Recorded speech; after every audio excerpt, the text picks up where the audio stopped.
Okay, what's going on, everybody? Welcome to part four. Part four of the SLC-6 Pad Build. At least I think it's part four. I don't know. It might be part four. It might not be part four.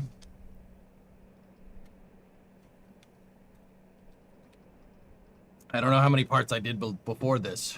But we're... in honor of... because SLC-6 got demolished the other day... at the time of this VOD, on June 23rd, 2026, we are going to build the shuttle pad. We're going to try it. Well, we're going to build the shuttle pad. I was about to say we're going to try, but I'll try to see it through as best as I can. We'll go from there. What's going on, YouTube? How are you? YouTube sucks or Doyle rules. I can play Sunshine, RJ. We can do that.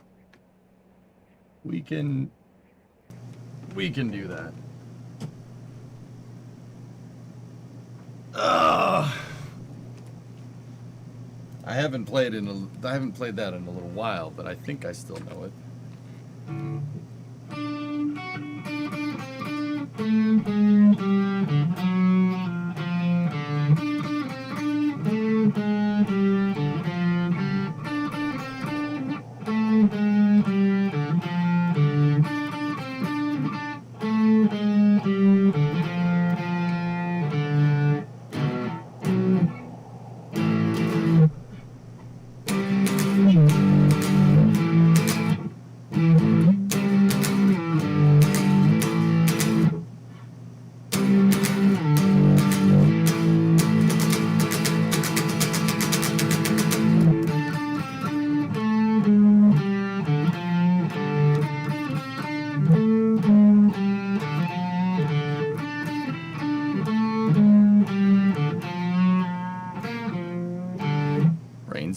Brain stew is easy.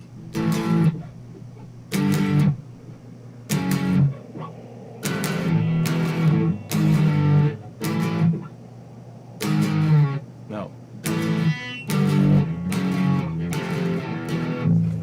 That's the chord progression. It's not hard.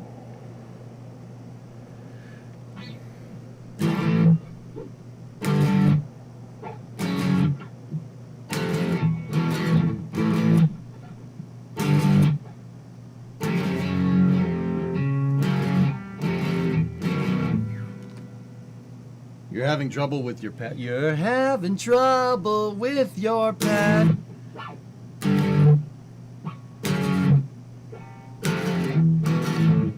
The Kraken keeps striking me. Time goes by in the yellow. I don't know. Your pad keeps blowing up in your face. On my own, here we go.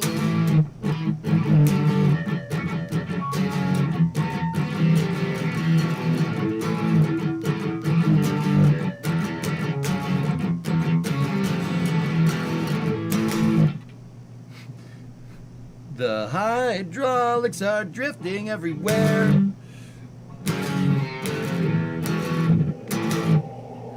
Pad is bent all out of shape.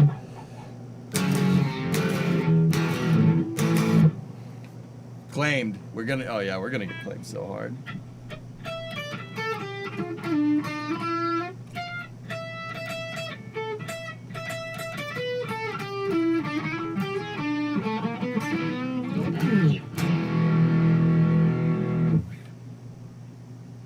Yeah, I mean, I'm a drummer too, John, so what do I know about playing the guitar? I was playing Prince before, dude, or at least attempting to play that. That guy can wail, dude. I was doing errands yesterday. I don't know. I was doing errands and Let's Go Crazy came on the radio. I'm like, damn, dude, I forgot how much this guy shreds. Or shredded. It's been dead for 10 years. Still cool, though. Bring It On Home.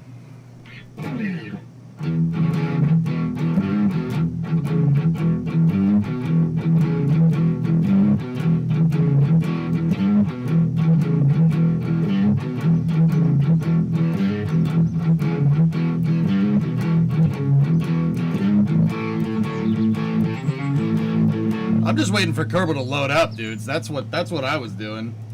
I was waiting for it to load up.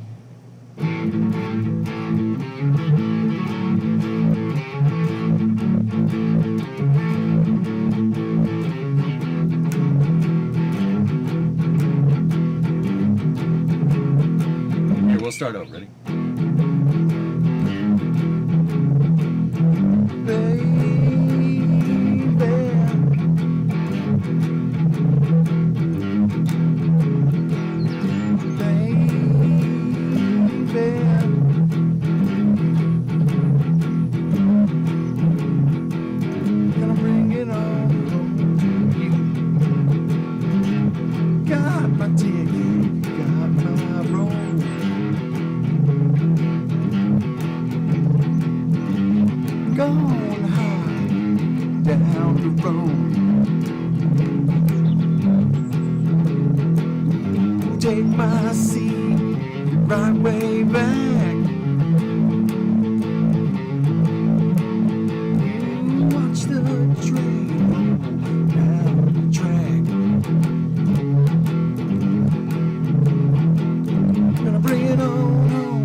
Wrong key. Bring it on home. Bring it on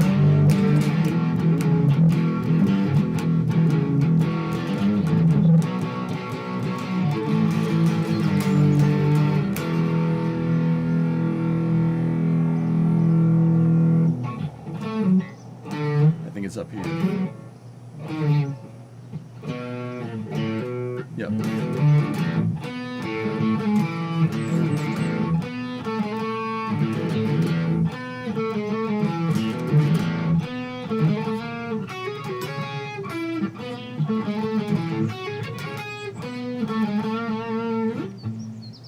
Like that.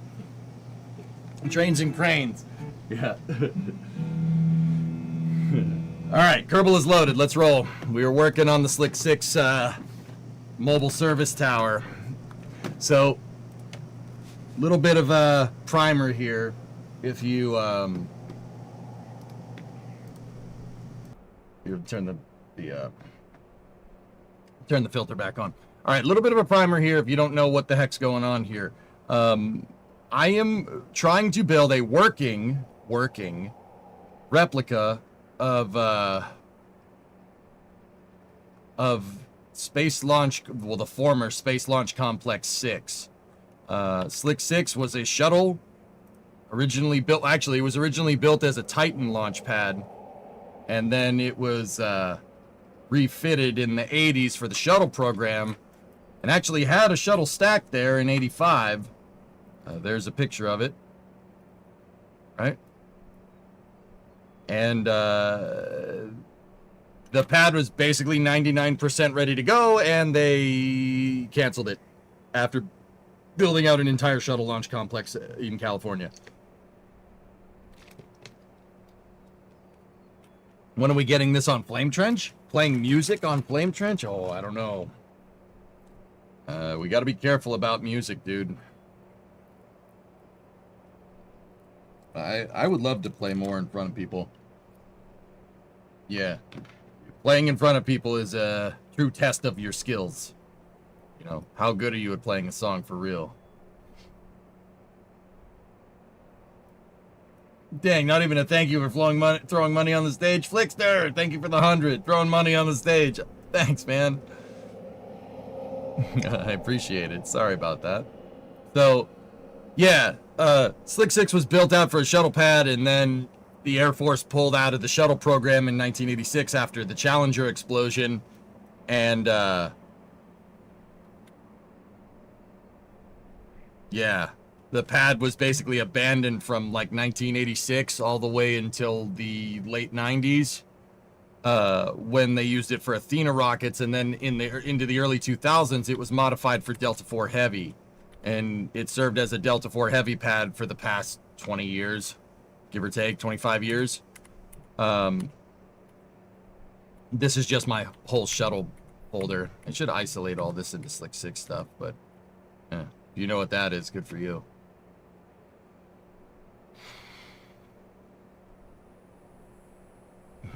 Yeah, they that was That was fun. It's a good time. Too bad they never did it. Yeah, there we go. So, when Delta 4 stopped flying a couple of years ago, guys, ULA, the company, United Launch Alliance, the company that was using this pad, decided to, well, they dumped it because they didn't have anything to go on it anymore, because they were using Slick 3 at Vandenberg for Vulcan. So the pad was abandoned until SpaceX picked up the lease last well, I think it was 2 years ago. I think it was 2024. And SpaceX has basically wants to retool the pad for Falcon, and I'm gonna have to watch it again, but whatever.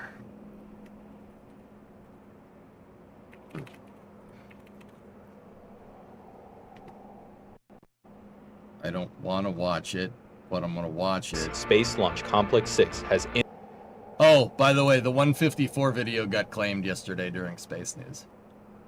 The background music specifically got claimed. So, there it was in Delta 4 configuration. That's the shuttle configuration, and there it is getting blown up.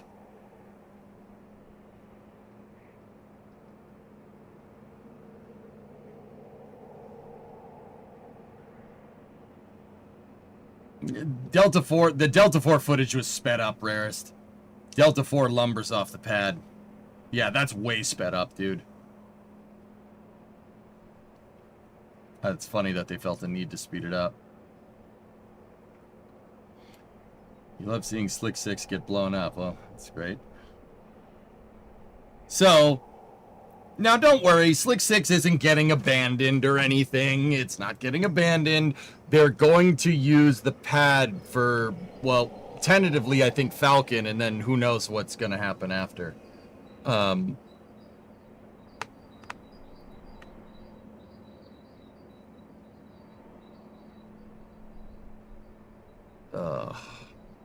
That service structure right there was the oldest service structure in existence. It was built in 1966, and it was still in use. And, well, it ain't in use no more.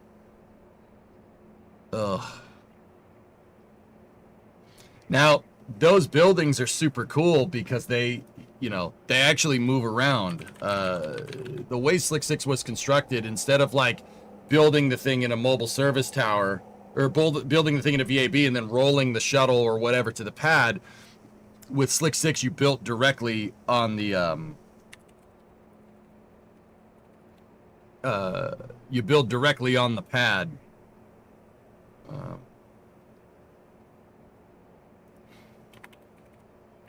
Give me 1 second. ULA should have some highlight footage here.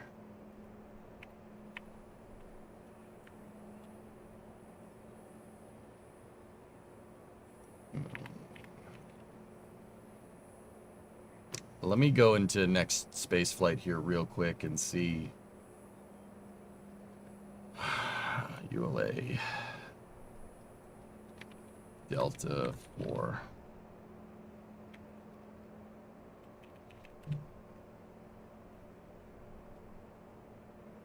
L70 was the last one. So ULA did a highlight reel and they showed all the they showed the buildings and stuff, which is pretty sick. That's Slick 6. That was the last launch out of it. That was, oh jeez, April 11th. Yeah, it was 2024. Oh my goodness. I gotta be careful about the music and stuff. I like how you have folders saved for links and everything. Yeah, baby. Wait a minute. That's Slick 37. That is also destroyed, by the way. Yeah, that's all gone. All of this has been deleted by SpaceX for Starship pads.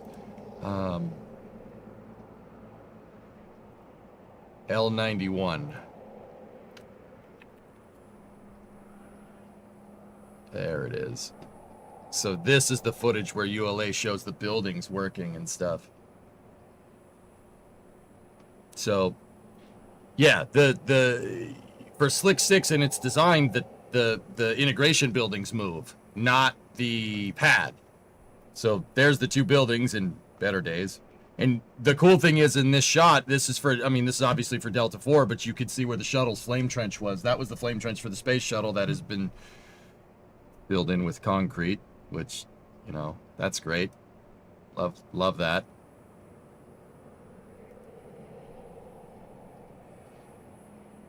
And see, here's the picture of the assembly building moving. That's the one that just got blown up. Yeah, see, all the buildings are on hydraulic jacks and train tracks, and they move. They move back and forth. See them moving away?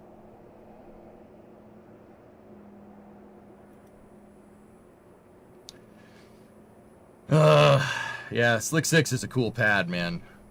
What was a cool pad. Now, once again, I can't really be too upset because, yeah, you know, no more Delta 4 and all of the shuttle structures got destroyed, etc., etc.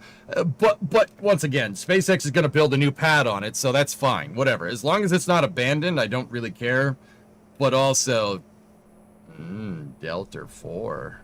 Yeah, it catching on fire is on purpose, by the way, if anybody's newer to spaceflight.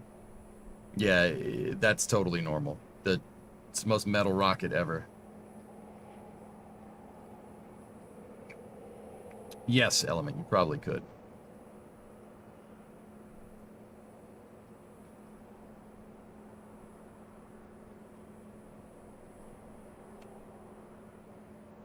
Yeah, so I want to build that. That's how fast Delta 4 gets off the pad. That footage that the Space Force showed was sped up, which is funny. They could do another pad somewhere else and make this pad a museum with Endeavor stacked on it.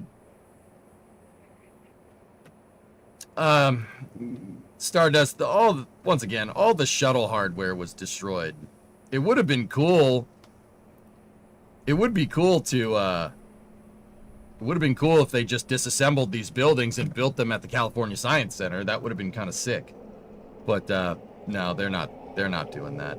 But yeah, I mean, if you guys want to see just how big these things are, look at the cars next to these buildings. These were not small structures.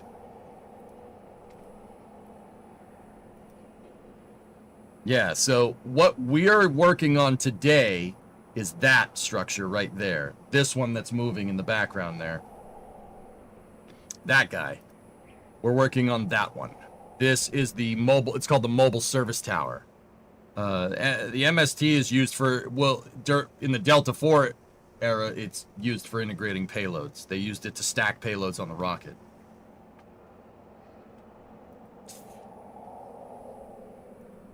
But yeah, once again, you want to see the size of these suckers. They're gigantic buildings.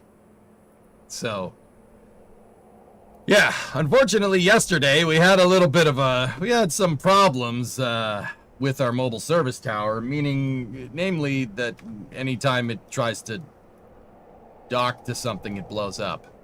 So, I'm going to start revision 2 today, and we'll switch the changelog. Remade entire crane mechanism.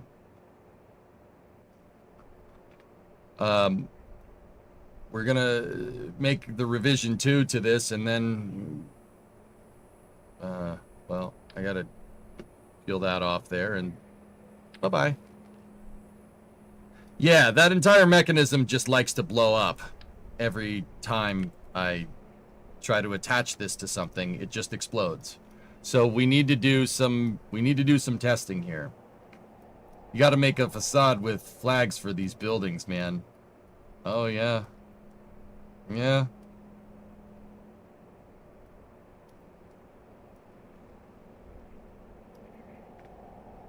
I mean, we could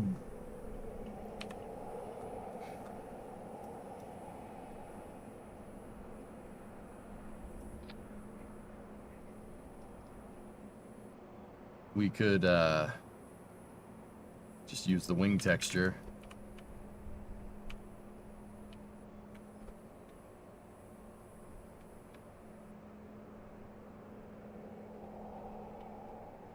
I mean, dude, that would end up being like probably 300 or 400 flags to do it right. I just like making the structures hollow.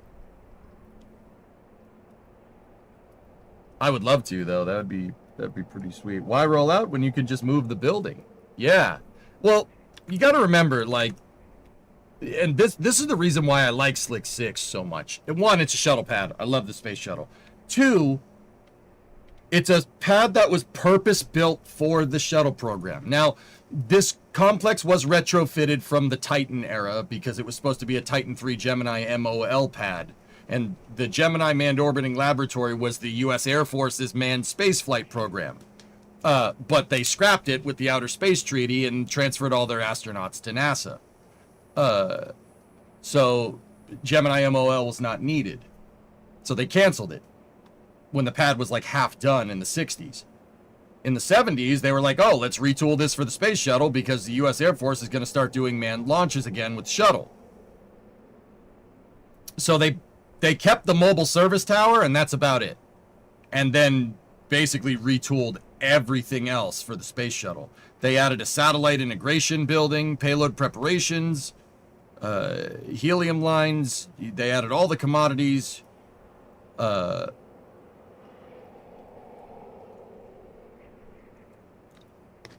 We learned about how commodities work with servicing pads and stuff, you know? Do the flags do anything, or are they just visual? They'll do their physics-less parts, Hannah, so for the most part, no. They will do something if you turn them into a panel. So the developers added a way to, like, if you look at the flag, it's just a flat piece of 3D geometry right there, right? Pathfinder is the name of one of my shuttles. Now, if you go here, you can make the background transparent, which is pretty cool, but you can also make panels, the dark panels. See now it has depth to it. If we make it bigger, it's easier to see. That will do something. Those are not physics-less. If you switch it to just a flag, right? So like the transparent background or something, that won't do anything. They're just decals. It really doesn't affect performance much either, which is actually kind of useful.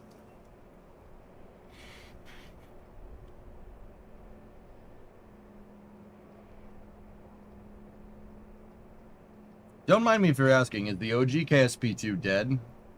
It's abandonware. Take-Two Interactive, the parent company of Intercept Games, shuttered the studio and sold off the intellectual property to Kerbal. We have no idea who owns it. There's some indications of who bought Kerbal, but we don't really know. Like, you can Google it, be like, who bought KSP, and it'll say like, well, maybe this person, but we don't know.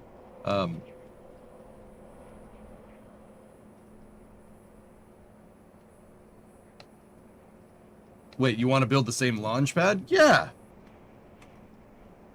Alzrani, yeah, of course, dude. Look, here, I'll show you. So, yeah, don't buy KSP2. KSP2 is a pile of Kerbal dung.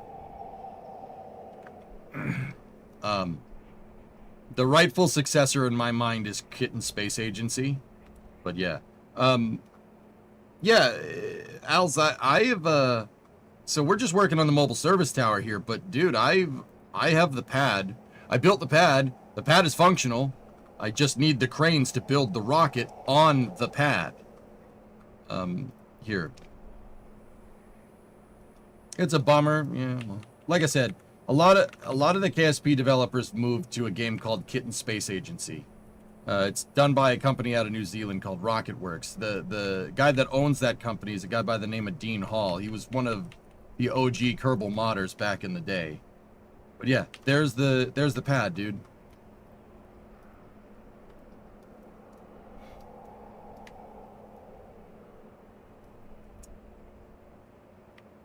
Can I show you the pad? Yeah, you might be a little bit behind in the VOD. That's the pad. It works. Well, at least we proved out the theory. I proved out my big thing with this project was trying to integrate a shuttle stack. Kerbal does not like double docks like this, okay? It does not like that. We had to find a way to fool Kerbal into understanding that there was a shuttle stack here.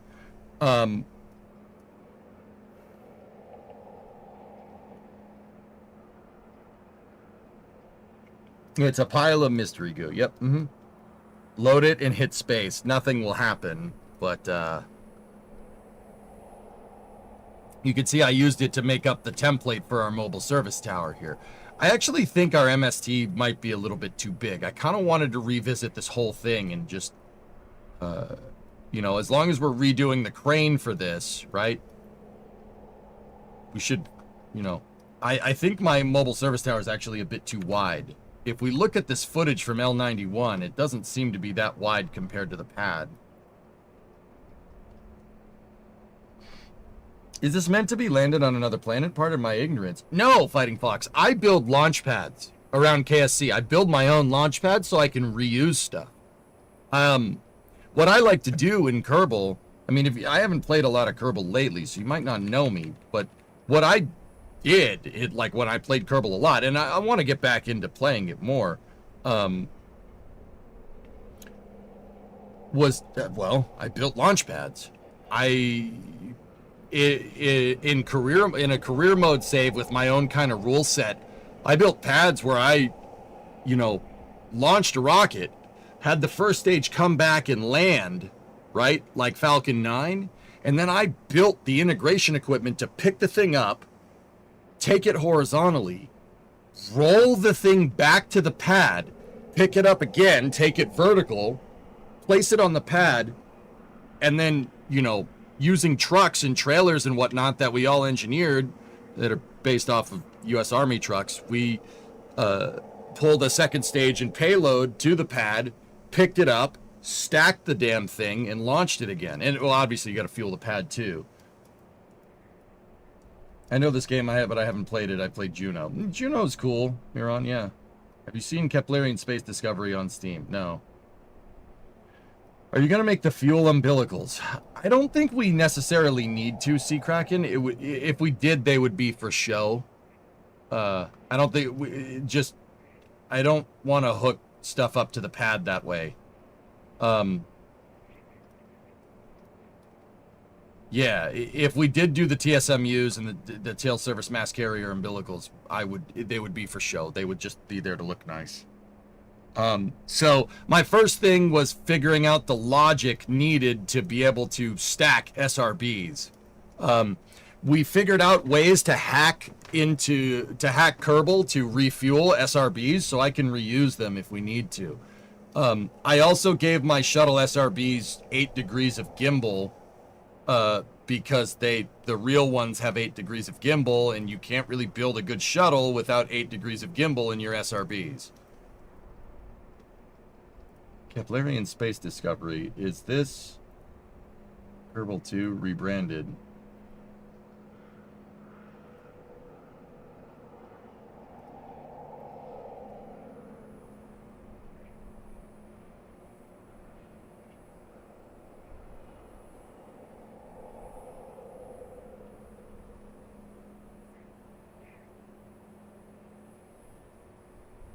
It's not Kerbal 2 rebranded. That's a custom thing. It's using the same engine, though, from what I can tell.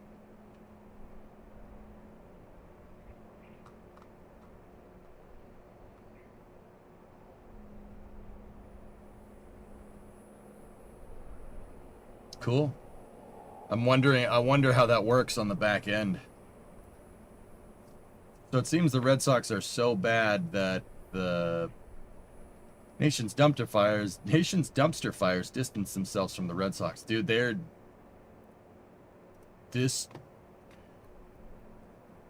Red Sox are the worst I've ever seen them. Ever. Period. Dude, that game that Bree and I went to on the 17th versus the Blue Jays, they sucked. They were... You can tell the players don't care. They don't care. Like, you could tell just how they were playing. They were dogging plays. They weren't catching the ball. They weren't hitting the cutoff, man. They don't care. That whole thing is a train wreck, dude. I mean, the short story is that our general manager is an idiot. The front office for the Red Sox seems to be a very private equity kind of guy. And he's... Yeah. Kind of an idiot. The guys seem to think that we can sell off all of our franchise players over the last couple of years. We sell off all of our franchise players, and it's very simple. If we sell off all of our franchise players, we don't have to pay people as much money. And, you know, yeah, we don't have to pay people as much. We could save money by selling off all of our expensive players. It's a very private equity move. Like, oh, I can make a little bit more money if I get okay players instead of really good players and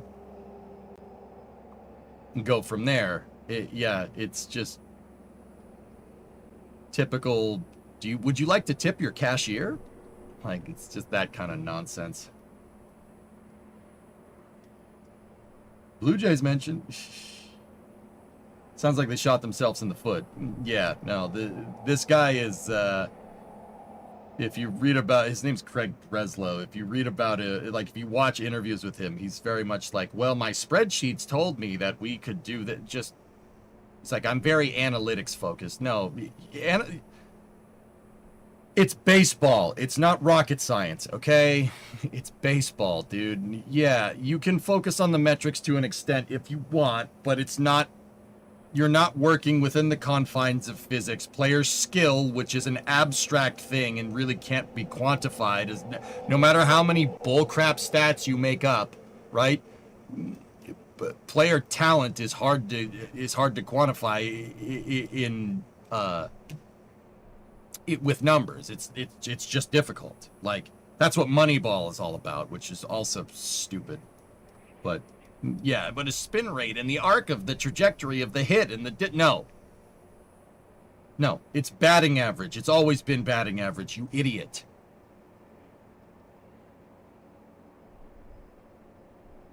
And how do they play with no players? Does he walk backwards? How short-sighted does that sound? So, Geeson, think about it like this. A Premier League team decides to save money, so they go to the Championship League, right? And they get a bunch of players from the Championship League, and they bring them to the Premier League, right? And they're like, oh, okay, we could save a ton of money if we just use Championship players. They're good enough, right? No, they are not. What the Red Sox did is basically just bring up a bunch of guys from the minor league teams. So, like, in baseball, teams don't get relegated and promoted. Players do. Like, you have teams that are at the major league level, and then you have teams below them, right? So there's minor league, double A, so there's triple A, double A, single A, all the way down to little league. And players get relegated and promoted instead of teams in baseball. It's a little bit different than soccer. But yeah, so they basically promoted a bunch of players that they don't have to pay as much, and now they suck. Weird. That's weird.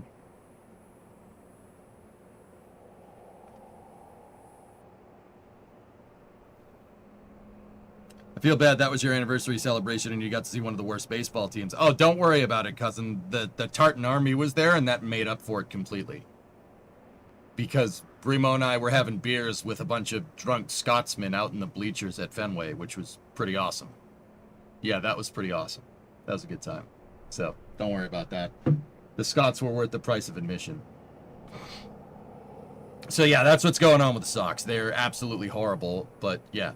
That's what happens when you have some MBA running a baseball team. It's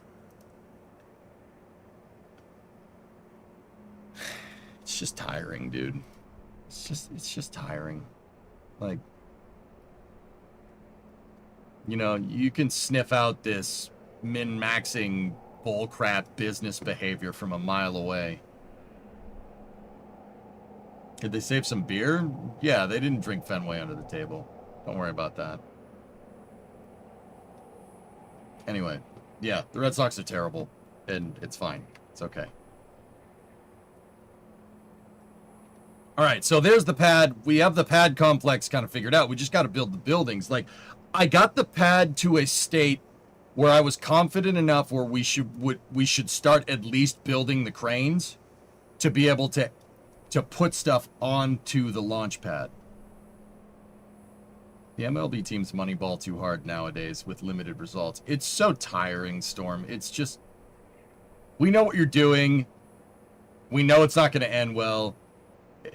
You think it's they think it's the right move, but everybody knows it's going to end poorly. And then you do it and it ends poorly. And the guy's like, but the stats told me to do this. It's like, dude, shut up.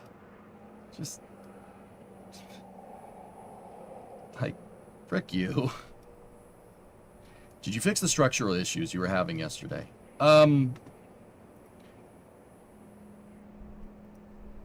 Yes and no.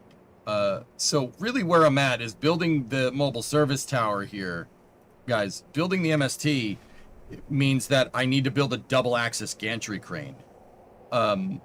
Meaning I need a crane that can go, well, 3 axis, to be honest with you. I've built 2 axis cranes in the past. So I've built cranes that can go forward and back and then up and down, right? This crane needs to be able to go forward and back, left to right, and up and down. The reason why is I need to integrate the SRBs. In the past, all the reusable pads that I've made, right, were just a single stick rocket. Like no Falcon Heavy, no shuttle, no side boosters, no nothing like that, right? With this, I need a crane that can slide to the left, put an SRB down, pick up another SRB, slide to the right, put that one down, and then go back to centered, right? And then pick up the external tank and hang that ET on the pad. You fix the structural issues? Oh, wait, sorry, chat's moving a little bit slow.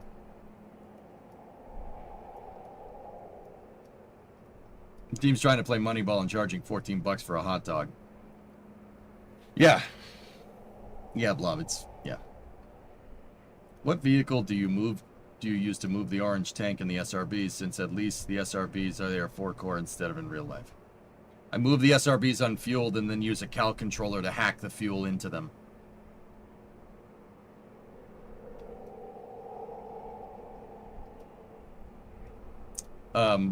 I have not built the fixtures and the equipment to be able to move all this stuff around just yet.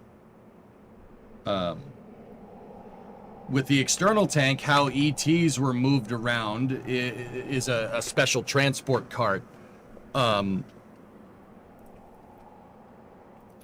There it is right there. So the transport cart has like a forward truck piece, right? Actually, that's on a moving, that Emirates International jig is just that's a moving jig. That's not the whole cart. The cart's missing some pieces. What it's worth. So Sea Kraken, what this thing does is right here you have your forward SRB attachment point. Here, let me play the music. Put music on. There we go. So you have your forward SRB attachment point. The trailer actually picks up on the pin. This is the pin that the SRB actually physically attaches to. It's a pin in a slot for the SRBs on the shuttle and on SLS for what it's worth.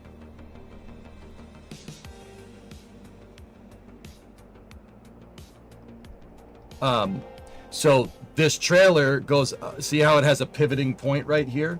They put the pin in. It's a dud. It's on an SRB. It's an explosive bolt. They put the pin in and then they move this bracket into position, right? And the pin holds the tank, and then that's how it physically attaches to this trailer piece. And on the back of the trailer, it's just holding the tank up. I should have a better picture of that in my collection somewhere. Yeah, there it is. See, the back just... Oh, that's right. The back doesn't just hold it. It picks up on the aft SRB attachment points. See the trailer down there? So, yeah, they just use the SRB attachment points to move the ET around. I have not made that yet. And then for the SRBs... Well, like I said, we found a way to hack fuel into the SRBs. We can reuse them, guys. It's possible. With cal controllers, you can go fish your SRBs out and reuse them, which is super cool. The audio is somewhat overmodulated. I don't know what that means. Off topic, but I wonder if you got any SpaceX stock. I have one share of SpaceX. Do you have a ship for SRB recovery, or will you make it later? I'll make it later, Lev. There's no point in building a recovery ship if you can't get the thing to get off the pad. Peaking? What is peaking? Me or the...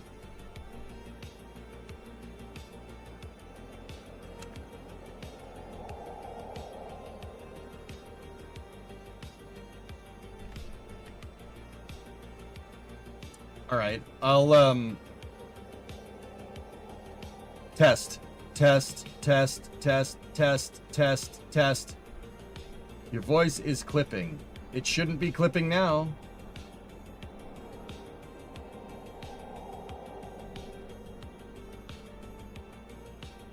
Test failed. All right.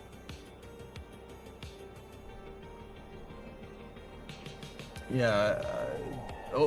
OBS is telling me that nothing is peaking. I can see on the audio monitoring when it peaks. There's nothing peak. Well, I mean, there was nothing peaking before, and it's still not really peaking right now at all. But whatever. If it's better now, there you go.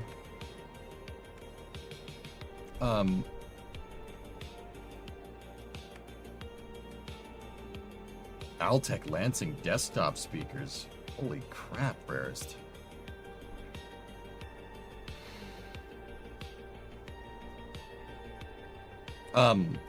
So yeah, we gotta, what was I talking about? Damn it. Yeah, the pad is minimum viable. I did put a shuttle on this, like a shuttle C, and we did send it off into space. There are some things that I'm not particularly happy with. The aft SRB attachment points, I was using Kerbal construction to hold in place. I don't particularly like that. I know, yeah, and I had a pair of Altec Lansing speakers, Rarest, and an Altec Lansing subwoofer. I got them from the dump because when I was in my teens, I would just go to the dump and just find cool stuff that people threw away. And I still do that. I still collect junk, but whatever. Oh, quick side note, you reminded me, I got a Generac 7550 from the early 2000s, probably like 25 years old, the generator. Yeah. Generac 7550, not for nothing. The guy was like, I think it's junk because it's blowing blue smoke out the exhaust. When it blows blue smoke out the exhaust, boy, that's how you know it's bad. The guy stored the generator on its side.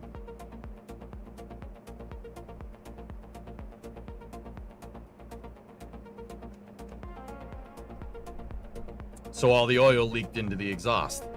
So when you start it up, it blows blue smoke out. So what me and my neighbor across the street did, because he's the one that found it technically. He found it on the side of the road. Wasn't at the dumps, on the side of the road. What we did was we took apart the exhaust over the weekend, brake cleaned the hell out of the thing, right? Put it all back together. Sprayed some ether down the carb and hit the start button and it fired right up. It blew a little bit of blue smoke out the exhaust, but then nothing. Yeah. So, well, it blows blue smoke out, boy. It's probably junk. We don't need that no more. I'm gonna go buy another one. Yep. Okay. So I got a 7,500 watt generator for nothing. That's pretty neat.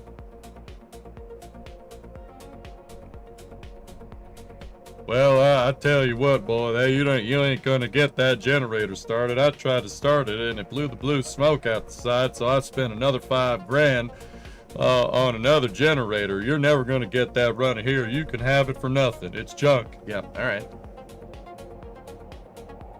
How long until you're up to a megawatt? I have a 6,000 watt generator and a 7,500 watt generator now. So we're running. Yeah, what is that? Well, what do we got? Almost 14 kilowatts. Oh, we're good, man. Oh, this is space. I'm in 14 space. kilowatts is enough to power everything in the shop and the house.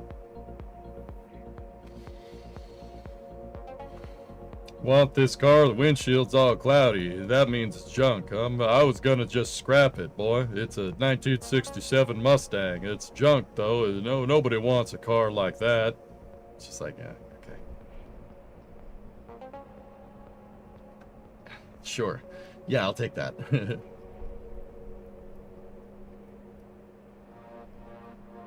Did Brimo approve of the GP50? GP50? No. No. Please keep talking like that. No, I don't think so, boy. I don't want to talk like that no more. So, yeah. Let's build our new service tower. So that's the pad. I got the pad minimum viable. It can work. We won't know how well it's going to work until we actually go to put something together. So I figure we'll build the next building, which is the mobile service tower. But yeah, guys, I build all kinds of cranes, dude. I like building cranes in KSP. That's a gigantic telescoping crane right there that has jacks, and you can put it up in the air. And yeah, yeah. This crane doesn't have a lot of, not a lot of height and not a lot of loof, but it's pretty good.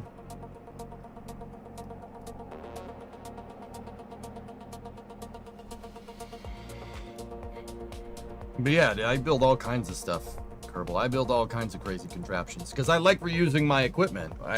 One of my things with KSP is I can't stand how you just dump stuff into the water and that's it. I don't like that at all. Yo, look at this thing. I kind of want to show you guys this thing and I kind of want to set it up, but we also kind of have work to do.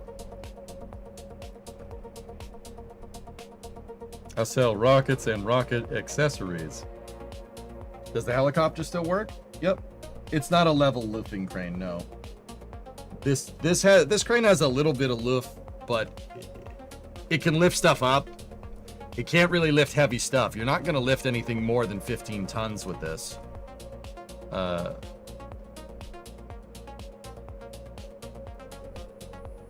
Would you consider trying to mostly automate the integration process with CALs?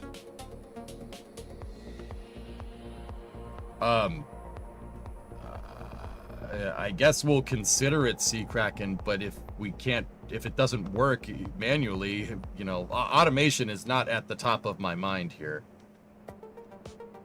Does it have a loofah? Yeah, well, it's on the back. See it? It's gigantic.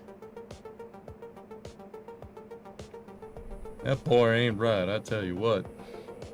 Yeah, built all different types of cranes. In Kerbal, if I need to move something somewhere, I just build a crane. It's easier. That's an older design. This one is kind of doo-doo. It's kind of doo-doo. Doo-doo.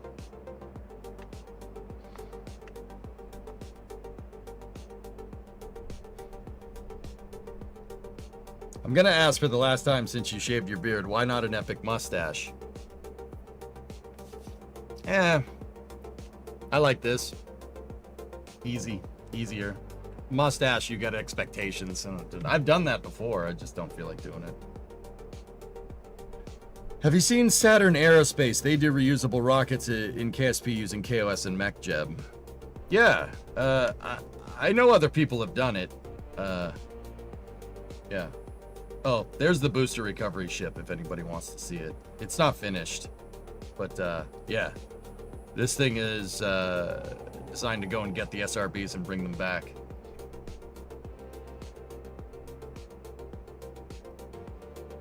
That's an old design, dude.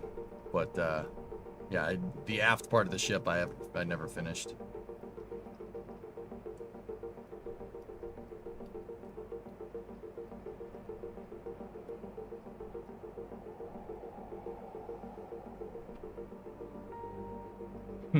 King. Harbor build when I've built harbors in KSP before and then used them to recover dragon capsules.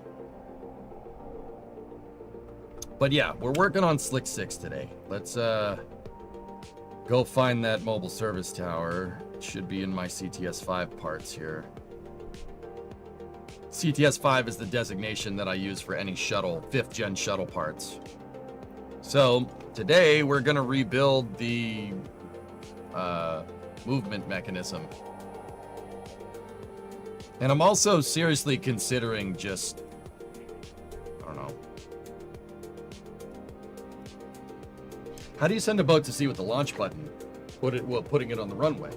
How are boats moved to the ocean in the first place, Pogo? I just put a bunch of landing gear under it and drive it to the water.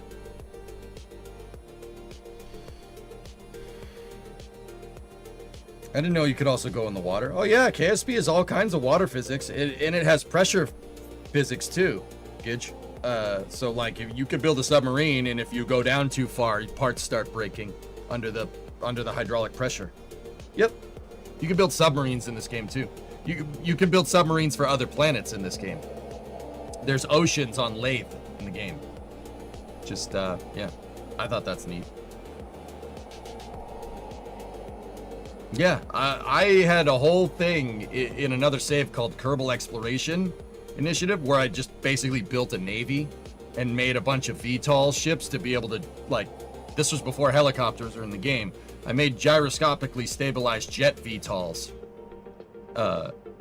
And yeah, I used them to go explore Kerbin. Yeah. That would be right. This. Yeah, it's a little small personnel transporter. This was before robotics were in the game too. The whole engine section actually detaches, and I built a hinge using a fuel tank and some struts to be able to turn the engines.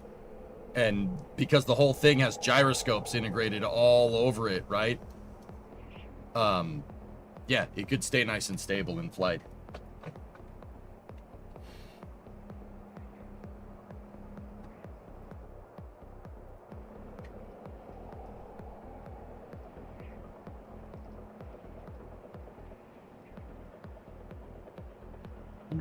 Oh, that's the song. Okay. Yeah, I later upgraded this to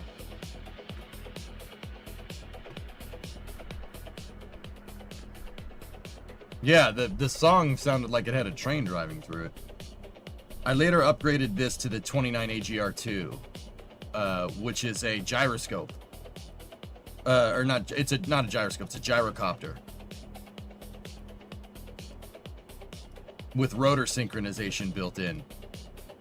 Yeah, this is, I never actually used this to explore anything. I just used it, I used it as a search and rescue vehicle.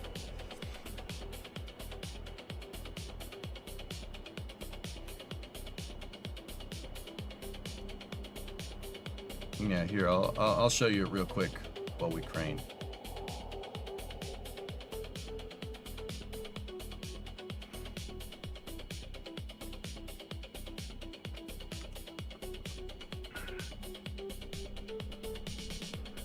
Watch.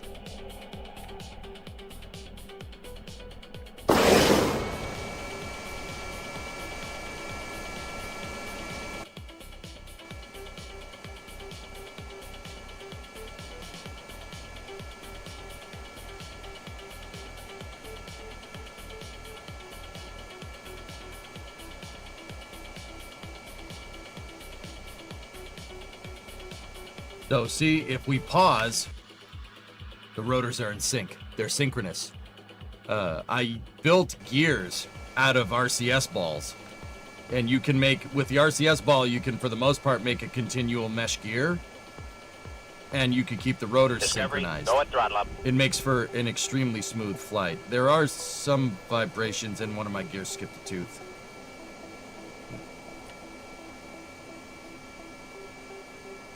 Yeah, it used to work.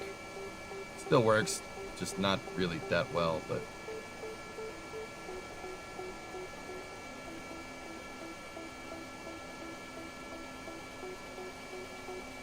But this is a much better VTOL. Rotor blades are, in my opinion, The rotor blades are a much better VTOL to use than downward-facing jets, like a jump jet. Jump jets are a lot harder to fly, particularly hover with.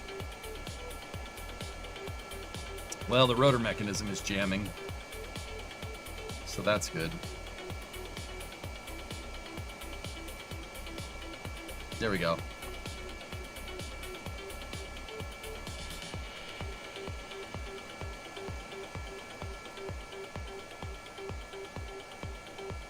And like, see, she stays nice and stable even with the SAS off.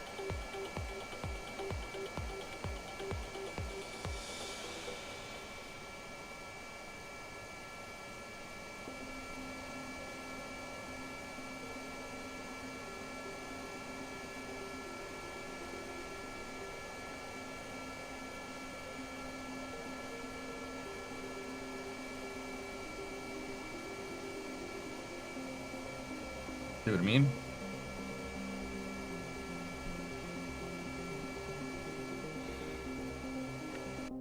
Blades are slightly out of sync, but they're for the most part good. But yeah, that thing's pretty cool. Yeah, I could use those for search and rescue. I could use them to go recover a pod. They can lift things. We don't want to overpower the rotor shafts, though. Putting them to max torque really makes the gears unhappy. We've got to keep the RPMs low-ish. Do you want to finish SLC-6 before starting mission mode 3? I chose to do the SLC-6 project before that. Hey, Wolfpack, what's up, man? 84-month resub. Thanks, dude. All right. So let's go build this stupid crane again. So what I want to do, I have my crane mechanism here. And I know there's mods that can get you a bigger build, etc., etc., bigger building space. I don't mind doing this way. Did you want to give your Ares 1 and SLS their own pads? I mean, no, but if I prove out this design and kind of show that it can be done relatively easy, like if it's relatively simple to put a shuttle pad together, I might consider modifying this for a SLS or building one for SLS. I'd consider it, but yeah. So before we go into working on this, what I want to do is look at past crane designs and how I actually went about making them. Did you invite any of the Tartan army to your place for dinner? No, I didn't. So if we go into mission mode 2, Discovery, go at throttle up. Geek, 85-month resub, thank you.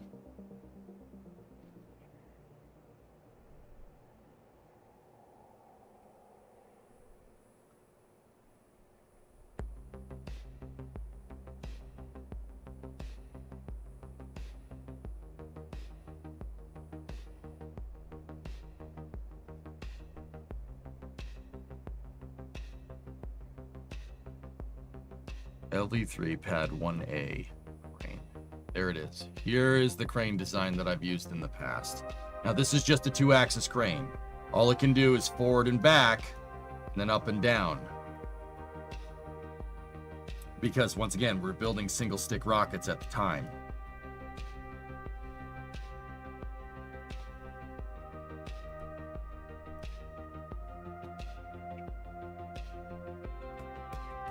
Just want to see how I put this damn thing together.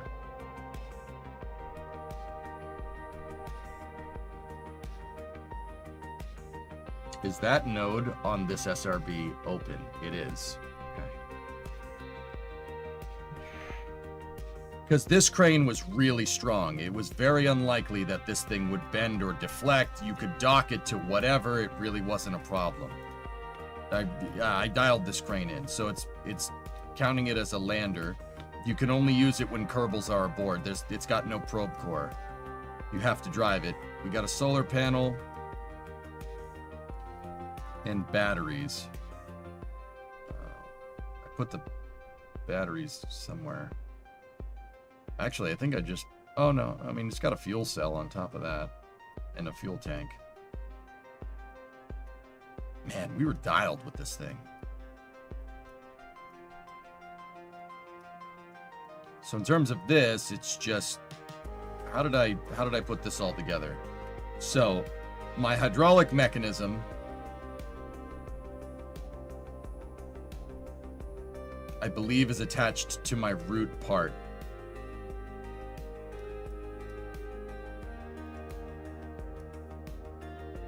The root part is that truss piece right here.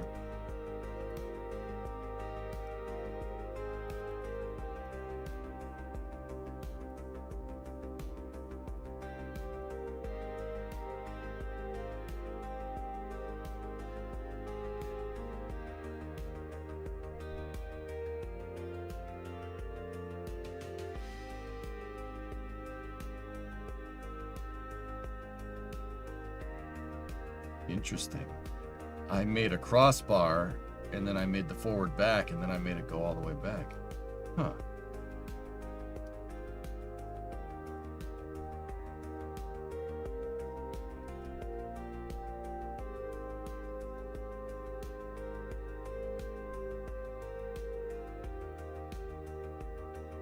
Okay.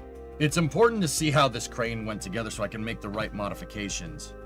If you could do all this in stock, you could probably make anything with a mod like procedural. Yeah. That's no fun, dude. That's too easy.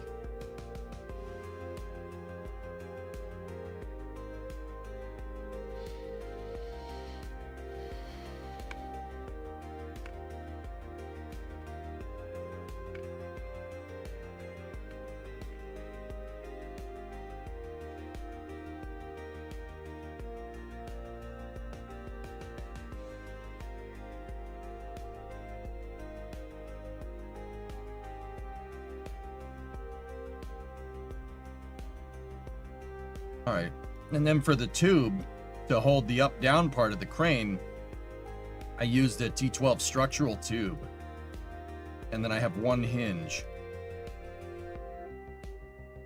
and then two hinges there. Interesting. Because we don't have any cables. I mean, part of me is like maybe get Kerbal attachment system so you can use cables instead, but I don't know what the cables are gonna do. I know that what the hydraulics are going to do, though.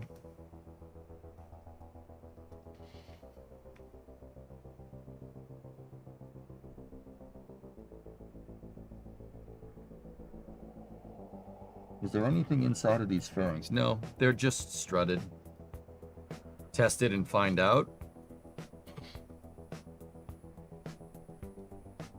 Nah, I'd rather just build this way, dude.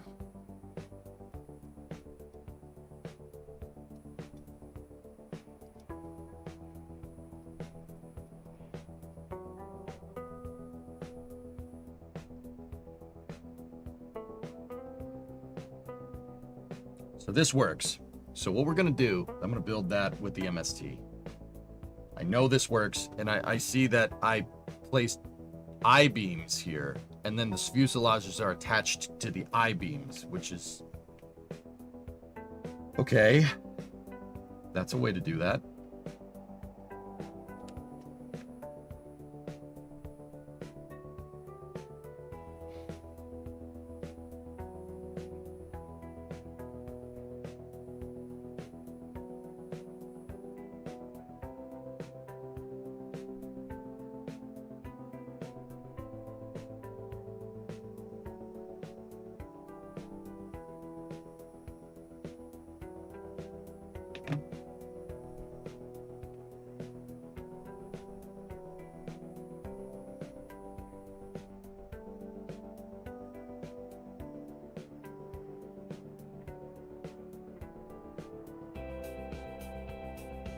All right, let's go.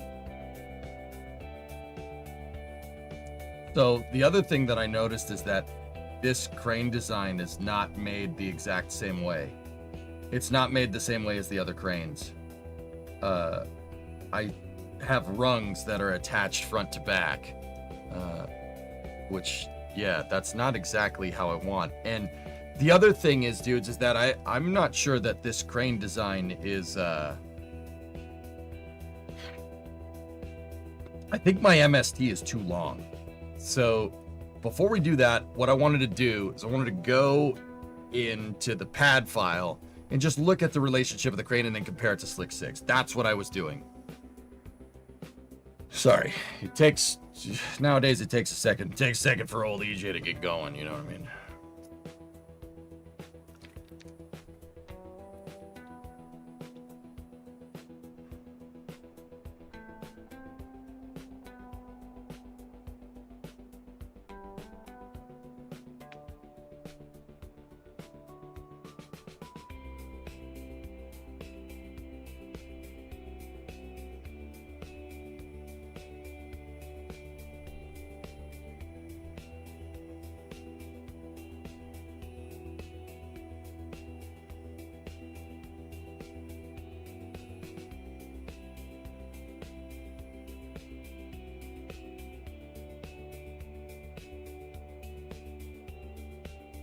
Give me 1 second. Message. I hate texting on stream. I apologize, guys. I gotta send this out.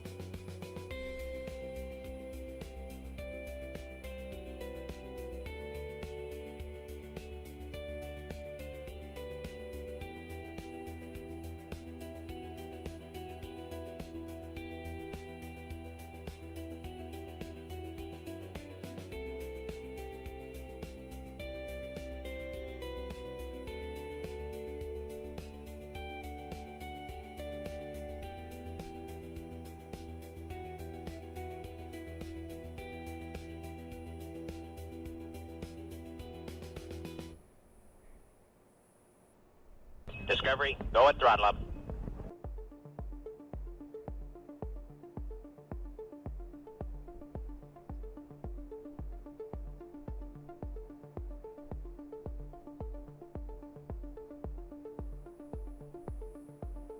Go. These songs are killer on road trips. Hey, Halo, 60-month resub, dude. You got your worm logo.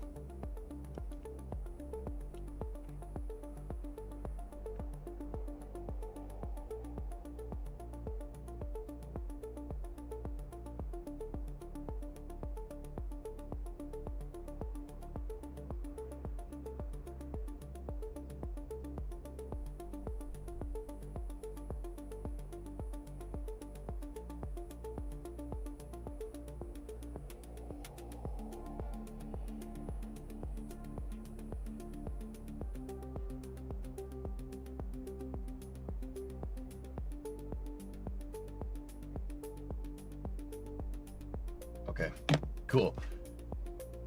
Worm Gang. Sorry about that, guys. All right, so let's take a look and make sure. I'm kind of thinking that I don't need 4 rungs or 4 ribs for this tower. So what we're gonna do is I'm gonna rotate the pad on its side so we can see the whole crane.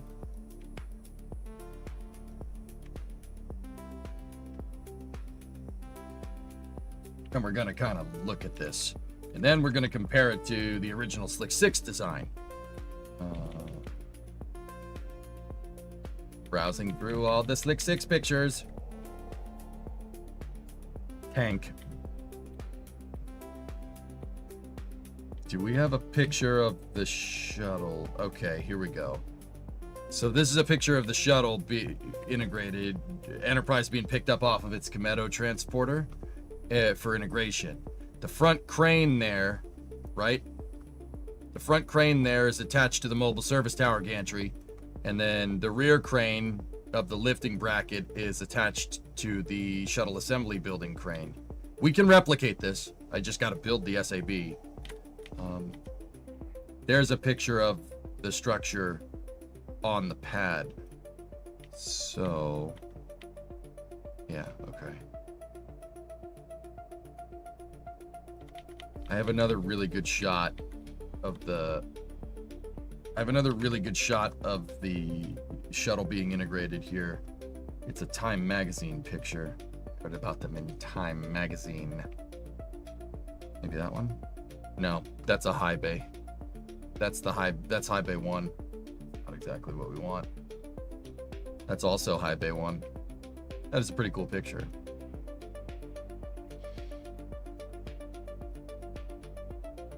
Nope. Ah, that's a good one.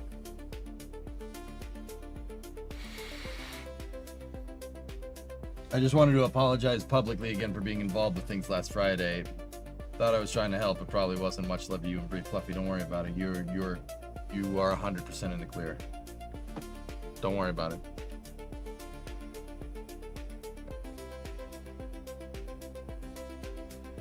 I'm serious, dude. We're good.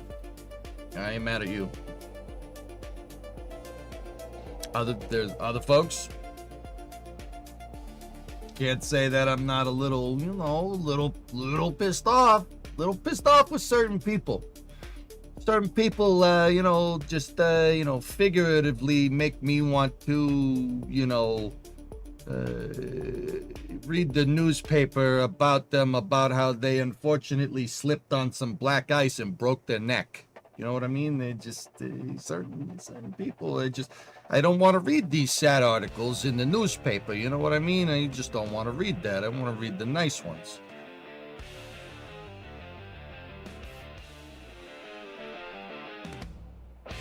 Go break stuff. I mean, breaking stuff in Kerbal, dude, just as good. You got to be careful. I don't want to read a newspaper article where they unfortunately, slipped on some black ice and broke their neck. That would be bad.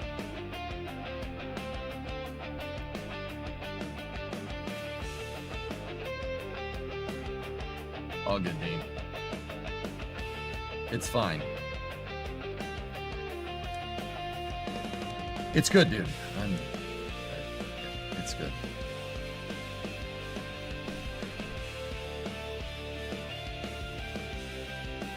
All right. All right, so the front of the tower is basically lined up with the shuttle's trench there. Oh, we are well in front of that.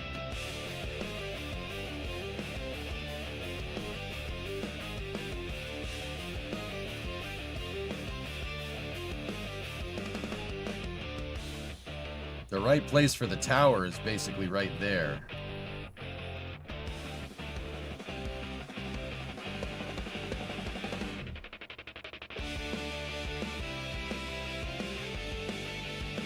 Where is Enterprise? It's at Intrepid, dude. Intrepid Sierra and Space Museum, man.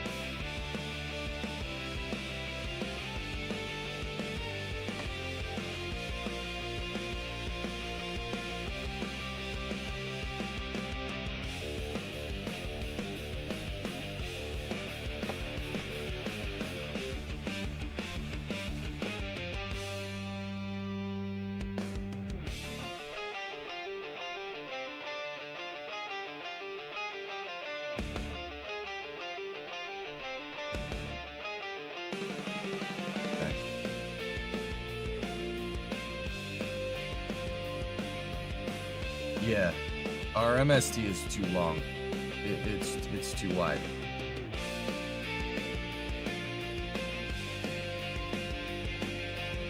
Is the lip too short? Well,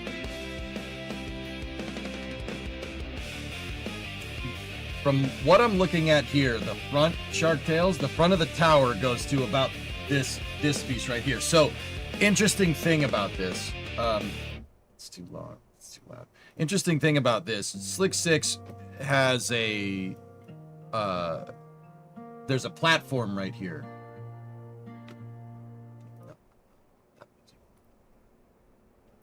There's a platform right here that can actually retract.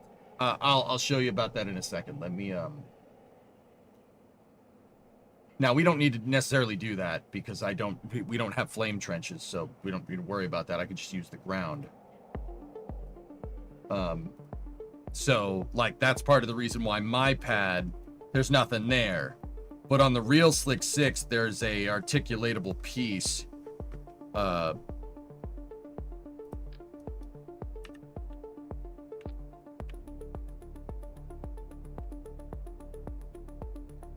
There's a piece that basically makes up the floor right here, right? And then it rotates up into position like that when you're in launch config. But when you're in integration configuration, it folds down.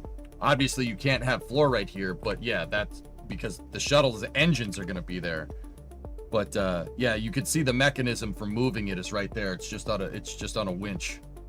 And you can pull that section up and it attaches here and it becomes part of the flame duct for the shuttle. So these outside pieces seem to be more or less lined up with the front of the service tower. Let's see if we could just find another picture real quick. I do have this is just my main shuttle folder, so there's a bunch of pictures of just shuttles in here. A lot of them, let's see, that's 39A. That's 39A in 1979. There's Enterprise doing fit checks at 39A. Look, the cool thing is that in this picture, the mobile service tower, or the fixed service structure, is a former launch umbilical tower from the Apollo program, and it's still painted red. Very rare picture.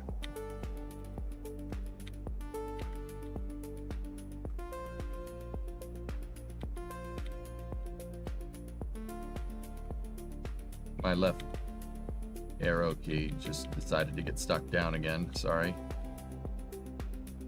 There's them building the hydrogen sphere at SLC-6. That's, for some reason, a picture of Atlas Centaur at SLC-36A got put into this folder.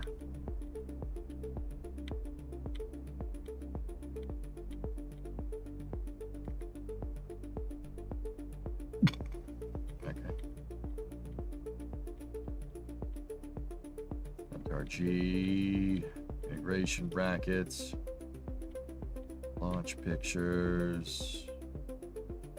That's SLS's tooling, and I have no idea how that picture got put in here. But whatever.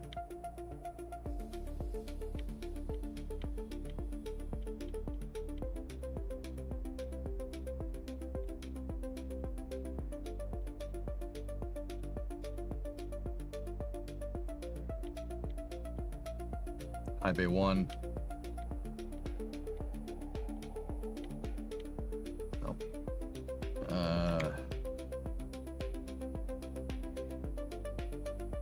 Yeah, that's the STS 400 contingency. Pictures of the of 39A and 39B with 2 shuttle stacks on them.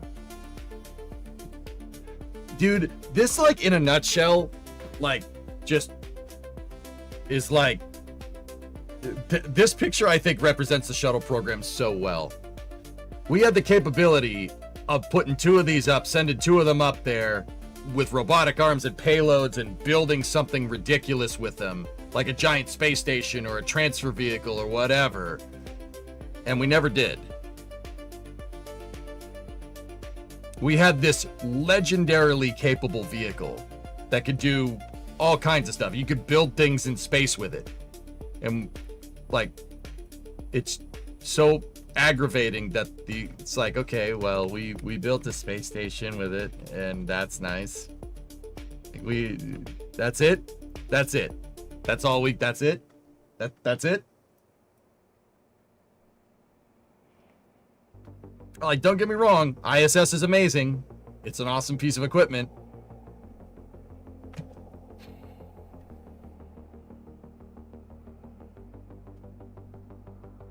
Slipped on some, what? Black ice. It's ice that you can't see. And Hubble repair. Yeah, Kurt, right? Like, we just had this vehicle that could do all this cool stuff, and we're just like, you know what? Let's just operate it like it's a Falcon 9 or something, minus the launch cadence. All right, there's not really a good picture. That's the Titan pad. Where the heck is that Time magazine picture?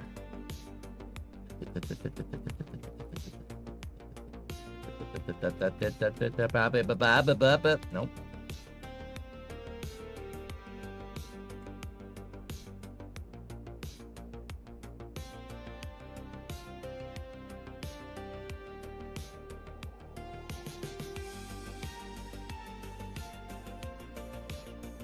Well, this picture shows the rail stops for the mobile service tower right there. That's the end of the tracks. So,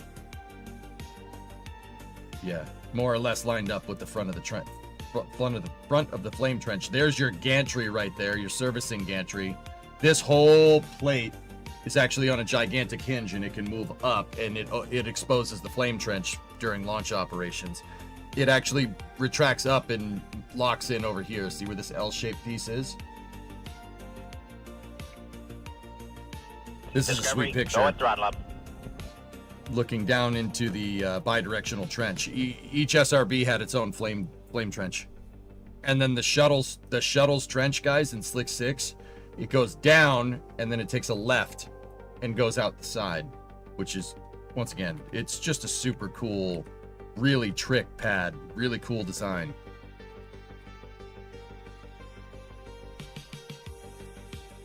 Yeah, see, there's the shuttle's trench right there. It goes down underneath, takes a left-hand turn, and goes out the side, and then the two SRBs go out the sides too. So just how risky would once-around polar launches have been?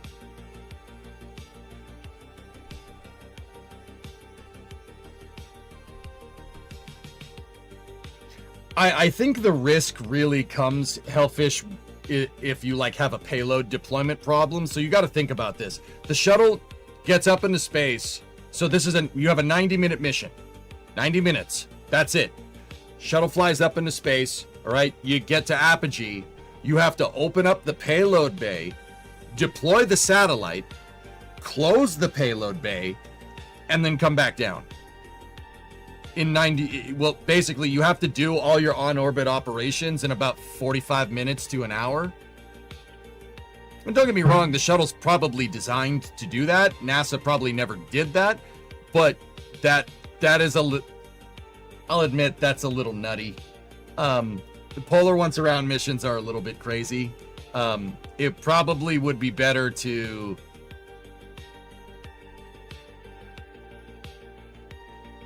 do like a 6-hour mission instead. Well, it wouldn't be 6. A 24-hour mission would probably be fine. Go up there, right? You know, do 3 or 4 orbits in sun synchronous, right? Deploy the payload. And then, yeah, you wouldn't have to wait very long, just a couple of days before Vandenberg lines up again. And then you're offered way more landing capability with the shuttle. You don't need to worry about recovery conditions. It can just land at any runway. And you also have cross-range capability on top of that. I wouldn't have done polar once around. Polar once around is a little bit insane. That is a lot of stuff with the space shuttle to do in 90 minutes. It's almost like it's a very complicated machine. Yeah, that's just a lot, dude. Also, you guys want to see who made SLC-6? Anybody know what logo that is? So, Hellfish, if you were doing a once around, yeah, Bechtel made it. Fun fact. So it's cursed. Yeah. Yeah. I think most of the risk really comes from just doing all the shuttle on orbit operations, but it's not like... honestly, what I would do is make sure you're 98% of the way there. Do an ohms 1 burn to get into orbit, because you got to go orbital, right? And then maybe do 1 or 2 orbits. Like, could you get away with 1 or 2 orbits? Probably not.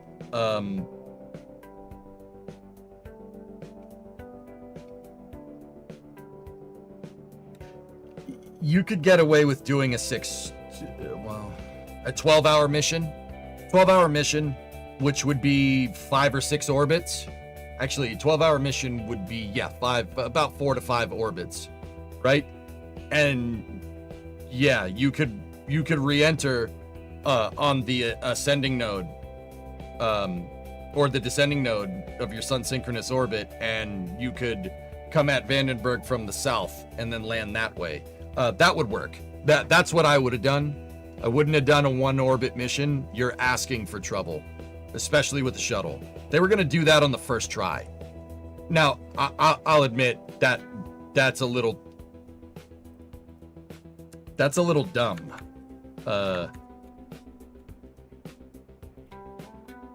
So that was the STS-62A mission, which is, once again,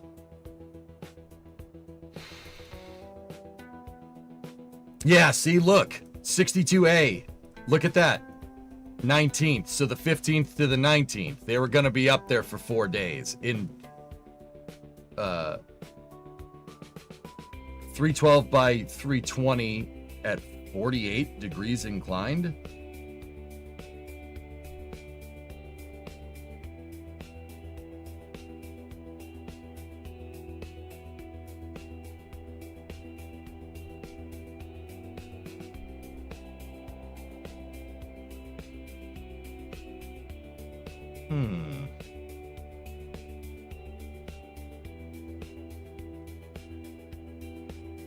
I'm getting Mandela affected, dude. I could have sworn this was polar once around. 312 by 320 at 48 is not once around. You could hit that. The crazy part is that you could get at that from Kennedy. Yeah. Which proves my theory that Vandenberg can get to the ISS.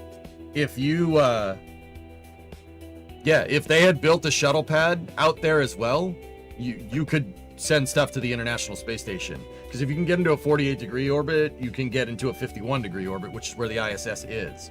Heck, I would say the shuttle with a lighter payload, you could probably get into Space Station Freedom's planned orbit, which was a 27-degree inclination. You could probably do a dogleg over Baja, and you could absolutely get into a 27-degree orbit on the way up.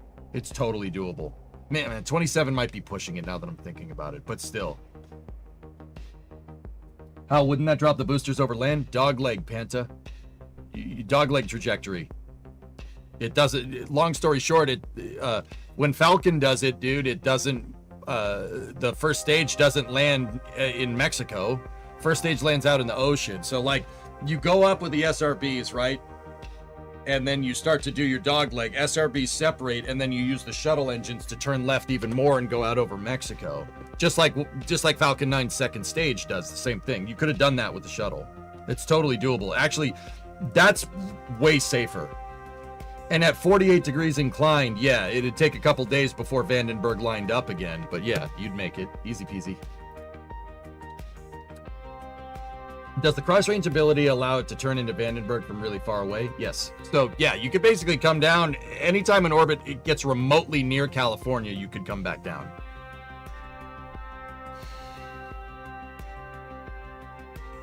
I could have sworn this was polar once around, but yeah, whatever. But yeah, this mission was on the books, guys. Look. Discovery flies over Vandenberg in 1984.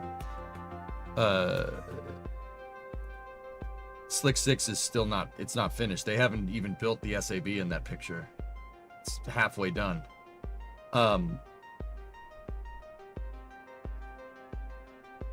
Yeah, a lot of people don't know Discovery was basically going to be handed over to the Air Force in mid 1986. They were going to give the Air Force a space shuttle, and yeah, Discovery was going to be the Air Force's shuttle. Would 48 allow them to abort to a landing at the Cape if needed? Absolutely, easily.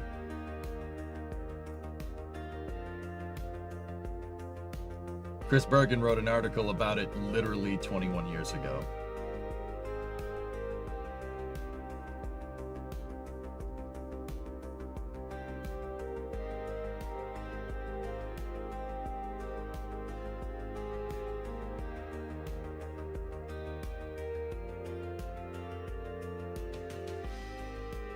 Anyway, let's get back to fitting out that mobile service tower.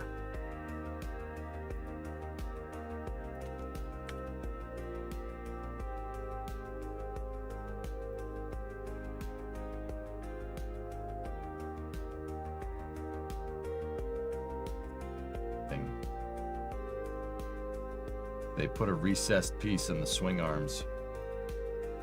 See that it looks like they cut out a piece right there on the SAB to fit the swing arms, but that didn't Didn't need that for the...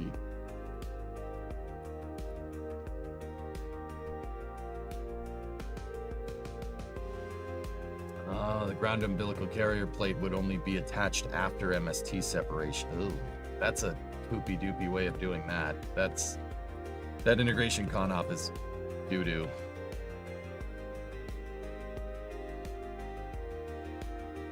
Yeah, the gup arm there. Chris Bergen of the Yorkshire Bergens. Yeah. Oh yeah. Oh, there's the it's a Life magazine picture, not Time. Yep, there they are putting Enterprise into place. We could see that the bridge crane on the mobile service tower right here. See that? That goes basically to the front of the pad piece. All right, that should be pretty straightforward stuff.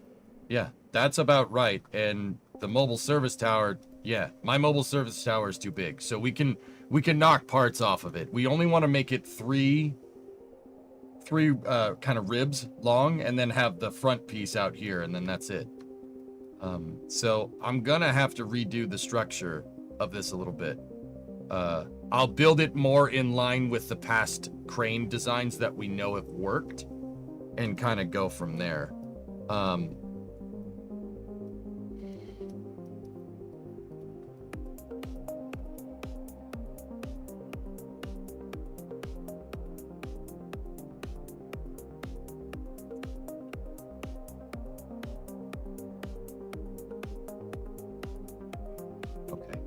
Remember, we move that 3 up, and that basically gets us to ground height here.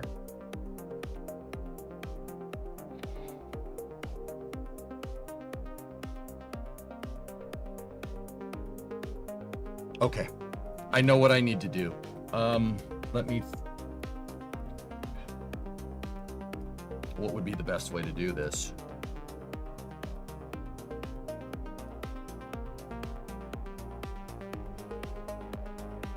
Oh, I built it backwards.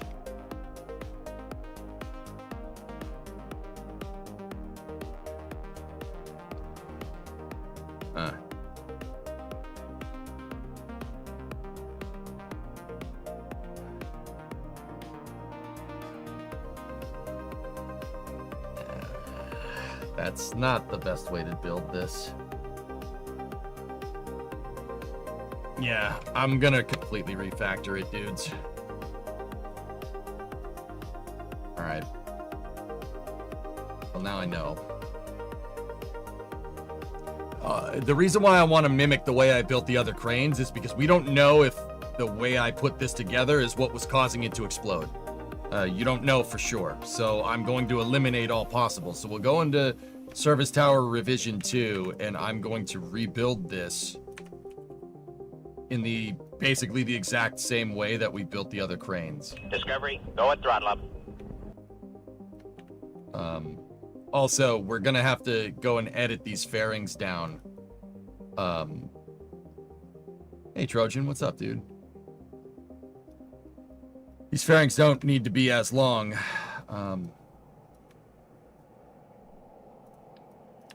That's the sideways fairing. Can still use that, and then just give me one of these. And...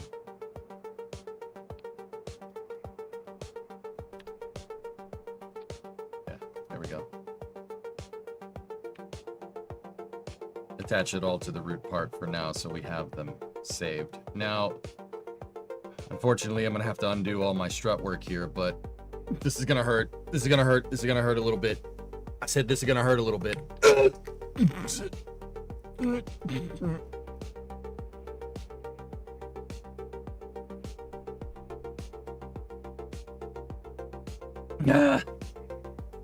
I'm all right. You all right?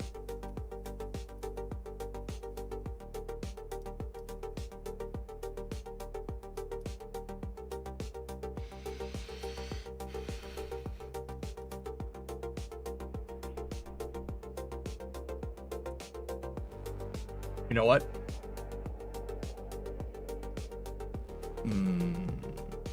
No, if I center that, that'll get me the right measurement. I just want to put in a measurement for where the front of this needs to be.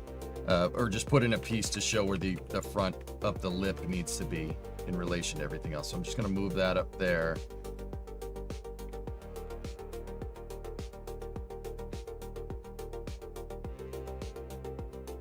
That's where the front of the lip needs to go. All right, cool. The reason why I did that is because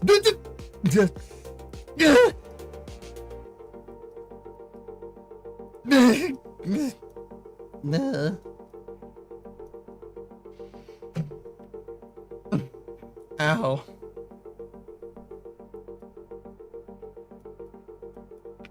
Same feeling when I delete a whole bunch of files of your code base. Next, you're like sitting there and you're like, am I really gonna do this? Am I really doing this? All right, we're doing it. You know.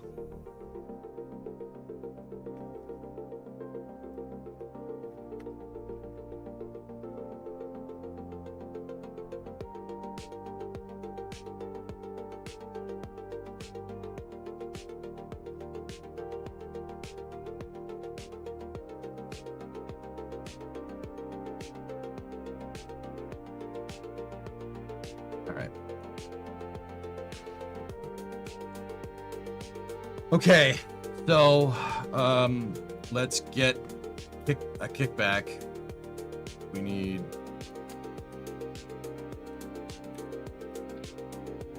empty the SRB and set it to grandparent.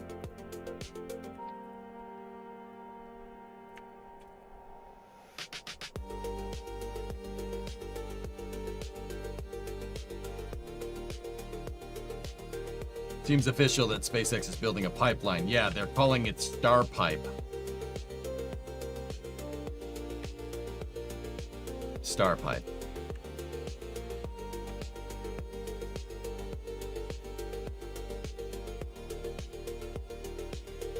Yeah, not making that up.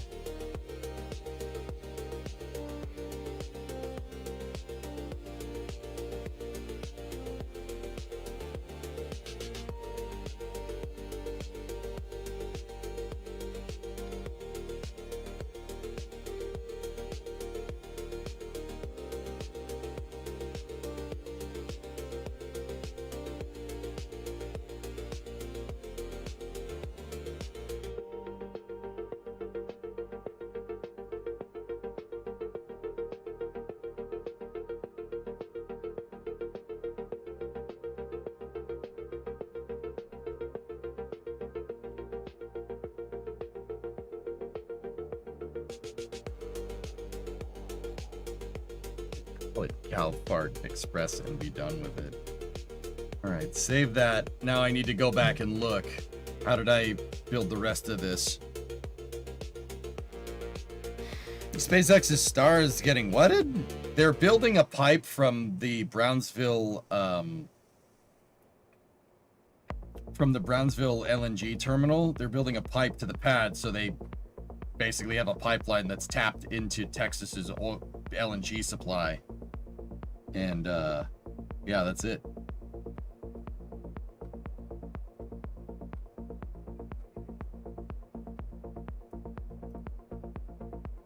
All right.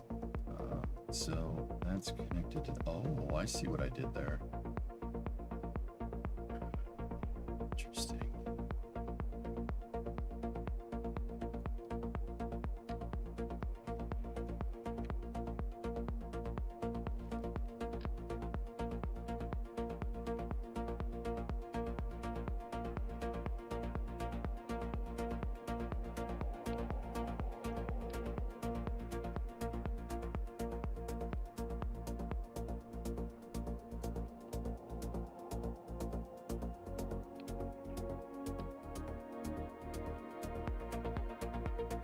I'm using this engine here to see which attachment nodes are open, and none of them seem to be. The only attachment node open there is the one on the top of the kickback. Huh. Interesting.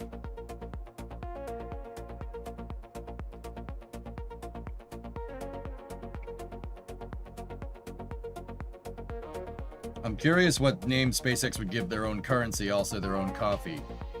Starbucks. Wait. No. Wait, no. No. That's not right.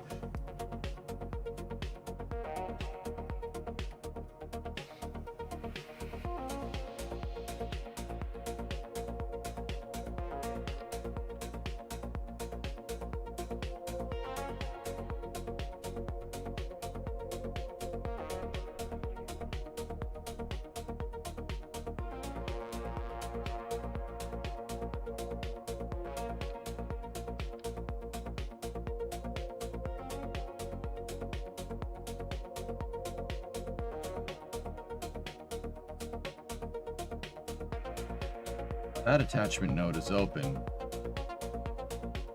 And there's no attachment nodes open down here. Wonder why that is. Start connect! Woo! Okay.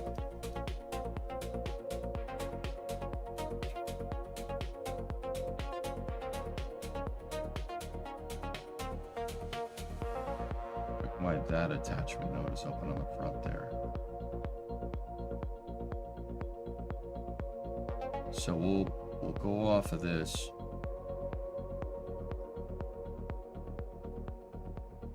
Yeah, okay. I made this with an intermediate bar right there.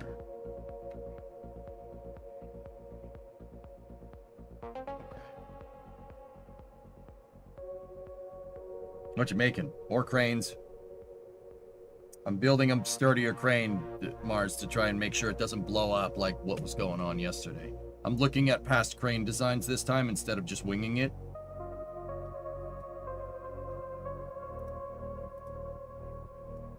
Star crane. Yeah. Star crane.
And that needs to go there on the inner posts here, right?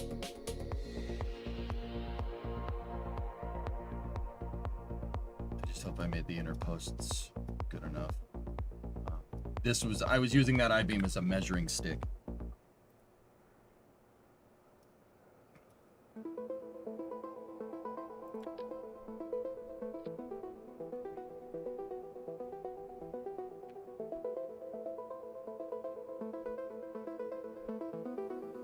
And also SRBs make great columns because that's basically what they are.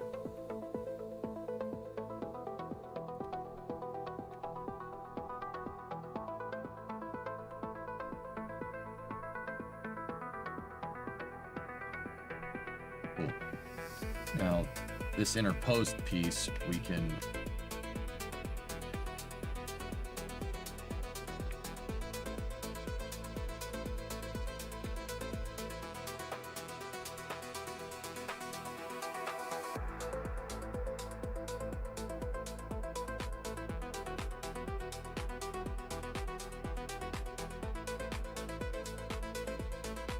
This feels like I'm working with you. Right now I'm designing some steel frames for a factory. Nice, Joe Shun, that's awesome. This can wait until space news if you prefer, but if infrastructure is falling apart at the Cape, commercial companies either won't or won't be forced to pay a share. If going to the moon is a national priority, then Congress, the president, should provide funding for updates. Just a thought. They do with the SLS program. Fluffy, the argument that I was basically making yesterday is that, look, if you're gonna if the commercial isn't gonna pony up, and you have to use the SLS program to get the funding that you need to build the infrastructure that you need to support the commercial industry, that doesn't now. What I was about to say is that shows that the commercial industry is not a profitable venture, and it ends up being basically just as expensive when you figure total cost involved, which is what I've been saying for a decade, which is true. SpaceX is the only one that's even come close to proving that theory wrong. No other commercial provider's gotten anywhere close. Commercial isn't cheaper if NASA has to pay for all the back-end stuff. It's not cheaper. It just looks cheaper on paper. So the argument that I was trying to make is that, look, if that's the case, anybody saved for SpaceX is basically a speed bump in the pathway to get back to the moon at this point. Yeah. You want to do this right? Build an architecture, NASA in-house architecture. That fixes this problem. Because at least we don't have to basically rely on commercial providers that we're providing a service for. On top of all that. But yes, I mean, the funding's already through the SLS program. So, we want more SLS funding then, yes?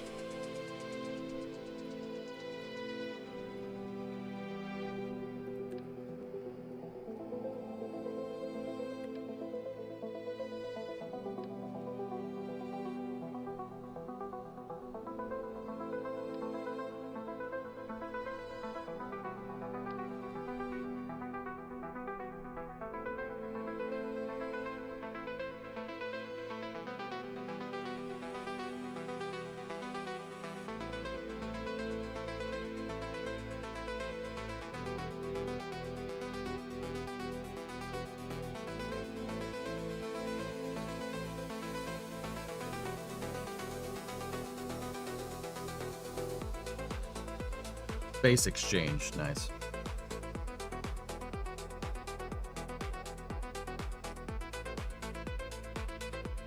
I mean, if the industry would cover their own costs, maybe NASA could use those funds for other things, like all the science stuff that got funding that got cut because of the budget cuts, instead of the industry subsidizing that isn't going anywhere. Mars, I'm beginning to get a sneaking suspicion that unless somebody is willing to do the dirty work, like SpaceX is, you know, commercial is not really a viable alternative here. NASA is supposed to be the one that's supposed to be pursuing ventures that shouldn't be profitable. If we're pushing the risk towards commercial, right, then what's the point? You just put all the risk on the landers. That's the opposite of what NASA should be doing. I'm just putting it out there. That is the exact opposite of what should be done.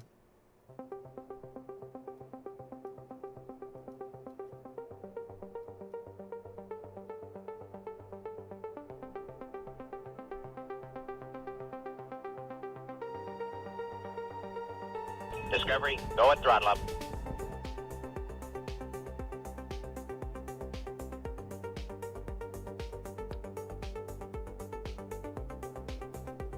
I just saw a small documentary about Dale Earnhardt. I didn't know him. Rip to him. Yeah, but Dojo, when Dale Earnhardt passed away, Dale Earnhardt passed away in NASCAR is what Senna was to Formula One, dude. He was disgustingly good. He's a good frigging driver, man. That was a sad day, dude. I watched that race with my dad. It was a sad day, dude. Praise hell, praise Dale, baby. That guy could frickin' wheel a car, man. Unreal.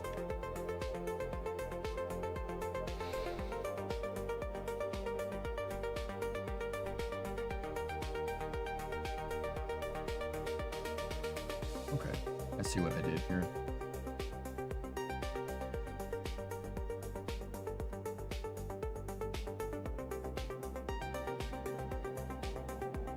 Ooh, some trickery from EJ there. Look at that.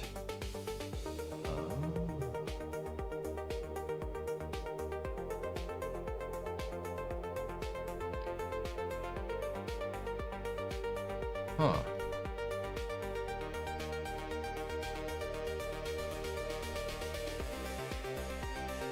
That's very interesting that this part, I attached this part to the crossbar and not to this piece. So I went out, forward and back, around. I built the top brace first, and then I attached the pieces to it.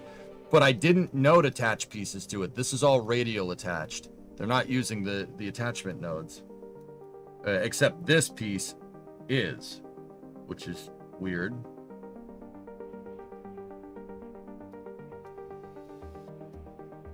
Yeah, see how I select the crossbar and it selects the leg right there? Or the support of the crane? And then this piece is connected to that piece, and that's the other rungs there, and those are all, that's all node attached.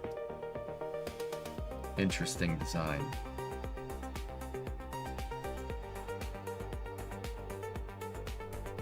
Okay. All right. I see how I made this. I'm just looking at how I built this top brace piece, because that's the part that needs to be the strongest. We kept having this crane go and attach to things, and it kept blowing up.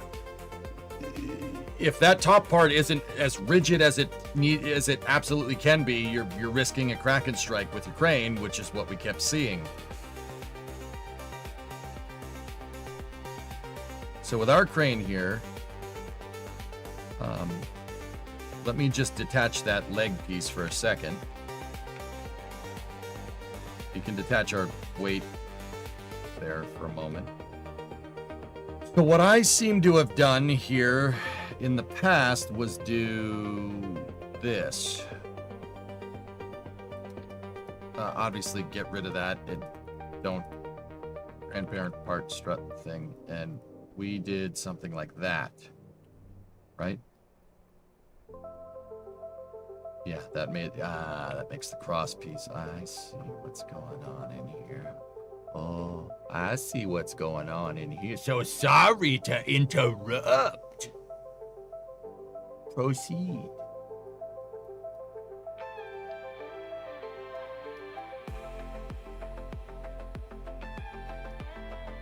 Then what it seems like I proceeded to do was this. I took the leg pieces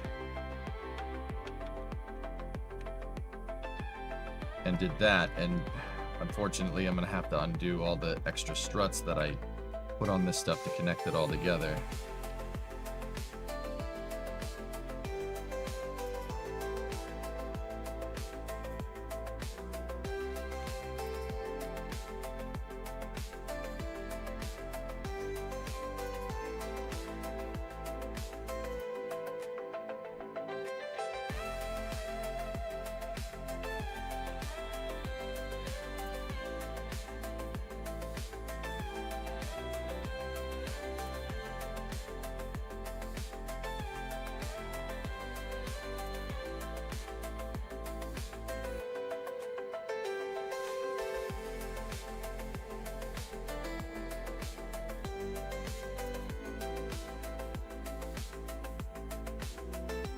Those are at the right height.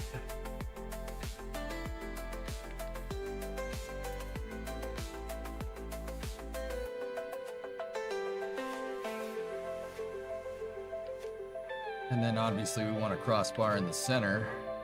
That's how... Well, the other crane doesn't have a center crossbar like this, but I think it would probably be prudent to do it because this crane is going to have to lift a lot more than the other one. So we're going to do it. And what I'll do is, while we're placing these other pieces, I'm going to use some I-beams to make a straight edge here. So we can come up, we can basically figure out where the approximate ground is.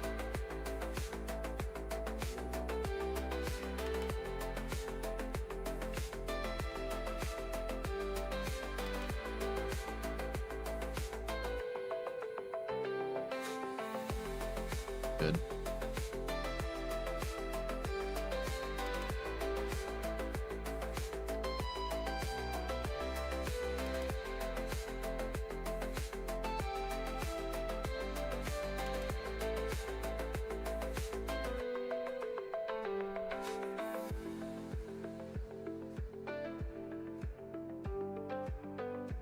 Oh, I should probably rotate those pieces, which is kind of dumb because I just finished making them. But the thrusters at the back, we don't... Yeah. It's...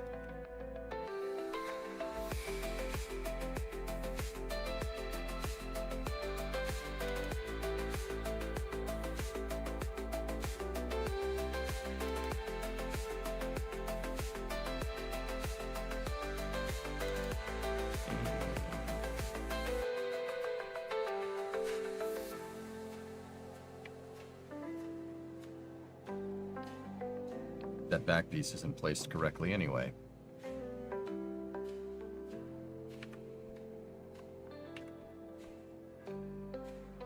What happens if I just flip this? Does that work? Yes, that seems to have worked.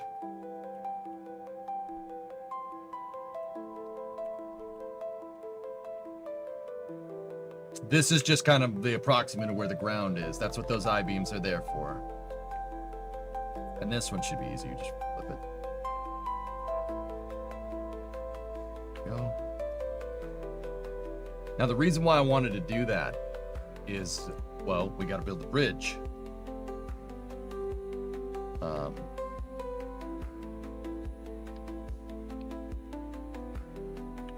We have to build the lip that goes out the top. I'm debating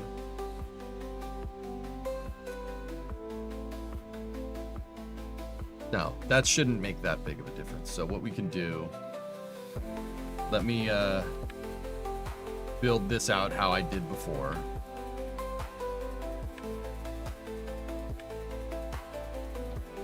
Make sure that this doesn't have any solid fuel in it. I'm using SRBs as structural pieces, guys, and that's, yeah, it's really, really, really useful doing that. Okay. Yep. Okay. And now I place these, the up leg pieces, or the down leg piece. I place this piece right here.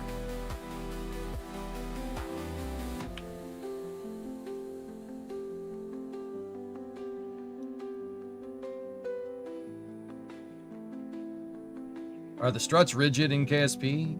Well, yeah.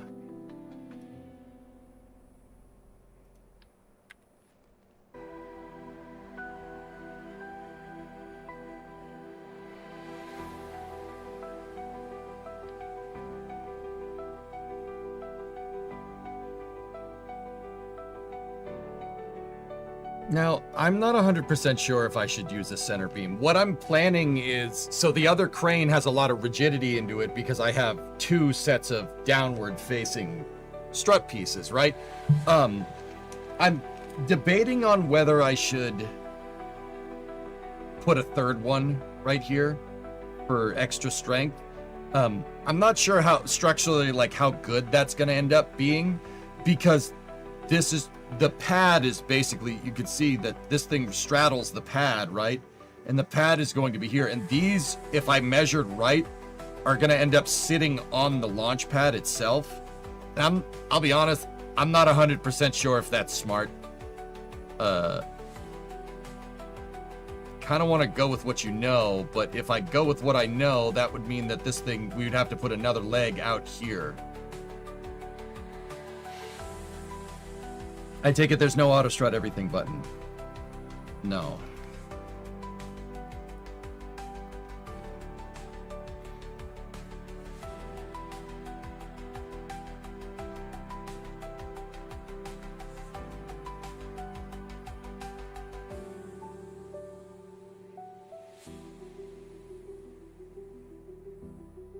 I don't know, dudes.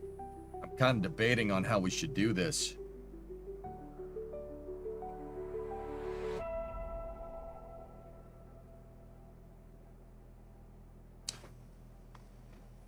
Let me look at the bottom of the other crane. I like your crane. Thank you. I'm going to look at the bottom of the other crane and see how I did it out there. One of these might not be structural in the first place, but we could still tie it together to make it strong. We need to go down to LV5. Launch vehicle.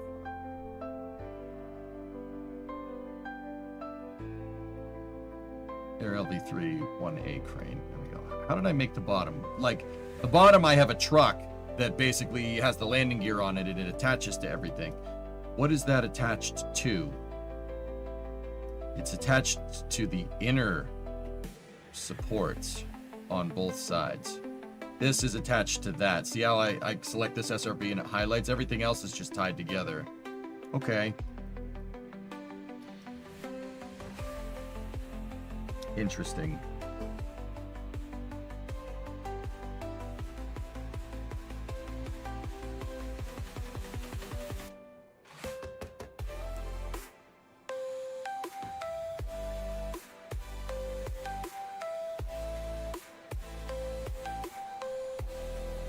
Yeah, of course, Kuro, but that's not exactly the structure that I'm trying to make. And we gotta understand we have part count limitations here. This crane's only 249 parts. That's basically what I would want the crane, the other crane, which is way bigger than this, to be, for the most part.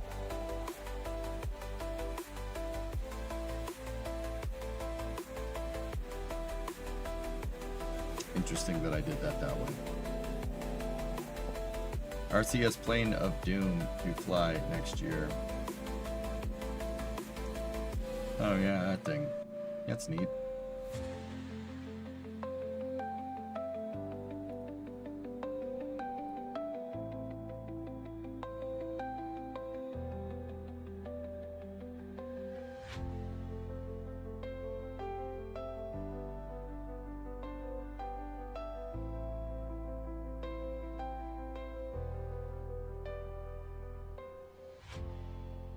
That's clever. Yeah, this thing is a lot more complicated than it seems. I put this together in a very, very specific way. Cool. Past EJ, man. Past EJ was cooking, dude. That was good. That's good stuff. That crane rules, dude. You could pick whatever. You could pick anything up with this, and it won't break. I made this thing really strong, and this crane being way bigger is gonna have to be built in a very similar manner. It has to be tough, dude.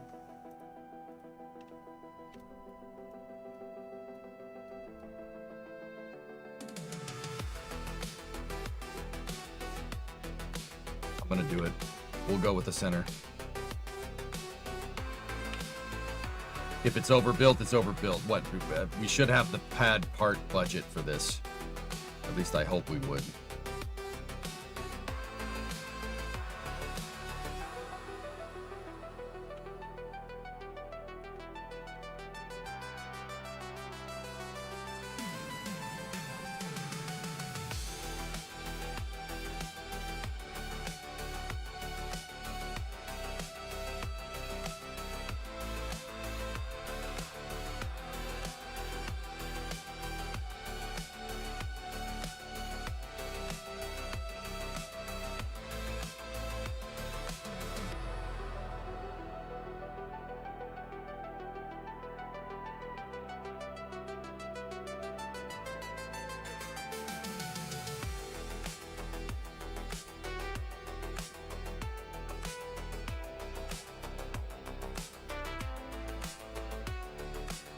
Oh, that was crooked.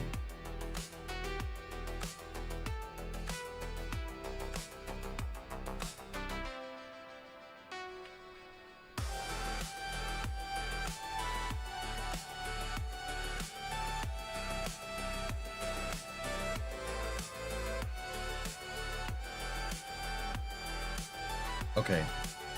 That's good for the outside. Yeah, can't believe Past EJ kept all these secrets to himself. Yeah, what a jerk.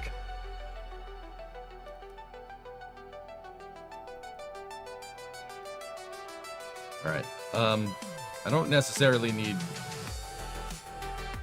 I was about to say, I don't necessarily want landing gear on the inner piece here, but...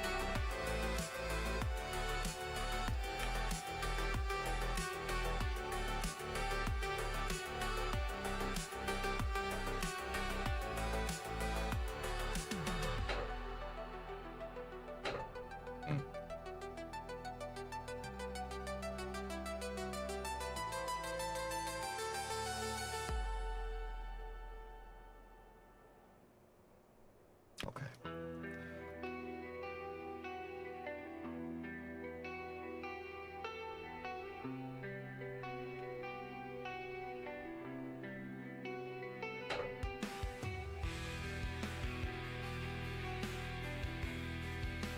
Yeah, I'll wait on that. I definitely want landing gear down there, but I think I have a better way of doing this. But you know what? I'm gonna delete these and I'll leave one landing gear so I have the height of the ground so we can lift this thing up correctly.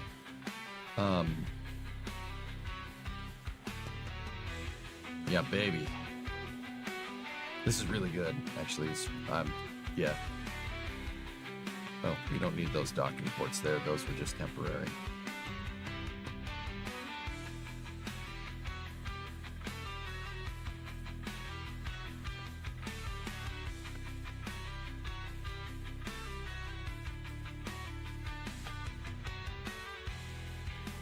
Now, what I want to do here, guys, is turn on auto strut to see. Oh, yeah. Yeah, you think that's strong? The whole thing is basically triangulated like a gigantic trestle. Score. We just need some front to back strength. You know what I'm saying? So the other thing that I'm going to do is, because this is a bridge crane, we need to get the thumper. Obviously, get rid of the fuel.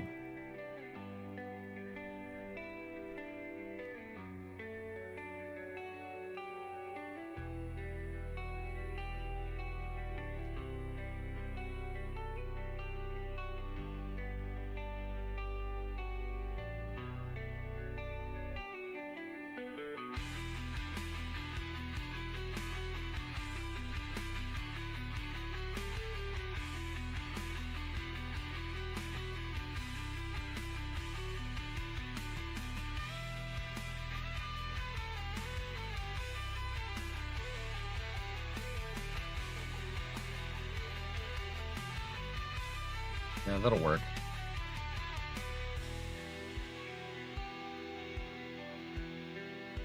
We gotta make the front of the bridge right here.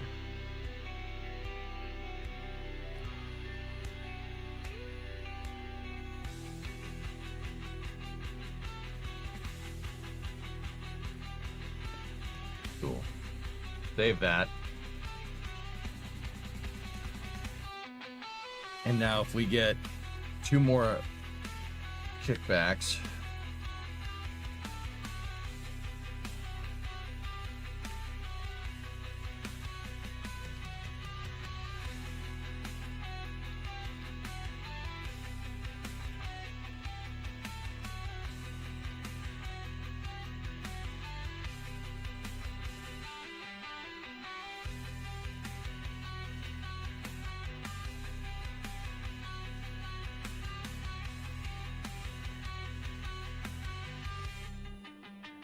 And that lines up exactly with our measurement piece. Perfect. Okay, so that needs to be grandparent strutted. That can't have fuel in it. That would end very poorly.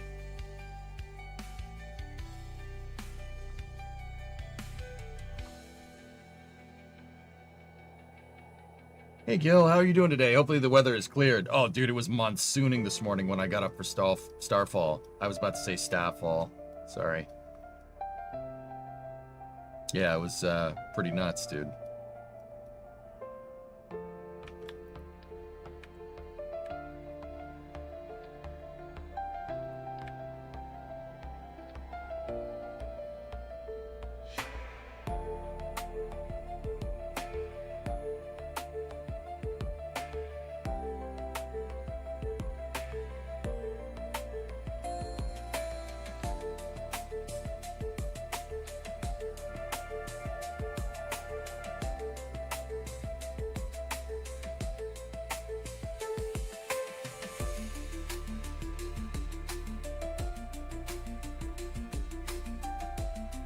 Wondering how much fuel tonnage this would hold? A lot, dude. Trains are heavy, though. You know what I'm saying?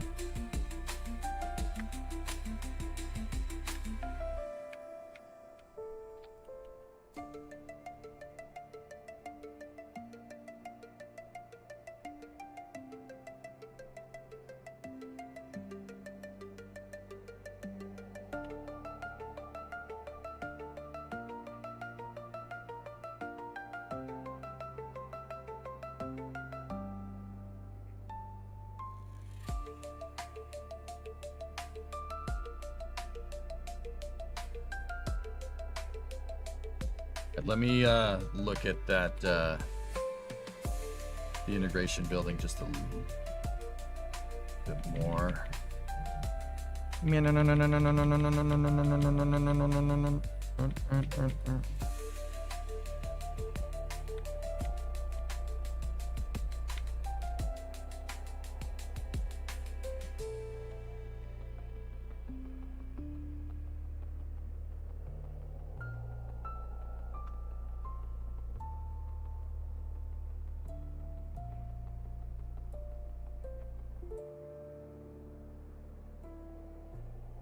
Are your arms heavy?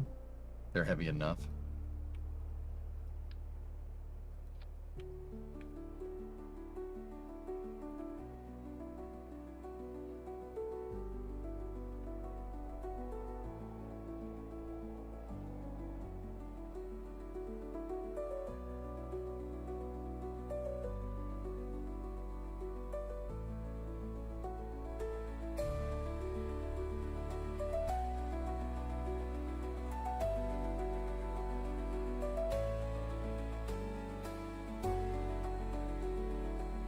EJ's Spaghetti. Hey, Nano. Glad you weren't the only one who popped up for Starfall. Yeah. Yeah. Yep. All right. Well, there's our Mark II structure here. What's the update on the car? I was getting the gimbal camera working this morning. I didn't really get much work done, but I did get the gimbal set up. I'm doing a slight upgrade to the automotive streaming setup, dude. All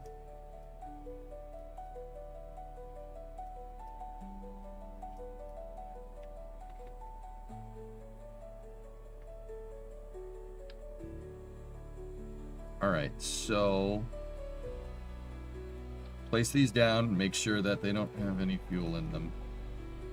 And what we should do, what we should be able to do, is on this one, this crossbar, that's going to go here at this junction. That's going to go right there, right in the center. That one is attached to this one, and it's going this way. Now what we do on the inner ring is attach one up here. We move it into the same exact spot.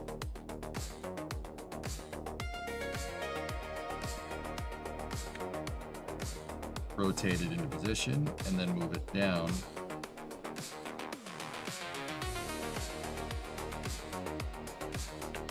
Like that. That will give us some crossbars back and forth. And then we got to do the same thing right here.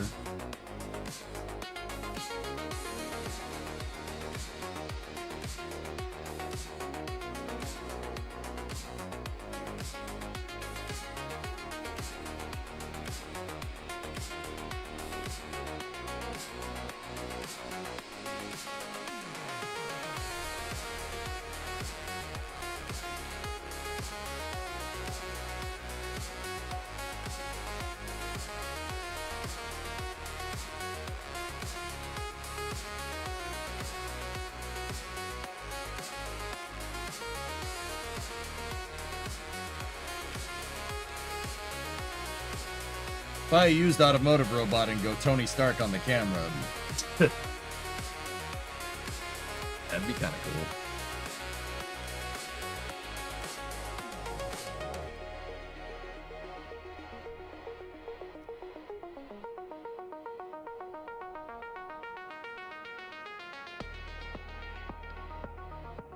So now, even though I'm placing this in a way that makes this look like it's all tied together, it's actually not. We're going to have to tie this together with struts. Remember EJ's old saying, herbal struts drive me nuts.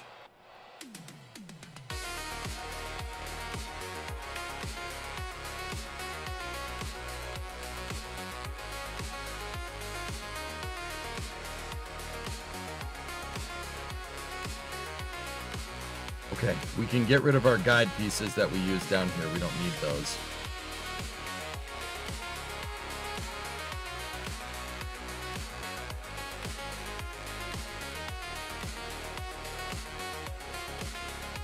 Is it true that they're going to call the gas pipeline Star Pipe? Looks that way.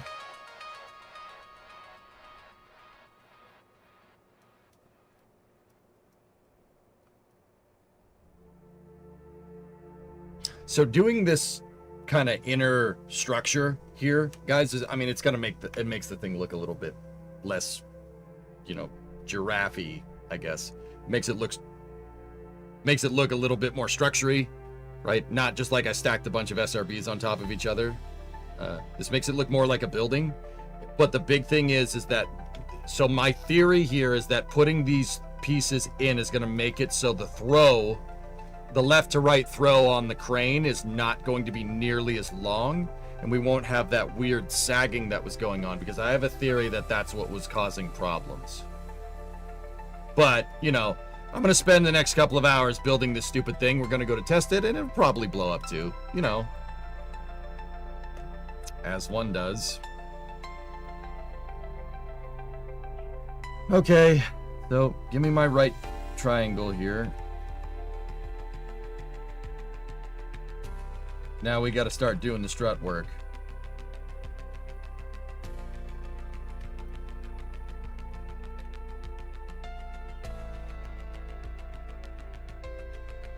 He just left with nuts.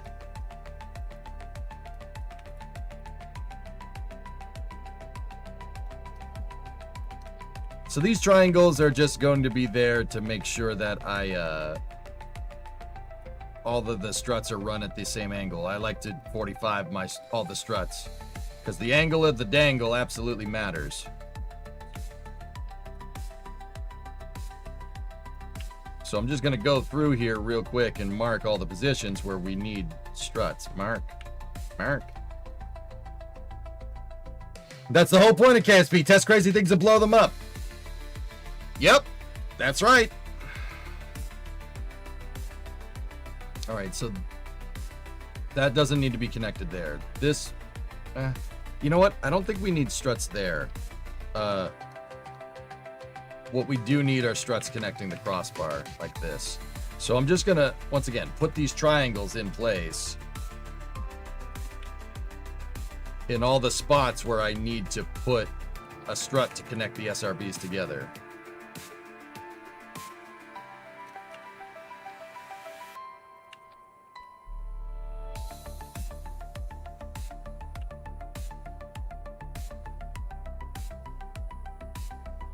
I mean, those are technically connected to that, so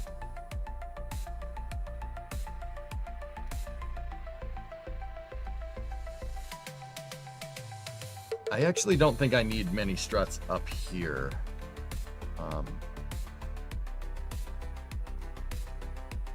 I definitely need them here.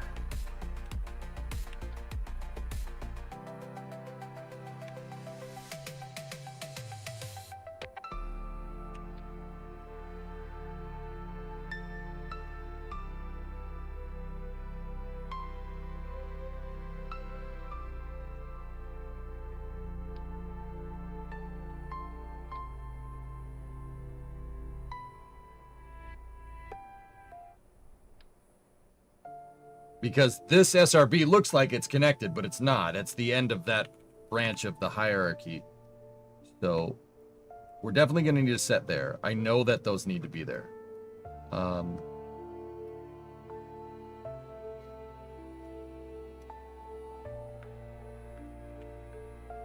One strut that connects the SRB that thumper to the Clydesdale for the crossbar, that absolutely needs one right there.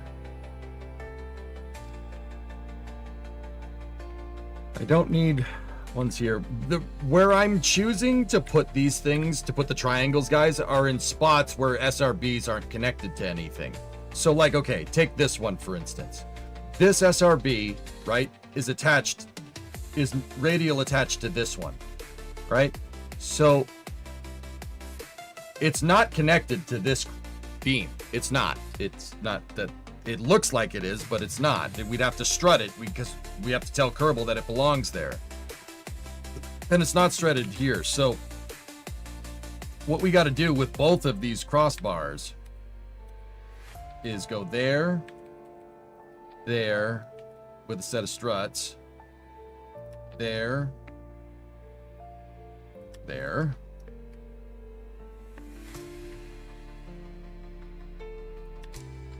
there, there,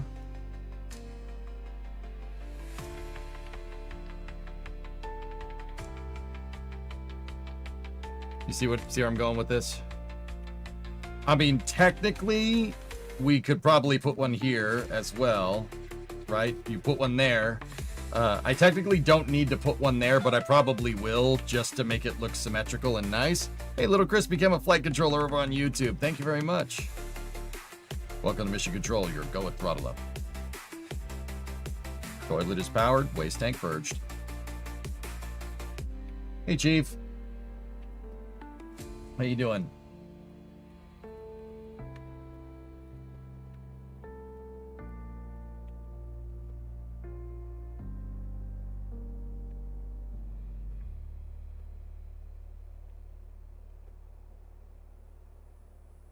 You know, times it takes to place all these stupid triangles, I could just put the struts in position. But then again, the triangles are kind of giving me the template, but whatever.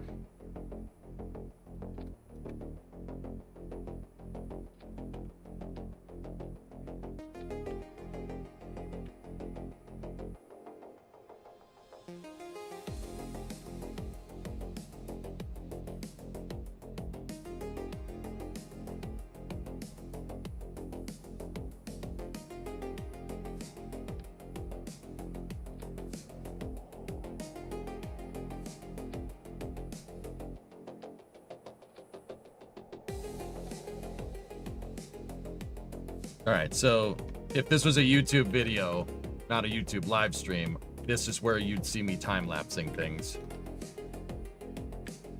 I got a lot of strut work to do. Is every one of these things required? Yes. Sorry to, like, if you got something to do, just give me about 30 minutes, give or take. And you could, if you got, like, want to go get a cup of coffee or something, do it, because now's the time, because I'm just going to be running struts for probably the next 30 minutes.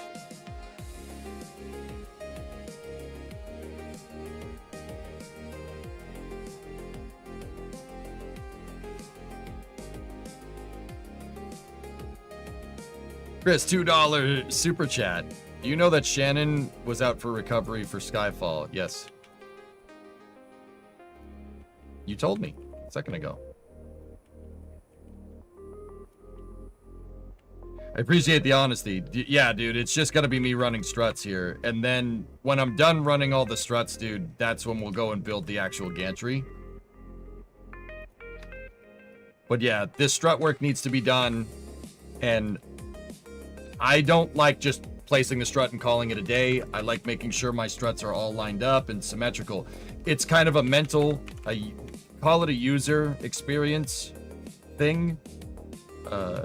Like, you know, if the strut is, all the struts are nice and uniform, you know that it was intended. Sometimes Kerbal likes to run struts in all different directions on ya, which is, yeah, weird.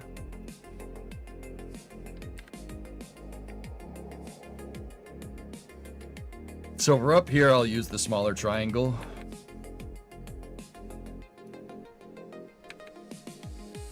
Discovery, We'll go run and throttle up. 2 sets like this. Hey, Worst. Getting closer to that 60 months, 41 month total. Yeah, man. Thank you. Thank you for all the support, guys. That's too good to me.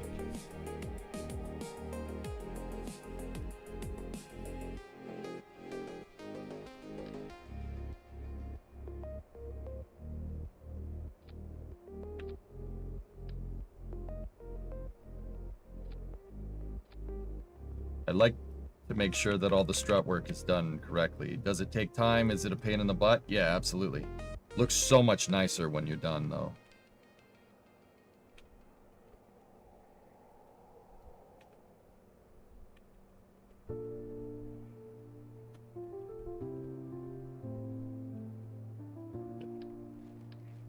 That should hold that together.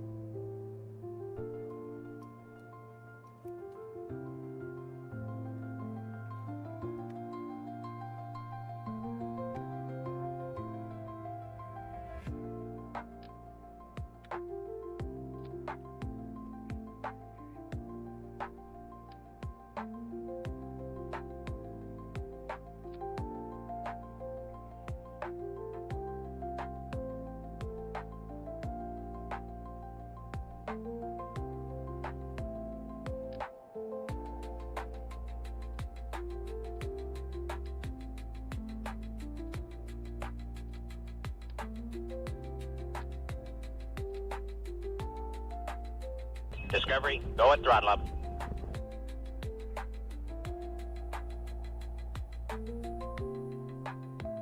Hey, G-Sus, what's up, dude? 50-month resub. Thank you very much.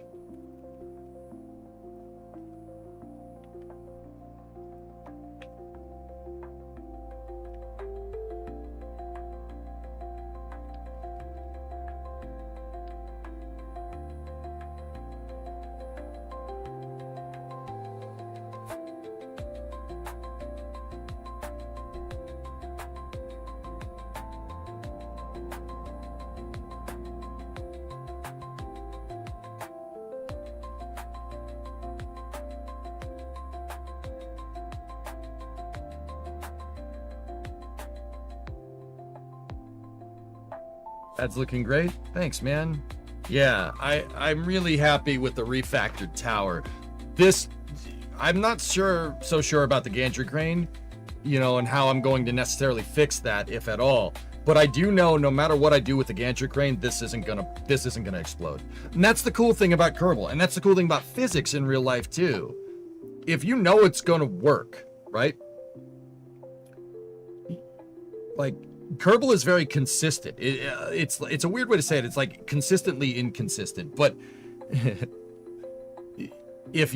so hear me out here, dudes. If you don't revert a save, like if you don't use quick save and quick load, all right, and you know, say you're building a rocket outside the VAB like what I do, if you don't use quick save and quick load, and quick save and quick load was disabled by default in my mission mode rules where I had to build launch pads, where I forced myself to make them.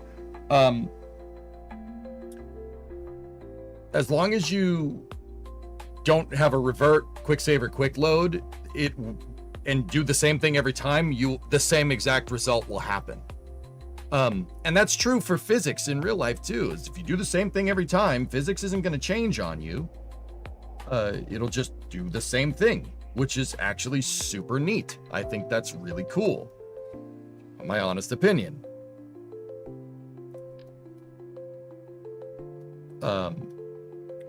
Is this the rebuild? Yeah, Dons. I'm building out the tower to be a little bit stronger, to make it more, let's say explosive resistant. Yeah, physics will do the same thing every time. It's actually, I think that's so damn cool.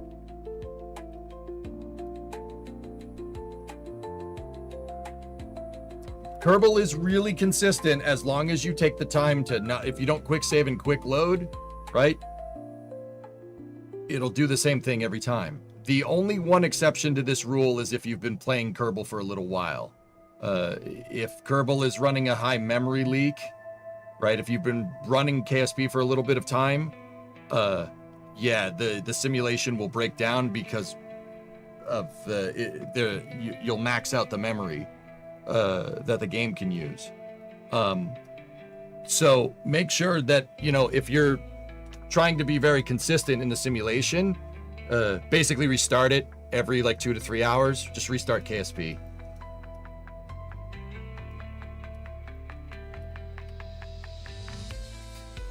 Yeah, can I get a quick load in real life?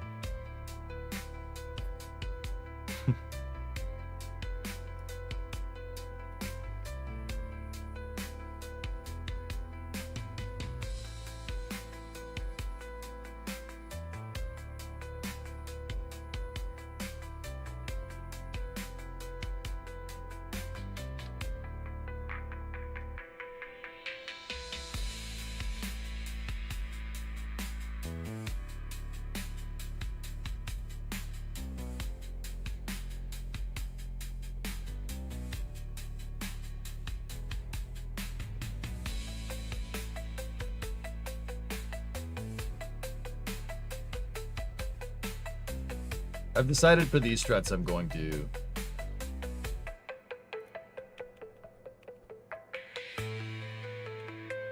make them a little bit smaller. We'll use the big triangles when we're further down on the crane.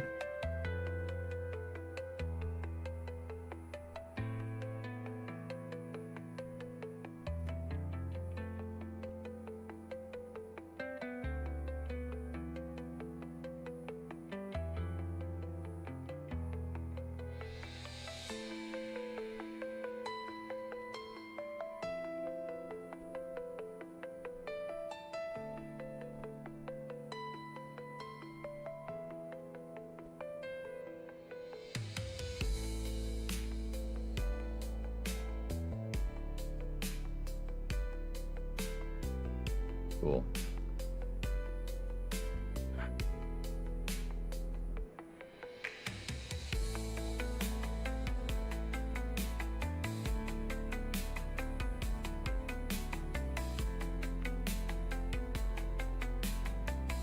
Until the Kraken decides it wants to hate you one day. Restarting the game will keep the Kraken away. That and, well, you got to be a little bit careful about how you build stuff. Like what I'm doing right now.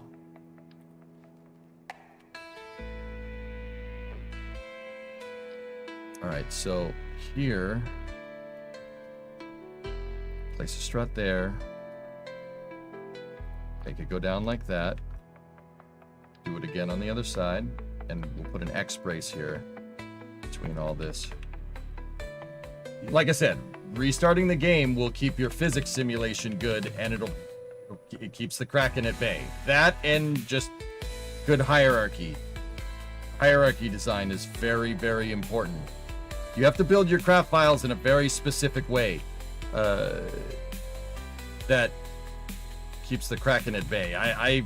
We've built Kraken-proof structures before. Launch pads are usually Kraken-proof because it's a launch pad and it needs to be.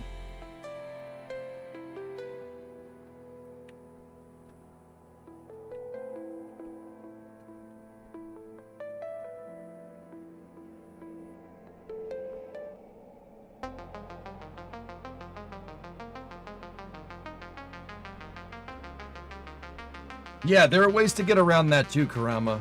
Yeah.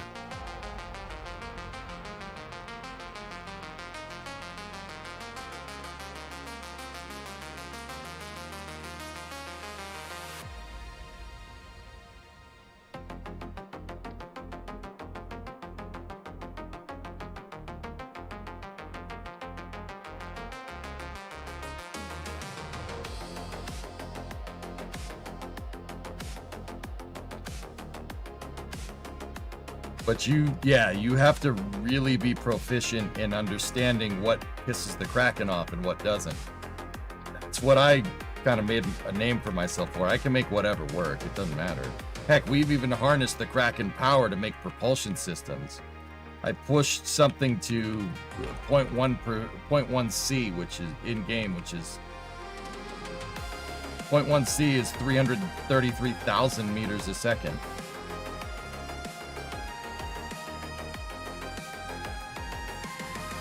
Yeah, Kraken drives, baby. We've harnessed the power of the Kraken. We know what makes the Kraken tick.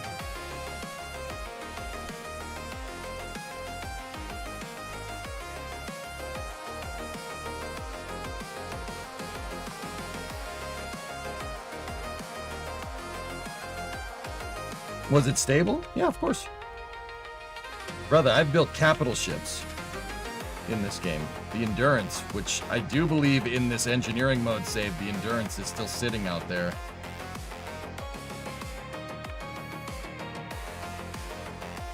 Actually, I forget which save we put the Endurance out in. I've made ships in this game like the Expanse, dude. Like, the Kraken drive is more or less an Epstein drive from the Expanse. Yeah. You also build lowercase ships. Well, yeah, if I give them a lowercase name.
You want more Grissom's element?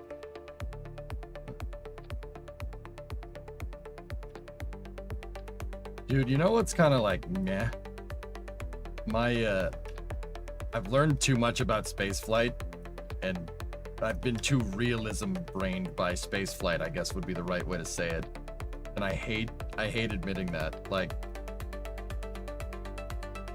if I was gonna make another Grissom, I'd want it to be a lot more quote-unquote realistic.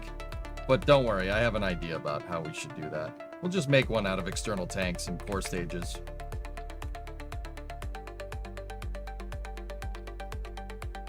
Know what I mean?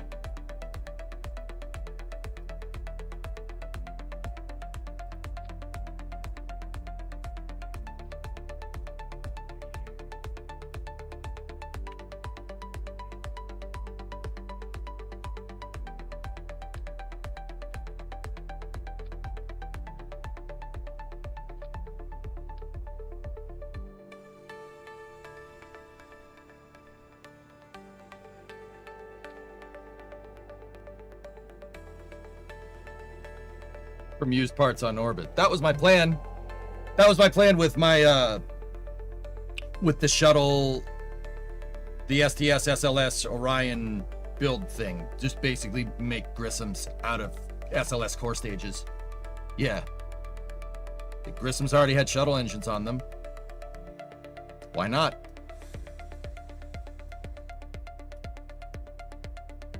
Scovey with the big old payload bay doors. Yeah, there you go.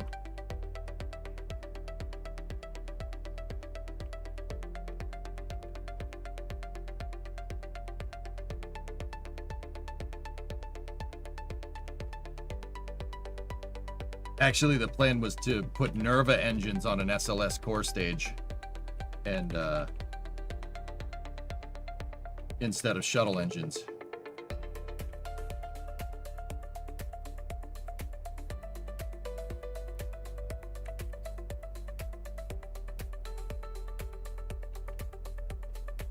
Dude, man, I forgot about that. I forgot that that's what I wanted to do. I don't want to go do that. Well, we will when we're done with this. Let's build this thing. Hey, all, Roger here for Raptor. It's Side Roger Chat. at Raptorside Chat. Roger's cool. We like him.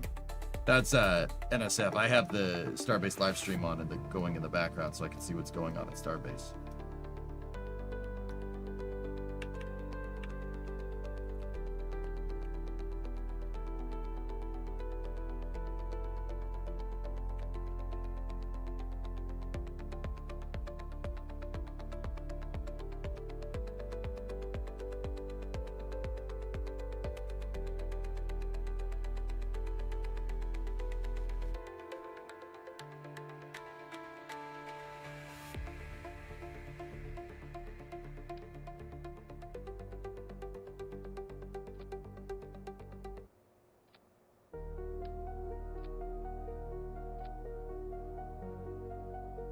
EJ, I feel Boom Supersonic will do cool things. Do you have any thoughts on them?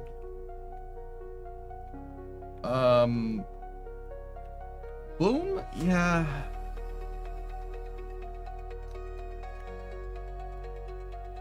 Boom is cool. They did the XB1 testing, Dons, and that was pretty sick. Now what they want to do is pivot to Overture, which is you can adjust both ends of the strut on the PC, Wartaz, yeah. Did you finish the VAB? I'm working on a Mark II version of it right now, Zizep.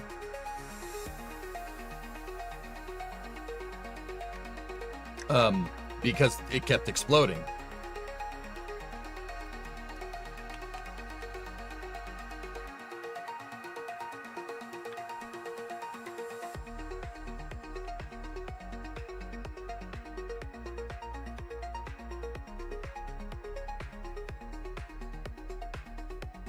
So I'm building more structure into the design.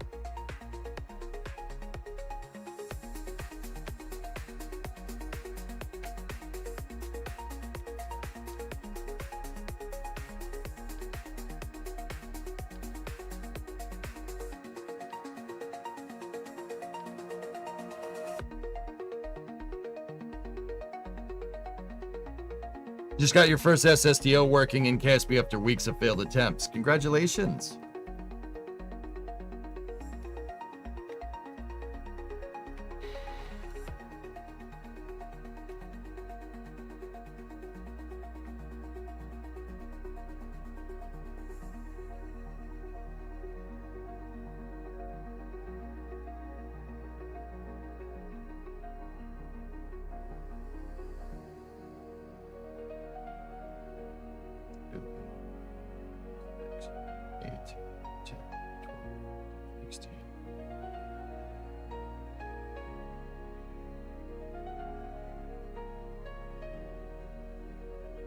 It's just a box with some holes as the door. How hard can it be?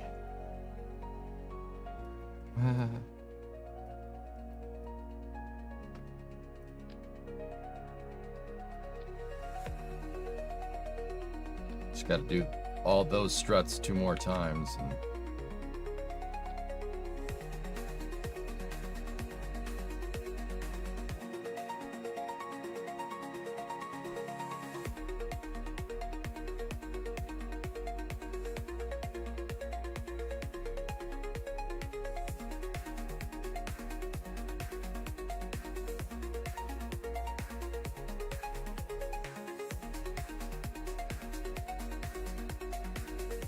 like I said, this is a little bit on the tedious side of things, but whatever.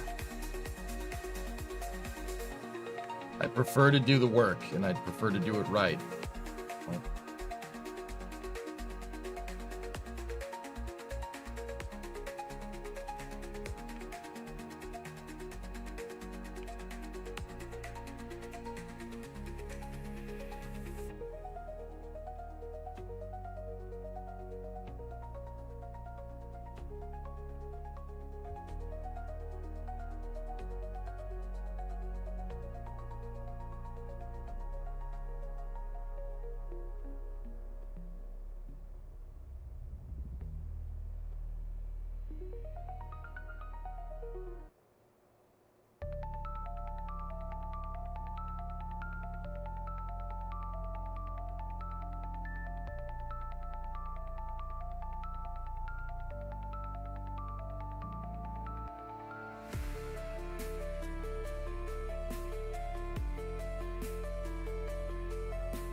Was weird.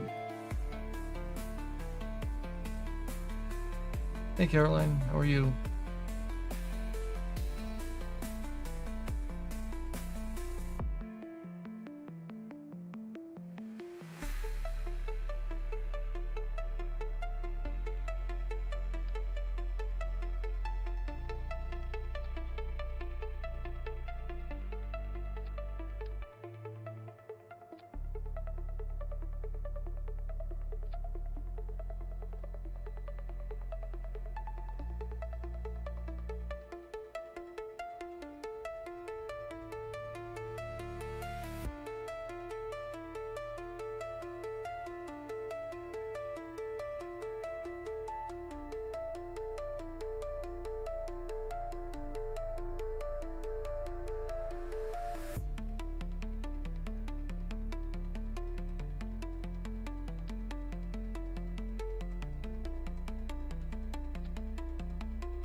Almost got these cross struts in place.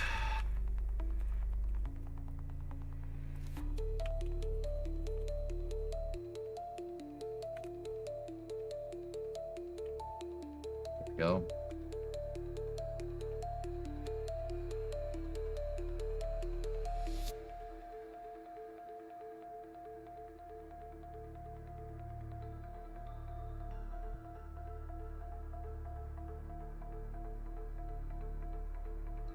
Yeah, it got vodpocalypse pretty hard, Mayor.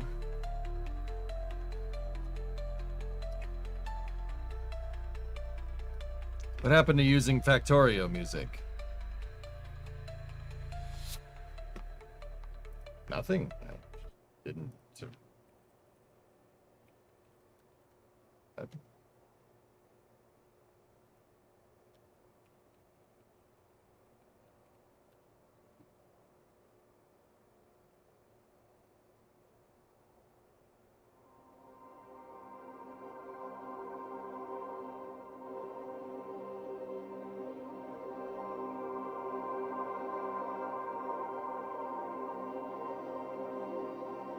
It had gull-wing doors, Mayor. You remember that?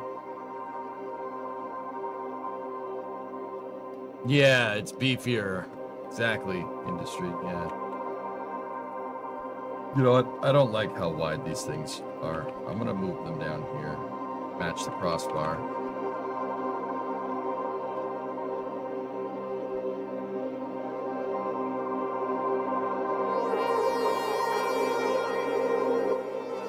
Dudes, Factorio Space Age music is so good.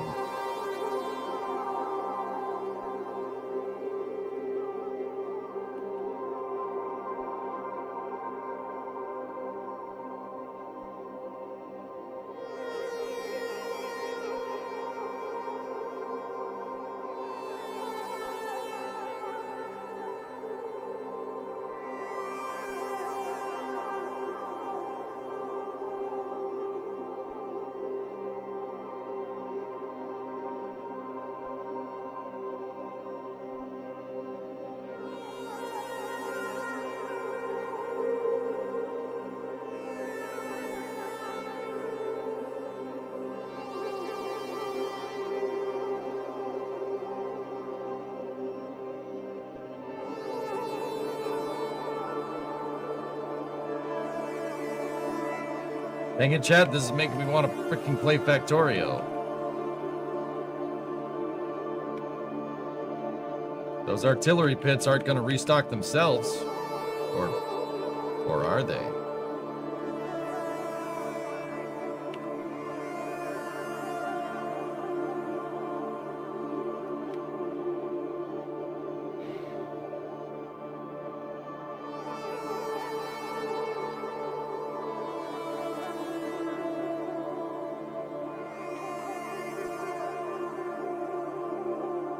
Yeah, I've decided to use the small triangles here.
Yeah, the other triangle's too big.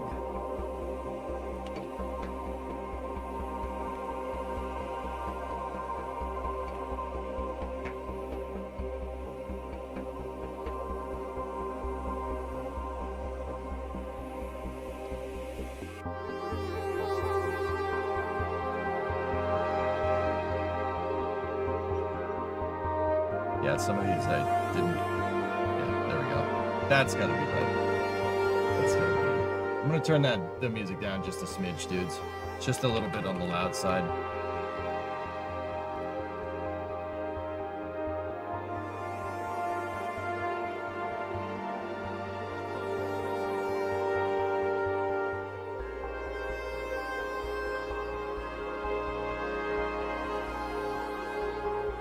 Can almost hear the asteroid biners, huh?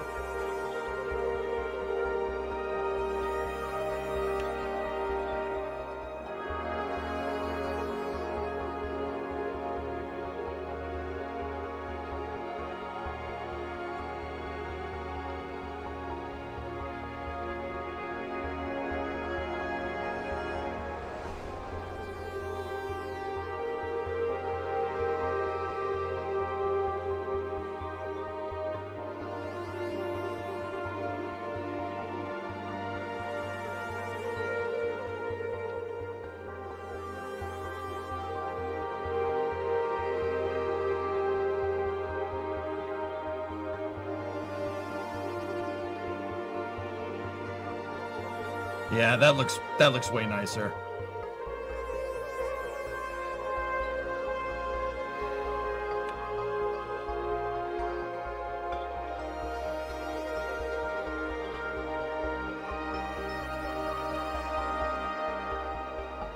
I wasn't calling you out. I promise the last time you played, you said you wanted it for KSP.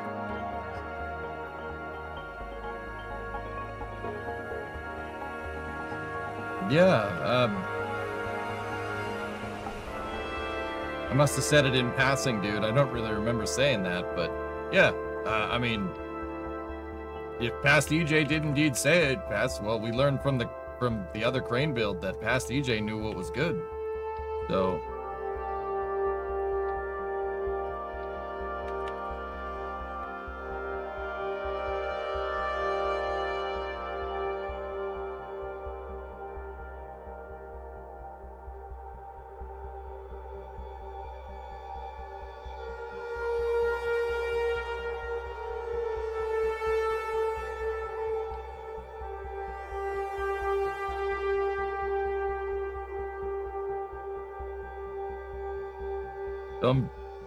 right now, if it looks like I'm strutting a bunch of SRBs together, well, it's because I'm strutting a bunch of SRBs together. I'm working on a gantry crane. I'm gonna build a gantry crane so I can build my shuttle stacks outside of the VAB. Because I want to reuse my shuttles.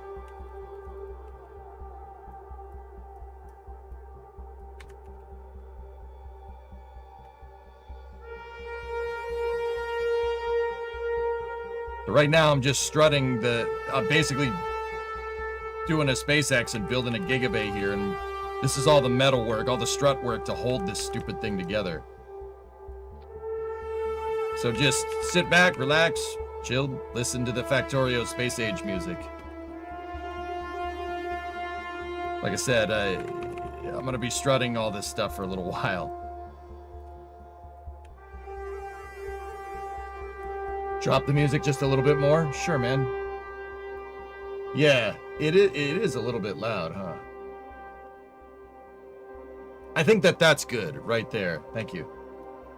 This is just off of YouTube, Mars.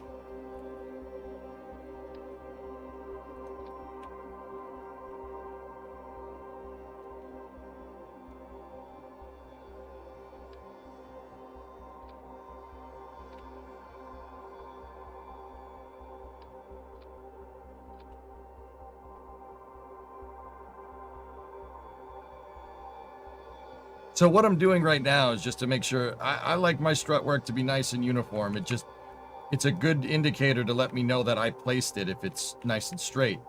I'm using a triangle just to make sure all the struts are nice and uniform. on the lattice structure here.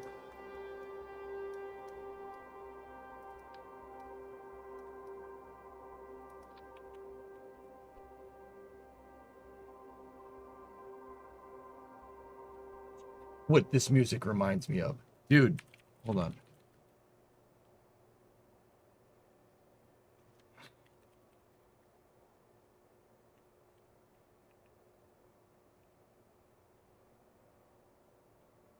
This music reminds me of this. No, not that. Hold on.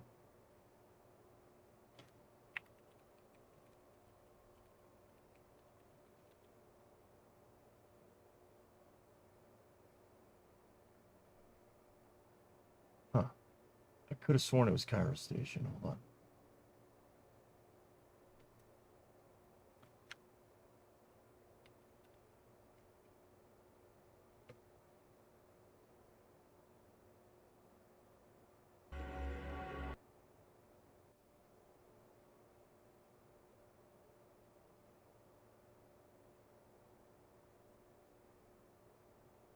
Maybe this one?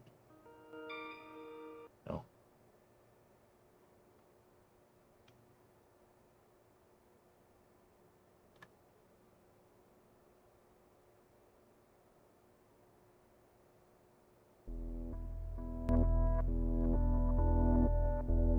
There it is.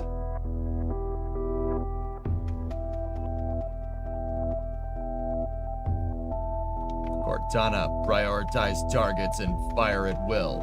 You're on the Mac, Cortana.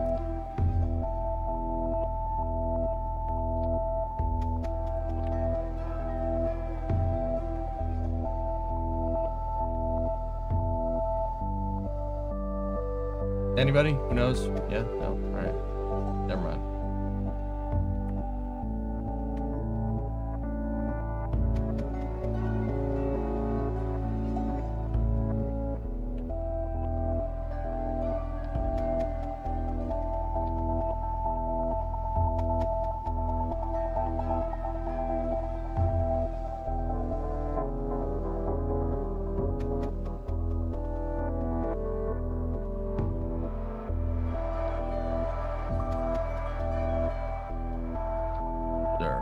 Permission to leave the station.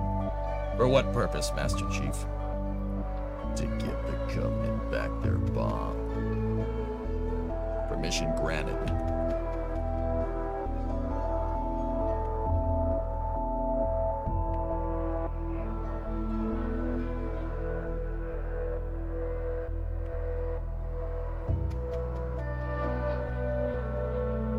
For a brick, he flew pretty good. You said there wouldn't be any cameras, and you said you were gonna wear something nice. Folks need heroes, Chief, so smile, will you? Well, we still got something to smile about. So, Johnson, when are you gonna tell me how you got home? Sorry, guns. Classified. Huh. My ass, well, you can forget about that modification to your A2 scope. Gun's a little cranky.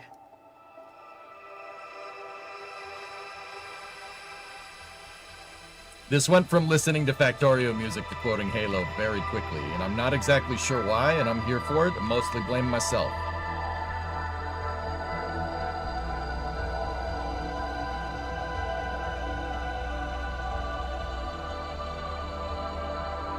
Definitely not a bad thing, right?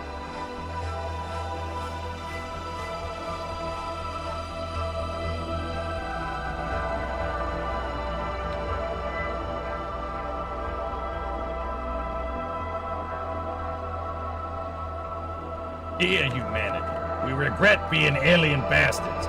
We regret coming to... Actually, we gotta play the right song for that. It would be this one.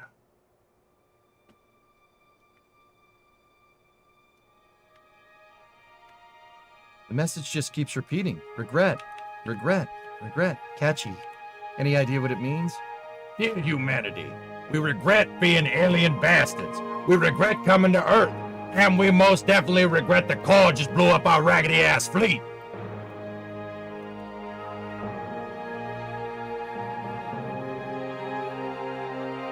It's a prophet. He's on that cruiser and he's calling for help. Immediate. Grid Kilo 23 is hot. Recommend mission aboard. Roger, Recon. It's your call, Sarge.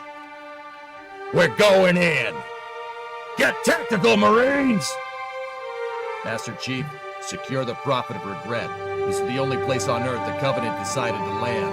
That prophet is going to tell us why. Yeah? You can tell what I played a lot of when I was a kid, huh?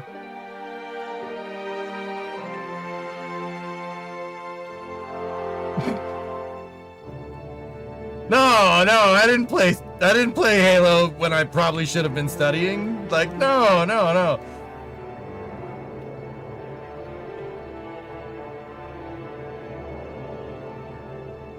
What are you talking about, man? Thanks for the tank. He never gets me anything. Oh, I know what the ladies like.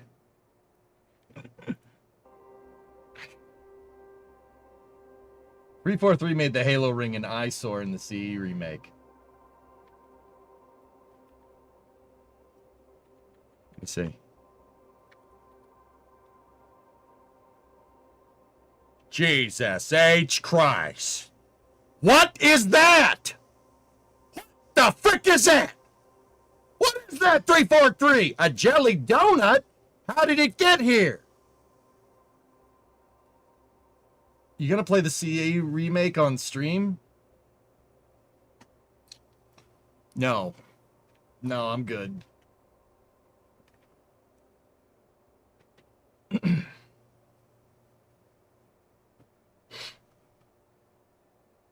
No, bro. That just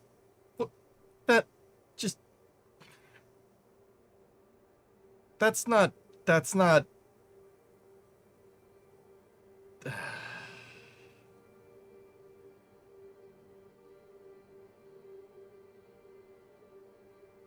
What the heck is even that? That's just doo-doo. That doesn't, like...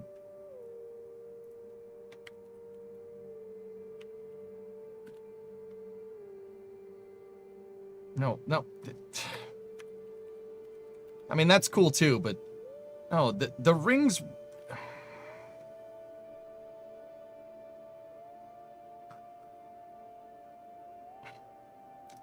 Halo and the Forerunner architecture is one of the only times I will ever say that brutalism architecture is cool, because Forerunner is neoclassical mixed with brutalism.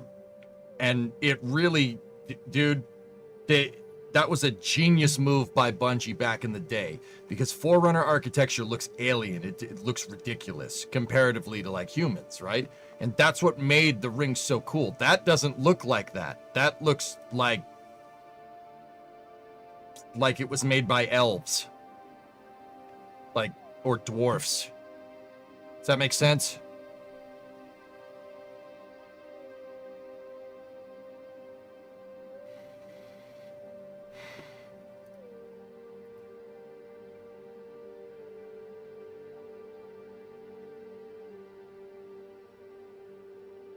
Like, how did Bungie make a freaking like 20 poly ring have more depth and scale than however many polygons that freaking thing is?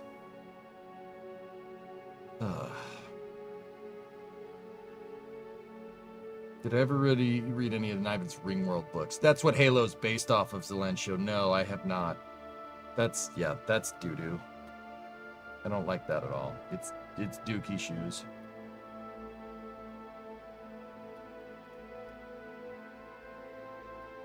I don't like the double-crossed struts here, but... What's the diameter of the ring?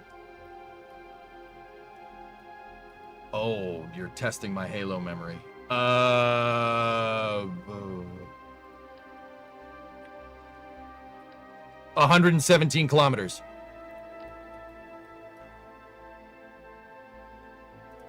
Yeah, that's right. 117 kilometers.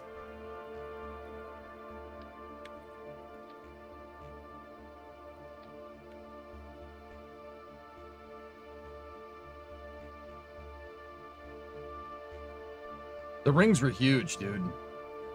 And that's like the only time I'll ever endorse like brutal architecture, because I hate brutal architecture.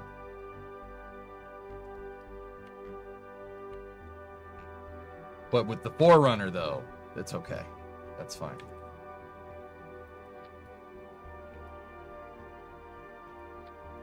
Free real estate, Jim? No. It's free real estate, John. It's Halo.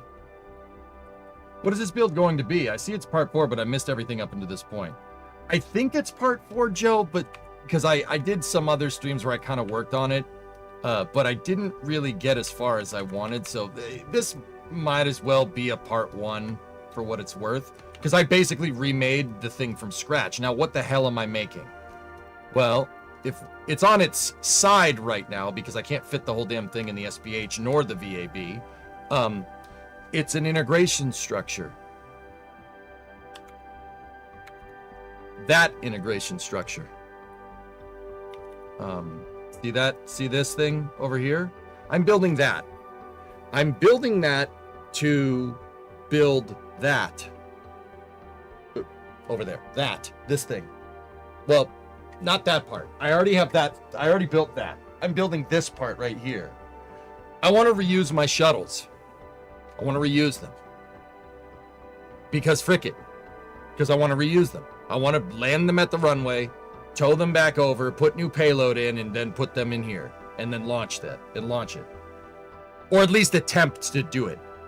Just to say that I did. Maybe we'll do it once. And then decide that this takes way too much time, which is probably what's going to happen. But it's still a fun exercise. And I'm just getting back into Kerbal, so I'm kind of, doing some Kerbal workouts here, trying to build crazy stuff. So this is one of the 2 integration towers that was at SLC-6. Tranquility Base here. The Eagle has landed. I got cast in a film about a bakery. It's not a huge part, just a small role. Not suggesting a project, just wondering if it's possible. Can you build a Halo in KSP? You'd have to fudge the game a little bit, X-Wing, to build something that big. It's conceptually possible, but it pretty much no. Kerbal was not designed to build at that scale. So you're able to build another building in Kerbal? Yeah. Well, I can, yeah, I'm making structures out of SRBs, Joe. That's what I'm doing. Also, hi, Geeson.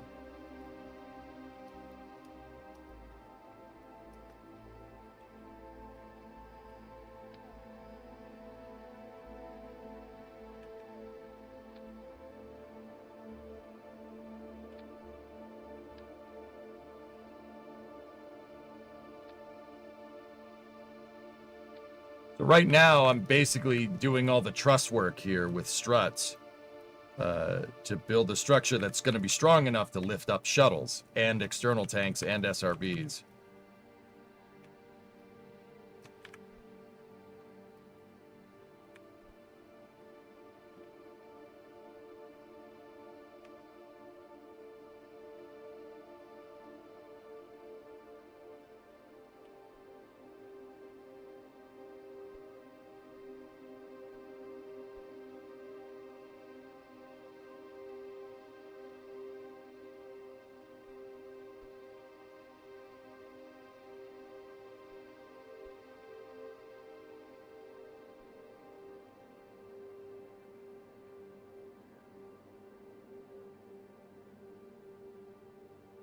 Wild, go off. Thanks, man. Yeah, just hey, keep it classy. I like to maintain a, at least somewhat of a professional environment during the day, Joe. But yeah, thanks, man.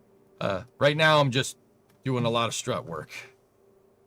Doing a lot of strut work to make sure this thing doesn't fall apart, or and also to make sure that the Kraken doesn't get it. Yeah, I don't want the Kraken to claim this. Whoever asked about making Halo.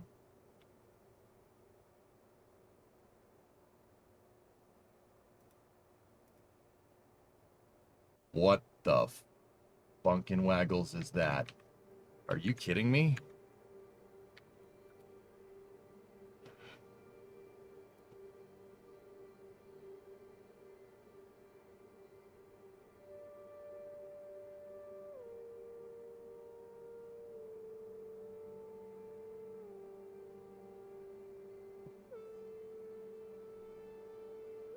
How much time do you think you'll need to put into a build like this? Well, this is just one building out of the entire launch complex, dude.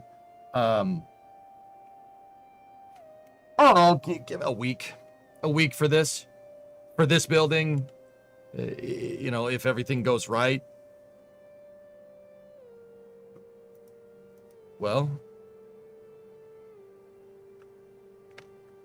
X-Wing, there's that.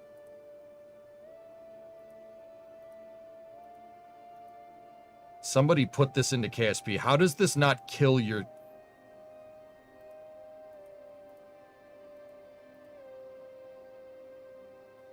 How does this not completely obliterate your computer?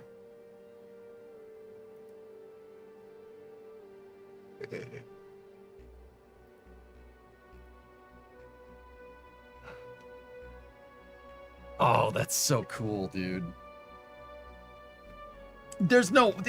Guys, there's no way the guy built it. Like, I'm sorry. If somebody actually sit there and put this thing together in pieces, I'd be amazed. This is probably something that they put in the game that was just edited up into orbit.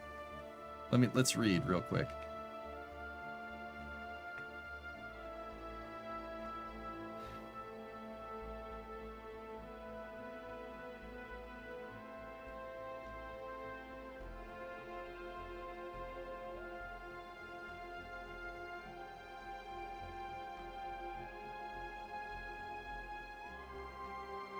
When you first saw Kalia Orbital, were you blinded by its majesty? Blinded? Awed? Dumbstruck? Yet you allowed the humans to desecrate the sacred... No, to enter the sacred ring and desecrate it with their filthy footsteps.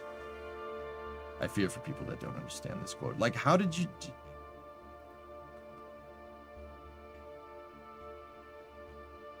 Pro must be the sole reason for RAM, GPU, and RAM shortages. He explains how here. Yeah, I'm just genuinely curious how you went about doing this. It's complicated. By default, it cannot be displayed on the most images are indeed miniatures, mere thousands of kilometers in diameter. I've attempted writing a DLL mod to remove the active craft rendering distance limit of about 1,500 kilometers that stock KSP has. It did in fact work, making the render radius 5 million kilometers instead. Alas, at that point Unity itself gave up with the lighting, float point error I believe. So even though the whole craft was there, only a small fraction of it was correctly lit. I'm fairly certain that fraction is still more than KSP allows by default though. Correct, X-Wing, yeah. TLDR, the full-size version of the ring was, in fact, spawned in and it did not kill the game, but wasn't terribly photogenic. The version most screenshots depict is about 3,000 kilometers in diameter, and one in the mass driver shot is somewhere near 40,000 kilometers. The ring is one big custom part, and the mass drivers amount to 2.5 2 to 500 more. Total part count is 271. Yeah. It's not going to lag the game. Yeah, you're just going to have trouble seeing it. 271 parts is not going to lag the game, but yeah.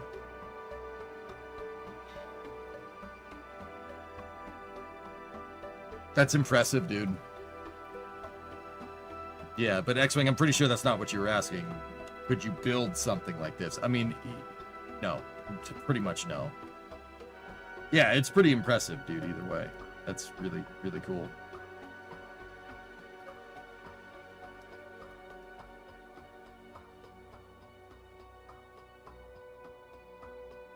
We're at 187 parts here. This thing's probably going to end up being about 300 parts, all said and done, I think.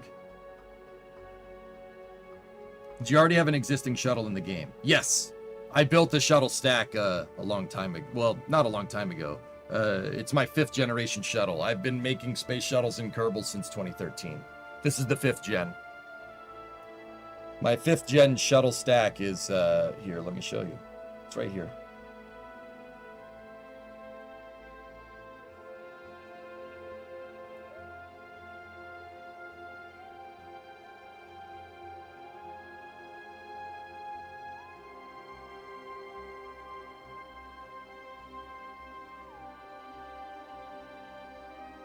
That's my 5th gen shuttle.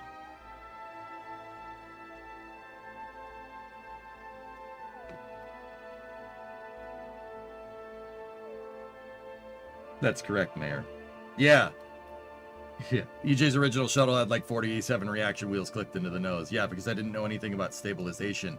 This has precisely 0. There's no SAS on this thing. There's no reaction wheel torque. See? Nothing. No SAS.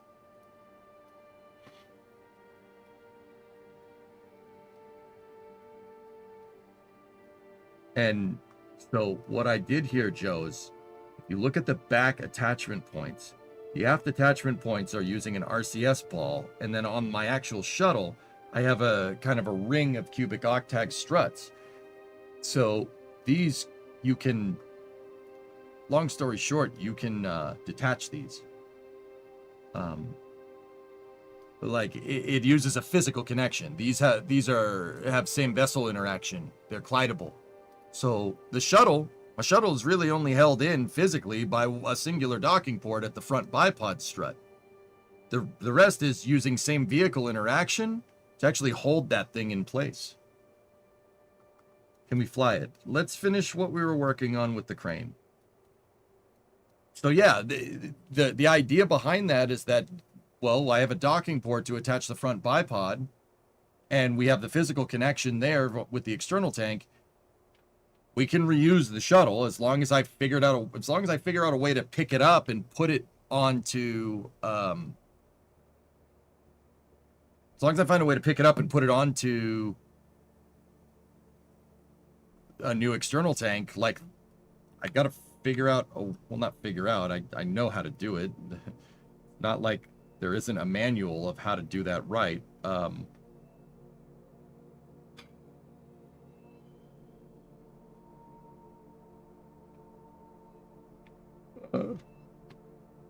Excuse me. I have to do things that are not correct to do. Well, that. Pick up the external tank.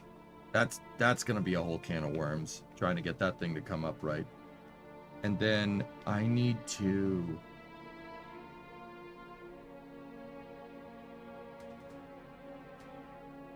do that. It's absolutely wild. I've been thinking about getting this game to build a shuttle myself, but this looks impossible.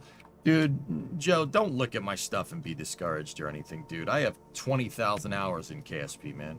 I'm playing it for well over a decade. Don't worry about that. Just get in and have some fun. The thing about rockets is that you build it, get it to work, and then make it cool later.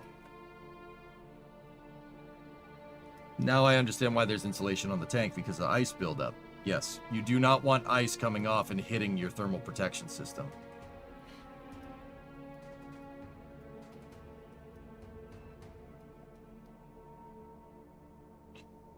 But yeah, dude, just jump in. I mean, Joe, if you're gonna buy KSP 1, and buy KSP 1, don't touch KSP 2. That game's a sack of crap. If you're gonna buy KSP 1, don't try to build this right away. Just build a rocket. Figure out how they work, and then go. Don't try to build a shuttle first. You'll struggle. It's hard. It's rocket science and stuff.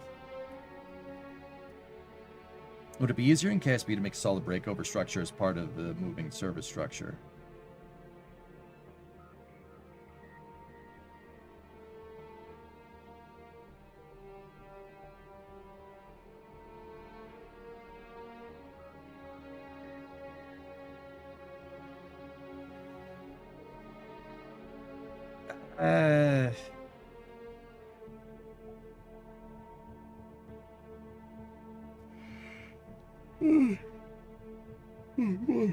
Alexa, are you talking about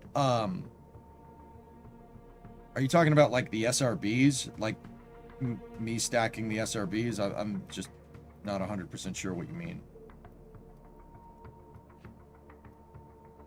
I really appreciate the device. It looks like a lot of fun. Yeah, dude, Kerbal's a great time. Kerbal's fantastic. You can build planes, you can build helicopters, you can build whatever. And it's not going to make you a rocket scientist, but you'll definitely be a little more well-versed in how this all works, that's for sure.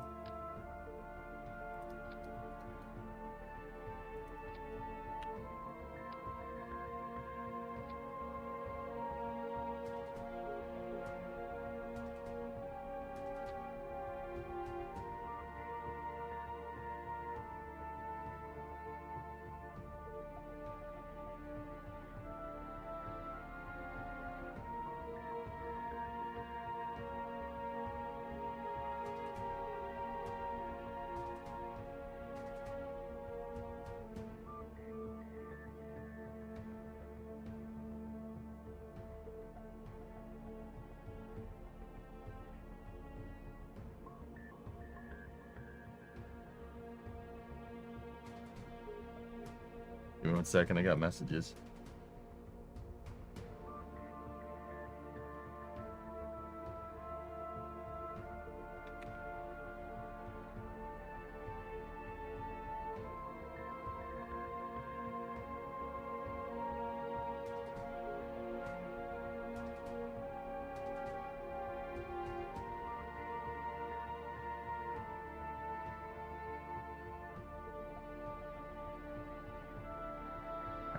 Sorry, need to answer some messages. All right, let's get this last bit of strut work done.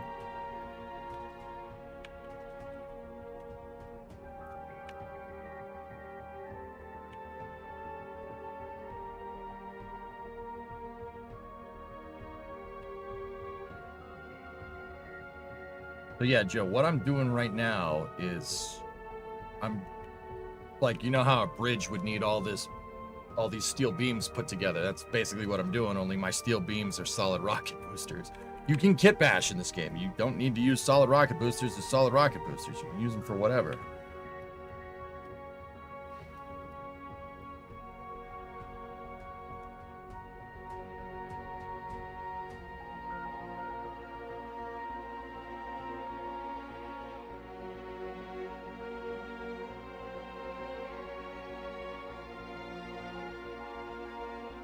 So Aqualex, I was kind of working on two different con ops here.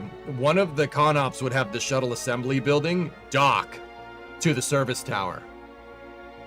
Have them dock together and have them become one thing, and then have toggleable cal control systems. So I could basically hit Action Group 1 and control the service tower crane, or Action Group 2 and control the SAB crane, right? Or, that's probably how I'm going to do it. Yeah, that's probably how that's going to get done. I can't really see another way of doing that correctly. You'd have to have the MST locked down into position, and then the SAB locked down into position, right? And you'd have to, well, the other way is just flip between vehicles. Yeah, I'm building in mirror symmetry, Joe, so I'm only really building one side of this thing. You know?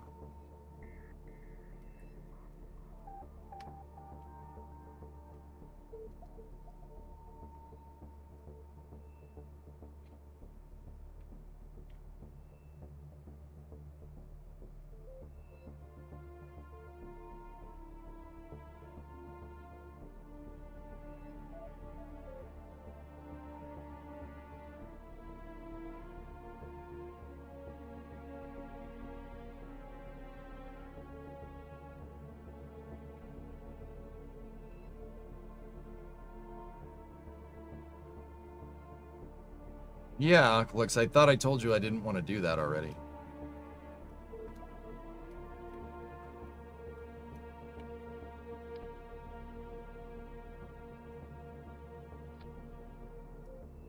I mean, maybe we can try that if the way that the con-ops that I have figured out doesn't work. But yeah, for the most part, I'm pretty sure we proved out a system that works correctly. Doesn't matter, dude. We'll I mean, if we have to do that way, that was the other original way I thought would be a good way to get this done.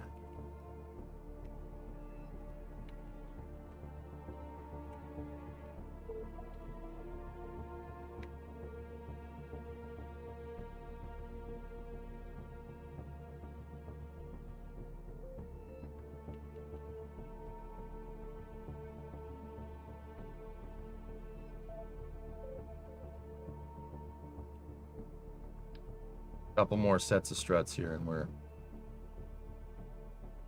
gonna be good to go.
I told you it's a lot of strut work, man.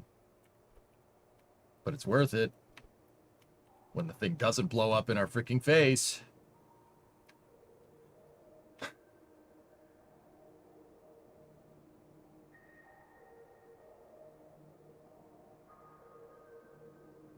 Alright, I need struts there, and struts there. So we're not out of the woods yet.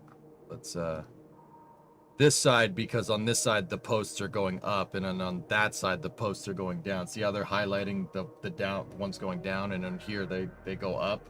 I did that on purpose to create a crossbar.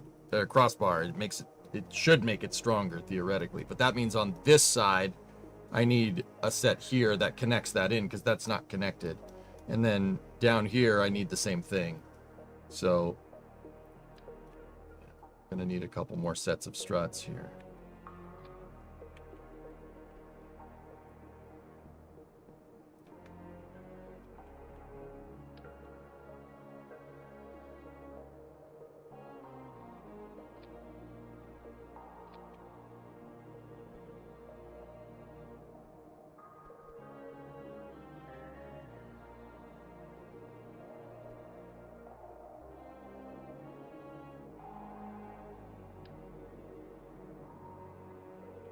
I'm using the triangle as a template to make sure that all my struts are run the exact same way. It's just something I like doing, make it look nice.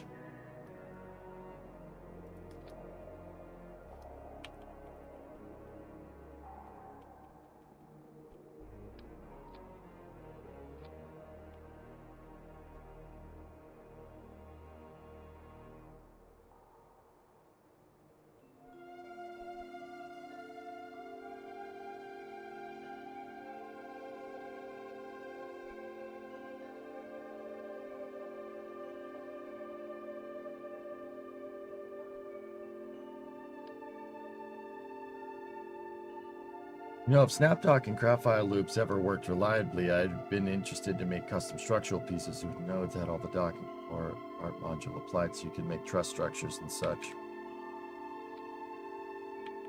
I mean, seemingly there's a way it doesn't matter anymore. I think our one ace card in this regard is the same vessel interaction. Same vessel interaction will hold the thing in place. At least it should.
All right, now we got to do the same thing down here.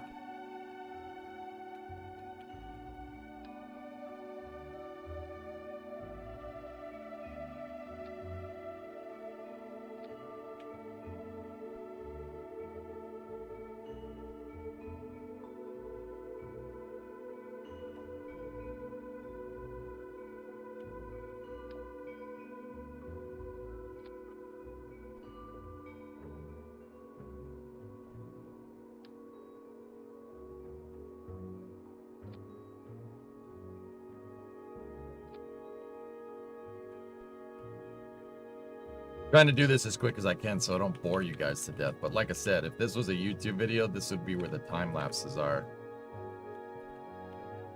This would be where the big old time lapse is, because this is, yeah, it's just tedious work. Does the triangle piece not give any support? No, it's just a visual template. The struts are what give you support, dude. Even if I placed it right there, Crow, if I placed it like this and then I strutted the triangle to that, then yeah, sure. Of course. Why do that when I could just strut one to the other, right? Kerbal doesn't understand that even though those parts are clipping, that they're attached. It doesn't get it. It's, yeah. I mean, so, yeah, if there was like a weld function in this and I could weld stuff together and we could, you know, run a bead right there, and then the physical simulation would stimulate that structural connection, that'd be awesome. But that's cool, but that's basically what struts do in the first place. Consider struts in this game, or at least how I use them, as welding things together. Like I just welded that tube to this tube.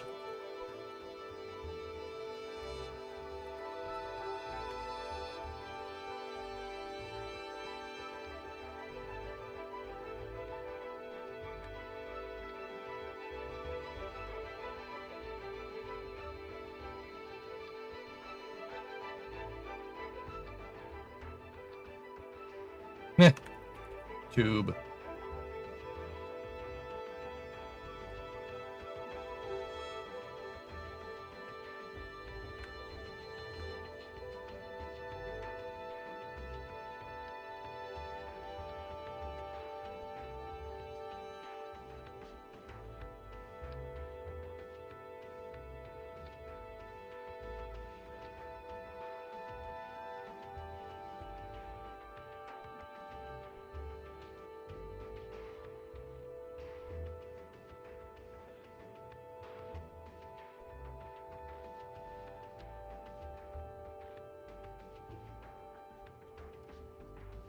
Almost done.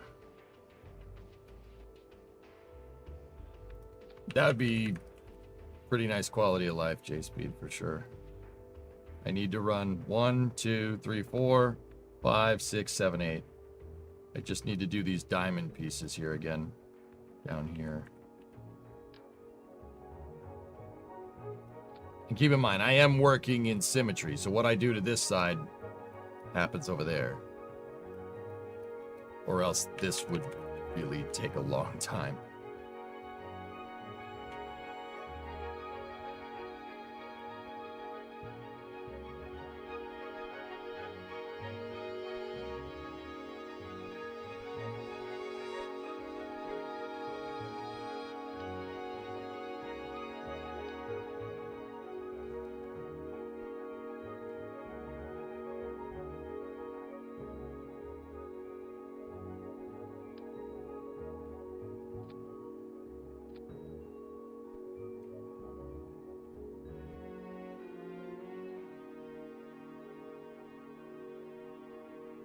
Now, what's my reasoning for doing all this damn strut work? Well, I know this works. This worked with my other crane.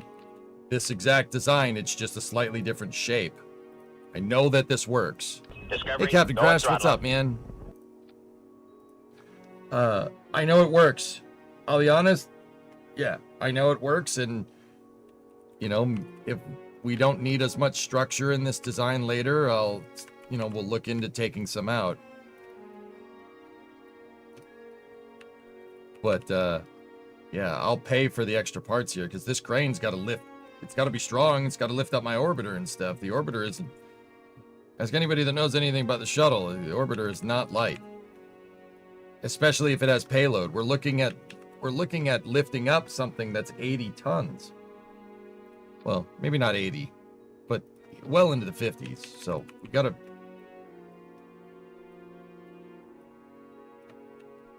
Really got to make sure that we have the reinforcement that we're looking for.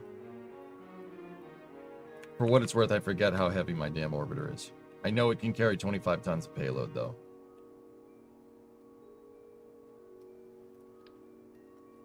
Four more left.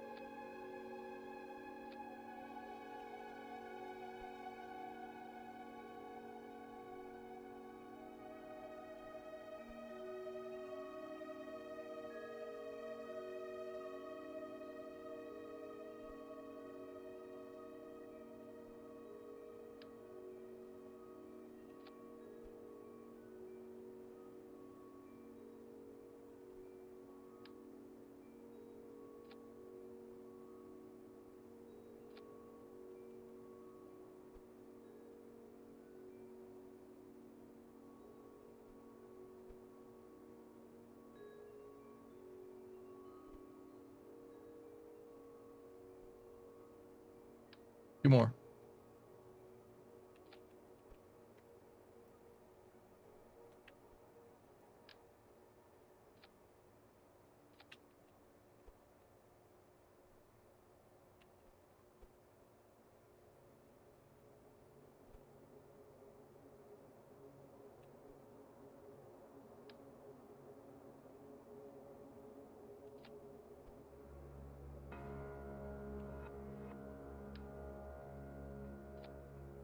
Last one.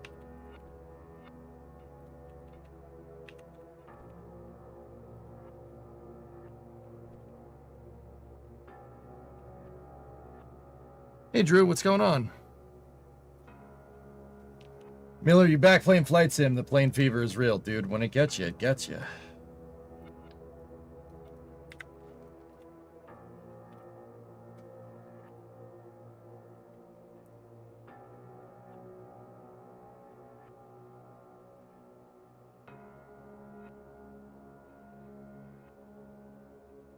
Now, back up to the top brace piece.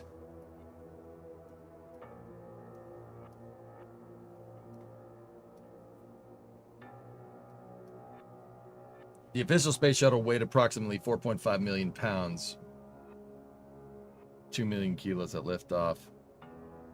Of the space shuttle stack, the orbiter itself weighed 165,000 pounds, or about 75 tons empty. It can carry up to 29,500 of payload. Yeah, exactly. This crane needs to be strong. This is the one that's going to be doing most of the lifting. It needs to be strong. Like, we can't have it explode when it goes to attach to something, right? We can't do that.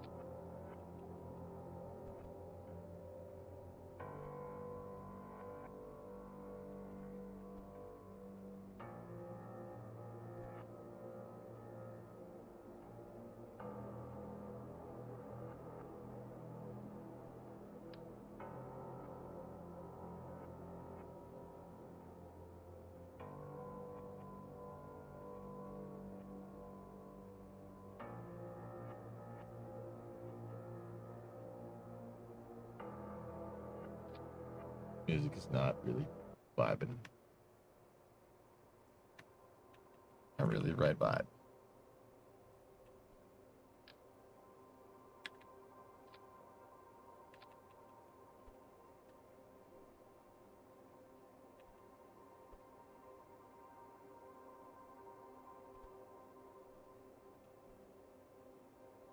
Okay, I just needed a strut there, a strut there to hold this all together. Where are we at? We're at 241 parts. Man, this thing ended up being really, really, really big.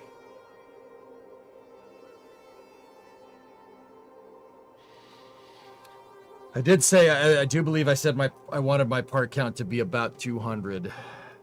This.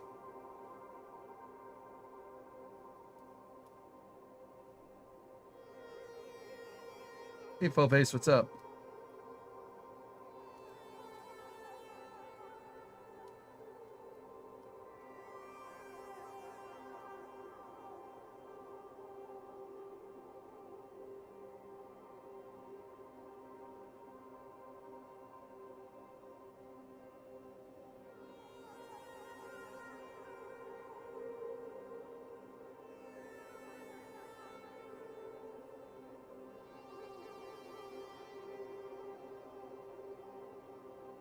Okay, now it needs landing gear.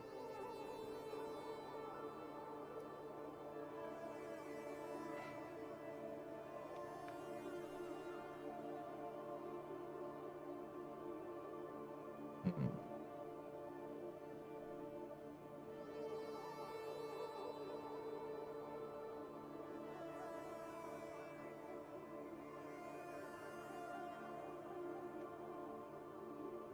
Okay, so give me another Clydesdale.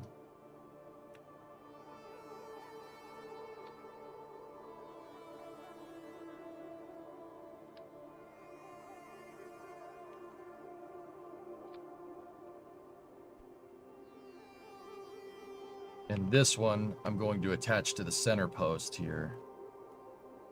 Like this.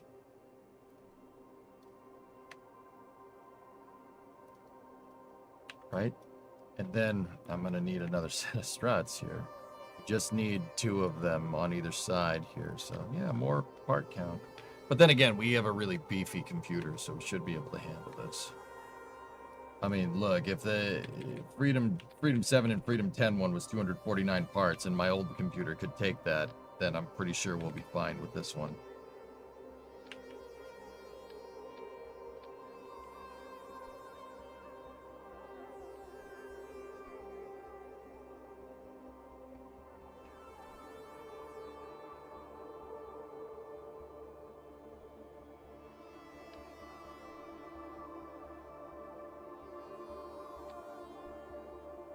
Yeah, this one's probably going to end up being a little over 300 and change.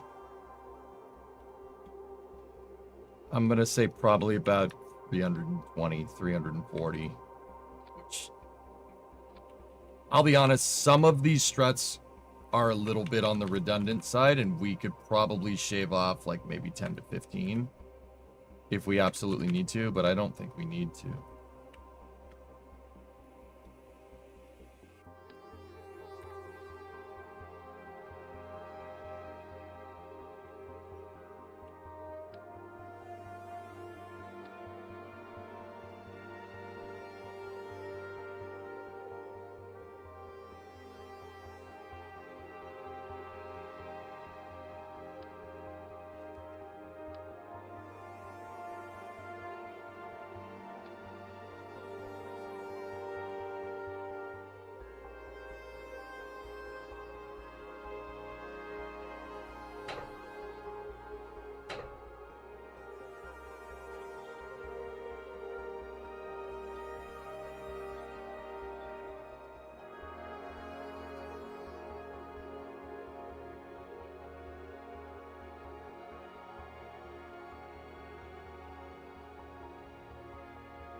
Now, these landing gears are to lift the crane up and to move it away from the pad.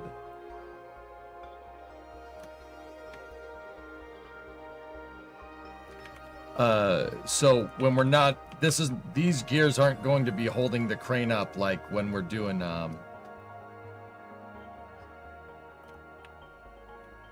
when we're like lifting something. The crane should be set down on these the modular girder segments. Reason why I have them set down on modular girder segments have extremely high impact tolerance. It's basically like a concrete foundation. They don't move around. And if the crane jitters or whatever, if the Kraken tries to get it, tries to slam it into the ground, as long as it doesn't slam it into the ground faster than an 80 meter a second impact, the crane ain't breaking. That's what I mean about building Kraken-proof structures.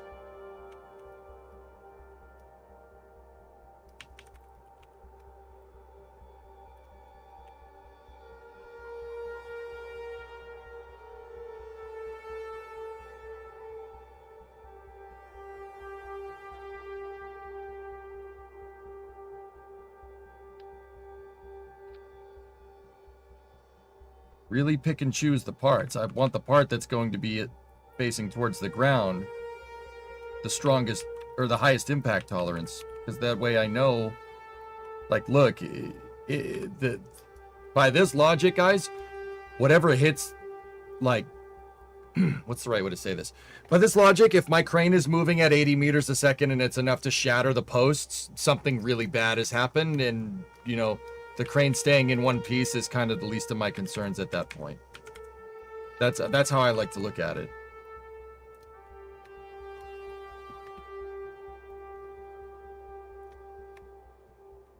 I mean, with that being said, I still think this crane is probably going to explode a little bit, but if it does, the structure shouldn't come apart.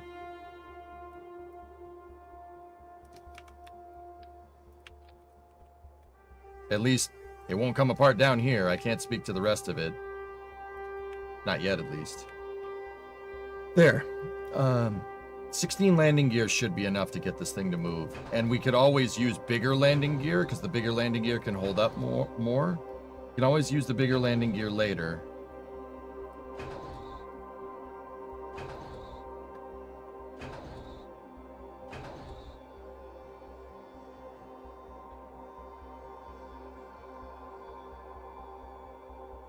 Any reason why you use this one over the larger ones? Steerable. I have to, I mean, J-Speed, we're gonna have to move the crane to the launch site at some point, so I can't build it in place, right?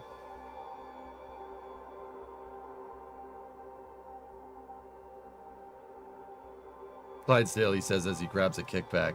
Oops. Sorry. SLC-6 had a separate payload integration building, right? So your building doesn't have to lift payload weight. Max would just be the shuttle. Yes, Drew, that's right. That's correct. Yeah, I don't have to lift the shuttle with payload. The VAB had to do that, but not, well, not necessarily. But yeah, the PCR should fix that problem.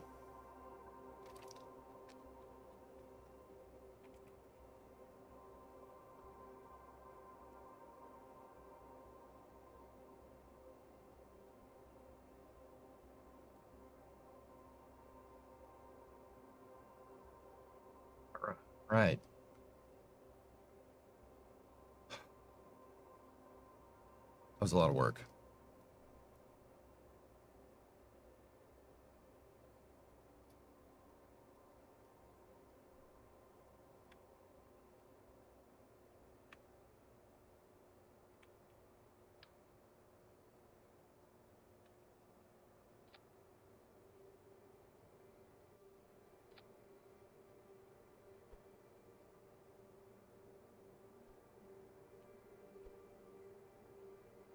I forgot a set down here.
One of those was not placed exactly right.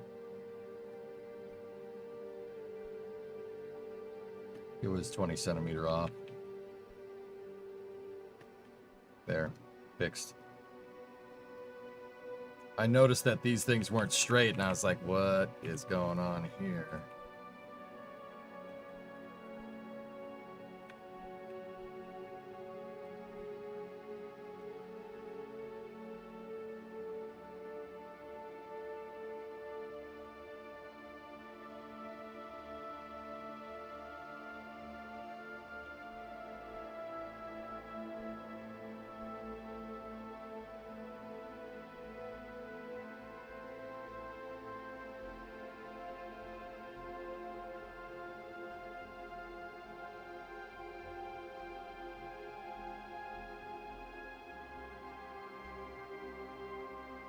Yeah, Drew, we gotta, I mean, you just reminded me, yeah, we were just talking about ECR. I still have to build that.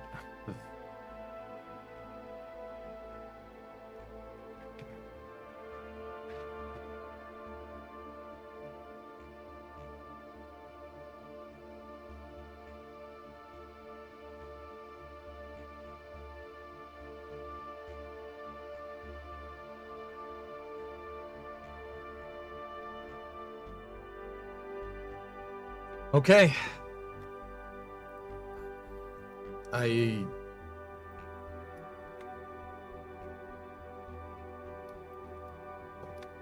Pretty sure we're good.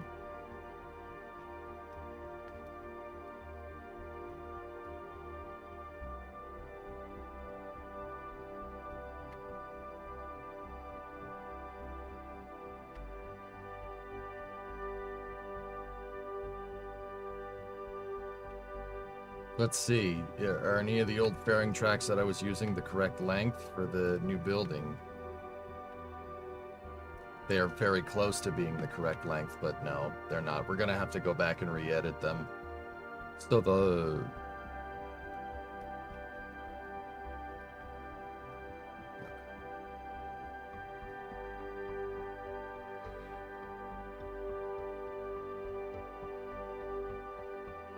I do some slight craft file editing to make the fairing one shape. See how it's not like coming apart in pieces, like it's just two sides of the cylinder that do that. We edit them to make it a little bit easier for the crane to, it makes it less likely for the crane to bind up.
Test it. I think we're there. I think we're good to test this.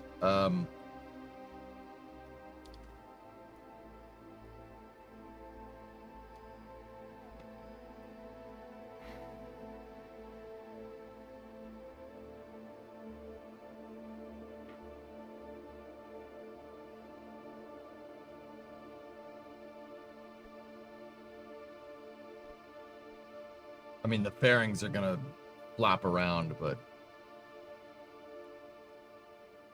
you know what? Just delete the. Yeah, it's fine.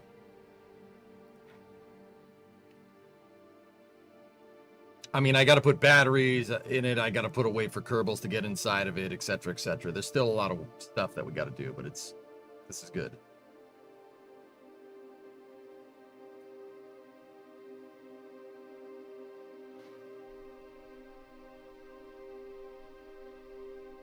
Oh yeah, dude, that thing is very strong.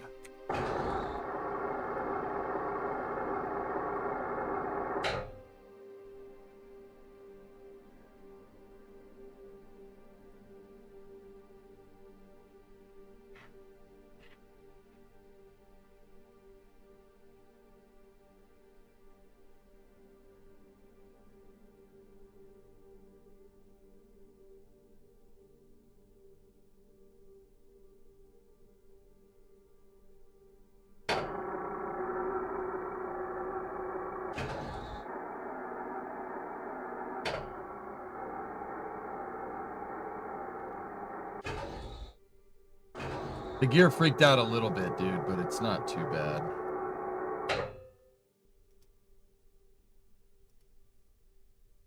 As long as it stays more or less stationary. Yeah, she's good. The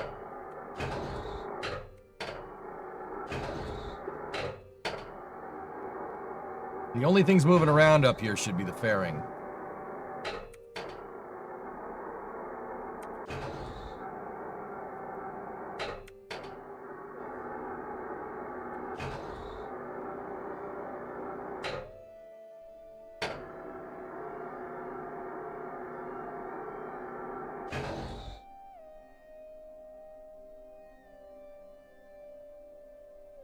There's no wobbling, Crow.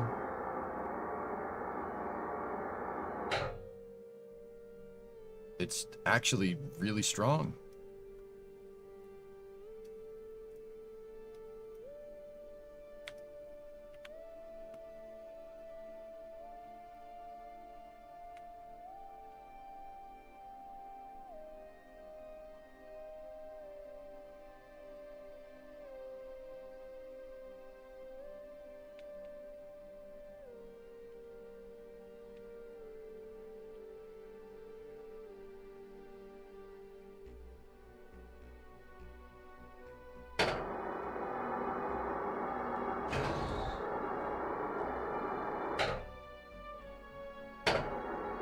No, I'm very, very happy with this. This is fine.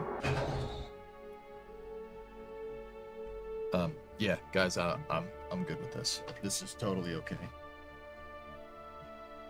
I can. What's our part count? What are we at? Like 267. I could even probably put some more crossbars up here to reinforce the top. In fact, I'll probably put at least one in the back right here. For better attachment positions for the gantry crane parts. Make it really, really strong.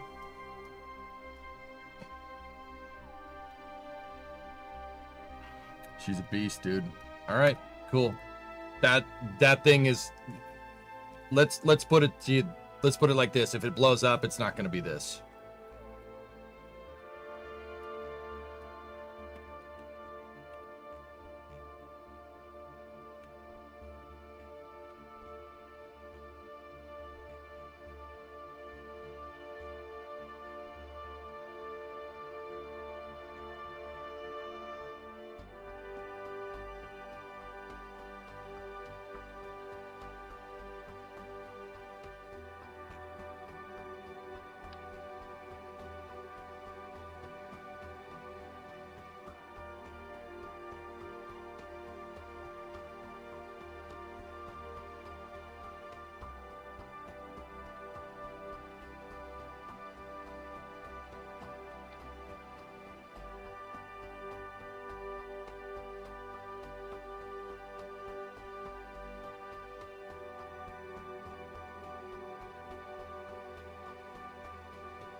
All right, so this is attached on the outside part, so we just need to run a strut from there to there, and then grandparents' part should take care of the rest.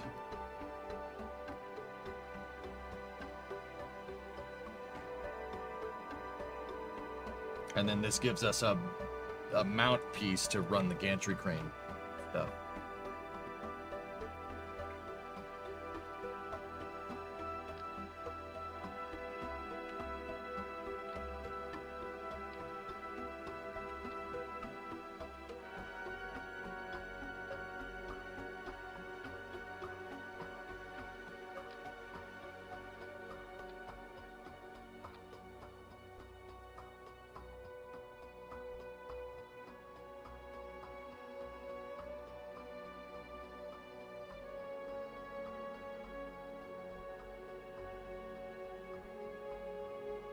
Just one strut here should be fine. Another one over here, because we're not on a seam between two SRBs, yeah, that's redundant. So we don't necessarily need that.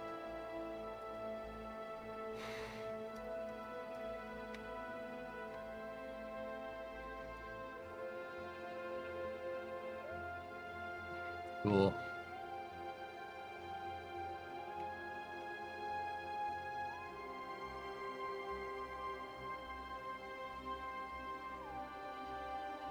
All right, let's turn the crane upright because we're only going to be working up the top here.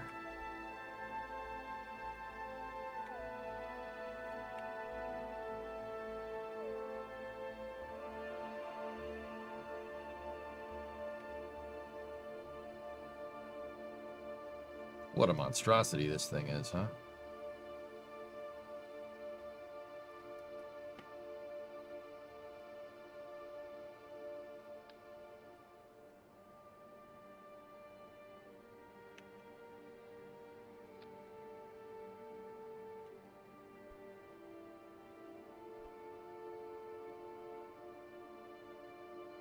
Yeah, these are just a little bit too long.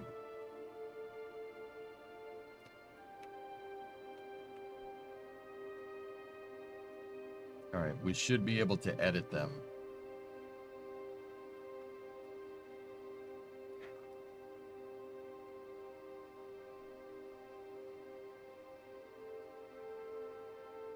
I'll have to go back into the craft file and manually remove these fairing segments.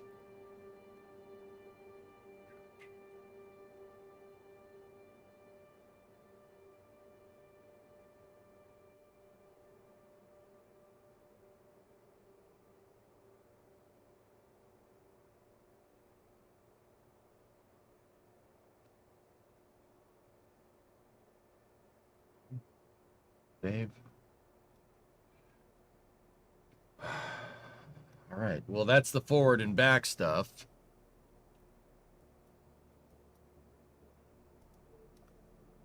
I want a space dry dock that size. I could put this in space, faux pace. Shadowmass, this reminds you of some old streams. Mm-hmm. Yeah.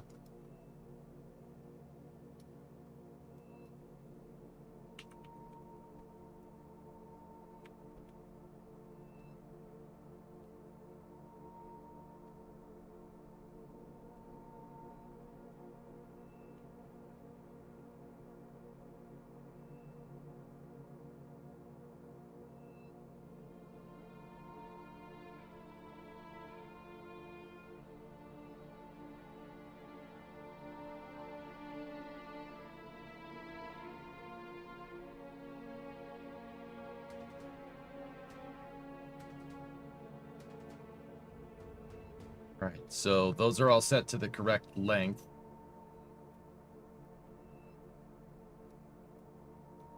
I'm gonna have to go edit them as a smidgerino.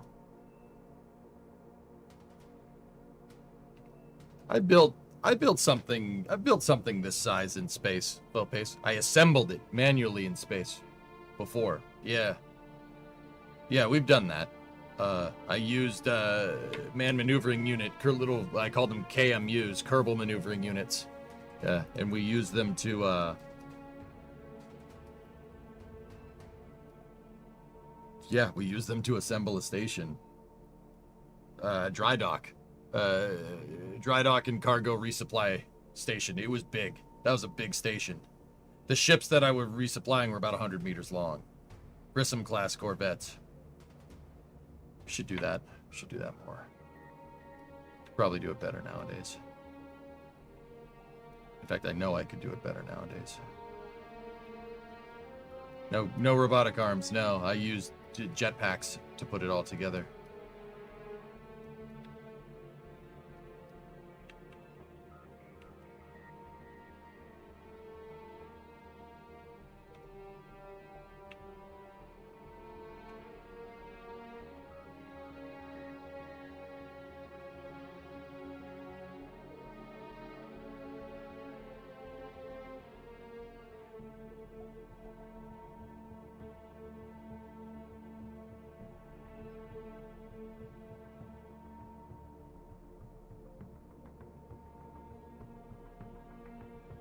All right, so I'm gonna go into Notepad++ here.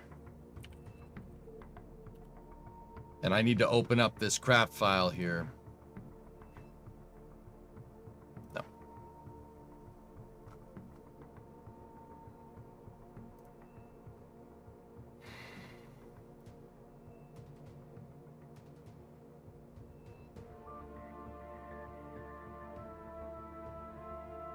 Now we gotta go find it. Kerbal. Saves. We're in the engineering mode. 22 saved. Ships. SPH. CTS5. MST R2. 623 at 431. Okay, open this. Now we gotta find bearing.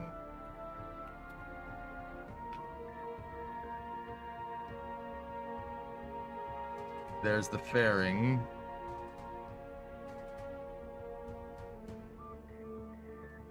And these are all the segments that I just placed. See the X section?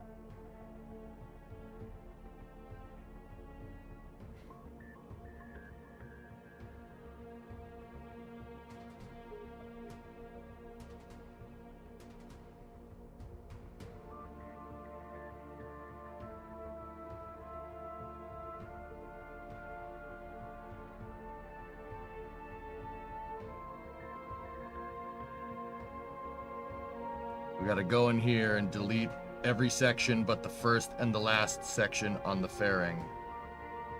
So that's 0 to 625. The first section goes to there and boom.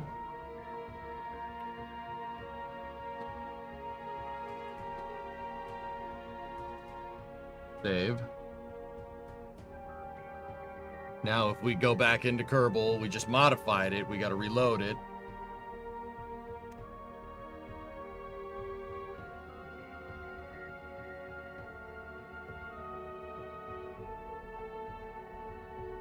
Now, the fairings, when we go to reload it, should be...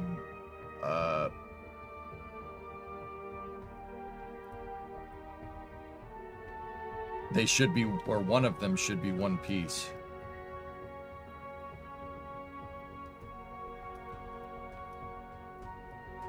Yep, I didn't do that right.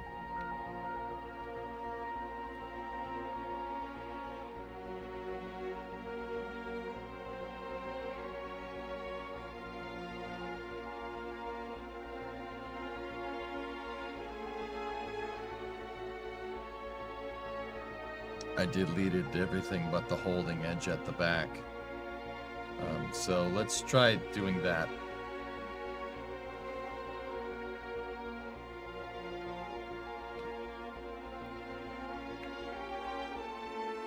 Save.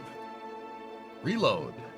I just basically made that fairing into like a 30-meter long point.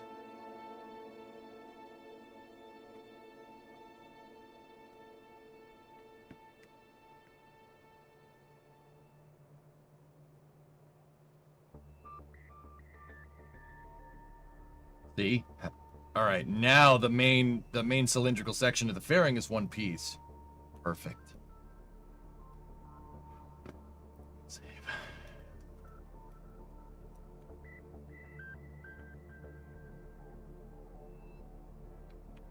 Find fairing.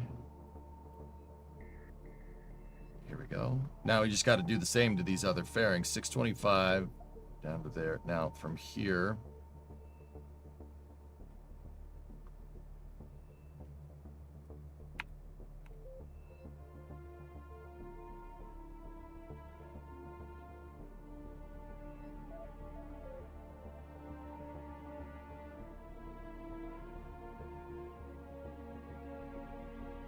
Lead all the center sections. Right to there. Close. Save. Go back here. See how these fairings are all multiple sections right there? Watch. How's your mother? What's up, public? How are you? I made it very pointy. That was, in fact, pointy enough.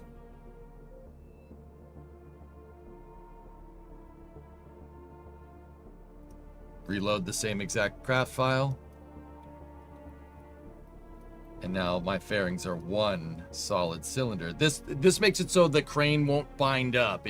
Sometimes if you make it out of multiple sections, it gets stuck. And it gets stuck on those fairings. This eliminates that problem.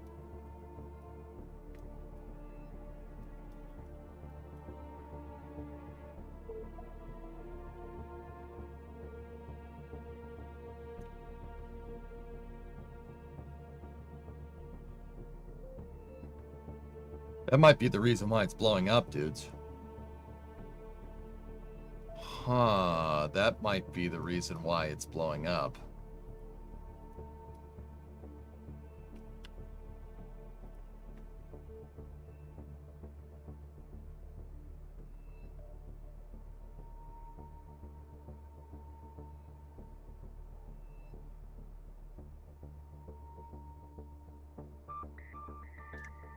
Well, by that logic, any struts we should sorry, turbo. By that logic, any struts we attach, we should, to make the fairing more rigid, we should attach it to the cone piece.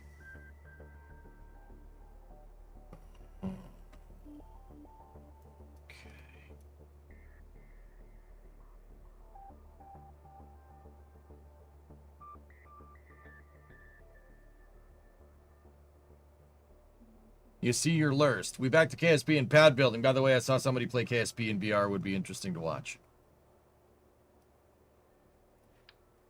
Yeah, that'd be kind of neat. Be interesting for me. I'd probably blow chunks, dude.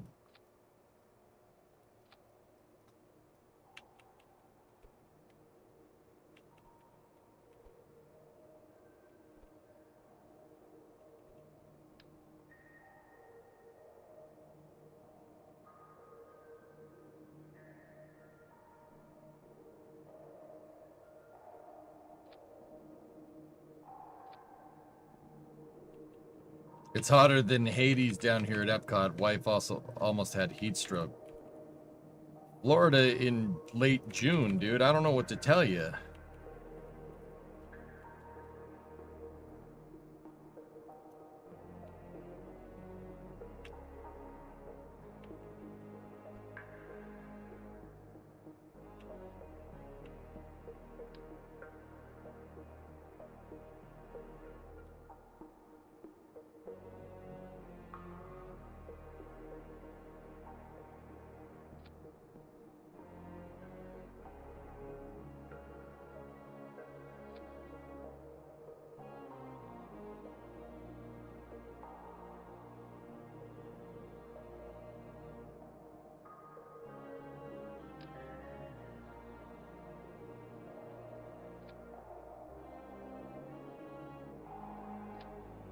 No.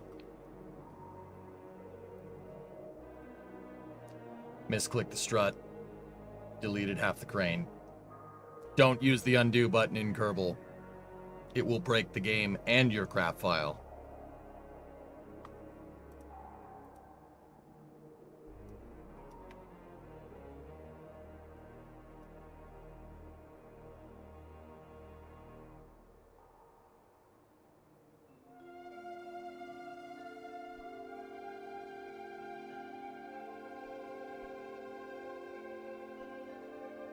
There's a memory leak that has to with undo. I know. Yeah, it's just a mem leak, dude. Nothing more. The way it can break your craft file is if you have hollow fairings. Hollow fairings will break, undo will break hollow fairings. That's... Or if you have a fairing that you can, like a Kerbal can walk inside, or a completed fairing, it screws up the fairings. That's confirmed. I know that for a fact.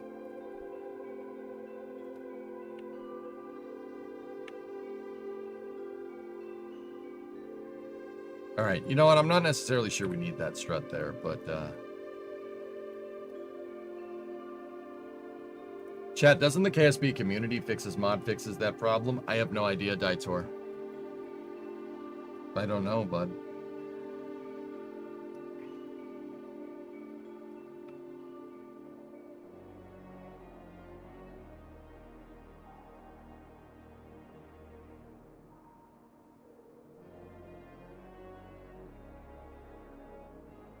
How's the pad coming along? I've rebuilt the service structure. Should be super strong now.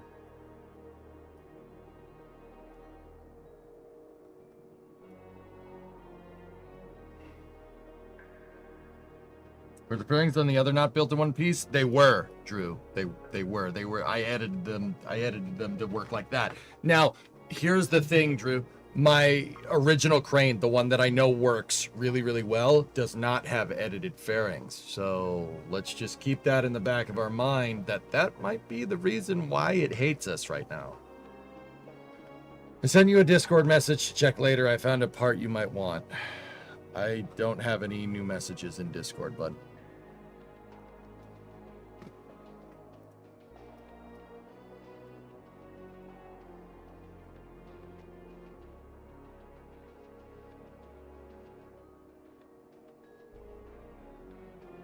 Probably a good idea to save your progress. Yep, already done. Wait, William, what's going on? How's your Slick 6 going? I rebuilt the entire integration tower. It is way stronger now. It's way stronger. I doubled up the sides to make it a lot more tough, William. You sent it again. I got it that time.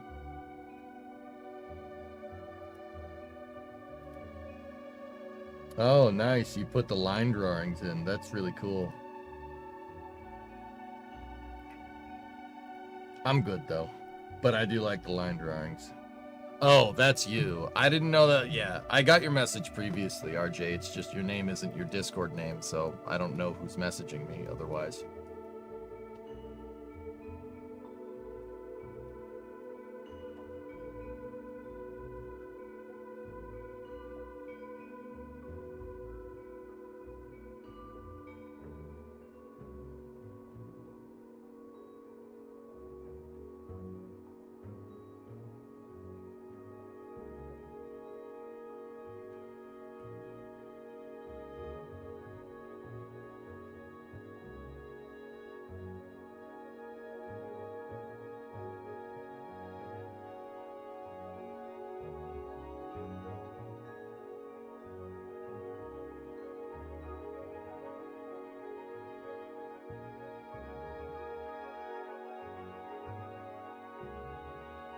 That's correct, Andrew. That's exactly what I'm saying, dude.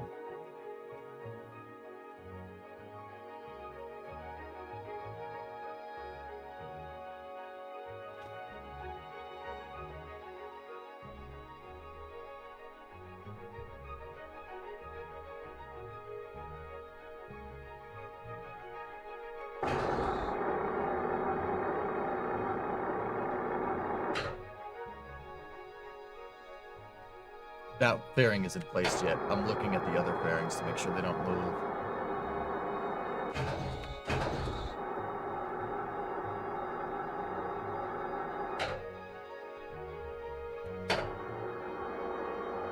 Damn, this thing is strong. Yeah, I completely redid it, William. Yeah, I actually shortened it a little bit. And I shortened it because I noticed that ours was too long comparatively to the real one. Like in the pad scaled correctly. Um, and I did that so, you know, we could save part count back here, and I can use that same part count to build reinforcement in here.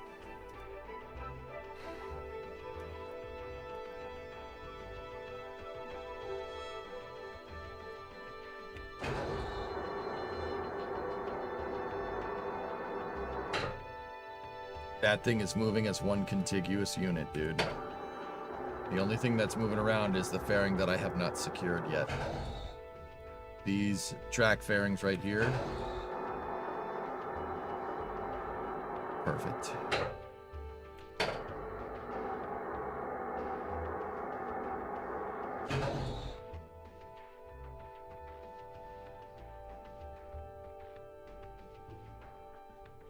Much stronger.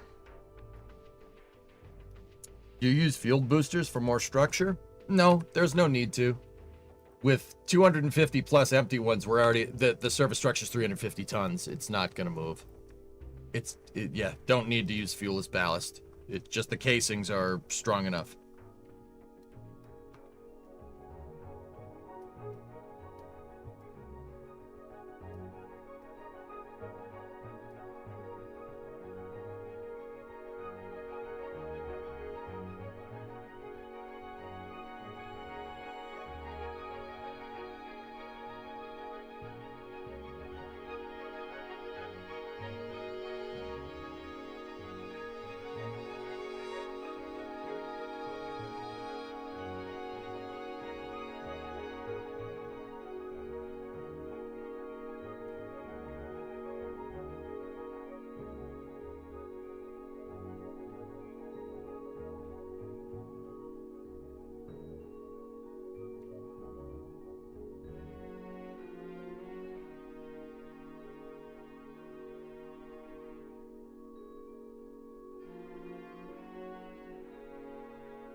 Exactly. Discovery, 17 go month at throttle reset, taking PVC pipes to the next level. Yeah, baby.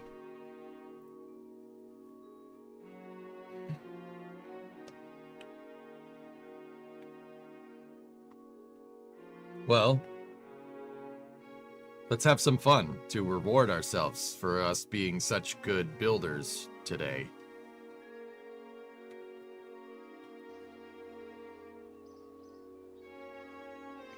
Right? Right?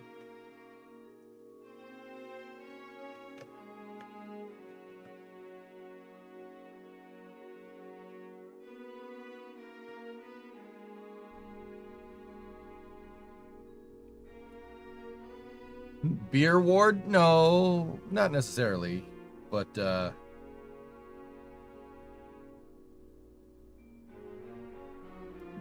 let's call it a hold my beer moment.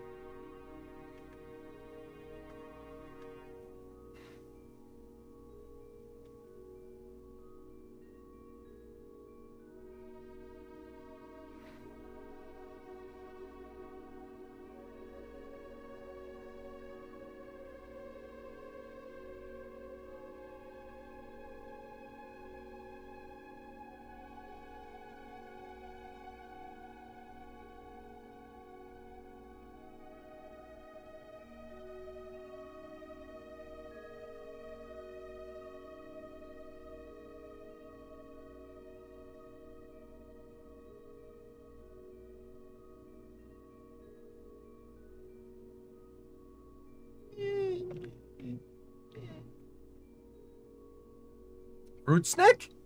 Fruit snack! Fruit snack?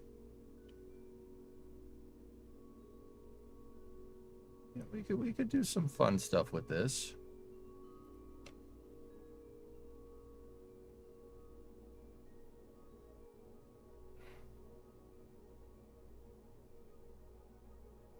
I've done all kinds of stuff in KSP, dude. I've done all kinds of airplanes.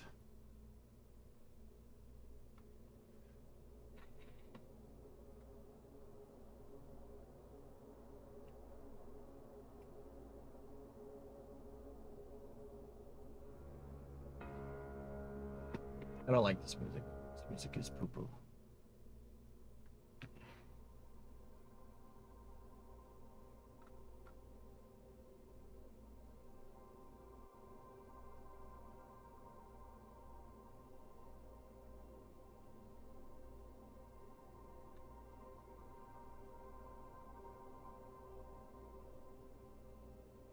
Yeah, we'll take this one.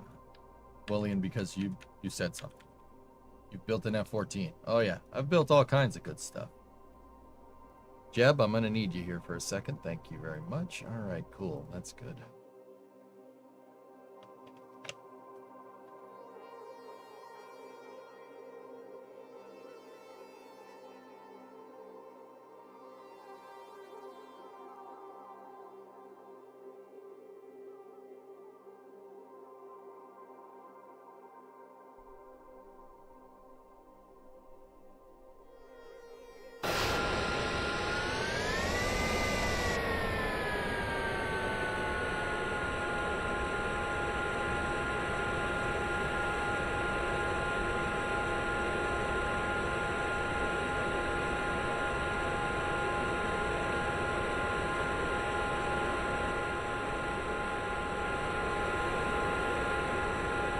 I hope we have enough space.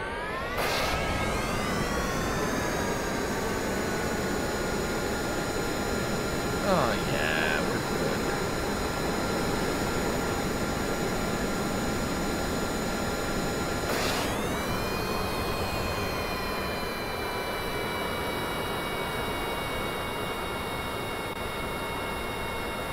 Hey, where are you going? Come back.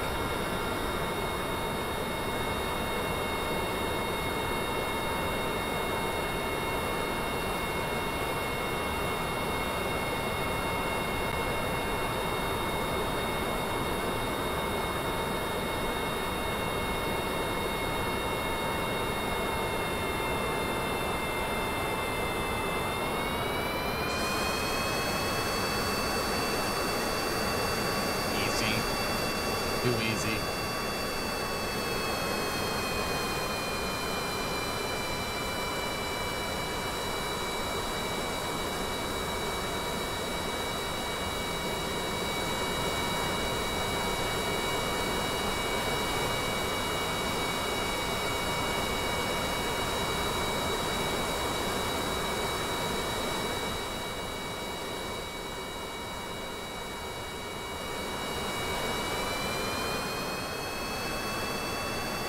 Pretty smooth flying, Fox.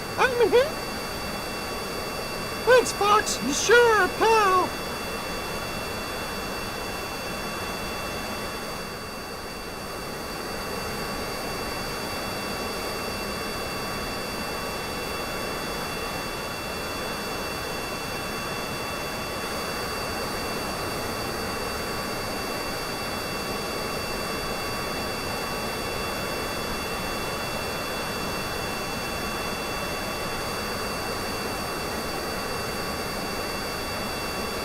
Hey, Einstein, I'm on your side.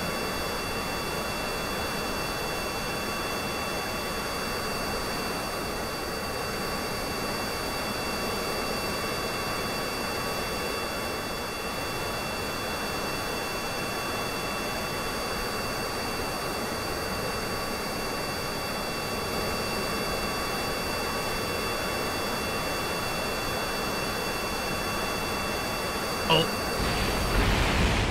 Well, that's not great. We survived.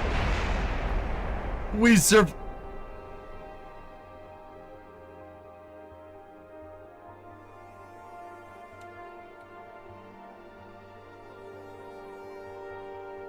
Is that thing strong or what? Jeez!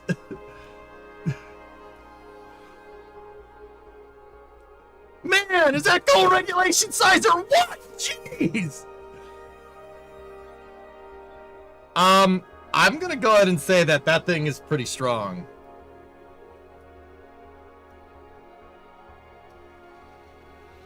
How do you make it so it doesn't wobble around back and forth, especially when you pitch it? Control surface deflection.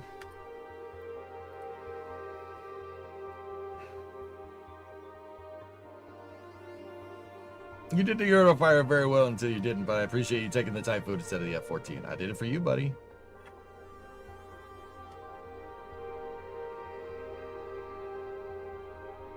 The flowers are still standing. Just like the tower at the new Glen pad. Ooh. Muy picante. Ahem, this one's funny, I promise. I'm busy.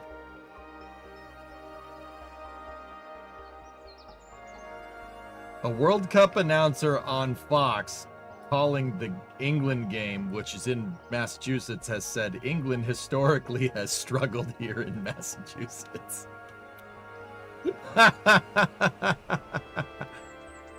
Historically,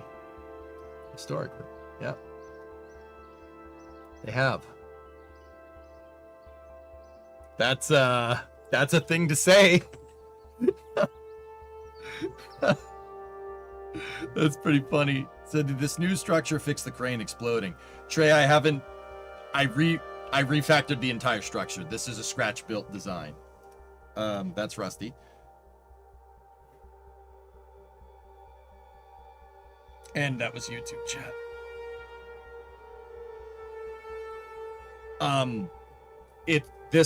The tower is way stronger in this design. I noticed that sometimes when we had Kraken strikes with the other tower, that it would come apart and almost fall over.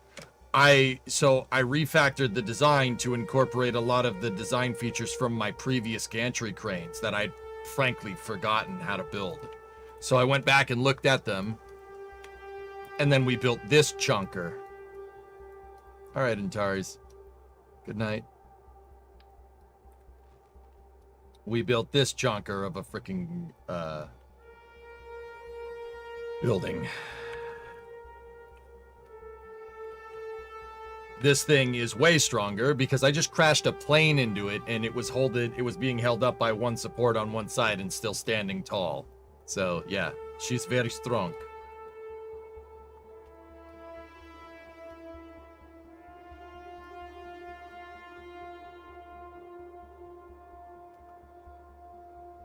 On the other side of nice news, if everything goes according to plan, I might have a new motorbike in about 3 weeks after 3 years without one because I was stupid and crashed your last one. Well, happy you're here.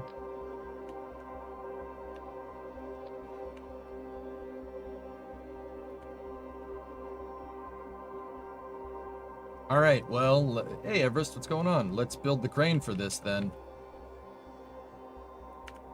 Rotate it back into position. We're working up here. Guys, I had some interesting ideas, and I'm not sure if that's exactly what we want to, like, what we should be testing per se, but my long story short, my interesting idea here.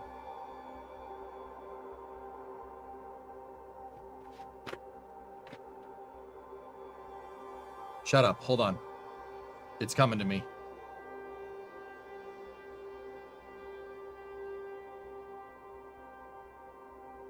Ooh. That's good. That's real good. Oh, it's gonna be double the parts though. Crap.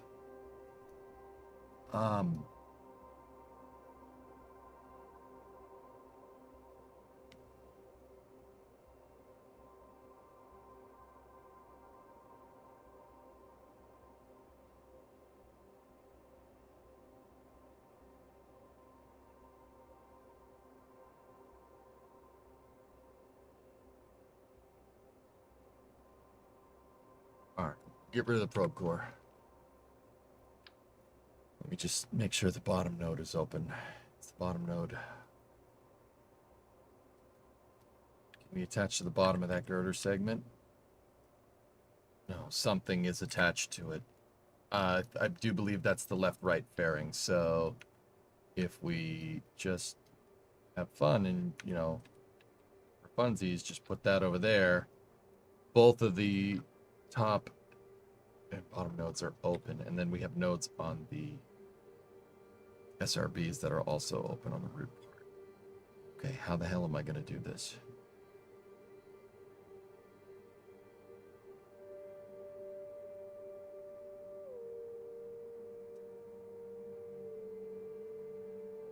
So, guys, in the past, my gantry crane design, I've put hydraulics kind of in the center right here, and the hydraulics push the carriage.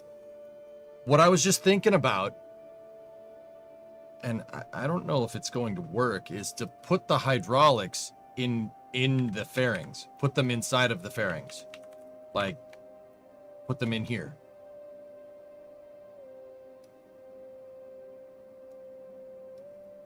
It's a little strange, it's a little weird idea, but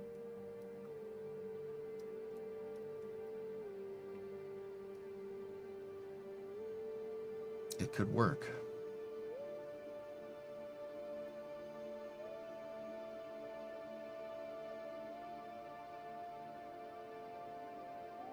So, you know, we could push the carriage through and you wouldn't see the hydraulics. The hydraulics wouldn't be hanging. And the other thing I was thinking about is that on one of the hydraulic casings, because I have telescoping hydraulics, on one of the hydraulic casings, if you attached a structural fuselage, right? If you attach that structural fuselage to maybe one of the hydraulics that winds up, like when the thing is fully extended, it winds up right here. And if you do that, that structural fuselage will ride on the rails. It'll hold the hydraulics in place and prevent them from sagging. That potentially could fix our crack and strike problems. But I don't know for sure. It's entirely unproven.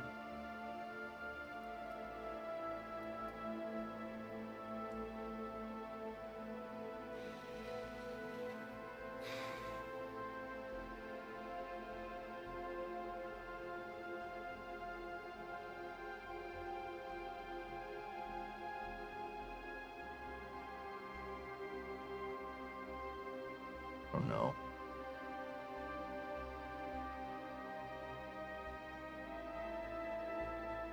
Let me see how many hydraulics I would need.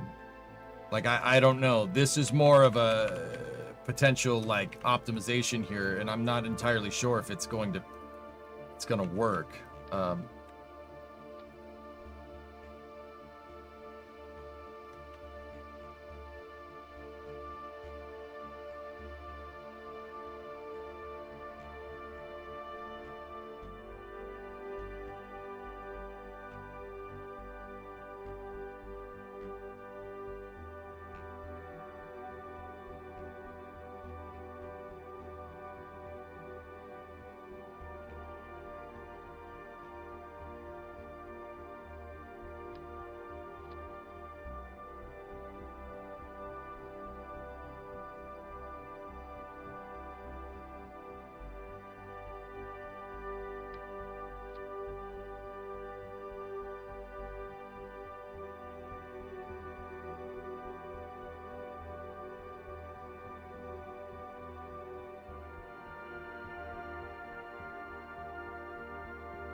I don't really play KSP. What is the Kraken? KSP has a lot of phantom forces that like to blow up your ship for apparently no reason. It's because the physics simulation isn't exactly like 100% accurate. So sometimes there's glitches in the matrix, so to speak, and stuff just blows up. It is predictable. It's a predictable behavior, but you really got to know what you're doing. Most people just attribute it to a crazy intergalactic space crab that just comes and takes your stuff and kills your Kerbals. The Kraken.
The only thing about this, you know, hydraulics inside of the tube idea that I have is that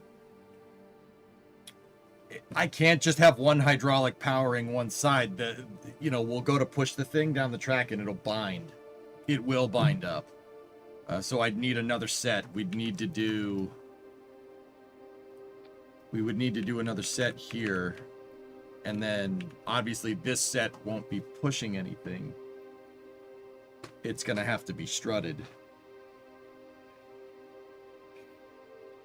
And see, that's double the parts, but we could potentially get way more stability this way. That's kind of where I'm like, maybe we should do that.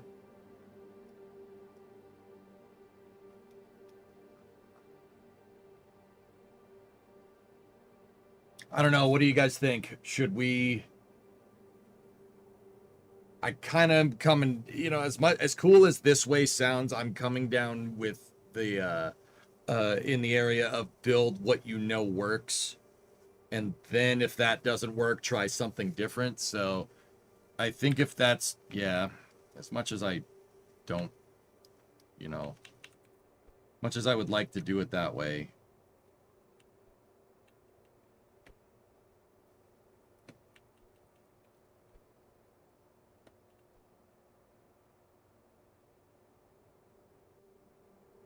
let's do it the way that I know works.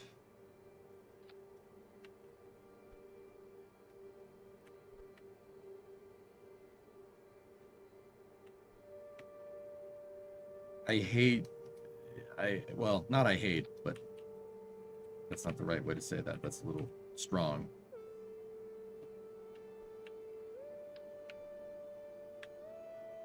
But we'll do this way. We'll see if it works. If it doesn't work, we'll try the other way.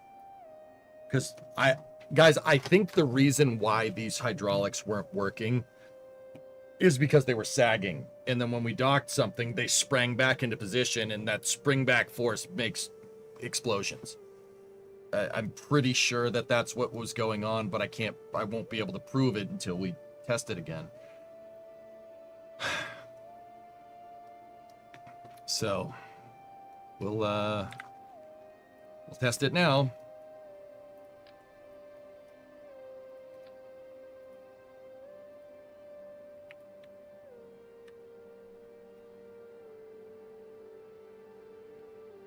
That's the X-axis movement controller. Now I want all of this stuff to move in unison here. All of the hydraulics. So we'll go in here, go to the X-axis movement, click on the hydraulic, target extension, target extension, target extension, target extension. Now we take this and we make it go to 4.75, which was our value limit. Copy that, paste it over the 4 bits of hydraulic, and then there we go. Now you have a throw. You can go back and forth. See that? Very nice.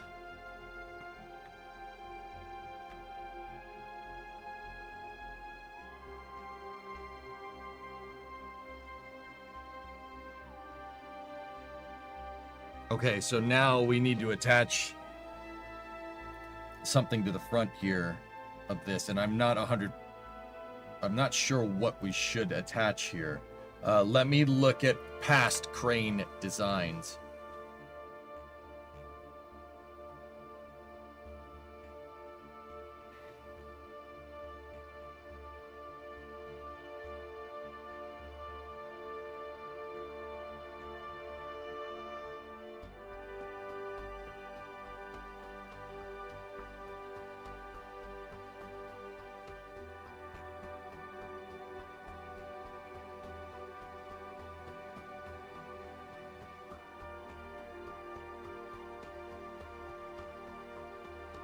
How's that thing working? That thing's pushing a structural fuselage. Okay.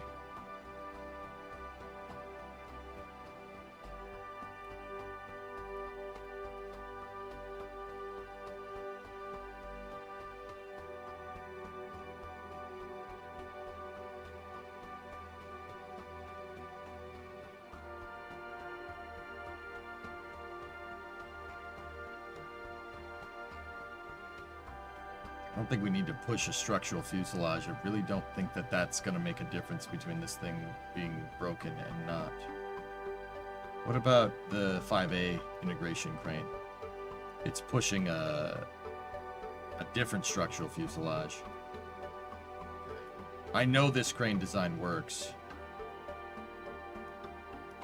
This is an integration hangar that I use to put payloads. It's a payload processing facility that I use to put payloads into my reusable SSTOs. You drive the SSTO in here and the crane could pick up a payload and put it inside of it, or take another payload out. It was built, it's surprise, it's built in the exact same hierarchical way because I knew it would work. The real crazy thing is that I got this thing, these are mounted on radial attachment points, and I know that this integration crane works. Interesting enough. But we got segmented fairings. Fairings aren't all one piece.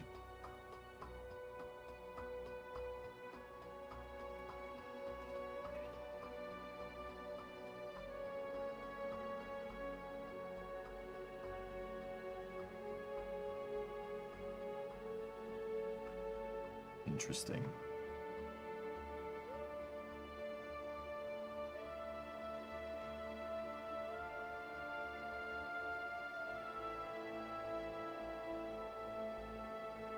Brains of shuttle past, present, and future. It's not just shuttle, it's rockets too. Okay,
so the way that I did it on the 5A crane is this. I put an I-beam right here.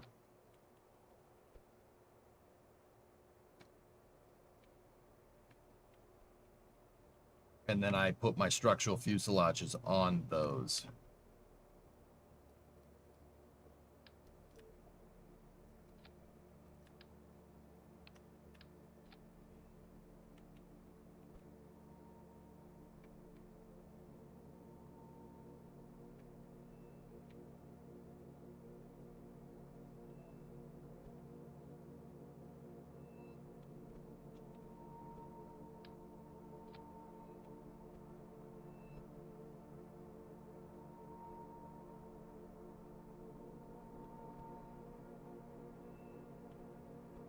No, I don't want to rotate that.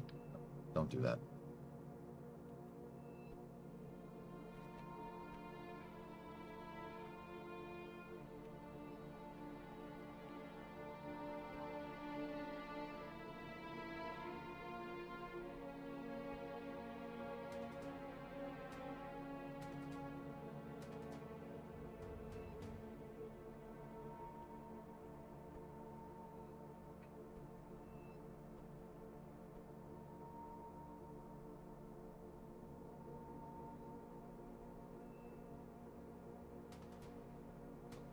So now this will help us here because I can use a grandparent strut, and I could grandparent strut from the structural fuselages back to the main girder segment part.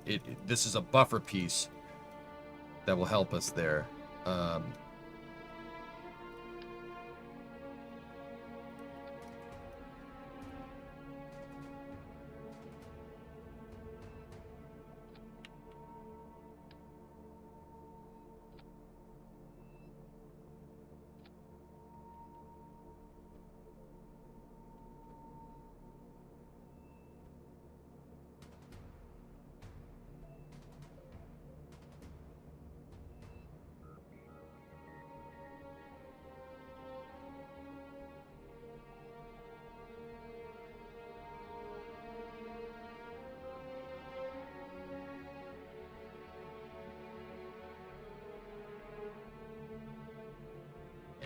I don't like that. Well, I guess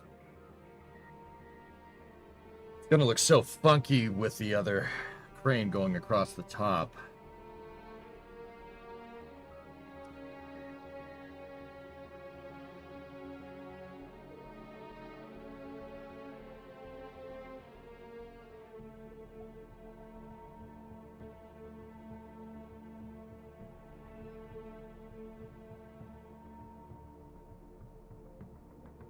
Screw it. Let's just use a singular strut. Right there.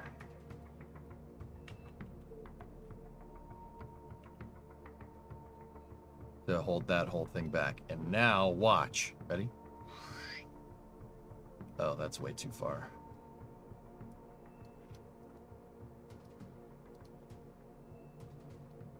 .409 maximum extension there. Go into the cal controller, open the editor, change the top node. 4.09 maximum extension. Copy that, paste it, paste it, paste it. Now, this should cover the whole throw back and forth. Ready?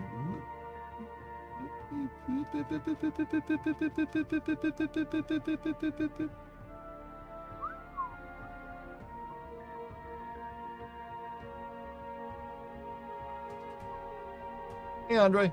What's up?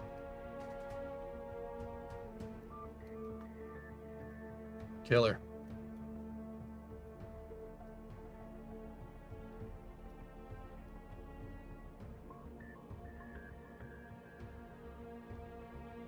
Did you hear of the Coast Guard helicopter crash?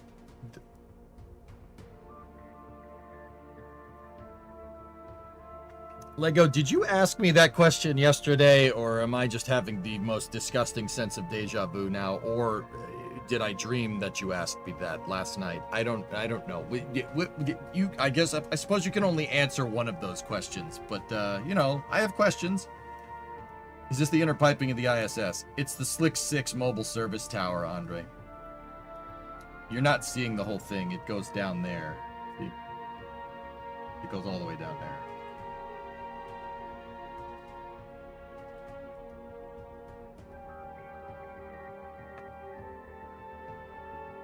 I hadn't seen anything until you asked me yesterday. The pistons are all slightly rotated. If there's 4 of them, I rotate them, I offset them on purpose, Lev, so I can see them. So I can see the individual ones. And you can select individual pistons if you absolutely need to.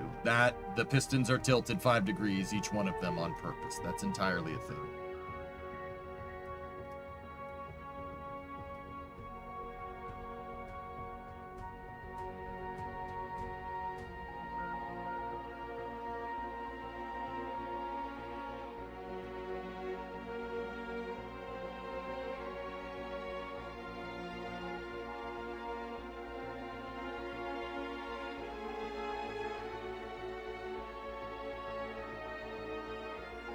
Okay, the next thing to do is to make the other crossbar.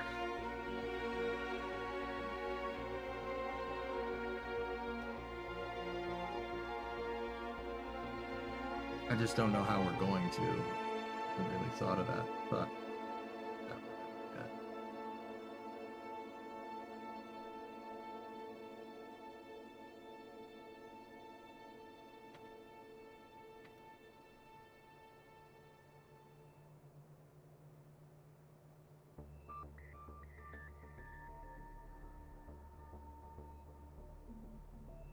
The only other thing I started with mounting the hydraulics here. So, oh, I forgot to mess with the traverse rate and damping settings. We gotta get rid of damping forces. We do not want damping on this. Traverse rate it's controlled by the cal, so it's not too big of a deal.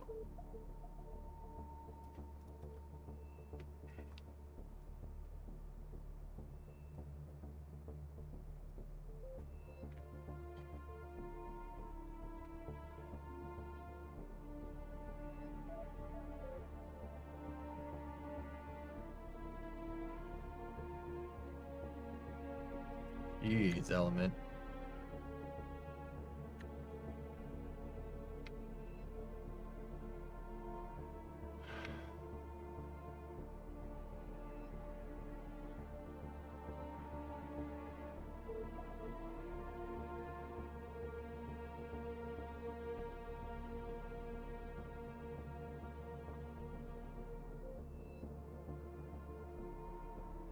I remember this.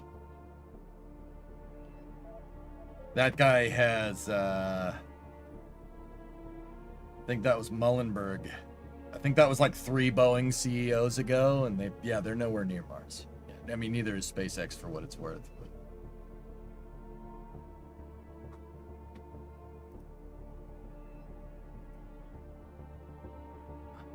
Six, my beloved. What is he doing nowadays? I don't care.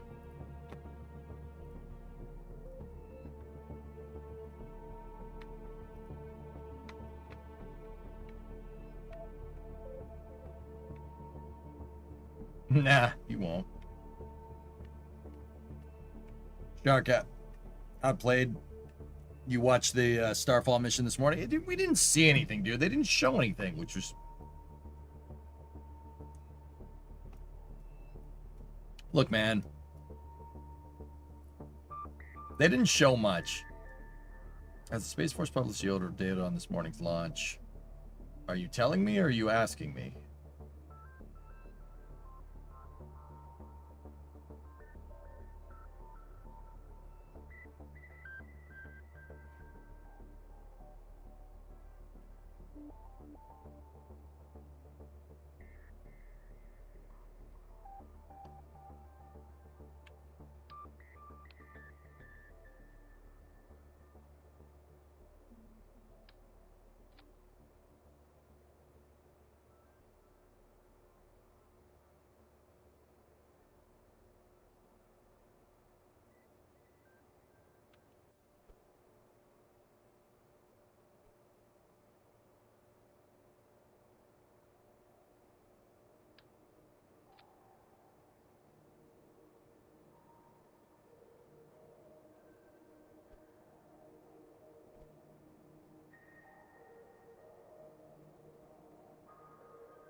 Asking, I have fat fingers.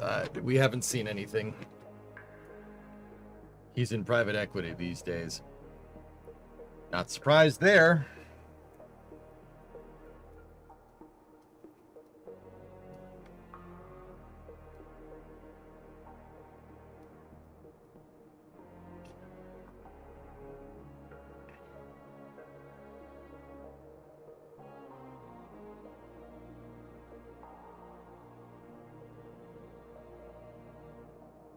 How am I gonna mount the fairing track?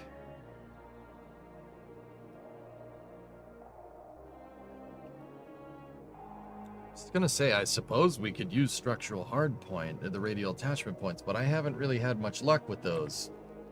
Now have I?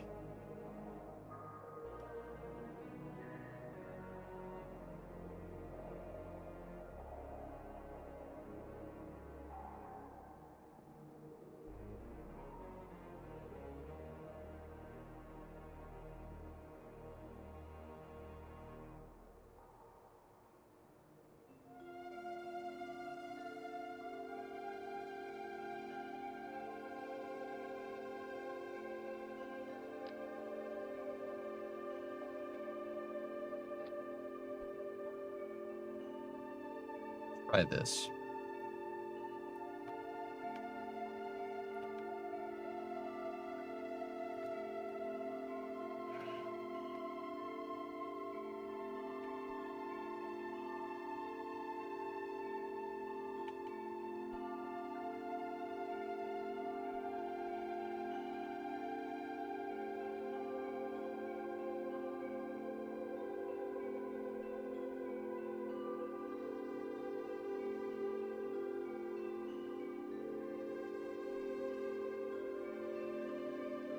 You want to fly?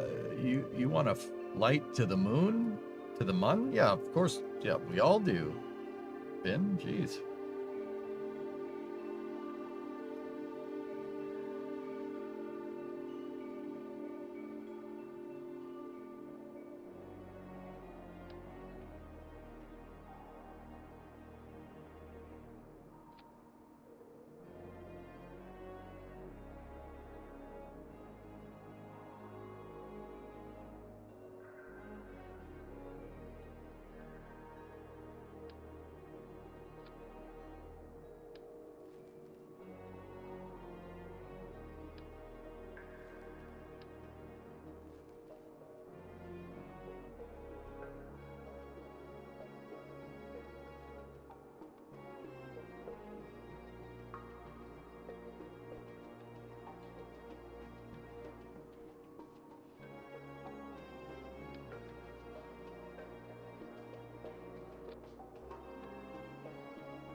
Just saying.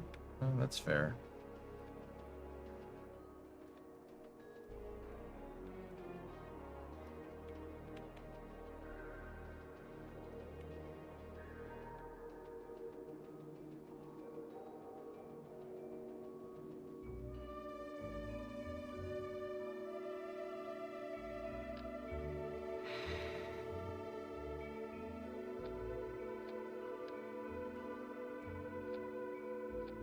Now, if I'm understanding this right, we got to make sure that the fairings don't bounce around. Before, these fairings were tipping. We saw that happening. We don't want that to happen, obviously, right? So I have a theory. Theory is if I run a strut from there to the nose of the fairing, it's going to understand, because the nose of the fairing's up there, that this is all the way out here and it's attached to that, as opposed to strutting to this. I think that may have been the issue, dudes. I'm not 100%, can't prove it. Not yet, at least. Let's do this way. I'm fairly confident I wasn't strutting to the nose cone of this, because the fairing is it's three pieces for the most part. You have the taper right here from the plate to the right diameter that I need, the long hull piece, right? And then you have the nose. I was strutting on the old one. We were strutting the cylinder. We strutted the cylinder to the fuselages. Not the sides, not the nose cone. Now, the game thinks the center of the cylinder is right here. I know, because if I go mouse over the fairing and we go to the center, see how that's when it starts becoming transparent? So that was in game logic, it was only running a strut to the center of the fairing, and it wasn't a connection out here. It was a connection from there to there, and that can cause the thing to sag. I do believe strutting to the nose cone like this will make this strong. And then, on top of all that, with this design, I can strut there to there, and we could flip this bad boy around, and we could strut there to there, and that will hold this whole thing together.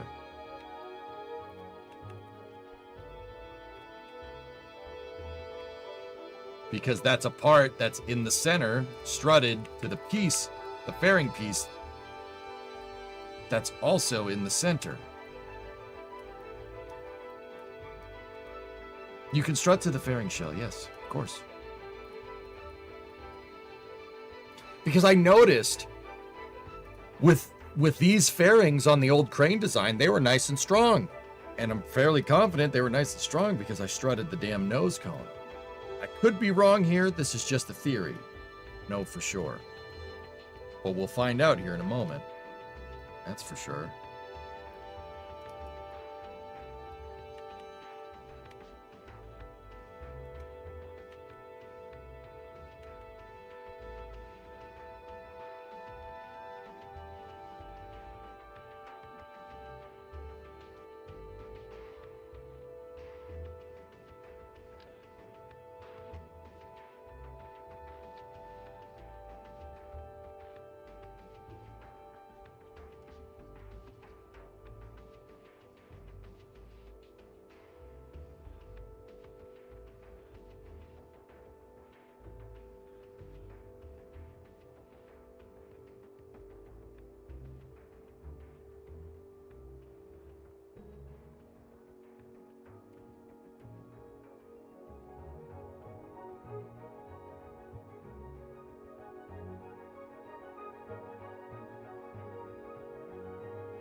Attach the cow controller to the prime piece.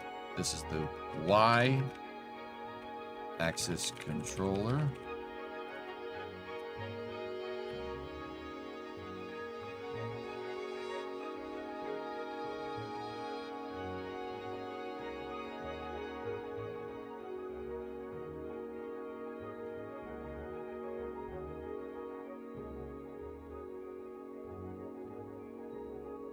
Left, right, up, and down. These are the control bindings that I'm putting in. So X-axis is forward and back. Y-axis is left, right. Z-axis is up and down. But the game calls the forward, back, up, and down because of the crane orientation. Don't worry about it. It's fine.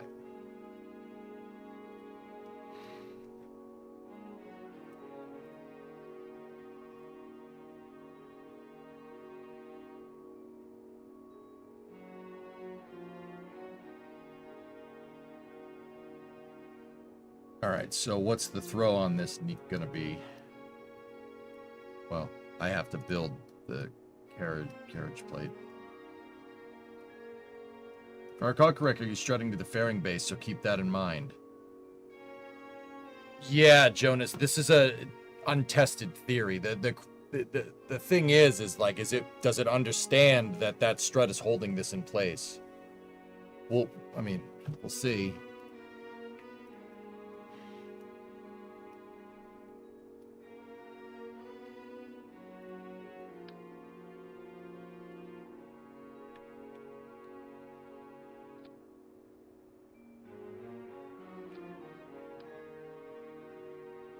It might just be strut as many things to the fairing as you can, and maybe one of them sticks, so you don't know. We don't know.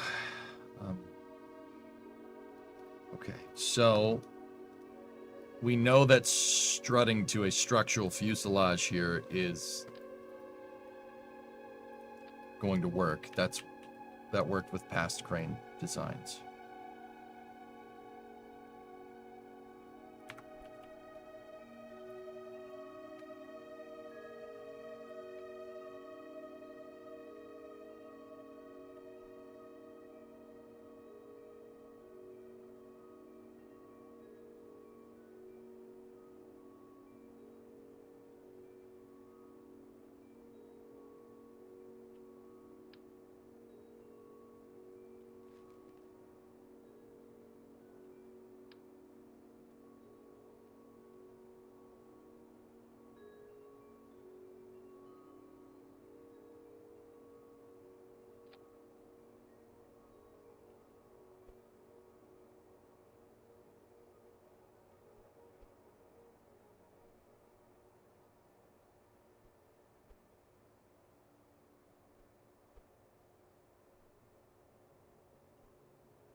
Pretty equidistant between left and right throw. That's almost perfect. Good. Now make sure these fairings are set to SVI, SVI. Outside ones need to be set to same vessel interaction.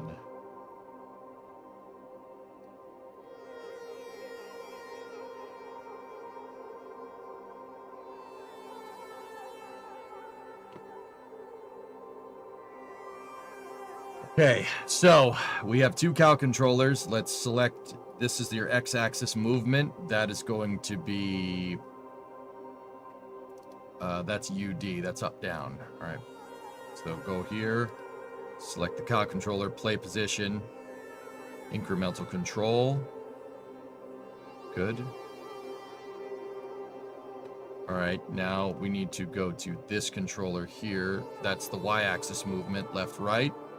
Select left, right, go here, play position, incremental control is set, Delta 4 heavy. Yes, you're only listening to me on audio, that probably confused as to what just happened, don't worry about it.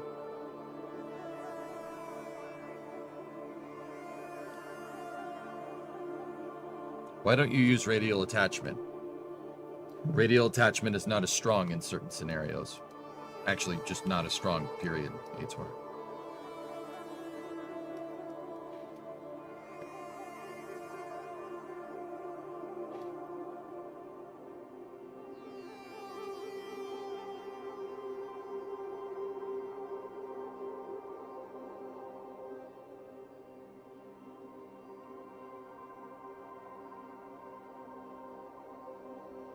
Okay.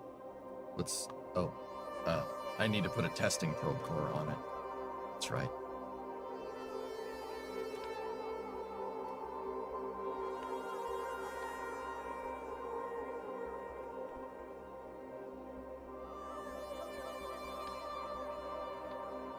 This is all just so we have control.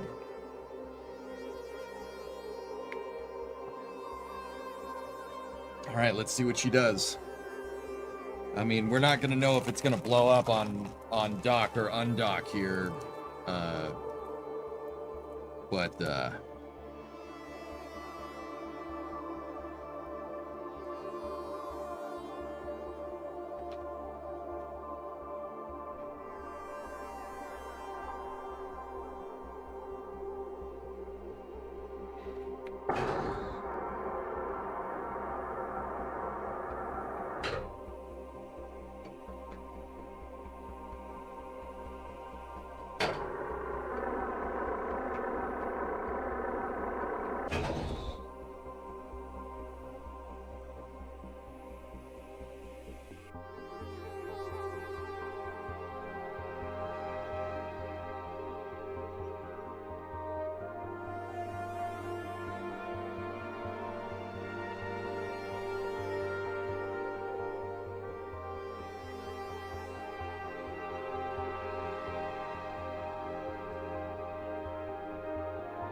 this will explode. Yeah, that'll pop. Do you see how the fairings are just moving around and the struts just look like they're just jello? Yeah, these ones in particular, that's the problem.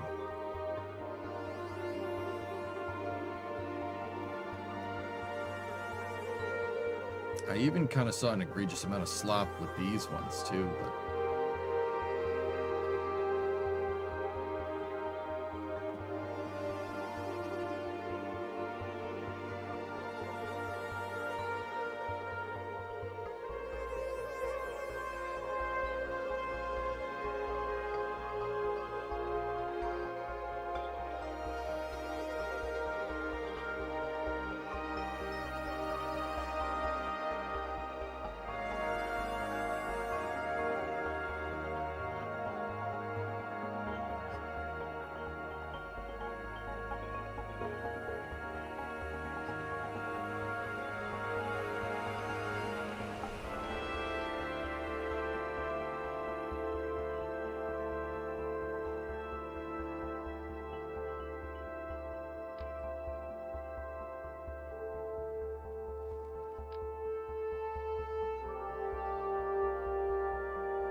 Sometimes this works.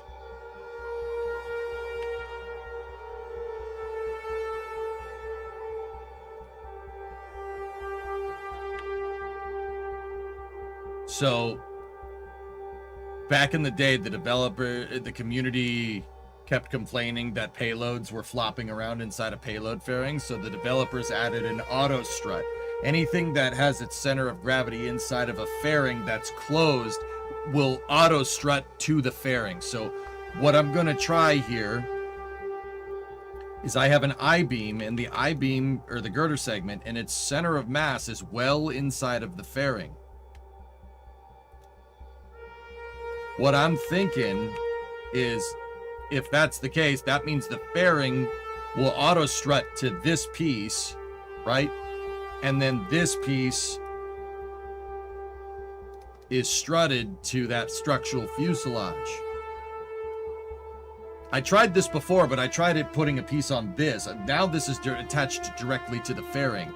So what I'll do is I'll replace the struts that we had here, and when we go to put the crane out again, we'll compare them.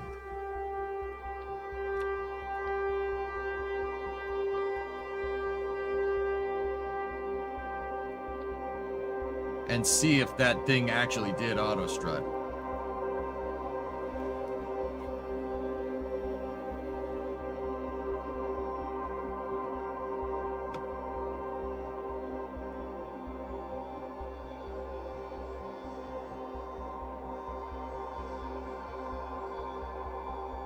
I do wonder how much Delta V the shuttle could have had if the cargo bay was a fuel tank for the OHMS pods. Not much more. It probably would have added maybe a kilometer a second. Trey? Well, no, it might be a little bit more.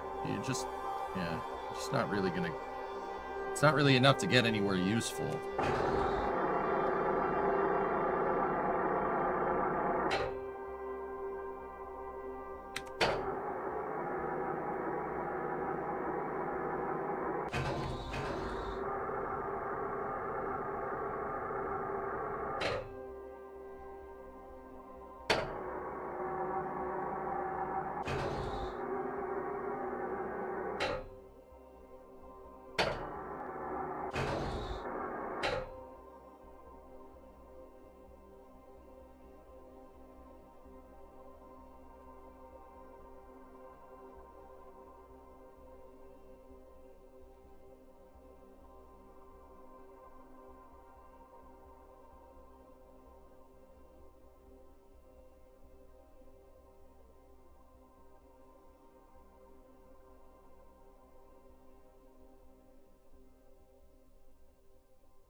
Are your tube runners strutting to the fairing due to their center of mass being inside of them?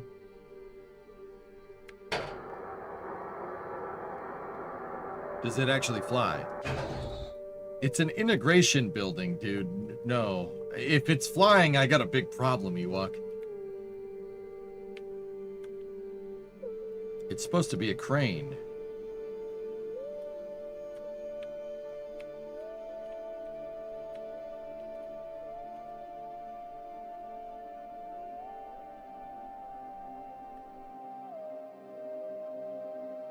Yeah, it's supposed to be an integration building. The idea is that I can reintegrate my rockets. I, land a rocket, I can pick it up and put it back on the launch pad and then fill it up with fuel and go. That's the idea, at least.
I want to see something. Let's put it out with the hydros at full extension. This is something you should never do. Kerbal usually gets angry here. I'm just curious. I want to see what happens. It has enough SRBs to get into orbit, but that's not its job. There's enough SRBs, but they're all empty. That's the problem. They're all empty. I'm using the casings as structural supports.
The traverse rate is too high.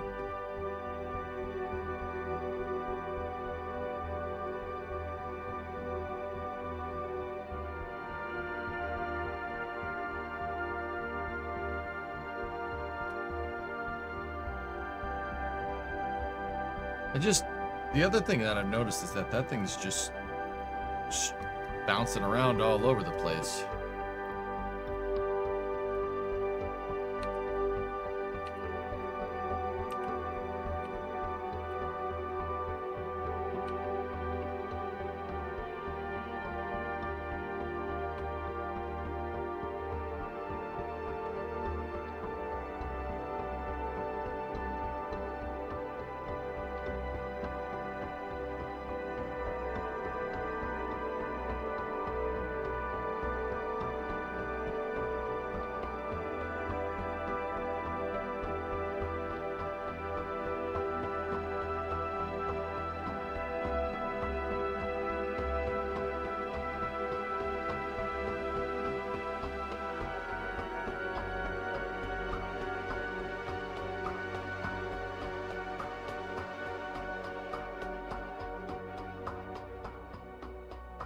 Yeah. That's right, Ocplex. That's how that happened.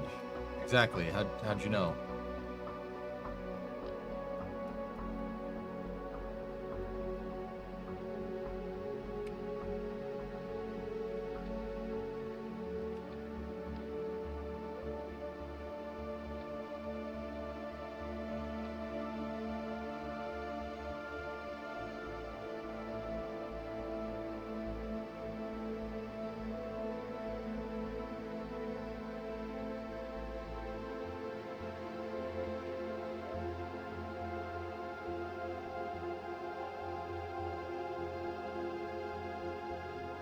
Yo, look, a guy named EJ. What's up, funny you? How are you?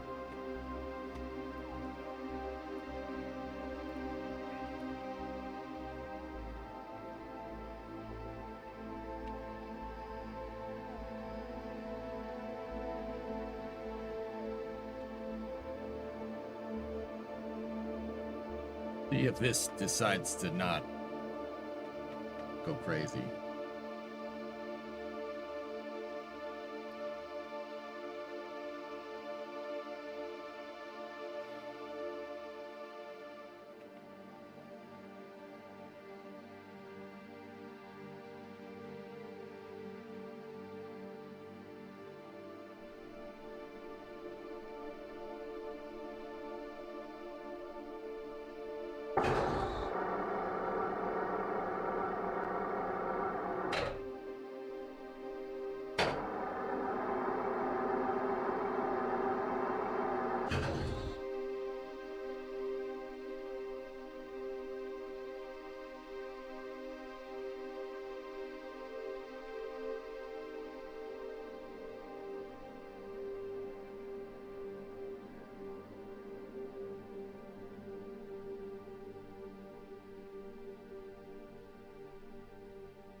operation is smooth, but I don't, guys, I don't really see a difference in behavior of struts between that fairing and that fairing. Like, even though that has a different strut style, there's really not a difference, which is a little bit annoying, but. So, John, you're asking, planning on covering the Tuesday walk to fix the Canadarm. Isn't today Tuesday?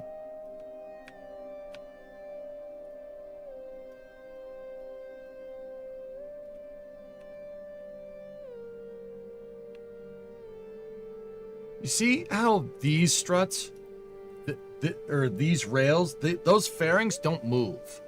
Why? Why do those fairings not move? But those fairings do. They're almost the exact same thing.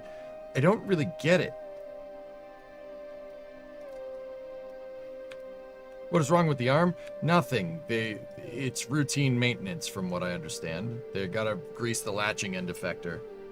It's the LEE for short.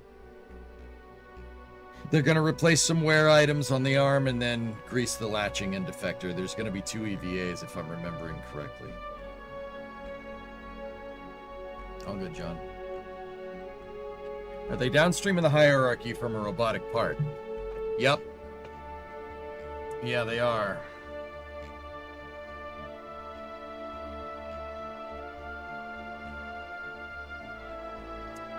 I really, really, really, really hoped that that wasn't the reason, Jonas, but yeah, I get it.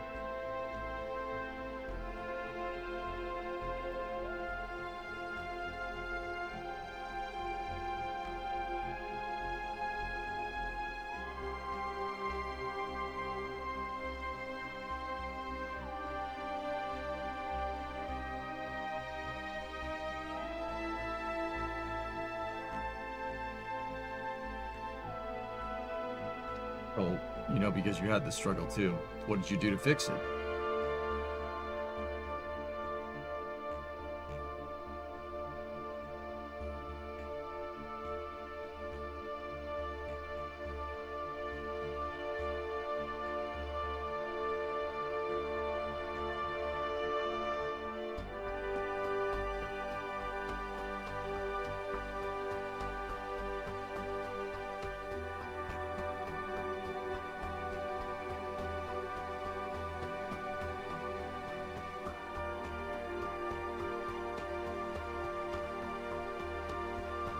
Jonas, what did you do to get around that?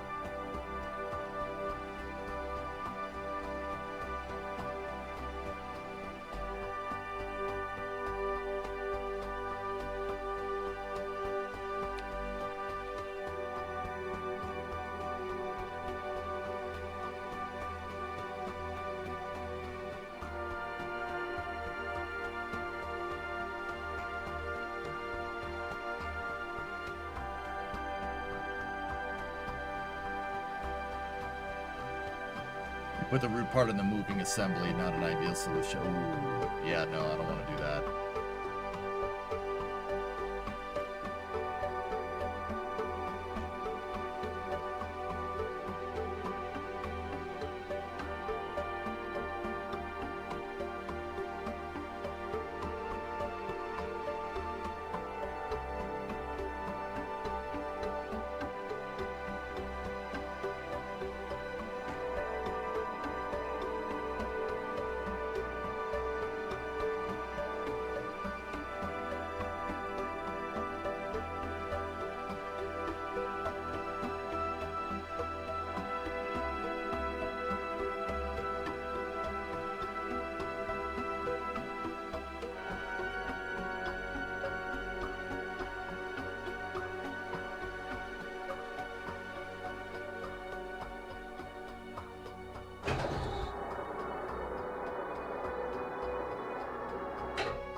Technique.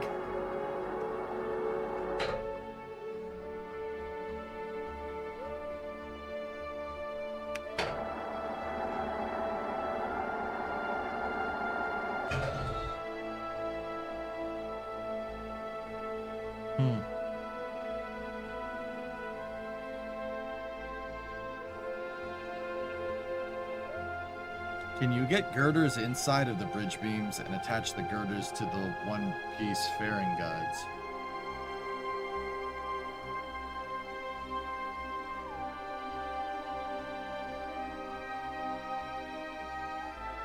Well, yes and no.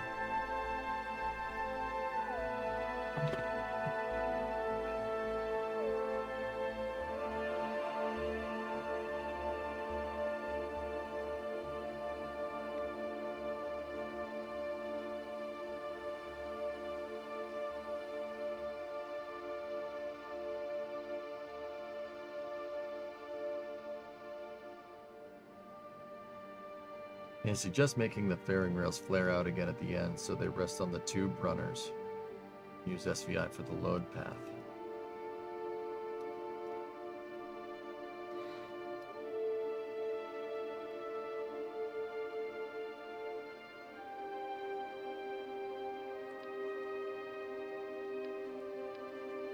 Not a bad idea, dude.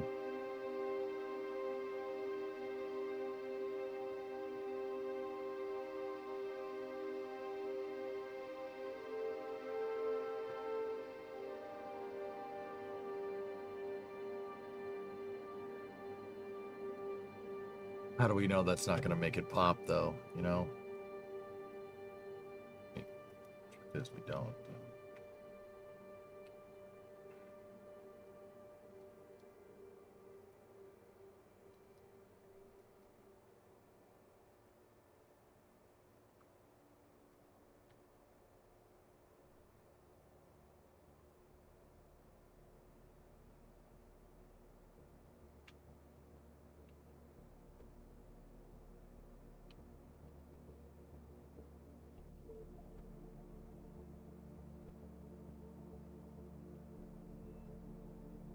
I mean, Aqualex, I'll try it, dude.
I think between that and the struts, that might work, dude.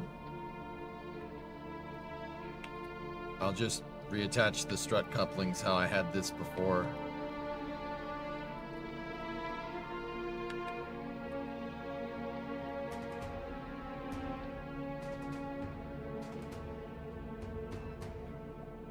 Hey, Meat Snacky, what's up? I'm worried that that's gonna strike, though, you know?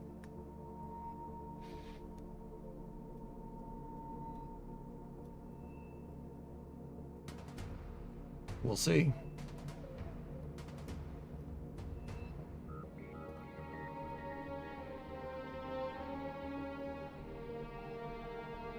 But the fairings, I don't think bend, dude. So yeah, you might be on the right path here.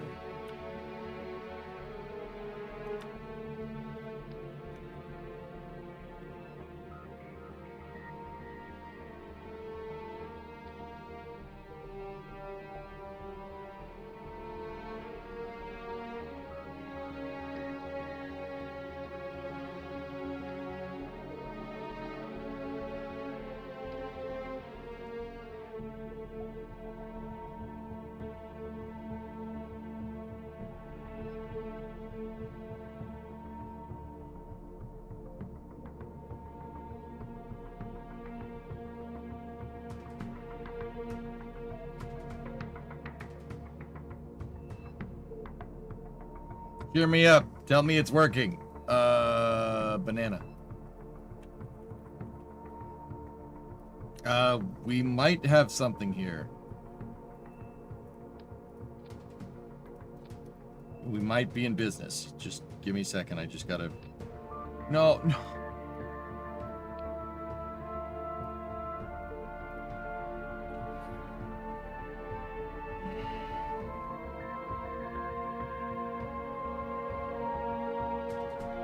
I mean, Aqualix, here's where I'm at, dude. I tried using structural fuselages to hold the ends of the fairing in position before.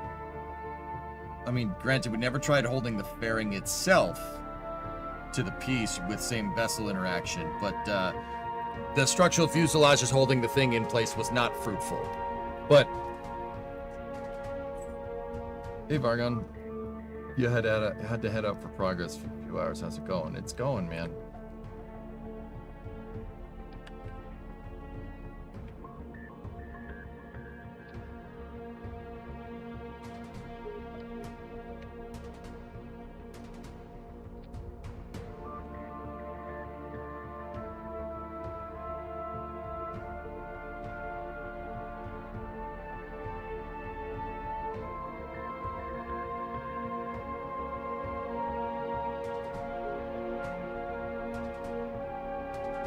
Well, with the struts attached, with the struts attached to it, it's pretty deliberately springy. You know what I mean?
Badge space music.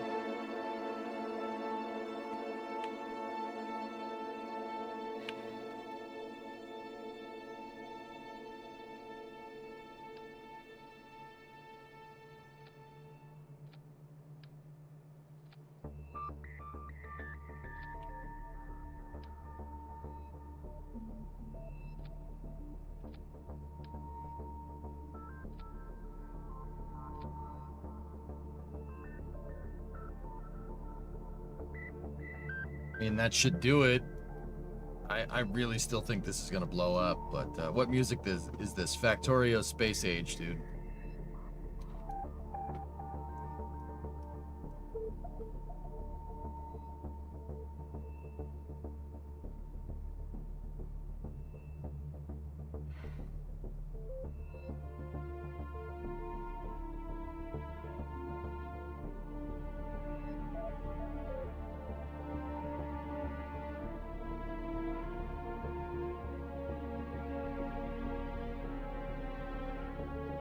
Might work.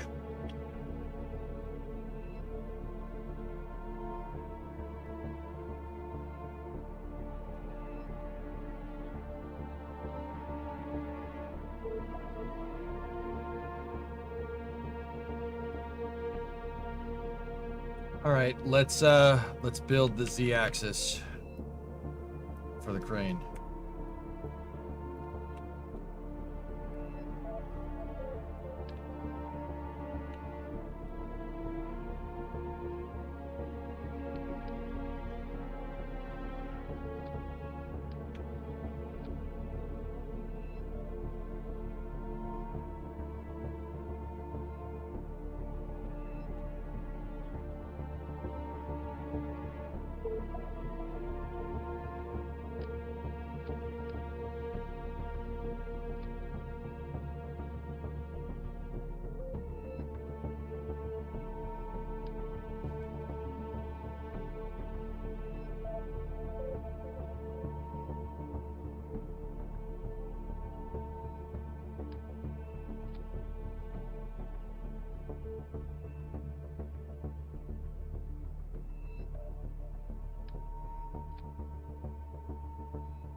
To avoid strikes, you could build it with deliberate springiness so that when entirely unloaded rails and skids make no contact, but then they compress together into contact. I think that compression thing is what's making it upset, but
Goalie, you just got back into town from Nationals, had a surprise air show, a few videos, short snips, the last 4, be careful, not sure if you may take a hit or not, but damn, all I could say is P-51, B-25, P-38, all in the air at the same time, add an F-35 with the Thunderbirds and Snowbirds, amazing air show, oh yeah.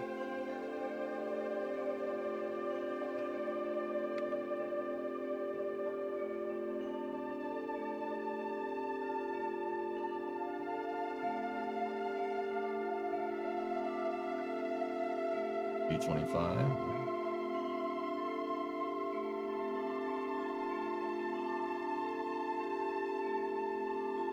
Cool.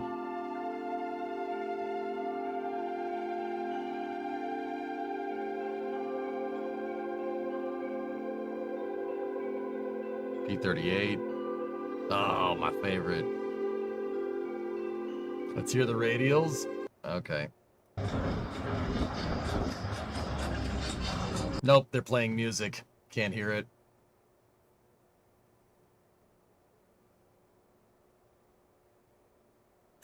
Sick. You're still playing music? Still playing music.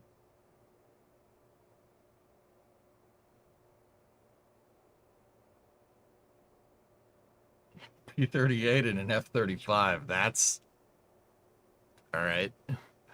That's weird.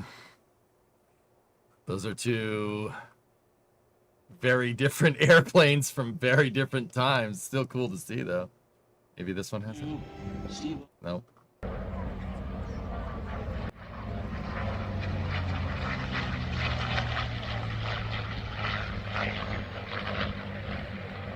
Cool.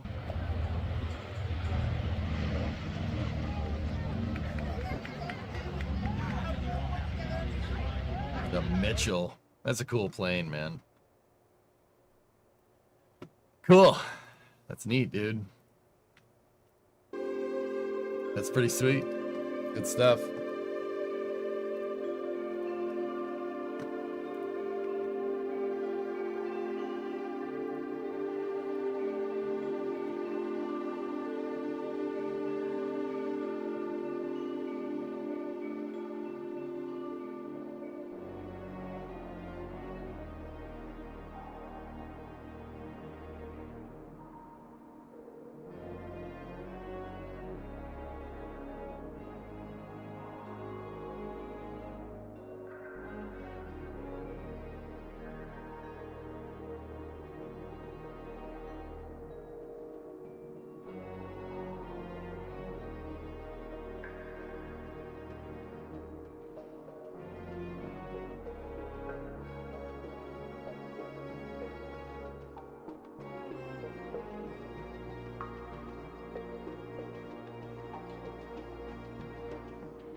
Discovery, go Okay. at throttle up.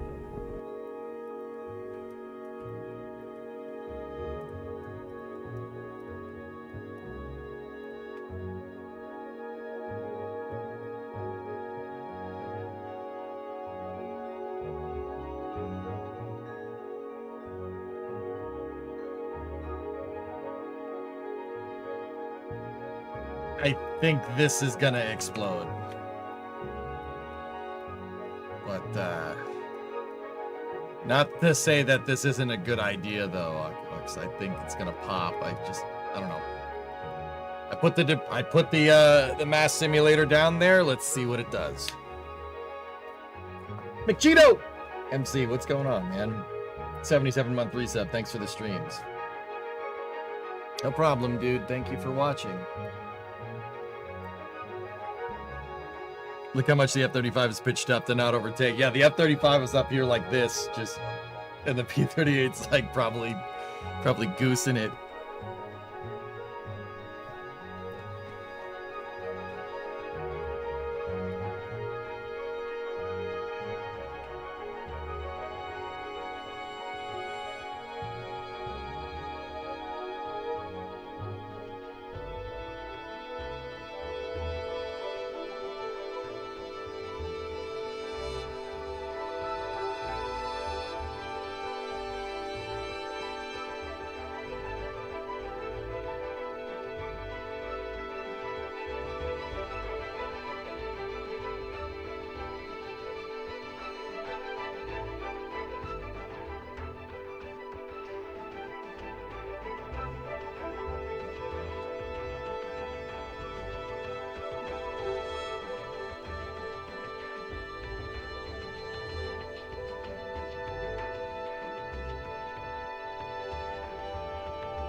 That test.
How do you copy the fairings without deleting them? Put it in symmetry.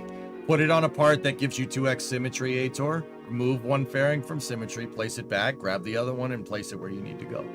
Where it needs to go. Fairings will copy over if you place them in symmetry.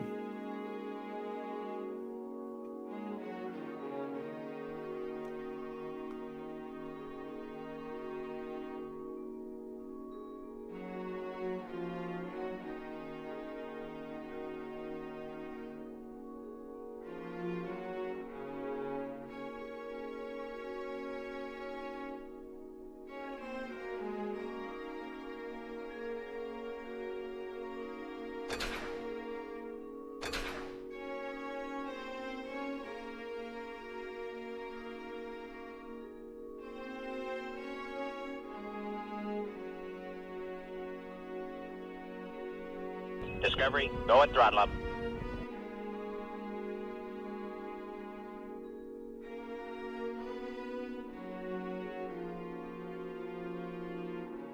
Yeah, Oculus, that's not working. It's binding.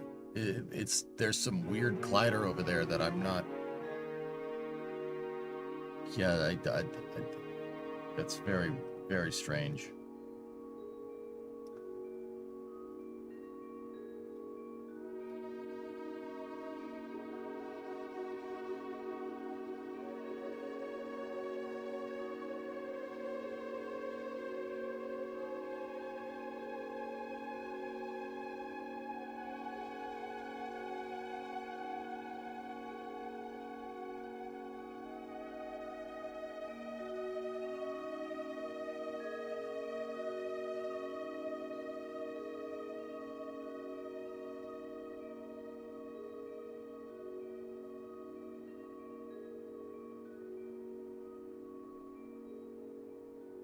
Are you going to keep periodically checking in on KSA on stream like the vehicle editor?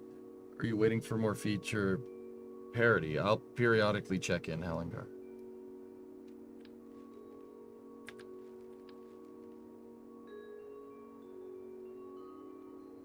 We dab a lot. 1 year. Super scaffold is huge. Yeah, man. Thank you.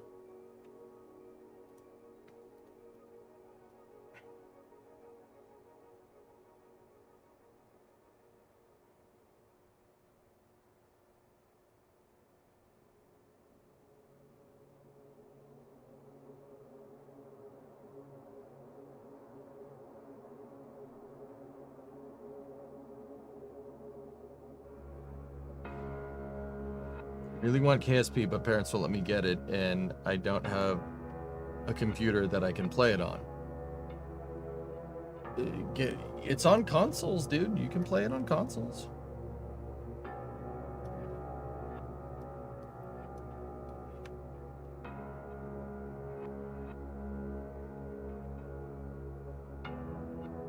Oh no.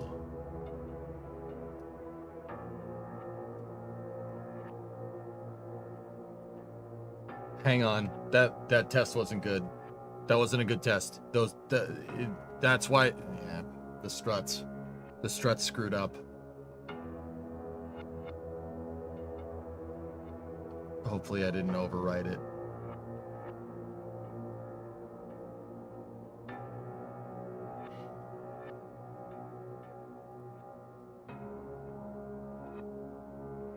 Oh, I'm gonna just use it with the, oh no.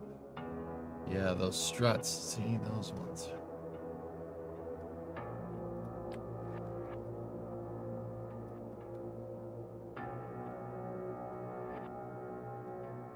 That's why I make sure we are very careful with strut work. I knew that strut flying up there looks like it was strutting to the inside of the fairing or something. And that's basically completely invalidating the test. Let's remove those. And let's try it again, and let's get rid of the weird ominous music.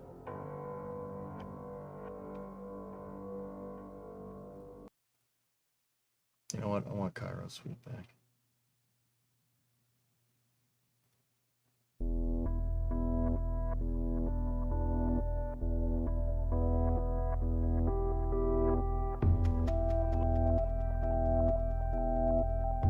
Cortana, prioritize targets and fire at will. Sorry, Will.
Discovery, go at throttle up.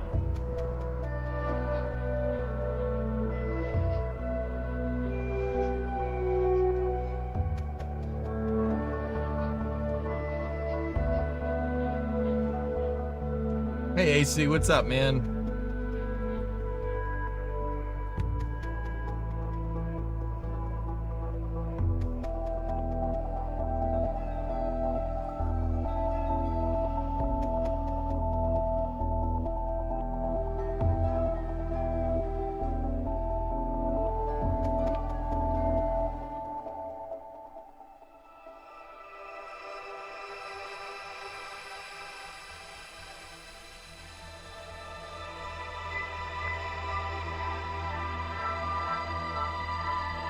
I get launch pad, you get launch pad. I get service tower, you get service tower.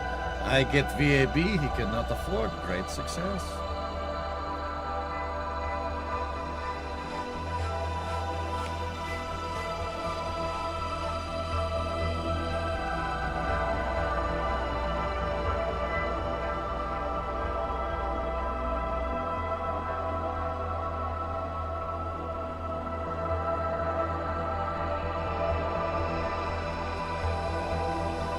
Stoke showed a cool shot of the engine, of an engine fire, but the flame did look odd.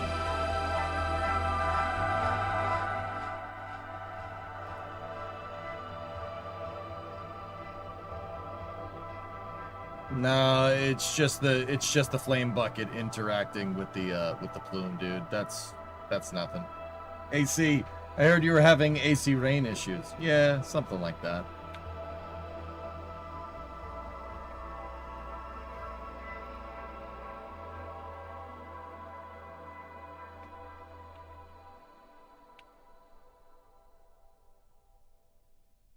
Discovery, go at throttle up. This structure reminds you of the one at SLC-6 that SpaceX demolished. Well, that's good. 'Cause that's what it's supposed to be.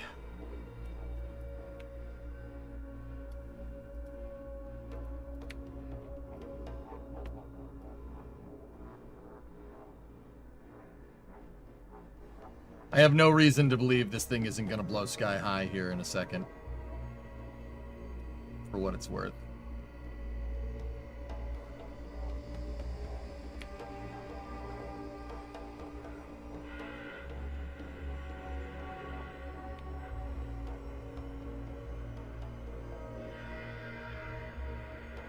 Did you see that SpaceX's stock went below 160?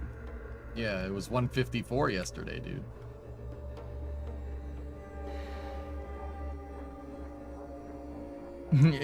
Saying "oh no" as the ominous music came on was perfect.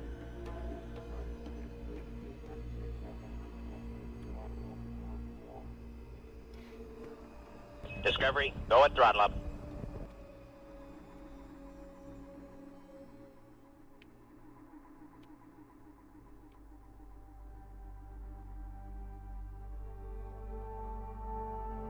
Pace, you got promoted at work today, finally. Been waiting years. You're at the top of your job scale now. Whoa.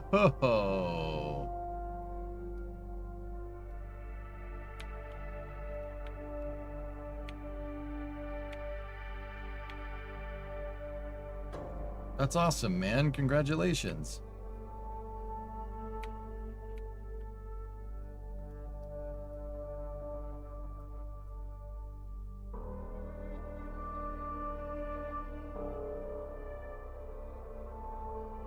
All right, well.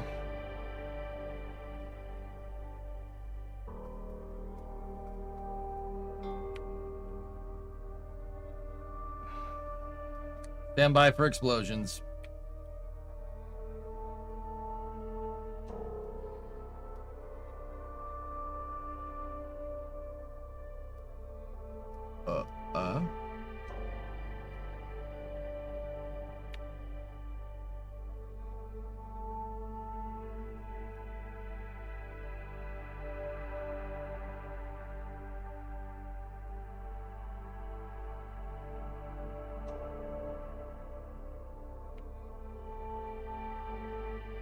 Have you tried air brakes? I don't know, S2 air brakes come in clutch.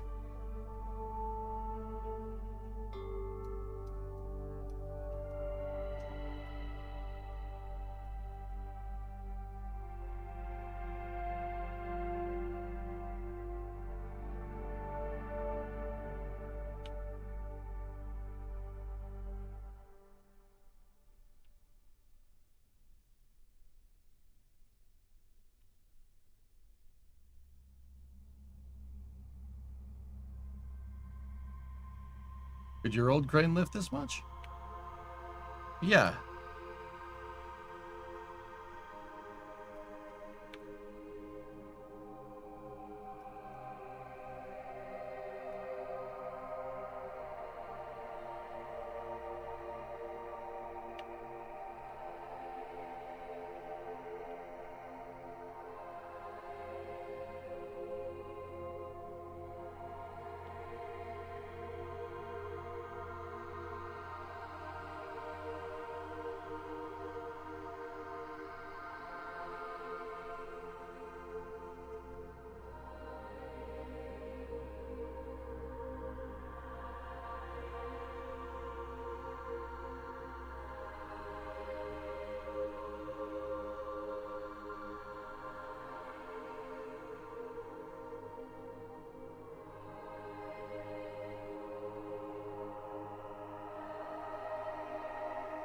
Well, it didn't pop, and that's good. I'm just wondering why this is getting so bound up.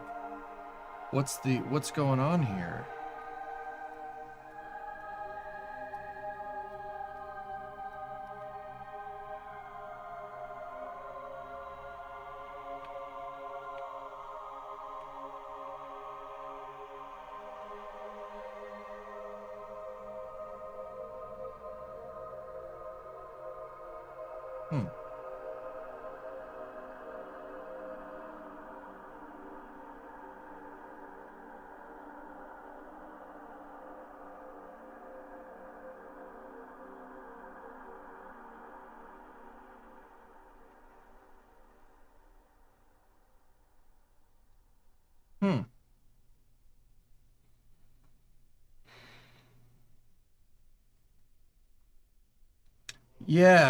Yeah, Glux, something's funky is going on over there. Something real funky is going on over there, and I don't... See, dude, this thing didn't even freak out. I'm almost wondering if we, you know, like, dude, why don't I just straighten these out and put a structural fuselage over there with same vessel and see what it does? Because something has changed. I don't know what it is. And that's, guys, that's the exact reason why I just built a new structure instead of trying to screw with the old one. Because I knew good and well that this thing... I knew good and well that it very well, like the old design, it could have been a piece over here causing a problem.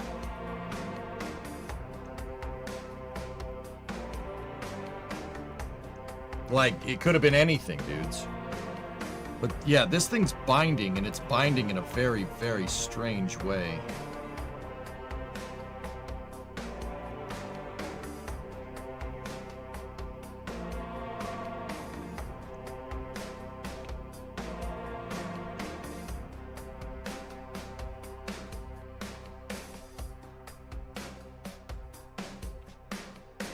Okay, I'm gonna do something I wouldn't dare do with another crane, but...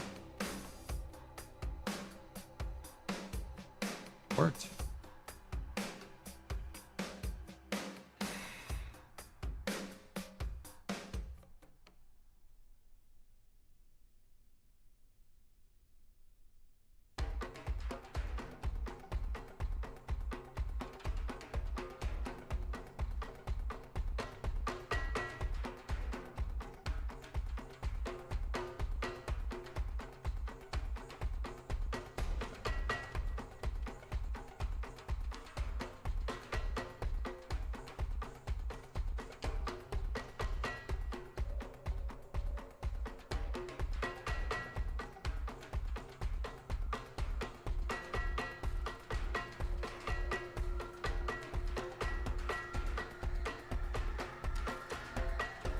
Well, that way works.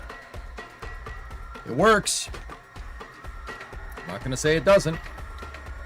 Can it lift in the rain? Yeah, maybe. Not probably, because it didn't blow up. Alright, so I'm gonna try revision 3 and see if I can make a way that's... see if I can make something that's going to be a little bit more strong. Because, yeah, something funky is going on over here. Holy poop, you look 10 years younger. Thank you.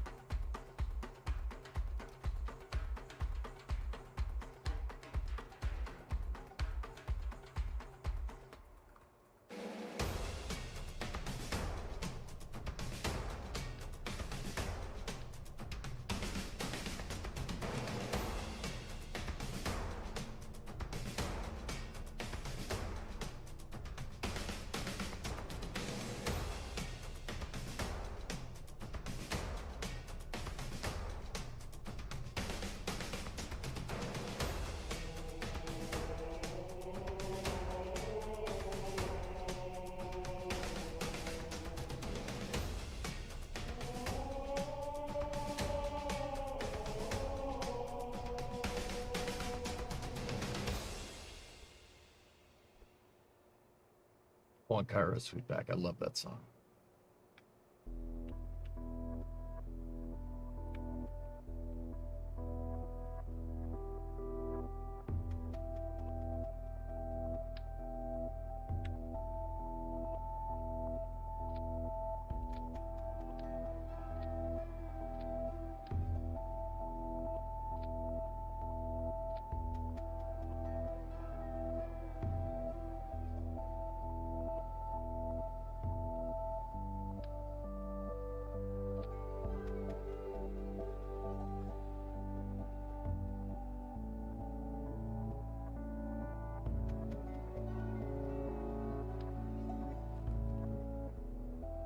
This guy carrying the KSP category, or is he viewbotting?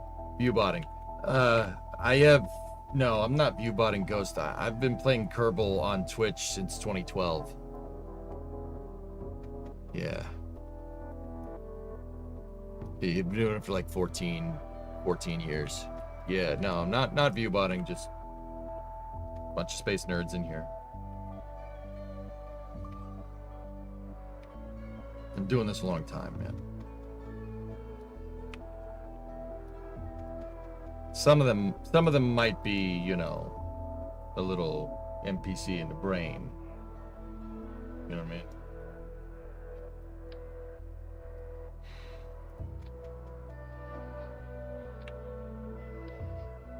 And lurkers. Hey, Karama, what's up? I've always been interested in KSP, never got around to it. It's a fun game, Arrow. I'm doing stuff that's like way beyond garden variety KSP play, dude. That's because when you've played KSP for 20,000 hours, there's only so many times you can go to the moon and be like, you know? I'm building an integration structure here. I have a space shuttle that we made, you know, like NASA's, right? And I want to reuse it. I want to land the thing, use a crane to pull payload out and put another payload back in and then put it back onto the pad. This is one of the integration buildings. If it looks familiar, it's that building right there. That's what it's mostly based off of. That building that Delta 4 is inside of in this picture. The one that has the ULA logo and the American flag. That's what I'm making.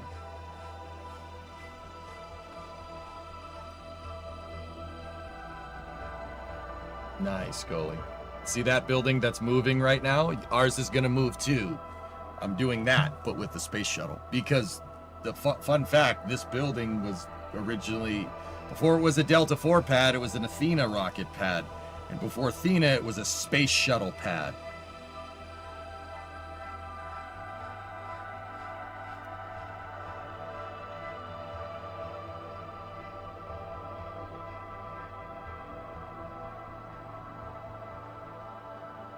If we get this up and running, could we use it and the shuttle to build an interstellar vehicle and do the tour of the promised world? Something like that.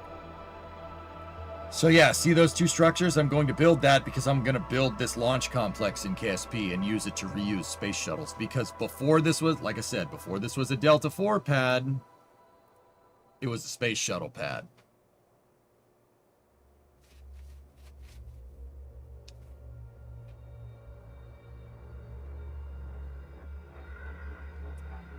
In SLC-6 design, they build the stacks right on the pad. Delta 4s were assembled, not assembled. Delta 4s were not assembled on the pad.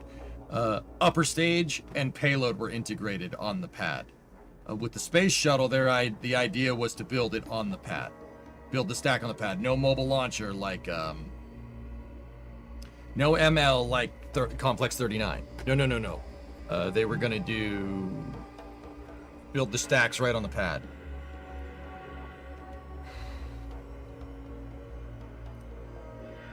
So this is one of two integration buildings that I'm working on, and I'm just trying to the crane. I have a crane here that's built out of the hydraulic pieces, the actuator pieces, and some structural fuselage as the bogies and fairings as the rails.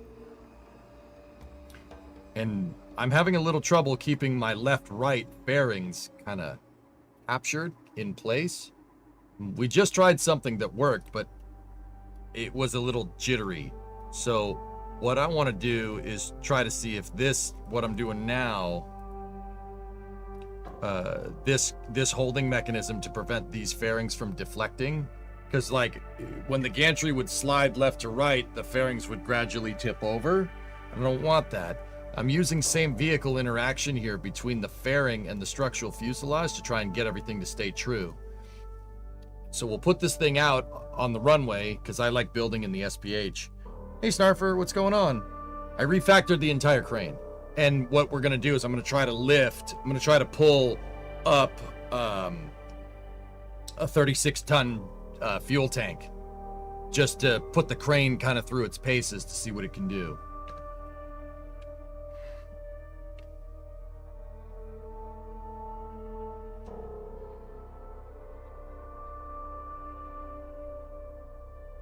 Hey Vash, what's up? Hey Clayton, how you doing? I think I heard you mention you have thoughts on ship reuse is not the best idea. Ship reuse is not the best idea. Legitimately interested in your thoughts. If this isn't the time or place, no worries. Ship reuse. What do you mean, Bash? Are you talking about Starship?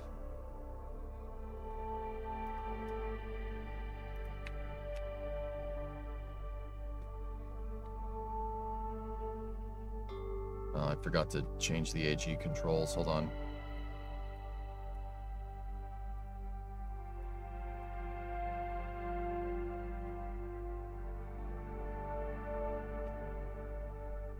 I think the context was Starship. No, what I was most likely referring to is that SpaceX can do the Artemis thing. They can do Artemis without disposing of ships. It would suck, but you can do it. Okay, so there's our payload down there. Let's undock it. And now let's jostle this thing around and see what it does.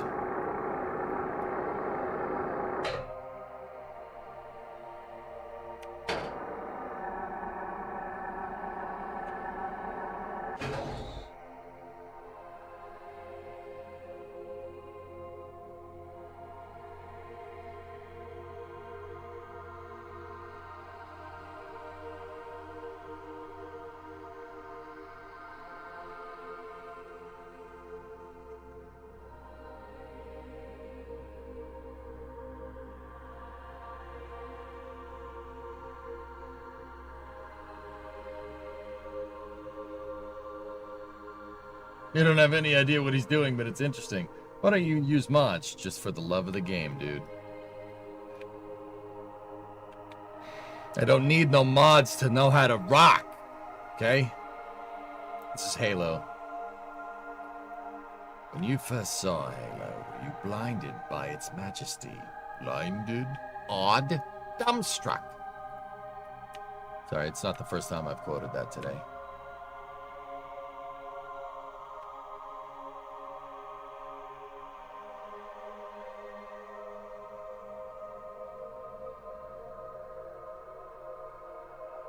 All of the solid rocket boosters are empty, dudes. After the test, if the test is successful, I could check to make sure that I made all of them empty. I'll hit the space bar if you want.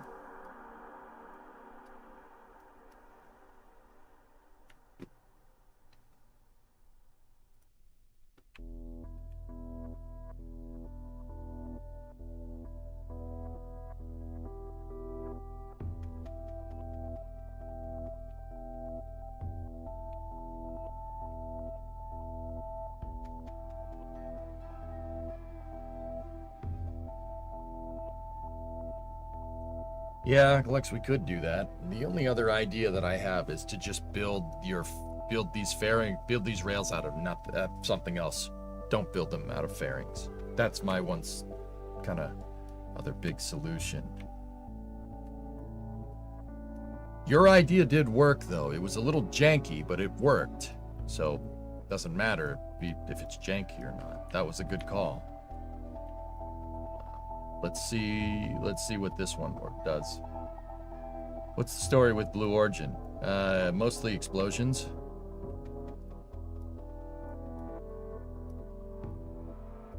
Are they're going to rebuild that pad and reuse it. How long do you think it would take to rebuild something like that? 12 to 18 months. They said they're going to try to do it in 6, which I'm... Okay.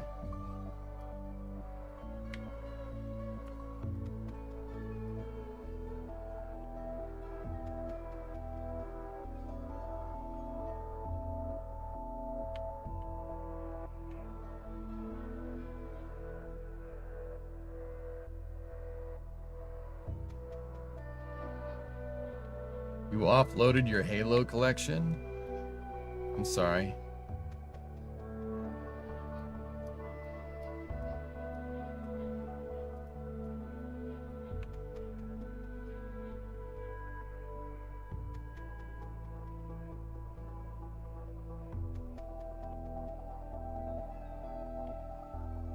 Okay.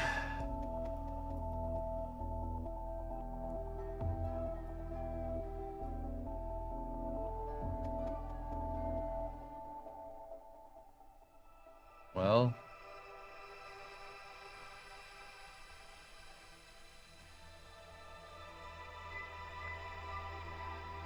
hold on.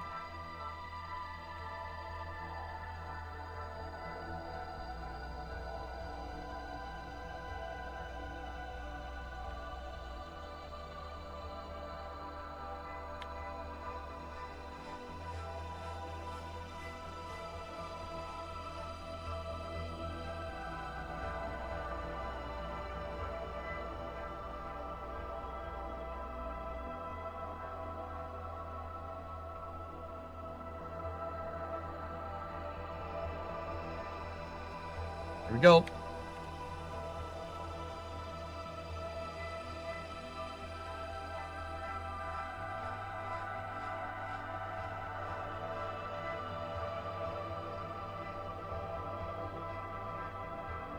Sure, it would cost a lot, but would it be better to make the pad out of some sort of steel? SRBs are steel, talkative. Seriously. Well, SLS's SRBs in the shuttle, they're steel casings. So, no.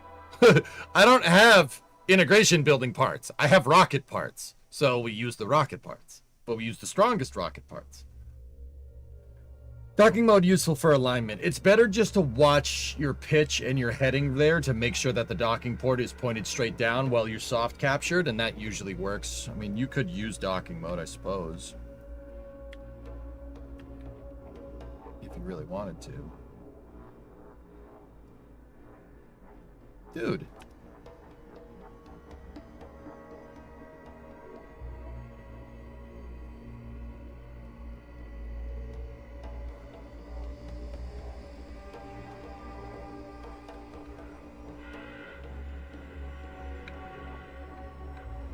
Nice.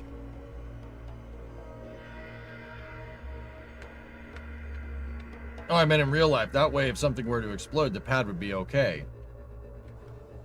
Sorry, too many conversations talking to him.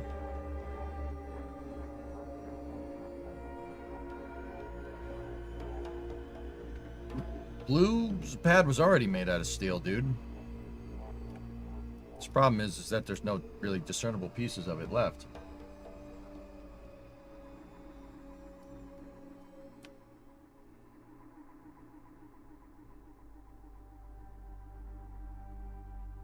James, try the horizontal loading simulator. Is it possible to build this on Minmus? Say use the SRBs on the way up to keep them with you, deconstruct them and use them to build your gantry. You could.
That's the strangest thing, man.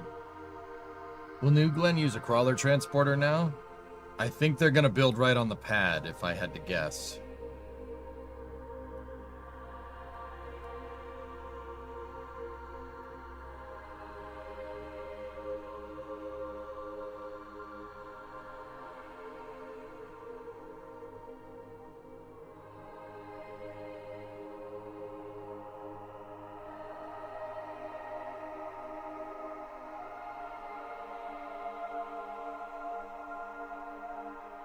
No, they didn't show Starfall at all, dude.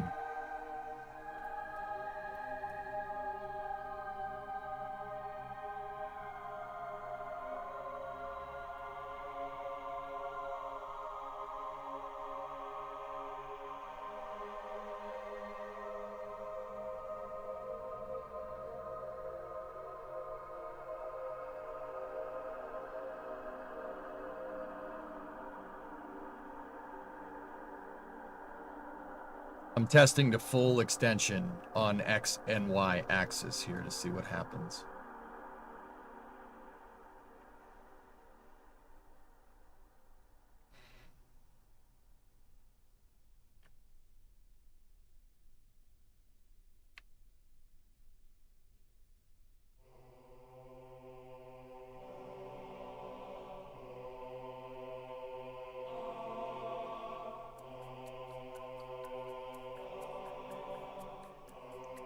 Did odd anyone else that they didn't even show the payload deploy a Starfall? That's not very SpaceX of SpaceX.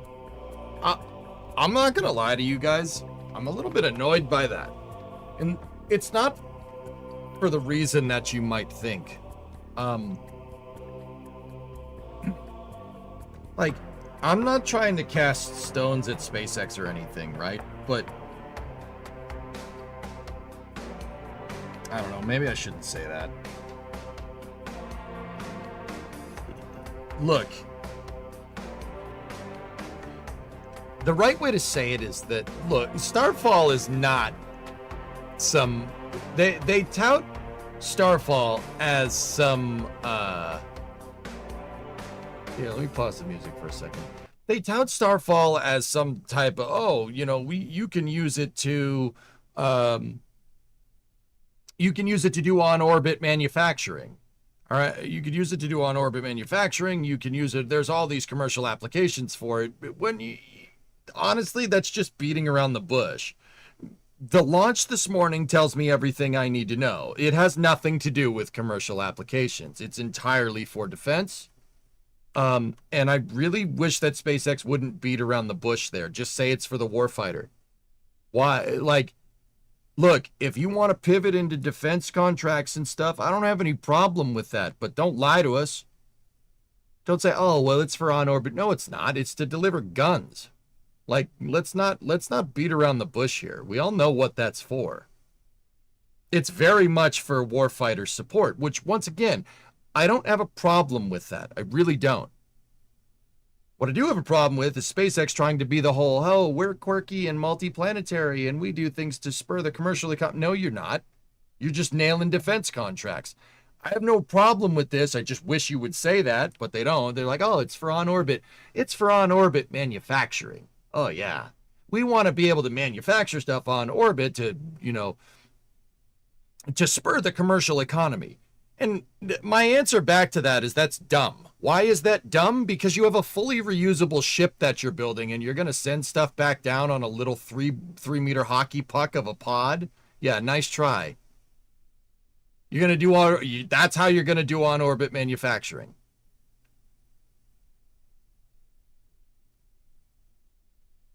You have a fully reusable ship that can deliver 100 tons into space. You could literally launch the factory into space to make stuff and then bring it back down. And you're like, no. Re-entry pucks. It's for defense. Just say it's for defense. Like, maybe I'm just a little bit peeved that I got up at 6 a.m. to see a hockey puck re-enter and they didn't even show it. What we need is the ducks with the pucks. That is what we need, bro. All right. I saw what I wanted to see here. Bye-bye.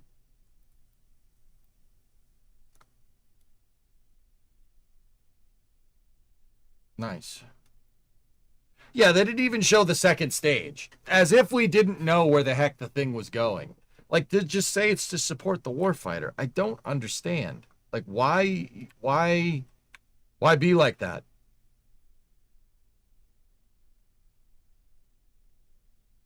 Drop test 001 successful. Yep, I want to make some upgrades here, but that did work really well. Oh, what time is it? Oops. We were at Space News like 3 hours ago. Why don't you guys say something?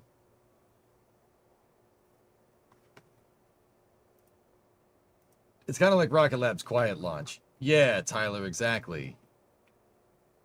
Well, it's good to know that Kerbal can still hold my attention. That's pretty good.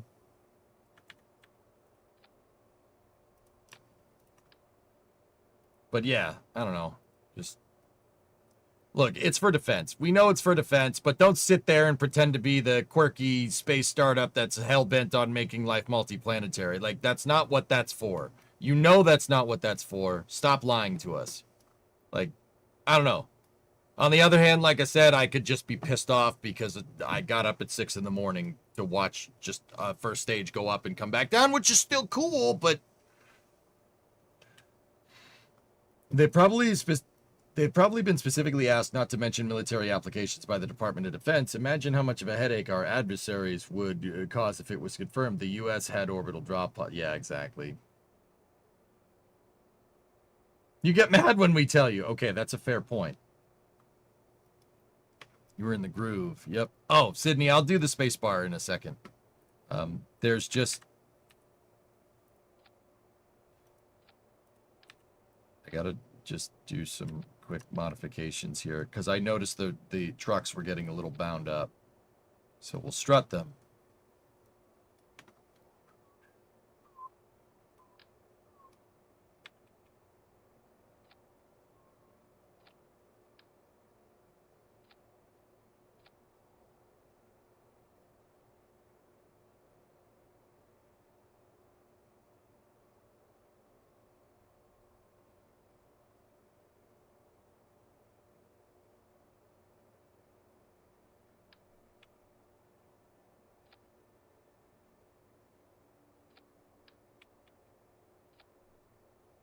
Yeah, that's all. Like, it's...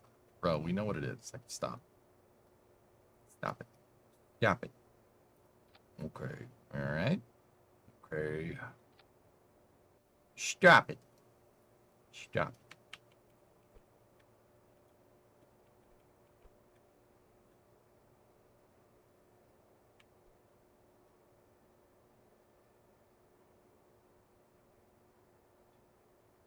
All right, that should prevent a little bit more binding,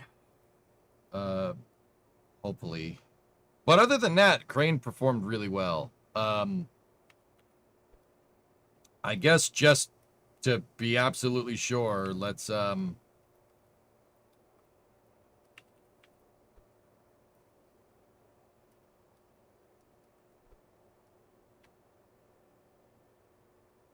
make this sucker horizontal, and we'll do it this way.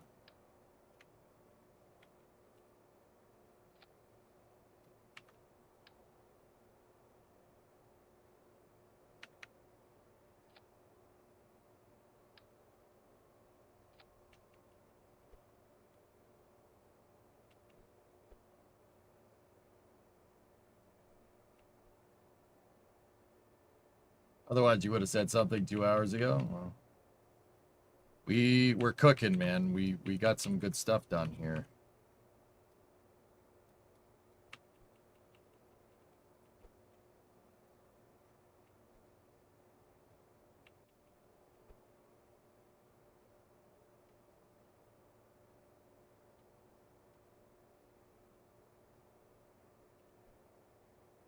Music? Yep. Give me a second.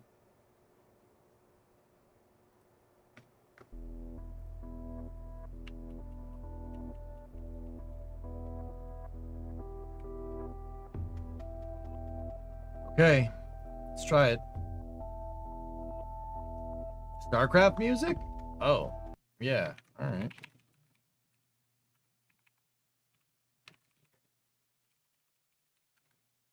As long as we're in the groove and working. No. You want a piece of me, boy? Jacked up, good to go. Rock and roll. Identify target. Proceeding. Move it. Absolutely.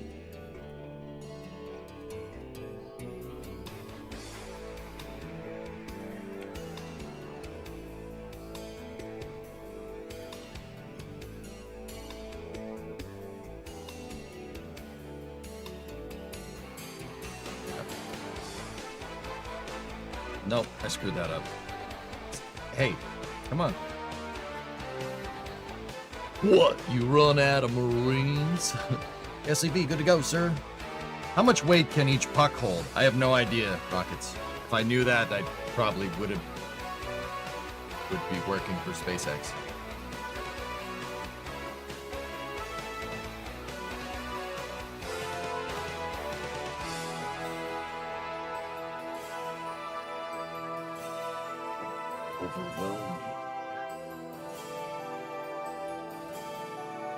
Did you see the pineapple skin heat shield on X? I vaguely remember seeing something like that hired, yeah.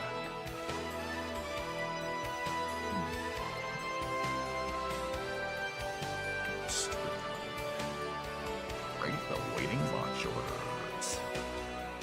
And my personal favorite. Battle cruiser operational. Hailing frequencies open. Good day, Commander.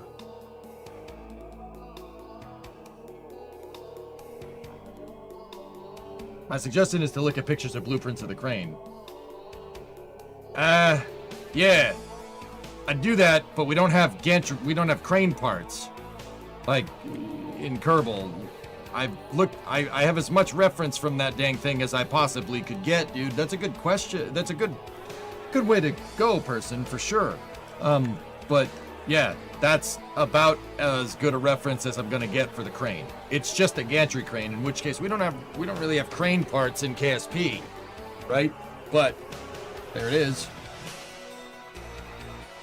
Thoughts on SpaceX not showing payload deployed due to something else being in the fairing that wasn't stated? Maybe. Yeah, it's possible.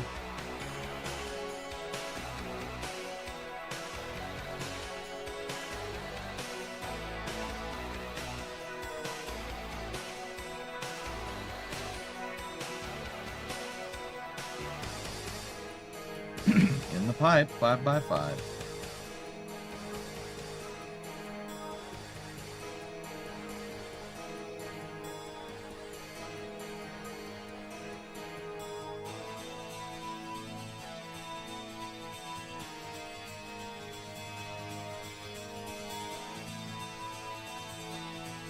Let's burn. Want to turn up the heat. Naturally. Why the ore tank? So that's called a crane block hired. Most cranes have a gigantic weight attached to the hook. The pulleys, the weight, and the hook form what's called a crane block. Crane blocks are really heavy. You want to keep the cables in tension on a crane in real life. It helps with stability as well. So you notice how this crane doesn't really weeble wobble around. No, it's got a weight at the end. Hoppy's got back from a family trip to Belgium and took 2 taxi hot laps in an Alpine 110 around Spa on a wet track, and then 2 in a passenger Skoda safety car. Was amazing, highly recommended. Oh, wow. Cool. That's awesome, dude.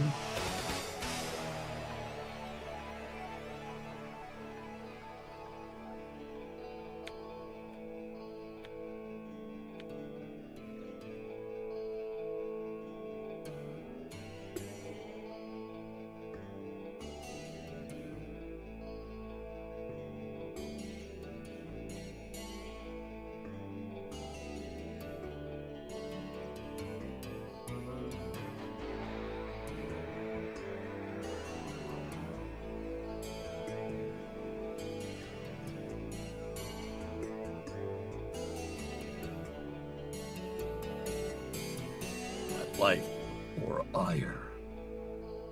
Assa de Templari.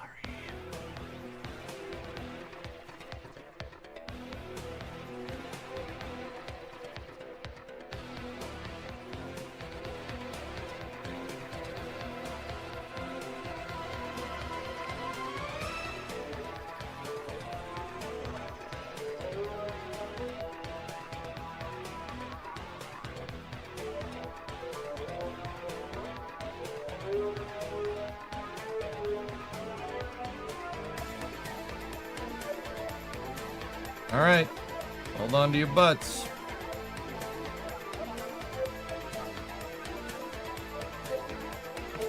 Nice. I don't know what we did. I don't know what we did to change it, but it works, and it works real good.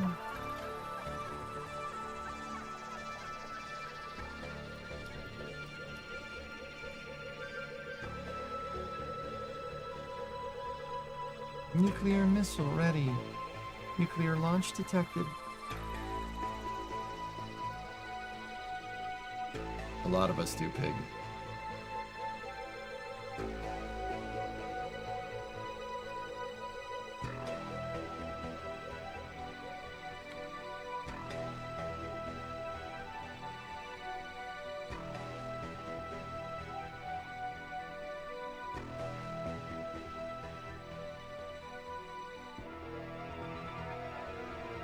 Not bad, dude.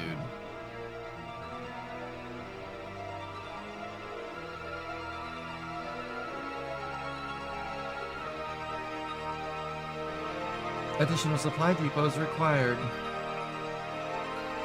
Not enough more.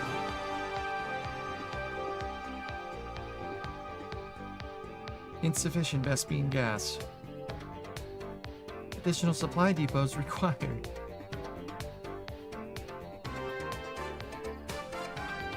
Maglev? No, that's just part stretch. It happens, Hop.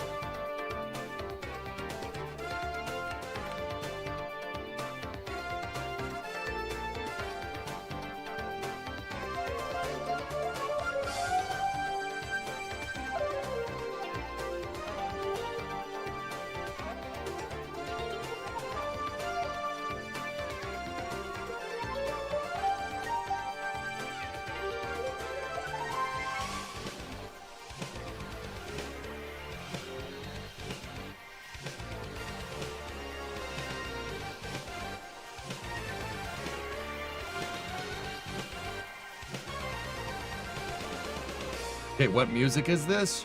Really? Rainer here.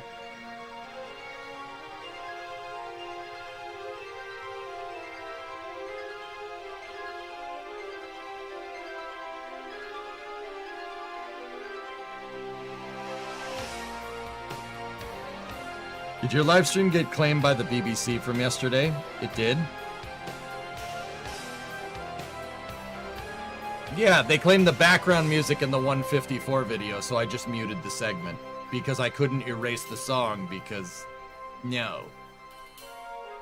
I love that. I love getting claimed by government entities. You know, that's lovely.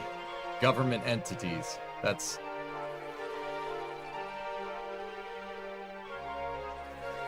I don't have to deal with this. I shouldn't have to deal with getting claimed by the BBC. We threw tea in a harbor 250 years ago, so I didn't have to deal with this crap. Oh, mate, you got a license for your license. You all can get bent. How about that?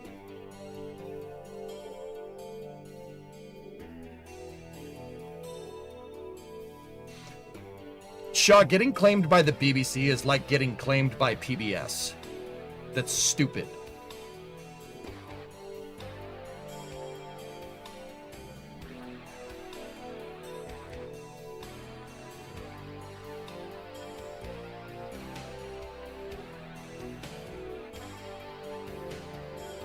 Yeah.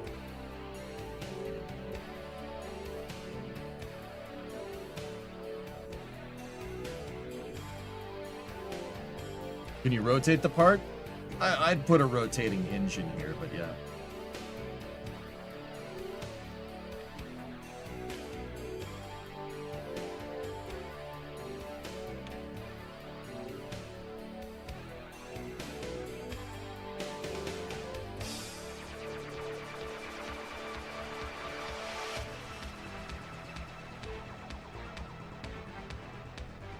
We'll now do Blue Origin. What?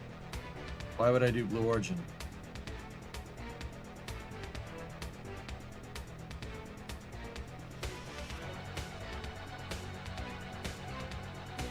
Oh. Well, we did enough explosions in the past couple of days. What's the point of the crane? To build rockets, dude.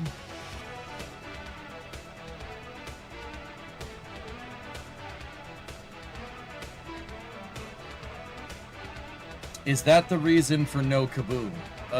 Is that the reason for no kaboom? What? Is what the reason for no kaboom? You gotta mention something in order for me to understand your question. What do you mean?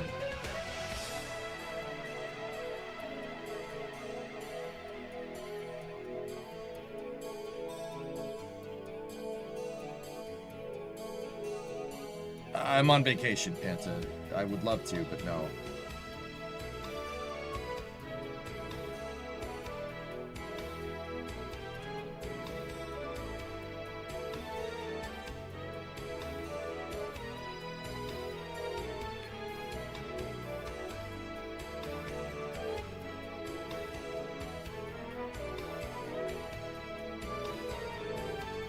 Is there something screwy going on with KSP? No. No, Aqualex, I have a theory. My theory is that there's some slop in the fairings. The fuselages aren't tightly fitting around the fairings. The reason why is most likely when I edited the fairing craft file, it used double and rounded the diameter of the fairing down just enough to give us the tolerances that we need that it wouldn't cause a crack and strike. That's my guess. In fact, I'm 95% sure that's exactly what happened. I've noticed there's more slop in this design, but that slop is not slop, it's tolerance. I'm, like I said, 90% sure that that's what's going on here. 0.33, repeating, of course. So, most speed, what I'm doing with this crane, so, alright, you see how the building looks like an upside down L?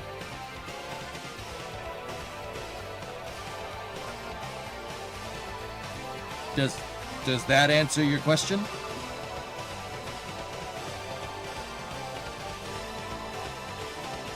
Building rockets, baby. I want to reuse my space shuttle. And if I'm going to reuse my space shuttle, we gotta be able to pick it up and we gotta be able to put it on a new stack, don't we? So that is that. That's the mobile service tower in SLC-6's design. It's the MST, and there will be an SAB that there'll be another building that attaches up to it. You're 90% sure. Yes.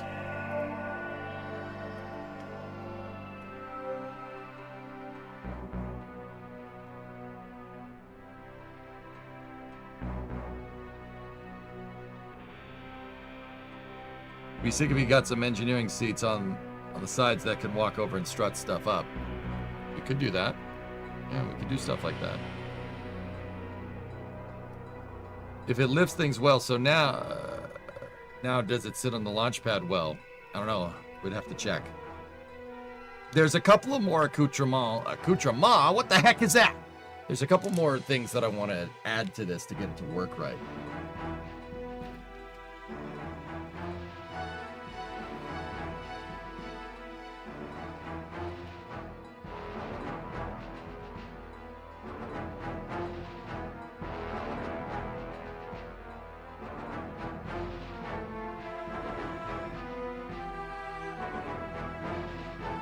Alright, so we can get rid of our... Well, we can keep the mass simulator, I suppose. We really want to.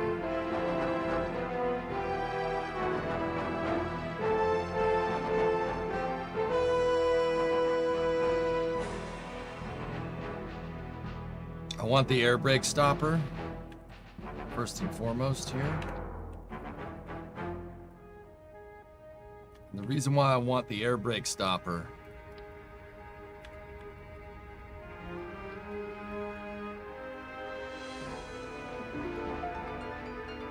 is so this is to prevent drift, guys.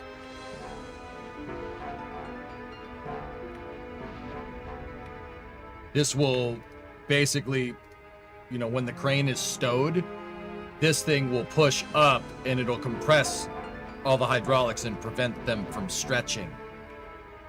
We just need SVI on that docking port right there, and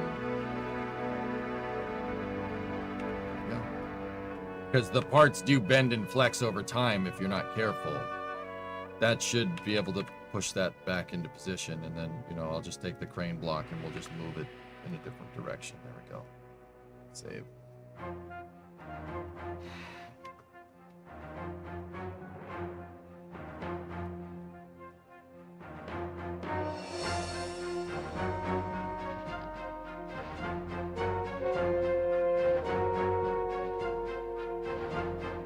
Couple other things we're going to need. We need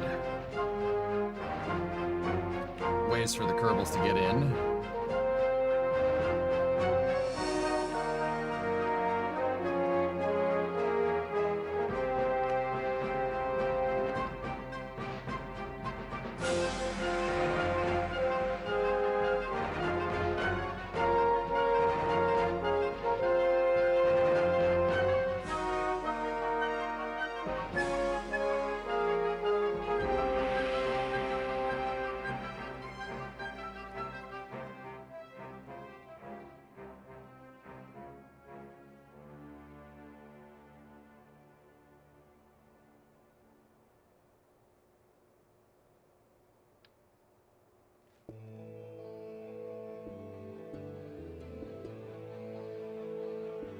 $345. I said about 340, so yeah, we were kind of on par there.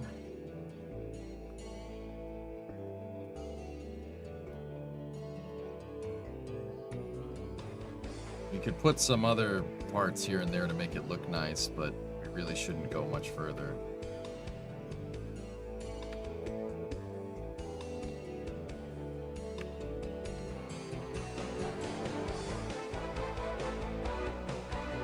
SCV, good to go, sir.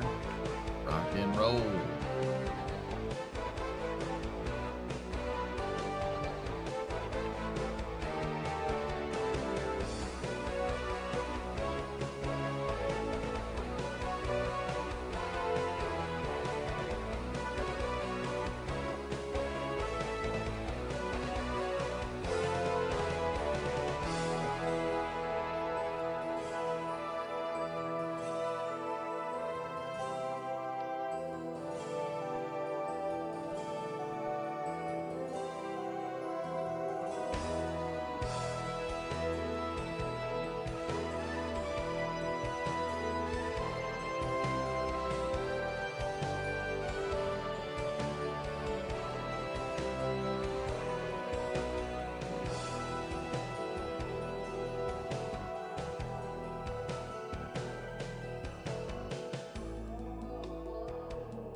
Music brings back the best memories.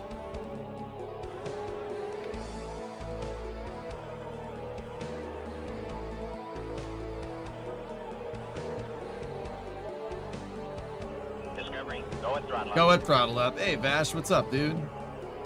Thanks for that. Prime Sub, welcome to Mission Control. Go at throttle up. Thanks, man.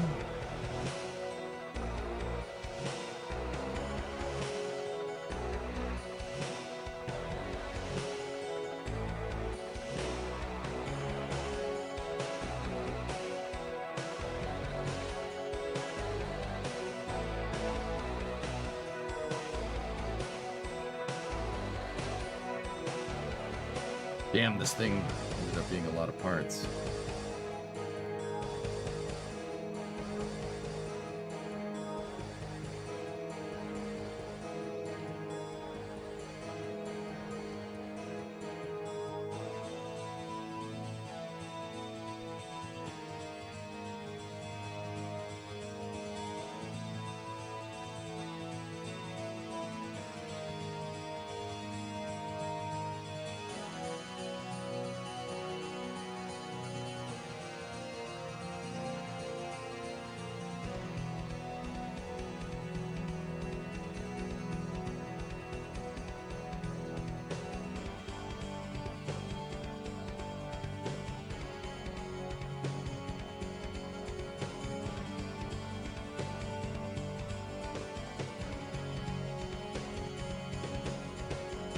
We might not need the wings here, but it makes it look a little bit cooler. And I can hide some stuff in here.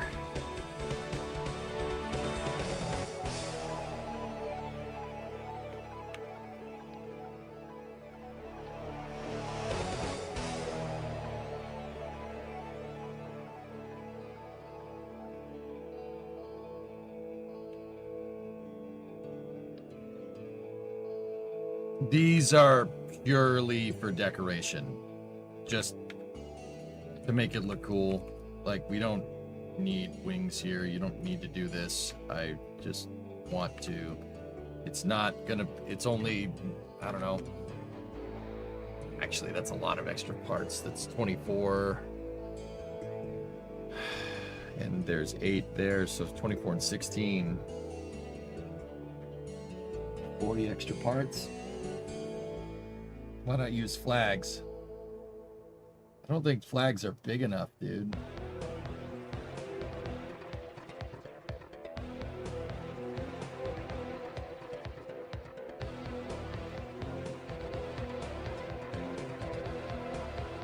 Has anyone done a flyover of Blue's pad recently? No, really can't. Yeah, Vash, I kind of want to see if we can handle this kind of part count, dude. Yeah, I'm kind of with you.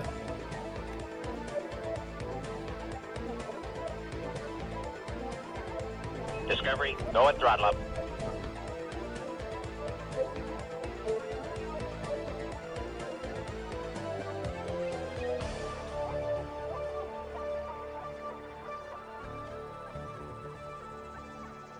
Hey, Talkative, what's up, dude?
You know what? I'll just get rid of those for now.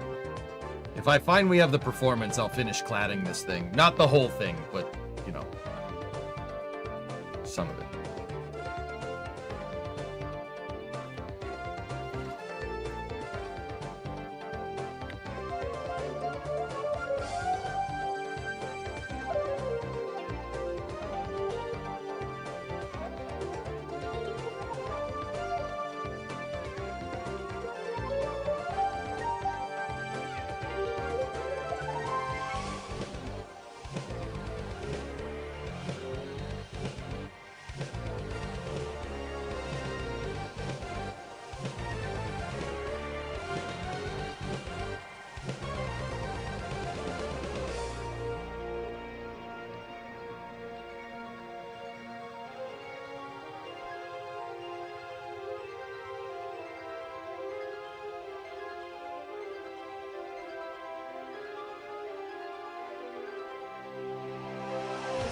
All right.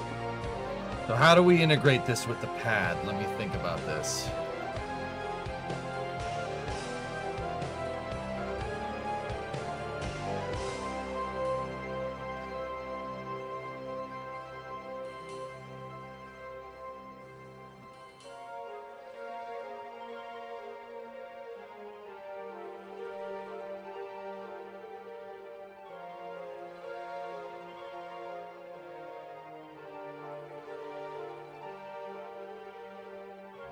Today was chemo for you, Terminator. You tired? Dude, lurk as much as you damn well please, dude. Jeez.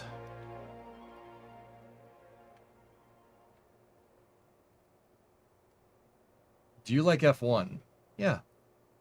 I haven't been watching. This season's been kind of boring, but yeah. Been a Scuderia Ferrari fan since 1996, dude. Watched almost every Formula One season since, so that's 30 years. Oh my god. Discovery, go at throttle up. Oh. Yes, yes. God. Why? Hey Vulcan, 78-month reset. Only a brief moment before heading back to work, but figured since this came across my desk, you'd want to see it. California shuttles are quite fun if you ask me.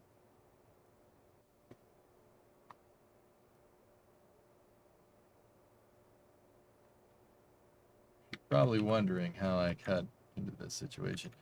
Hey Vulcan, Vulcan, shut up real quick. SLC-6 MSD, the mobile service tower, yeah? Yeah? Yeah?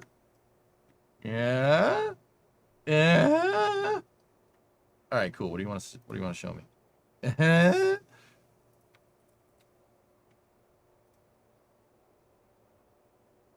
You're probably Yep. Okay. It's the Who.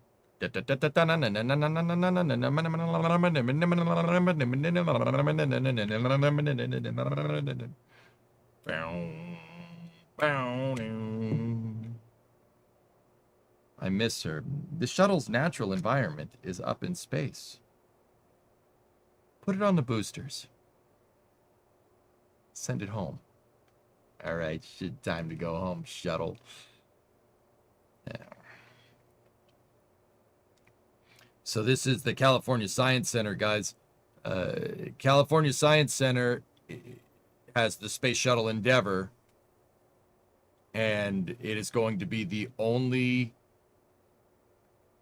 shuttle exhibit where the shuttle is stacked vertically with an actual shuttle stack. That's the only remaining shuttle stack in existence. So at the California Science Center in Los Angeles, you'll be able to see the Shuttle Endeavour with a real external tank and real boosters, obviously with nothing in them, in the vertical configuration. Only place in the world. Period. Yeah, this is pictures of them wrapping up Endeavour to actually stack the dang thing. That is the integration bracket that they used to stack shuttles when the shuttle was flying. See that yellow bracket, that weird L-shaped bracket? Yep, and there you go. They stacked the shuttle, and then they built the building around it.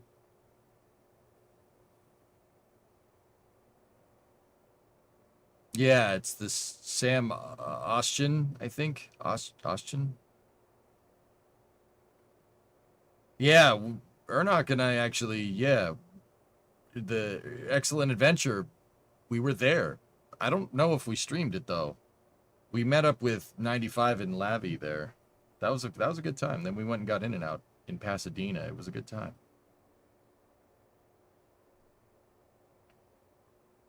But yeah, Endeavor's gonna be stacked vertically, dude, which is really, really, really freaking cool. I forget why we didn't stream that, dude.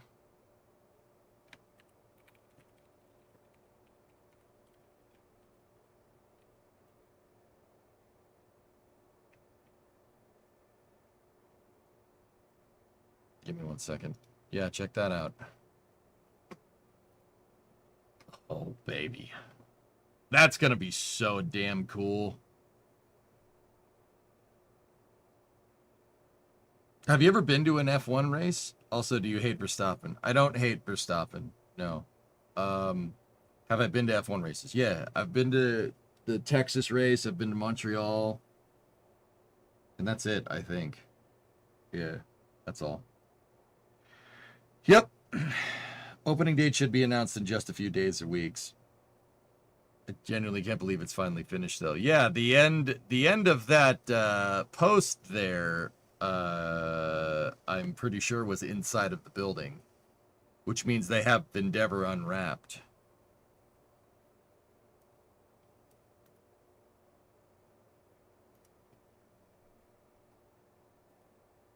Which means the building is sealed, which means I need to go to Los Angeles, Vulcan. We need to go there. We should go there. We should go there, bro. We should go there and just... Oh, what a monster. I love the space shuttle, dude. It's so damn cool. I'm sorry. I get it, Starship and all that other, New Glenn and all this other nonsense, but yeah, it's not nonsense, I understand, but also, that thing is ace, dude. I love that. I love that spaceship.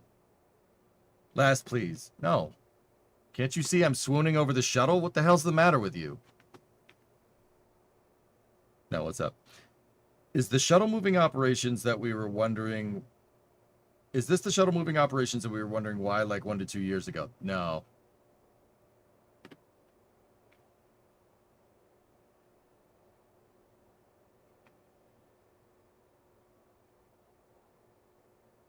Oh, she's uncovered.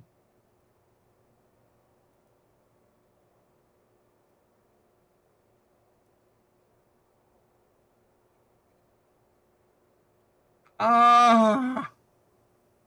Oh, that's gonna be so sick.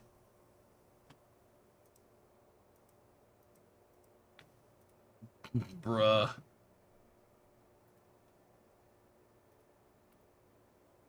Bro. Like, there's concept renders of what it would look like, right? This is the one that gets tossed around the most.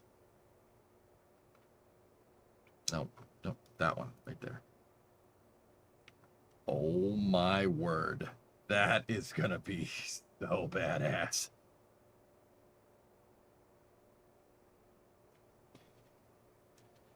Apparently the name for SpaceX's AI satellite constellation is Starmind.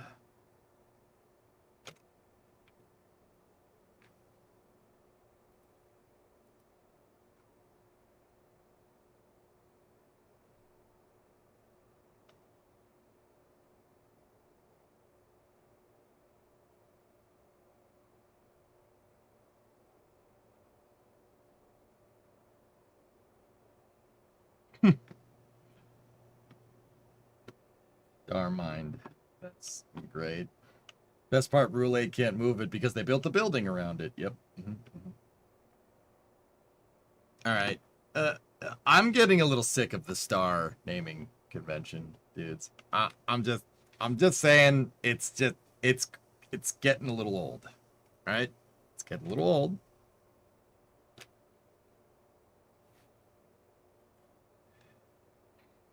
Like it's cool. Like I get it. The minor annoyance. Starmind is better than Groklink. Okay. Okay, you got me there. Yeah, you know what? That's fair.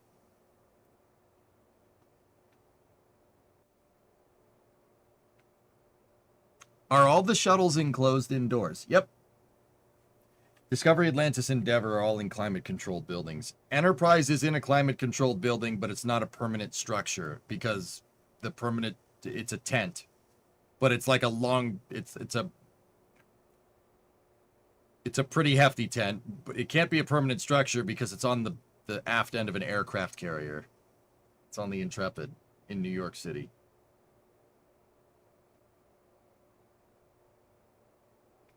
They should have stole Project Kuiper. Project Kuiper was a great freaking name.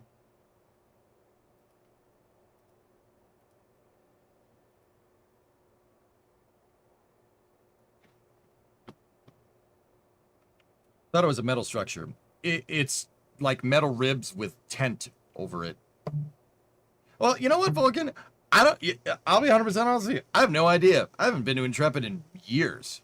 I think the last time I was at Intrepid was 2019, the before times. No, 2020. I was there in 2020. Das and I did an Intrepid stream in February of 2020. How did we not get COVID? Oh my God. How did we not get COVID from that? Jeez.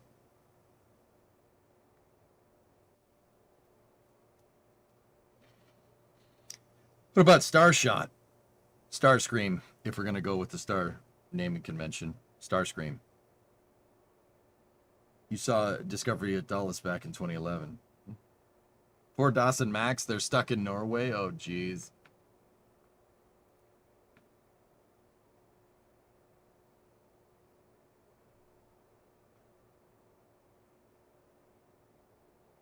Dang, you're still here, just tuning back in. We done for the day? Oh, no, Dan, no. Look at that. Aircraft carriers don't give out COVID. You know, that's a good point. Starscream. Transformer. Artificial AI? No? Alright, whatever. I propose instead of using the star approach, we take the Soviet approach and name their next shuttle the Snowstorm. Like, I don't mind the star stuff. Starlink, Starship, Starscream, Star T, Ice Pick, Ice T, Ice Bone, or whatever. Whatever. None of this matters. It's just like, okay, Star Pipe.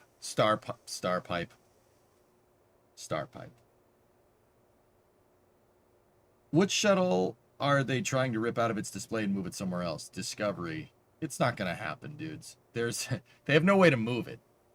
We had a way to move it, but then we decided we wanted to stop flying the shuttle, so we don't have a way to move it.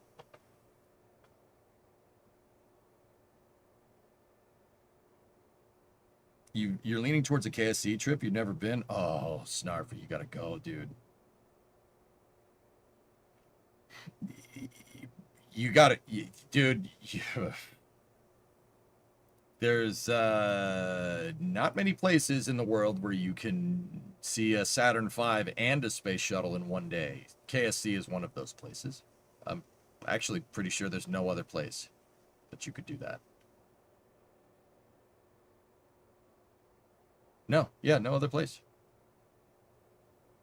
Yeah, you should go to KSCBC and take the tour. Go see Atlantis, see the Saturn V. You will poop when you see the Saturn V and the space shuttle. You will poop. You'll just be like, oh! Just like that. It'll happen. It'll happen, dude. Yeah, Vulcan, I was debating whether I should mention Pathfinder, but Pathfinder would. I mean, it's not anymore. They've done some pretty damn good cleanup there.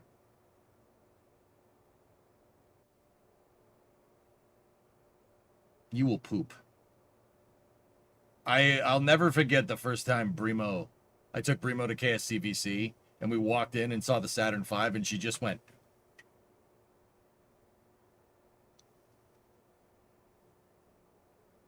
I'm like, yeah, I know. She's like, that thing's freaking gigantic. I'm like, yes, I know. It's awesome. You know, it was like walking around in a corner, like pacing in circles. She was like, what the hell is this? It was awesome. You should go see it.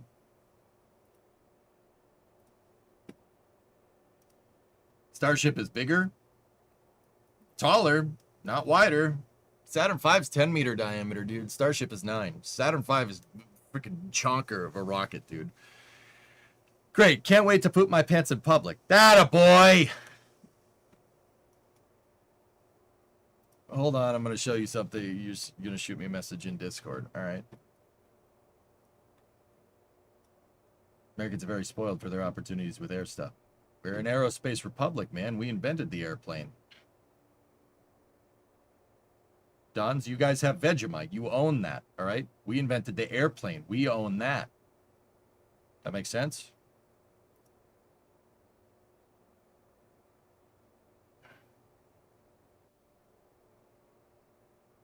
Yeah, that's a good idea, Vulcan.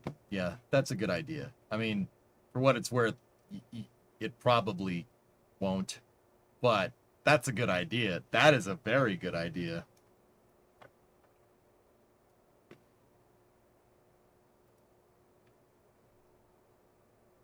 Seriously, think about it. Think about how much the airplane is a part of, like, our psyche. SR-71s, 747, Space Shuttle. Think about it. Aerospace Republic. That's what we are. Trains is at one point. Trains, cars, and planes. That's what we do. That's us. Nasha makes a special garment for that, actually. Hey, Six String. Hope some sleep helped you out. Yeah, I mean, I didn't really get much, dude. But I went to bed at like midnight last night, and then I woke up at 6 in the morning, and I'm still going here. I did the 6 a.m. launch, and then I basically was out in the shop getting... I changed a couple of things with the auto streaming setup around. I added a gimbal and a DSLR to the mix. I'm trying to get that all to work together.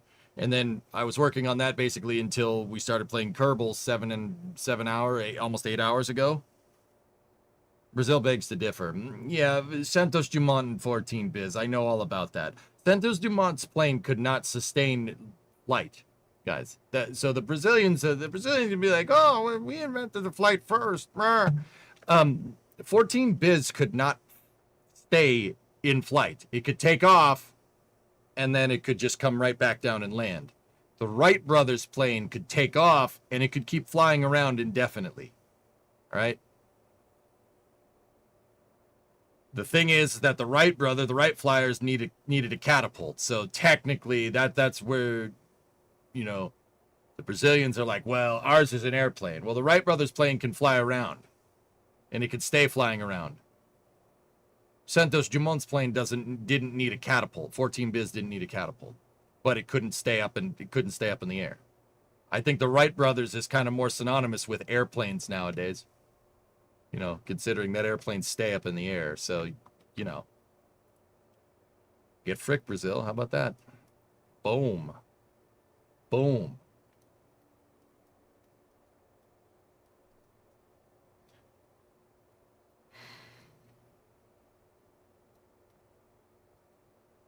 What?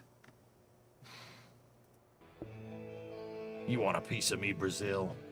Jacked up, good to go.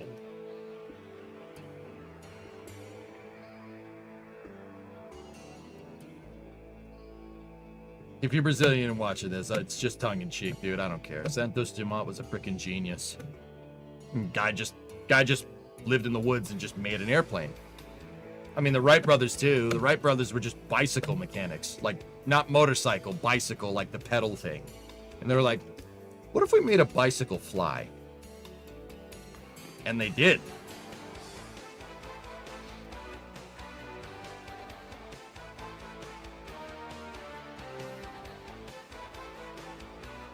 I'll take the airplane stance. All right, we got to get this dang thing. I got to figure out how to get this thing to work with the pad. Who invented submarines? The United States. Well, I don't know that for sure. I know that the United States was the first to use submarines in combat. There were submarines in the U.S. Civil War in 1864.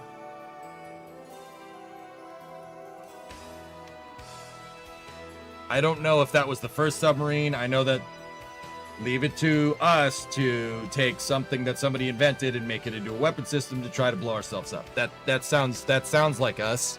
Yeah, that sounds right. I mean, just putting it out there.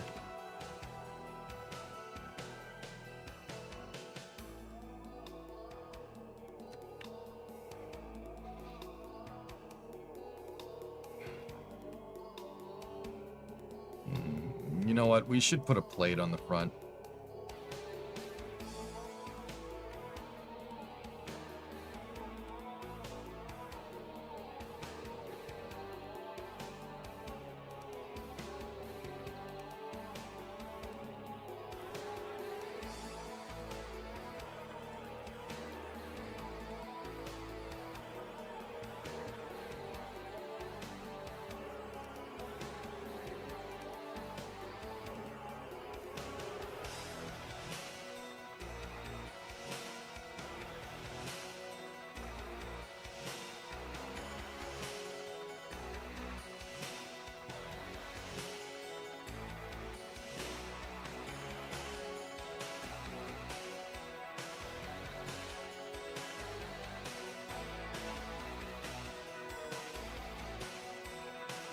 Let's finish this thing up, and then we'll see how it looks with the pad.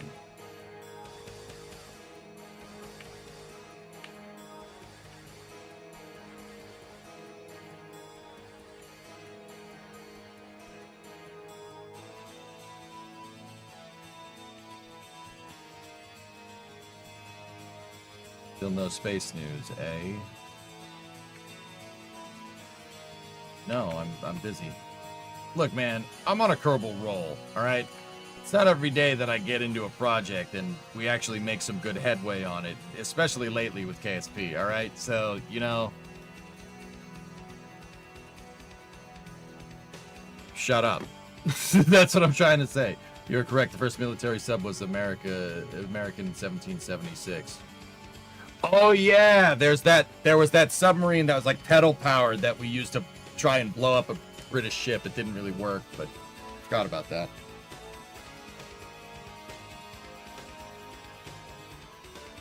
The first documented navigable submarine was built in 1620 by Dutch inventor Cornelius Drebbel, commissioned by the British Royal Navy from the University of Texas. Interesting.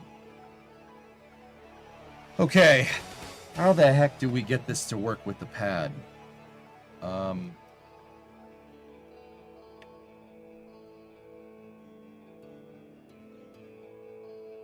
Well, let's load up the pad first.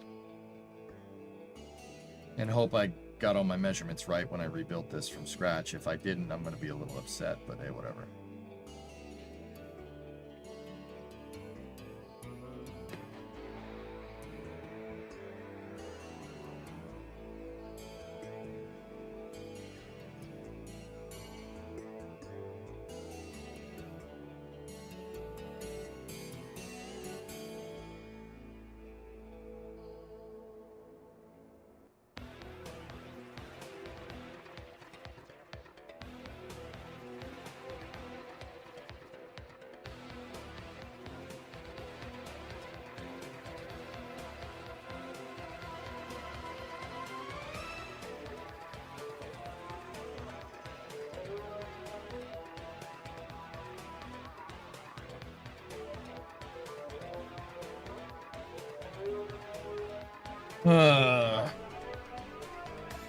Speaking of subs, Virginia soon. Please keep building them. Oh yeah, don't worry about that. We won't stop.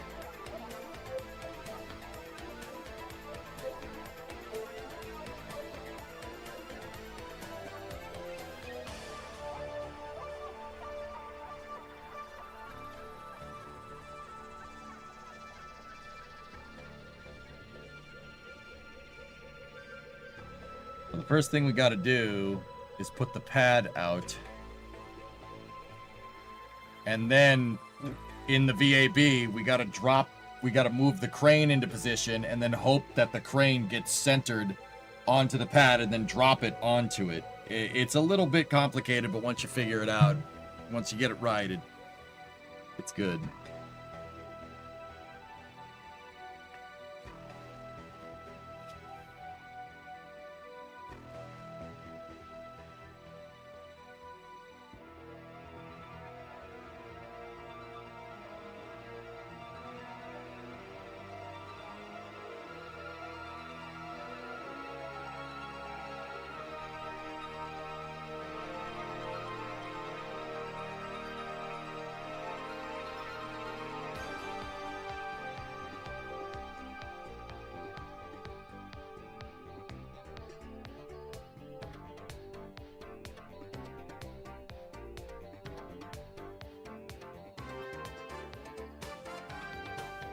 All right. Leave that there. Oh boy. I'm nervous about this. Guys, is it bad if I'm nervous about the crane too? The crane just worked. Like, we rebuilt the whole thing from scratch and it just worked. Like, I don't like that. I mean, I'm happy that it works, but I don't... you know, like...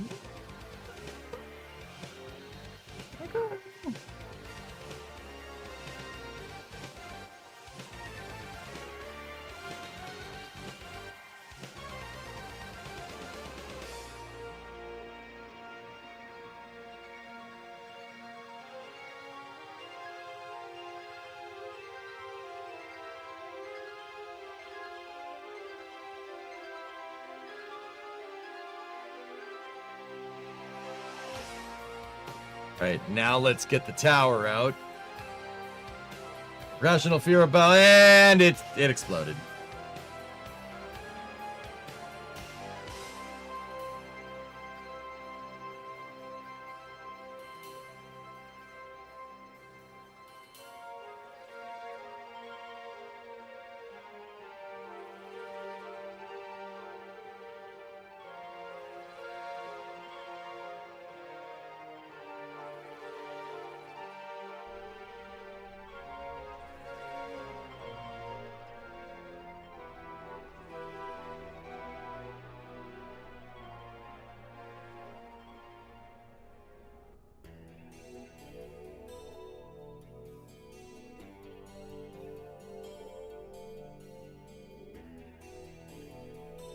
All right.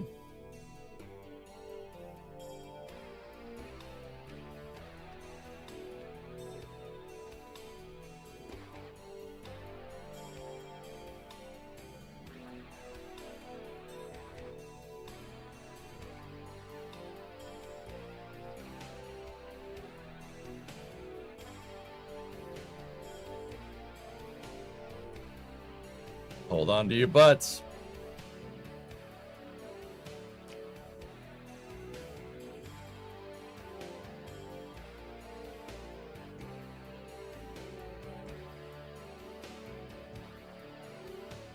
You open a maintenance facility on the West Coast that's every service on the stream to get that deployment in the Navy. That's cool, Dons. Yeah. I mean, yeah, you guys are our boys. So, it's good stuff, man.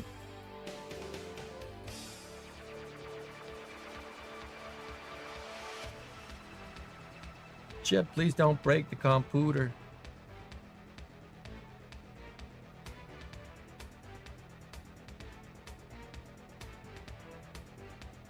Okay, here we go. Let's hope I lined it up.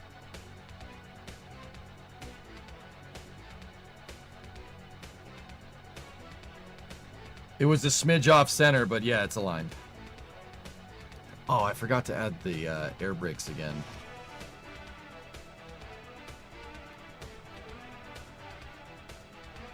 Discovery, go at throttle up.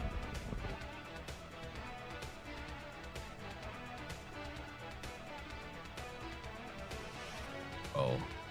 Hey, Akabidi.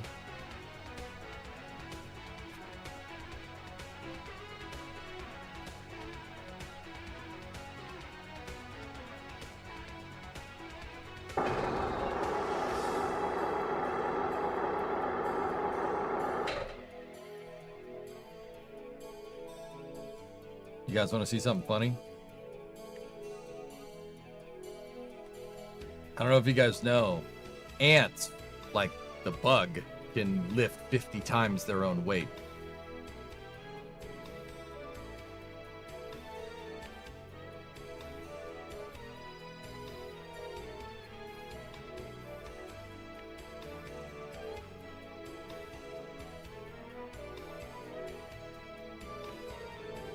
Ants ain't got nothing on Jeb, who's pushing a 350-ton service structure forward right now. Or at least was.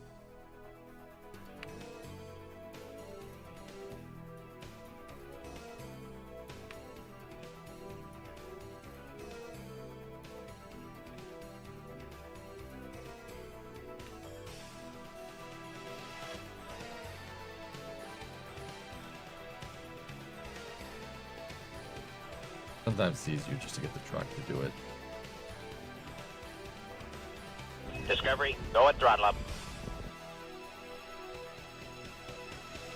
Hey, Dak. Why not just put jets on it to give it a little push?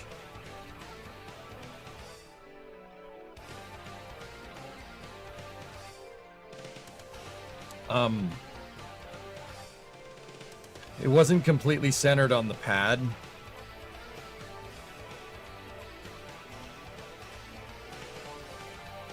Why not just get Jeb to stack the shuttle if he can lift it?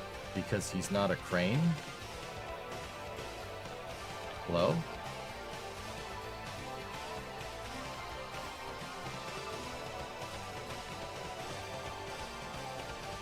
Might need to send in the car. It's not centered, and I forgot to re-add my centering air brakes. Oops. Jeb is not a jib.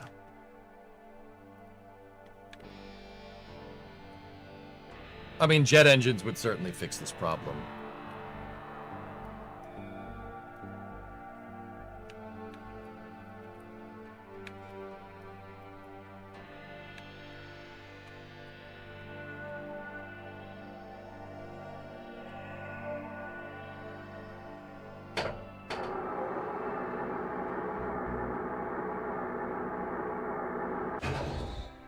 Oh, dude, that is perfect.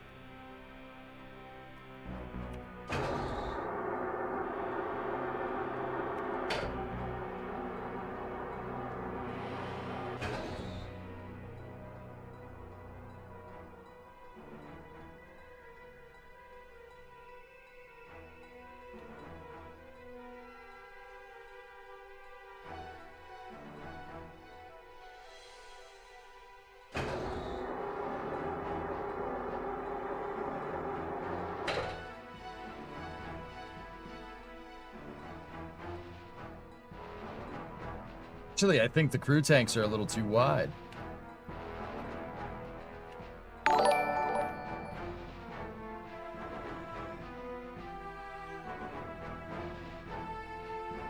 Yeah, that's what's going on. Tank's just a little too wide. But now that we time warp this thing, we should be able to just push it. Should be good now. Jeb is strong like bull.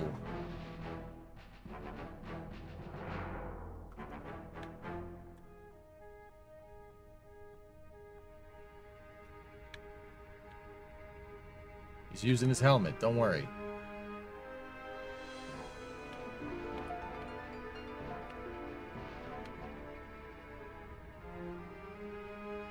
Yeah, you can make a rover and just have the rover push it too, but this works.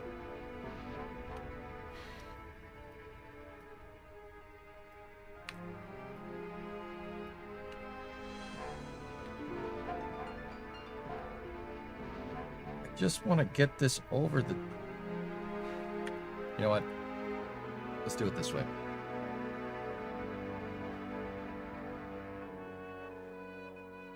OSHA would be so proud. We'll get the jet engines. We'll do that. Easier.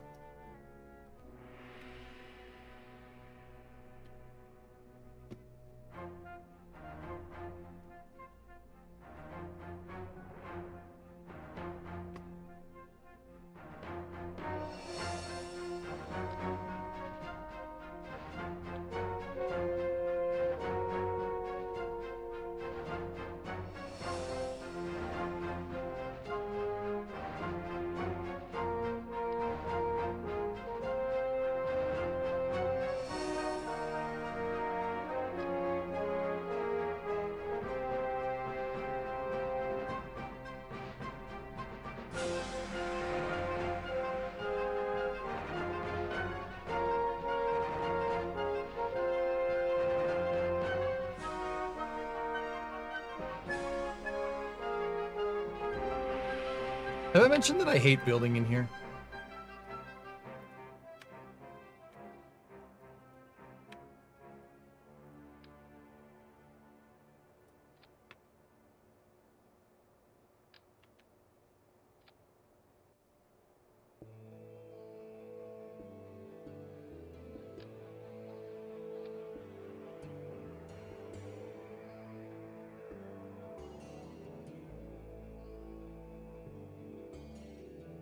Not recently? Oh, alright.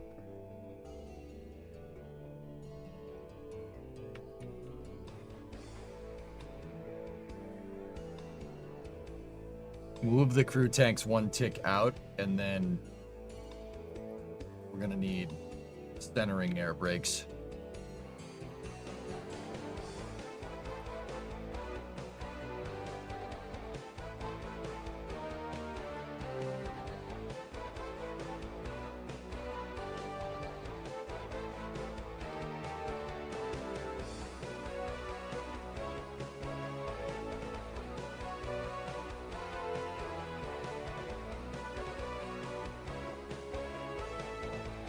So you use these air brakes to push up against the pad and get the thing to be nice and square.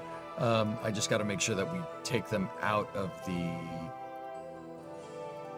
action group. Go.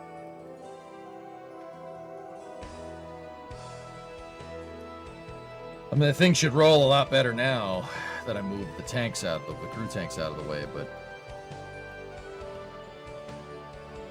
Is there a mod to unsuck the VAB controls? Probably. I mean, I wouldn't want to build... I wouldn't want to build stuff in here anyway, guys. It's like building in a freaking broom closet. There's just not nearly enough space. That's why I like building in the SPH. It's wide. You got plenty of space.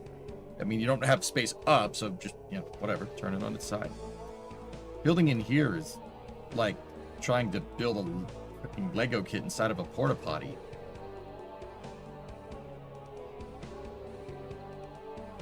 Where's the lie?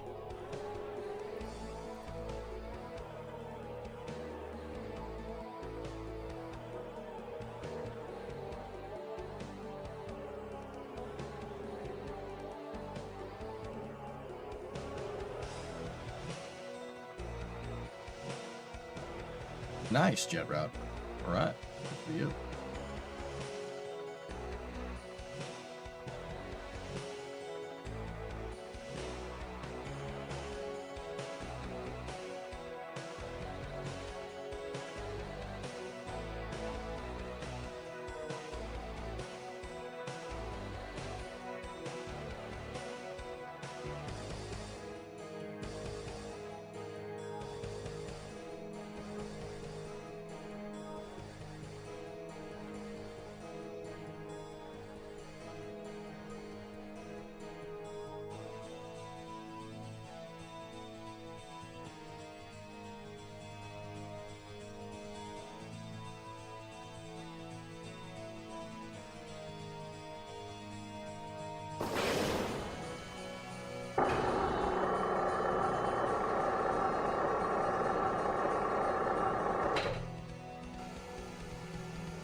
Hell yeah.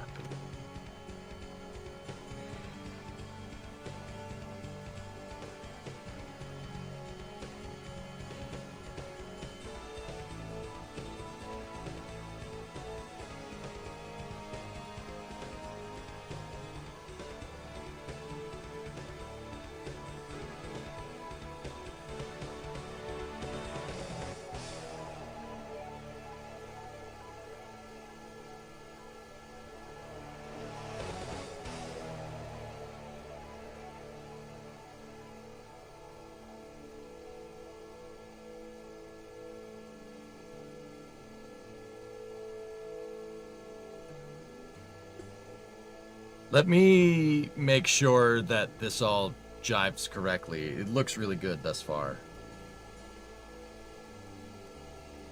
Oh my gosh, I couldn't have engineered that any better. Look at that. It's perfect. It perfectly goes around the pad plate. Oh my gosh. If it gets stuck on the panel stop, that will just make my day, dude.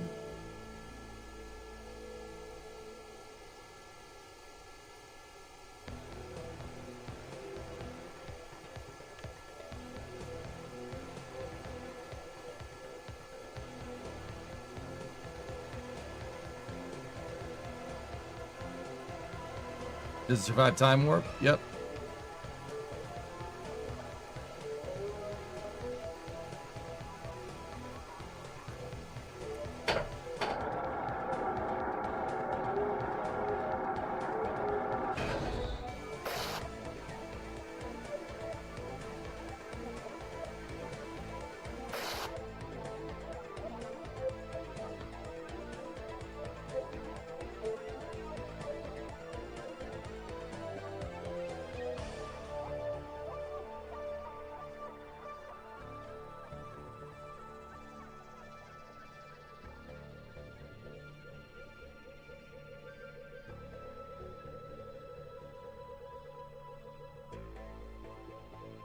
Oh, we have to turn that. We're gonna have to, the crew tanks up here, we gotta turn them so they're facing inward.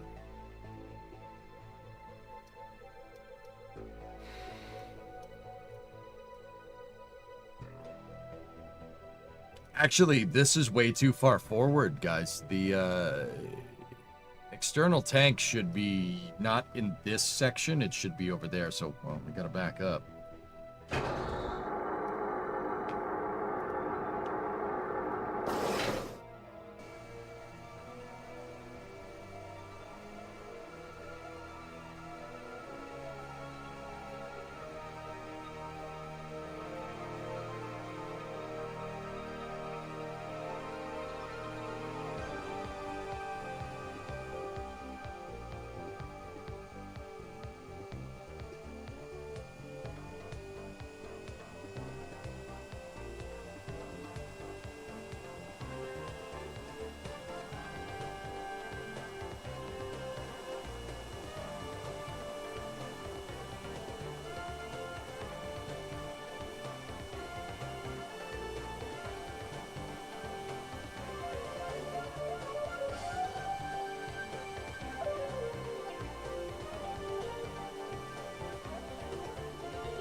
Pretty much right there.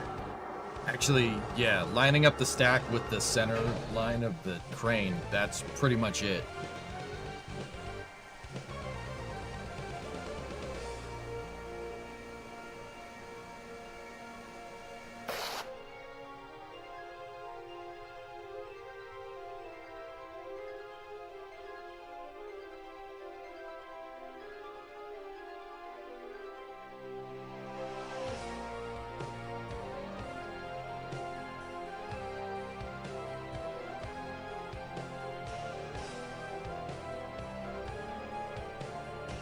Would you use flag parts to add walls to the structure? Sure.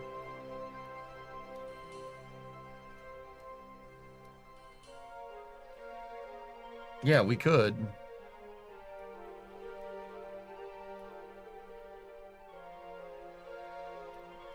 Okay, so since that's more or less where this needs to be, yeah, we don't need to turn that. I have to take the stopper and we have to put the stopper piece on the pad craft file, like somewhere over here.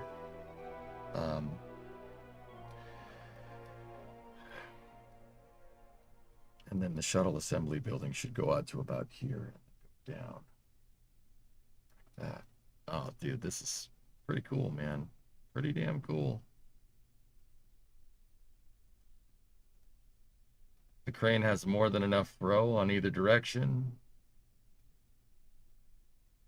Forward and back, it's all good. Cool. Very cool. I am taking a screenshot of this because that's cool.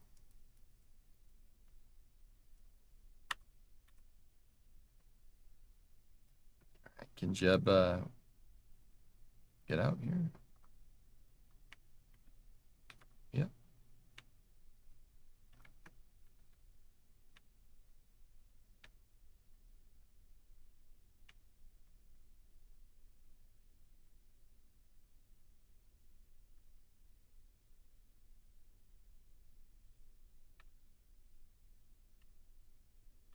Neat. Look at that. We're on our way to having our own little personal Slick 6. We're gonna have we'll build our own Slick 6 with shuttles and Kerbals. In fact, forget the Kerbals.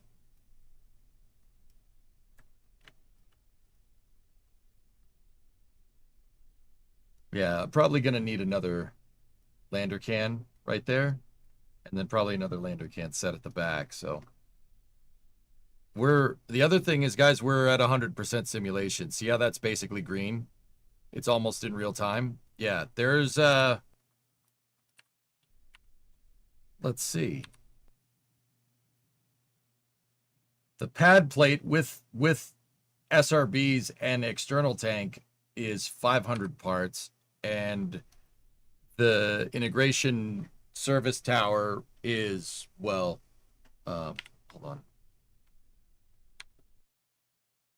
400 parts. So we have 900 parts in scene almost in real time. Yeah. I'd say we're doing okay. Look at this. Who would have thought? Not me.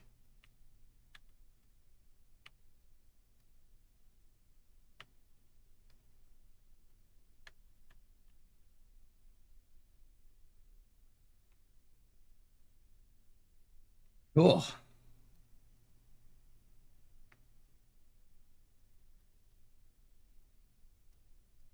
Yeah, Dan. What does the crane lift? PTC, with this prototype pad piece that I have here, the stack is already there. But what will it lift? The 2 SRBs and the external tank, and then eventually the orbiter. But to do the orbiter, we're going to need the SAB. We're going to need the shuttle assembly building.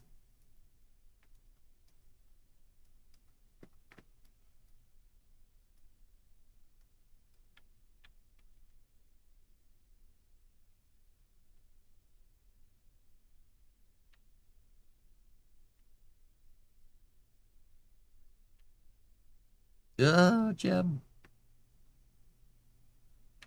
I don't know. Can we make it through here?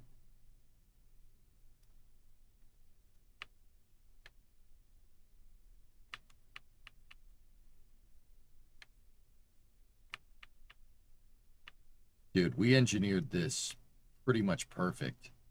The inner deck, basically, it's sitting on the pad and on the ground. Like, this thing is... It's really good, man. That's pretty sweet.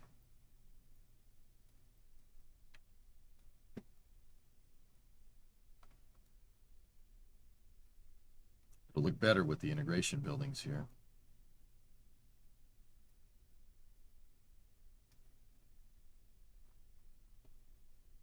Yeah, so PTC, let me flip back over to the... I'll control the gantry crane and I'll show you. Actually, Jeb doesn't need to be in it. I still have the test probe core on it.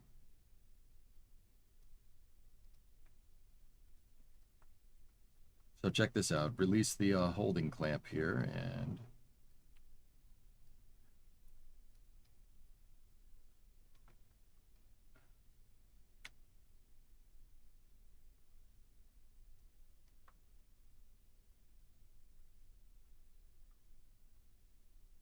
Press launch in a second. So like we can use this to pick up the external tank, etc., etc.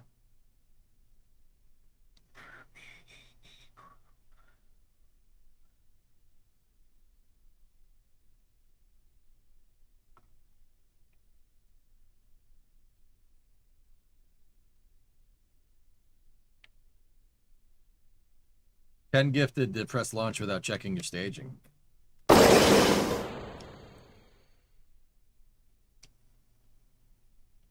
Pay up, sucker.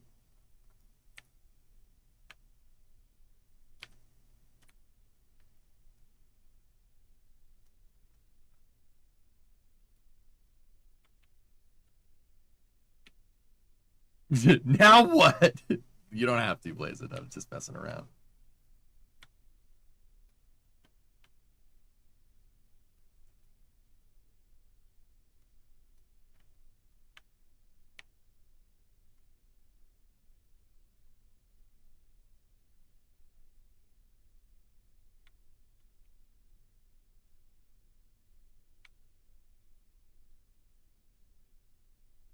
I thought it would be a louder headphone users moment.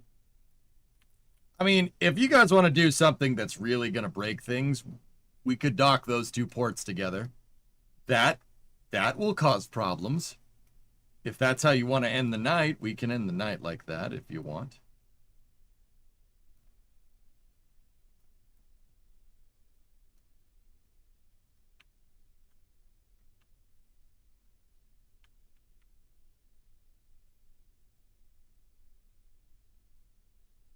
This is a big no-no in Kerbal. We have the option to revert, right? Okay, yes, we do. Oh, this is space. I'm in space. You didn't need to do that, dude, but thank you. Thank you. He did it. The son of a gun did it. All right, Blazin', I'm going to do this for you. This one's for you, man.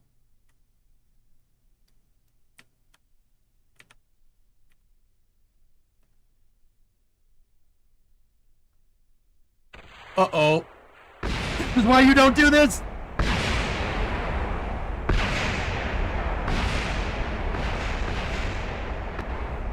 Oh, this is space. I'm in space.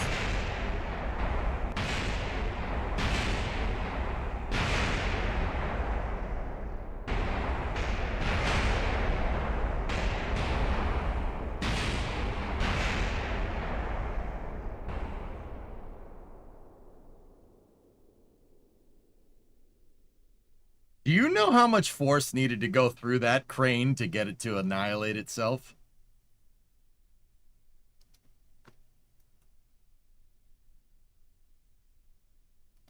The stack is still standing. All right, now let's really break things. Ready? Boop.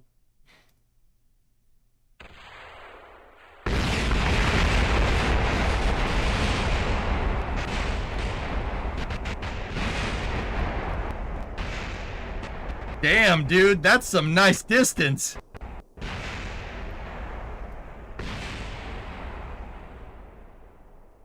Wait, where's Jeb? Will it survive? Nope.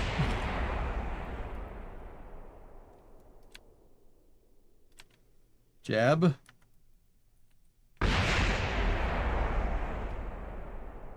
Hello?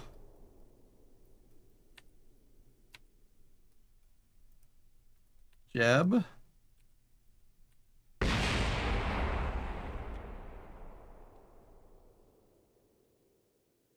He was on EVA. Uh-oh.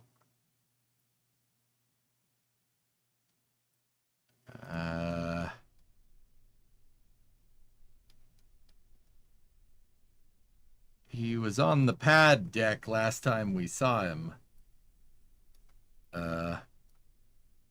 Jeb?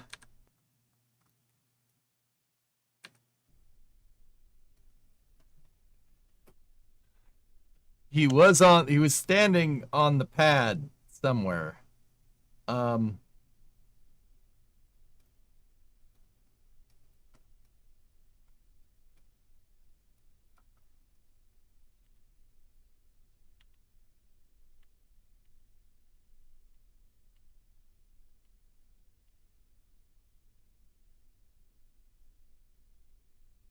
I don't want to revert the save because we won't be able to see it, but I really okay, guess we didn't need that. There's no Kerbals in the area. So, you know,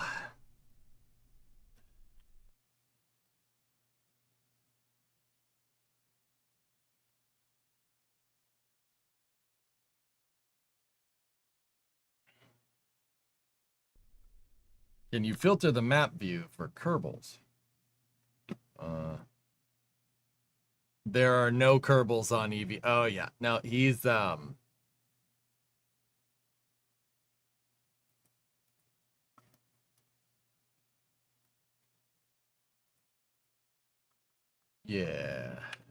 it's okay. It was just a simulation. All right, cool. So with the exception of that moronery that I just tried to do, that was actually really good. That crane works really well. The real next thing to do is to stack, or at least attempt a stack. I mean, I don't know. Is there anything else that I was missing? He stopped being a Kerbal and became high energy mystery goo. Yes.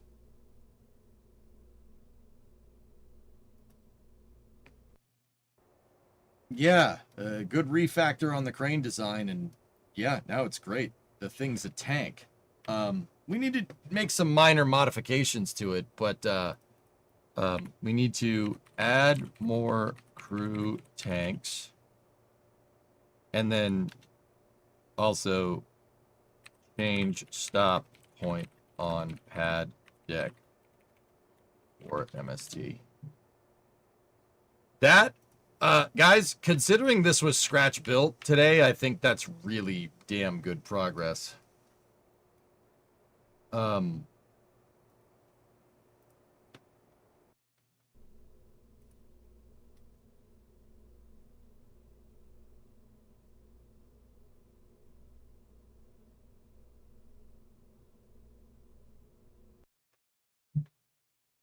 You forgot that did not kill Jeb. Oh, yeah, no guarantees on that front, homie.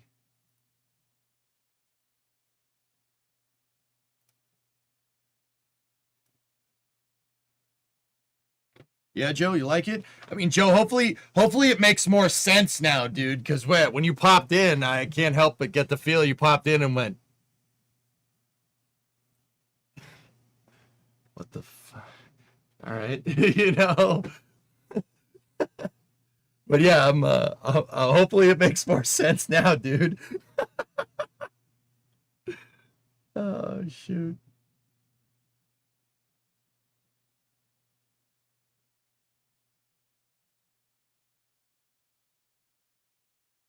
Yeah, see? Christ, yeah, no. You're welcome. Definitely makes a lot more sense now. All right, cool. Sometimes when I'm working on these projects and, you know, people pop into the stream and they see that, they're like, okay. But yeah, it's the mobile service tower, dude. So here, let's, oh, see? Do you see the light? Do you see the light? Actually, it looks like my MST is a little bit wide, but don't worry about that. Kerbalized.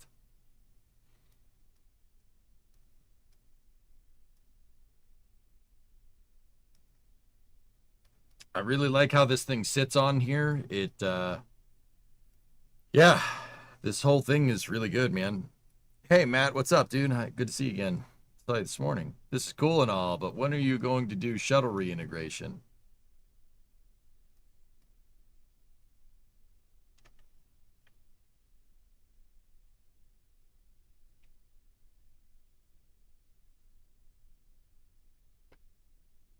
Sorry, old habit. What a clutch statement, S.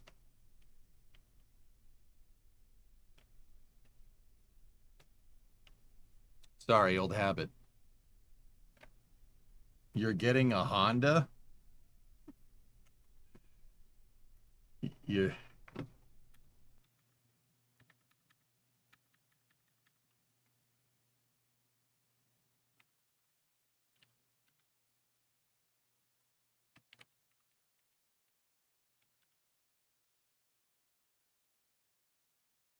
Here, I know a guy if you want a Honda. It's Bob used Honda. It's up by me. You'll really appreciate it. Here, ready? Come on down to Bob's Honda dealer. Oh, look at this Honda. You don't want one of these Hondas? What are you, crazy? This is Honda City. Honda. Look at this Honda. Ooh, this Honda's disguised as a sea brick. Oh, it's locked. Look at this, a Honda Odyssey. A Odyssey. All right, come on down to Bob's Honda dealer. My wife's name's Honda. My kid's name's Honda. My first words, Honda. Buy a Honda. Dick. You know. Whoa! Yeah. Yeah. It's a hot. Oh, this Honda's black, like my wife. Yeah, you know. That's the guy. You should buy a Honda from him.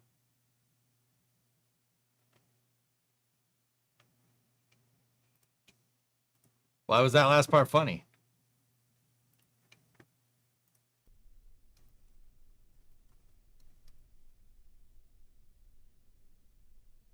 You okay? You sure? All right. Anyway. They not funny. What's with the Weezer memes? They not funny. They not funny. They are funny though, Jackal. They are funny. And on that terrible disappointment, it's time to end. But yeah, there we go. That's half the battle right there. So let's think about this. What do we still need to make for this? Actually, I think the real next thing that we got to do is test the integration. The integration has to work.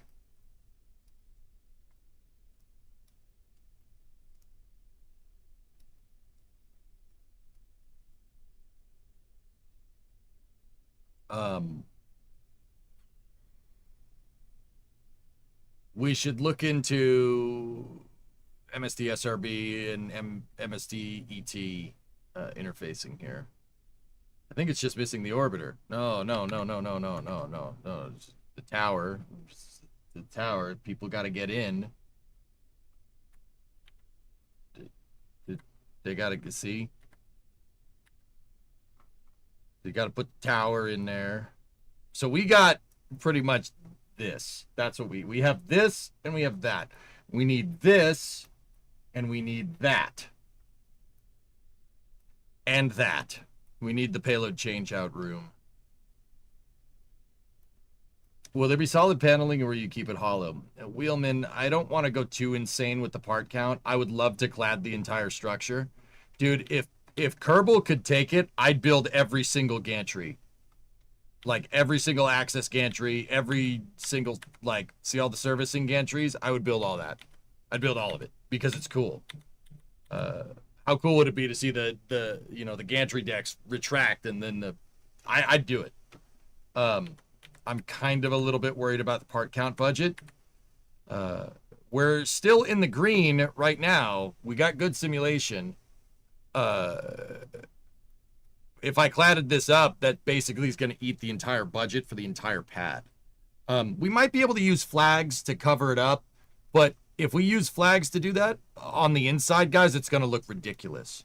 So, I don't know. I might put a couple of service gantries in here. I did put a bunch of crossbars and provisions in here to mount stuff if we needed to. So we might do that. But once again, we still have to build the SAB, the shuttle assembly building. Still have to make that. And then I have to make this building interface with that building on top of the pad without blowing everything up. And that's gonna be difficult. Keep it simple for success. Well, I need 2 cranes to be able to rotate the shuttle and the external tank and the boosters. Yeah. How am I gonna make that bracket? Science.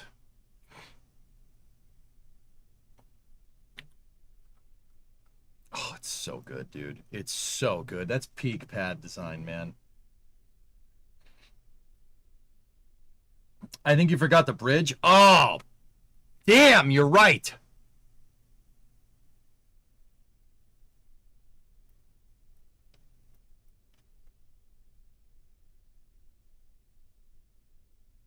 Yeah, we're going to have to build the service structure, but yeah, that's okay.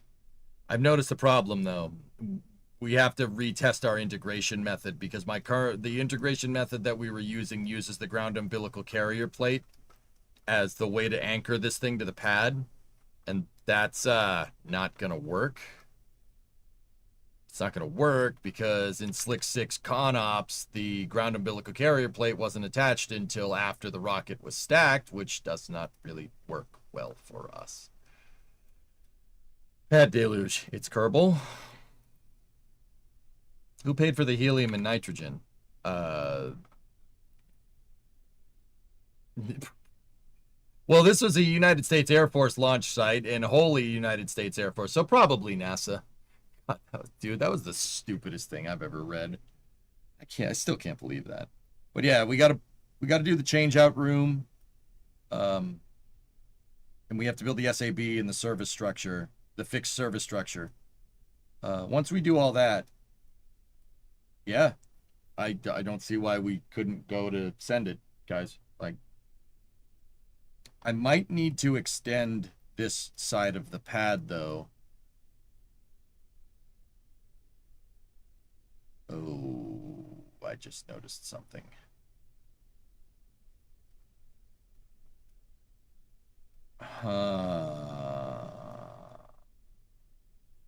Rick, how are we gonna do that?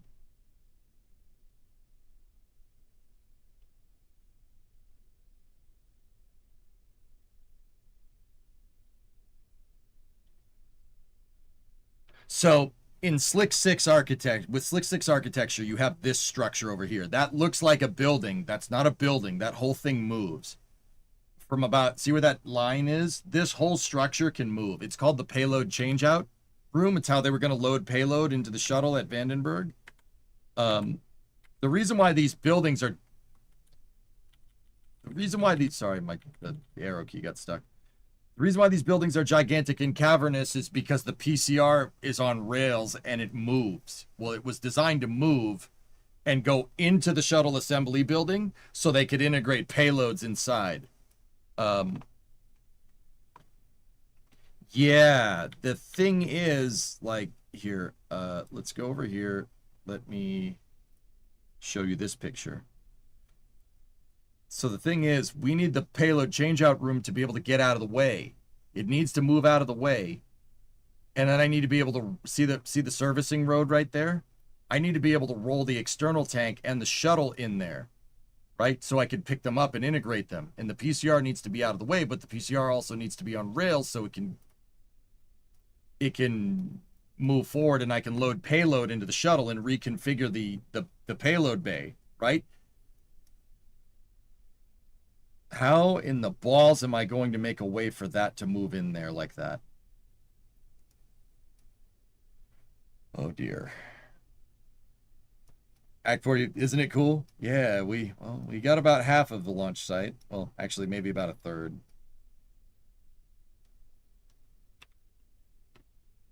Yeah, see the PCR needs to go into the shuttle assembly building. And the MST and the shuttle assembly building hook up and they become one integration hangar and they build the stack on the pad. And then when they need to put payload in it, they open up the big door and the changeout room moves in and services the vehicle. Absolutely ginormous SPMT. You can't build SPMTs in Kerbal. I mean, you can, but they're not going to work as well as the real ones. I don't have hydraulic wheels. It's basically a Matryoshka doll pad. It's so good, though, Ivan. Look at it. Look at how concise this is. Whoever designed this, man, is, like, it's so well put together. Like, some serious thought went into this, and that's what pisses me off. Like, nope, somebody didn't just poop this thing out, right? SLC-6 was really, really, really well thought out, and that's very discouraging, dude. Like, it's such a well thought out pad with such, it's so good. That's why I'm bumming they demolished it the other day.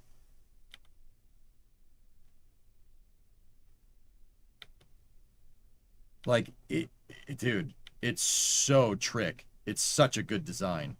Like, that is probably the most concise, like, integration system that I've seen on any launch pad, dude. It doesn't get better than that. I think the only thing that maybe bests it is like the HIF, Falcon 9's HIF, like a 39A, because it's so damn simple. But you got to think, this is obviously a more complicated design, but the shuttle is a way more complicated vehicle. If the crane explodes when docked to the ETL, you would stack the stack. I have some tricks up my sleeve, Andrew. Don't worry about that. Yeah, I know, Ivan. I suddenly saw the clips the other day, too. So we need to build an access road so I can tow the stuff in and get it in position, right? And I need the PCR to be able to move out of the way. So what I was planning on, guys, is having the shuttle assembly building move on the outer skirt, like, of the pad. Like, see the pad, see these fuel tanks? Those are basically rails. Those are the rails for the service tower and the shuttle assembly building. I'll take the shuttle assembly building and we'll do this. I'll make it go up and over. In fact, we'll probably lift that design right there for the SAB. I'll probably just steal this exact thing, and basically make it so when they get near each other, they dock. Like if they're both in the forward position. Like if this is in the forward and that's in the forward position, the MST and the SAB will dock to each other. Why did it explode? Vessel hierarchy is what did it. Yeah, vessel hierarchy. I'll explain that. That's hard to explain. But yeah, the vessel hierarchy. So I'm going to need probably to extend this here, but I need a way to be able to bring stuff in from the side, but I can't do that if these, you know, it'll be tough with the rail system here. So how the hell are we going to do that?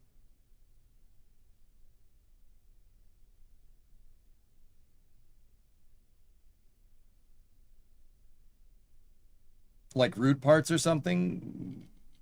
Let me check. So the tower is listed as a lander, and this is listed as a probe. I do believe the pad is listed as a probe because it's a probe.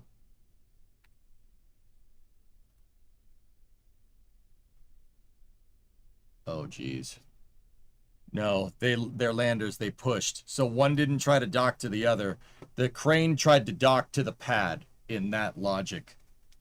In that logic. And because I wasn't perfectly aligned, so when I swung that docking port in, say this is the docking port, and my thumb is the other docking port. When I swung that docking port into position, I wasn't perfectly aligned with it. And what happened is because we were swinging the docking port forward, it registered a dock, right? When the docking ports weren't perfectly aligned. They weren't perfectly flush. They were like this. And what happens in Kerbal is if you get close enough, it'll snap it into position, right? So what it basically did was snap the entire crane. The game tried to snap the entire crane into position. And usually what happens when that happens with ground infrastructure is that part of the crane will try to go underneath the map because the entire crane is sitting there, right? And it tried to dock it like this, right? And it snapped the entire crane and it snaps it into the ground and it blows up. It obliterated it. Dude, that crane this crane is insanely strong. I know because I used all my best tricks to hold this thing together. I flew a freaking airplane into it and the airplane blew up and just bounced off and the crane was still standing earlier in the stream. The force that it took to hit that crane and blow it to smithereens would have destroyed anything in this game.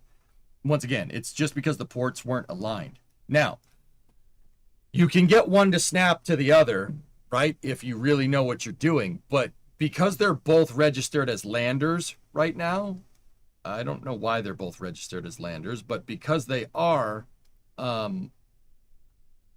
yeah, one didn't necessarily have precedent over the other.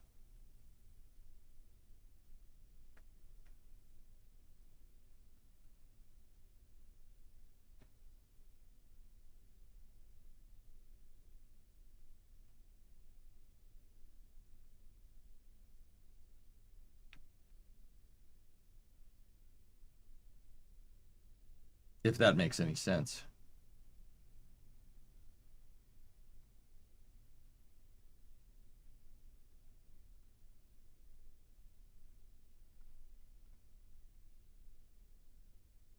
How far can you drive a car without a clutch? Not very.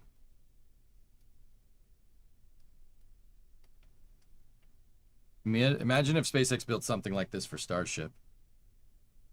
Chris, I'm really hoping that SpaceX has some cool integration buildings planned for Starship and not just,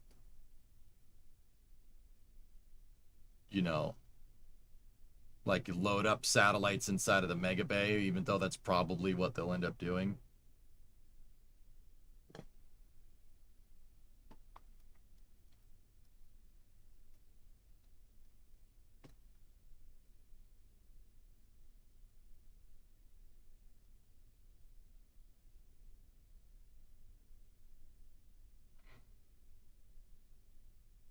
Visionary, the platforms in the VAB operate like giant kitchen drawers riding on heavy rail beams. Yeah, the servicing gantries. Yep.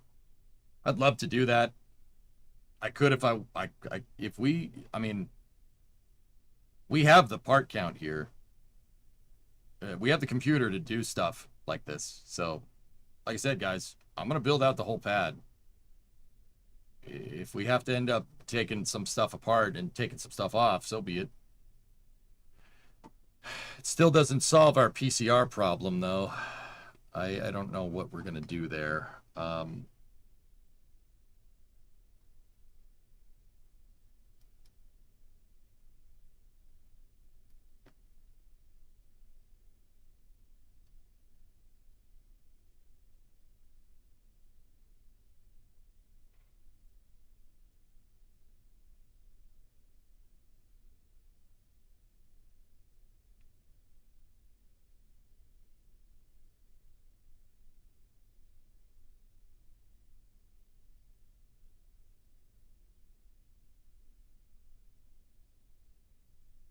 Yeah, the other thing is, dudes, I would love to put cladding all up on this thing. It would look so good.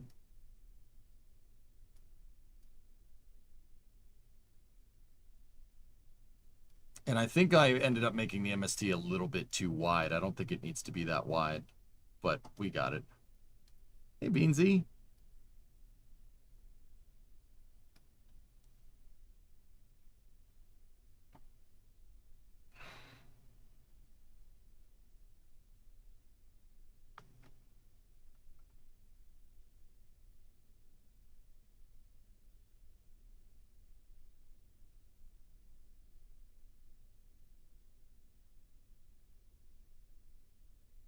Yeah, Mars, it was pretty good, dude.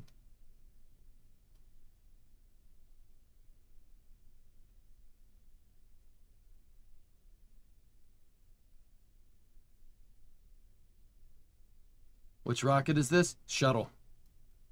Beansy, I don't know if you remember back in the day, I always dreamed about building SLC-6. And I think I have enough experience with what not to do with building launch pads to not get them to explode to build SLC-6, and that's what I'm doing.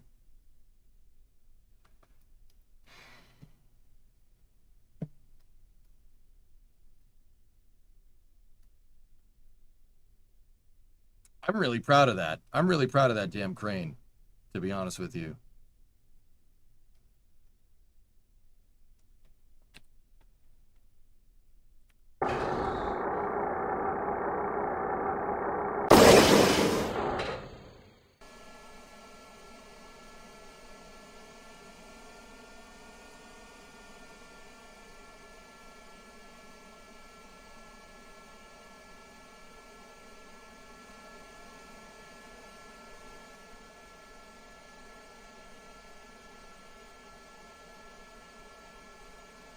That thing is pretty cool. We have to adjust the stoppers, though. We'll do this all tomorrow, dudes. Got some golden hour lighting here. Look at that. Oh, I should put lights. We should put downward facing lights, so if we have to build a stack at night, we can. That's another thing we got to do. What's faster, this crane or the SLS transporter? This crane. The crawler transporter Mars can go about 2 miles an hour. When it's pulling SLS and the mobile launcher, it's about 1 kilometer an hour.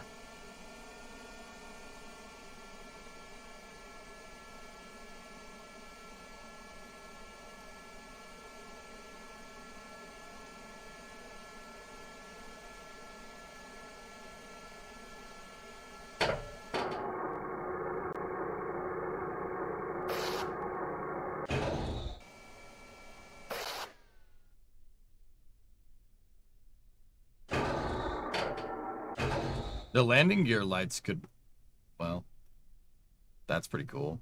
But yeah, that's not really what we want, is it? I need some spotlights up here that face downwards.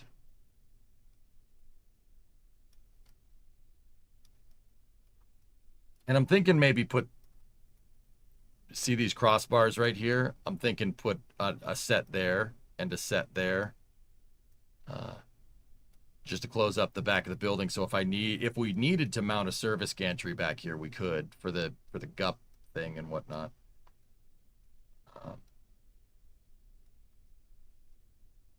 Look at that, dudes. That's freaking cool, man. I'm sorry. It needs flames and fins. We could do that. It'd increase horsepower that way.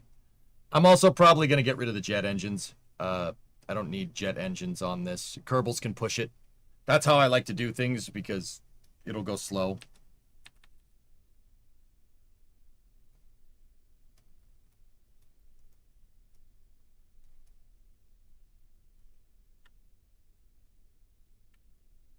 Pretty cool, man.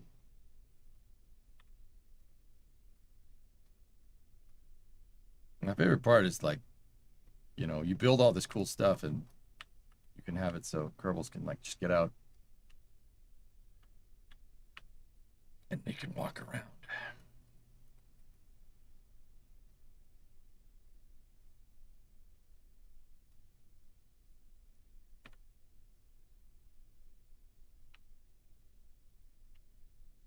Discovery, go at throttle up.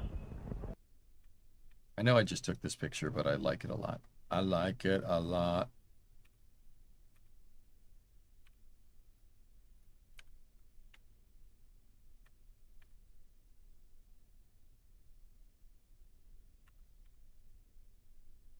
Hey, Admiral, what's up, man? Can we launch a shuttle to the moon now? No. No. No. No. No, can't do that.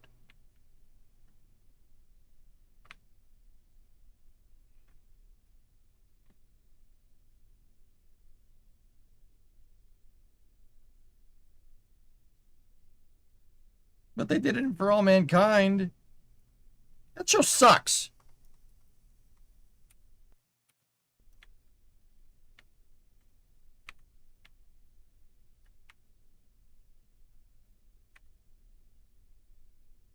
Yeah, I'll probably put backing pieces back here. There are some struts that we can take out of this design. That won't change the strength from what I can tell.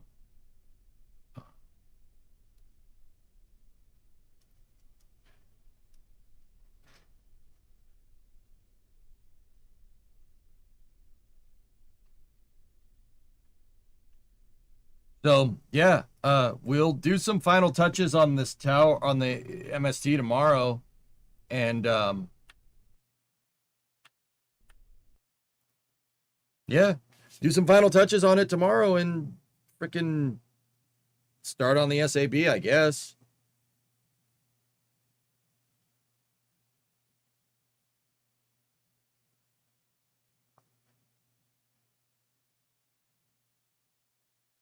Could your shuttle land on Eve from Leo? Eve is not in the same solar system as Earth. Man.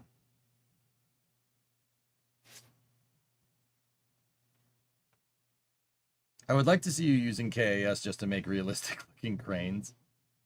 Yeah. Low Eve orbit. No, it's not designed for that. So I don't need to do that because it's not designed for that. All right, one last thing I want to test for the night here. Let's fly the thing again. I time warped to the daytime, left the scene, come back. Let's see if anything freaks out.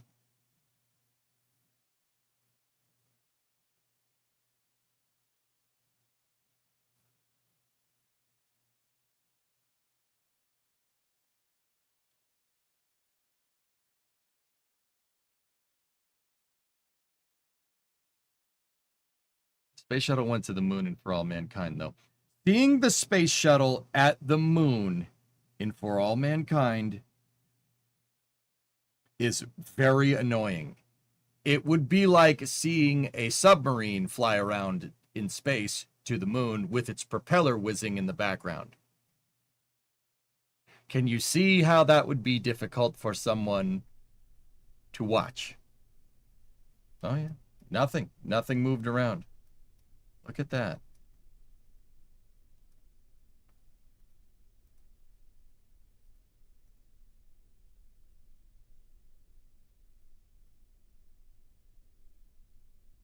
It was cool, though. No, it wasn't.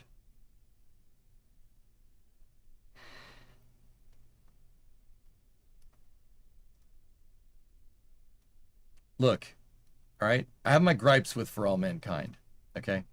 This is fine, by the way. I have my gripes with For All Mankind. My big thing with For All Mankind is that, canonically, For All Mankind, the entire premise of the show, the whole point of season 1 is that the space race continues, right? That's the whole point. For All Mankind's entire premise is about if the Apollo program never stopped.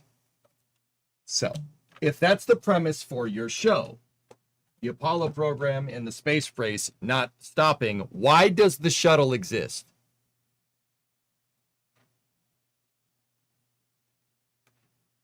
There's so many cool things you could have done with the Apollo applications program. You could have written for days. You could write 20 seasons about what could have happened if you didn't stop flying the Saturn V. Somehow,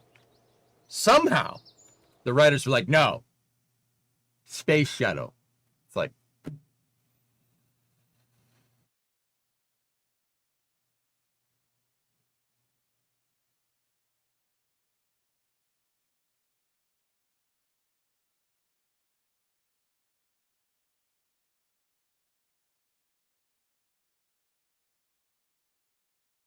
do we know how fast the SLC-6 building moved when it was operated?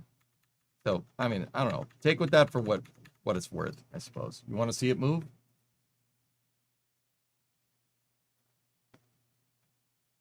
I mean, this is all time-lapsed, but that's about the speed that it moves at. You saw it with the wheels there for a second.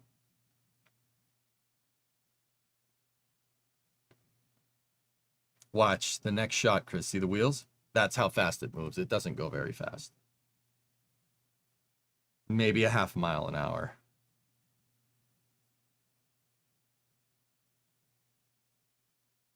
I can't believe those buildings are gone.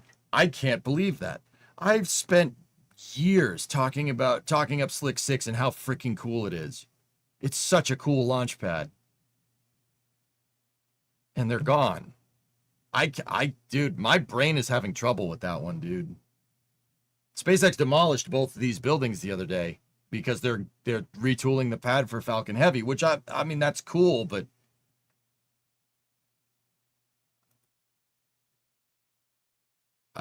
that sucks, man.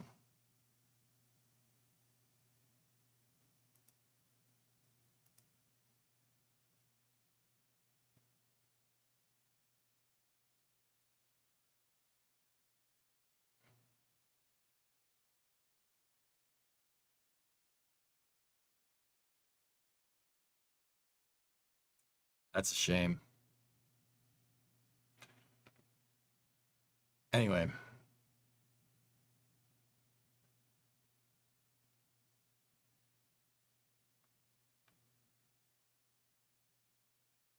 They ended season 1 with Sea Dragon and then they retconned it.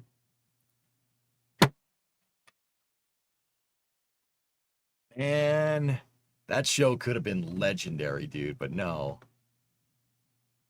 No, let's use the shuttle and let's make it about the characters. Yeah. Sure. Make it about the characters. I'm sorry, that's just a poor excuse for shitty writing. And I'm not gonna apologize. Never mind. I'm not sorry. It's just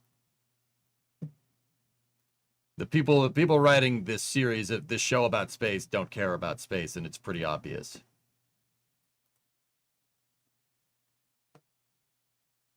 Why do you think SpaceX is putting so much capital into Falcon Heavy at this point? Because Uncle Sam is paying them to do it.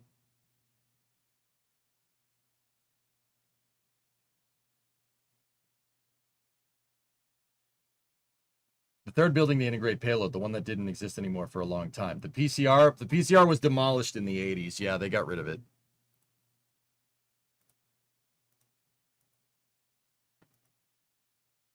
At least there wasn't people wearing Oakleys in the show. What? I don't get that one. Anyway, guys, that's going to do it. I've been going since 6 a.m. this morning. It's now 9 p.m. I'm going to get some sleep tonight. We will do an after hours sometime this week. I'll see you guys tomorrow, noontime. Let's build that shuttle assembly building. We're on a roll. Let's do it.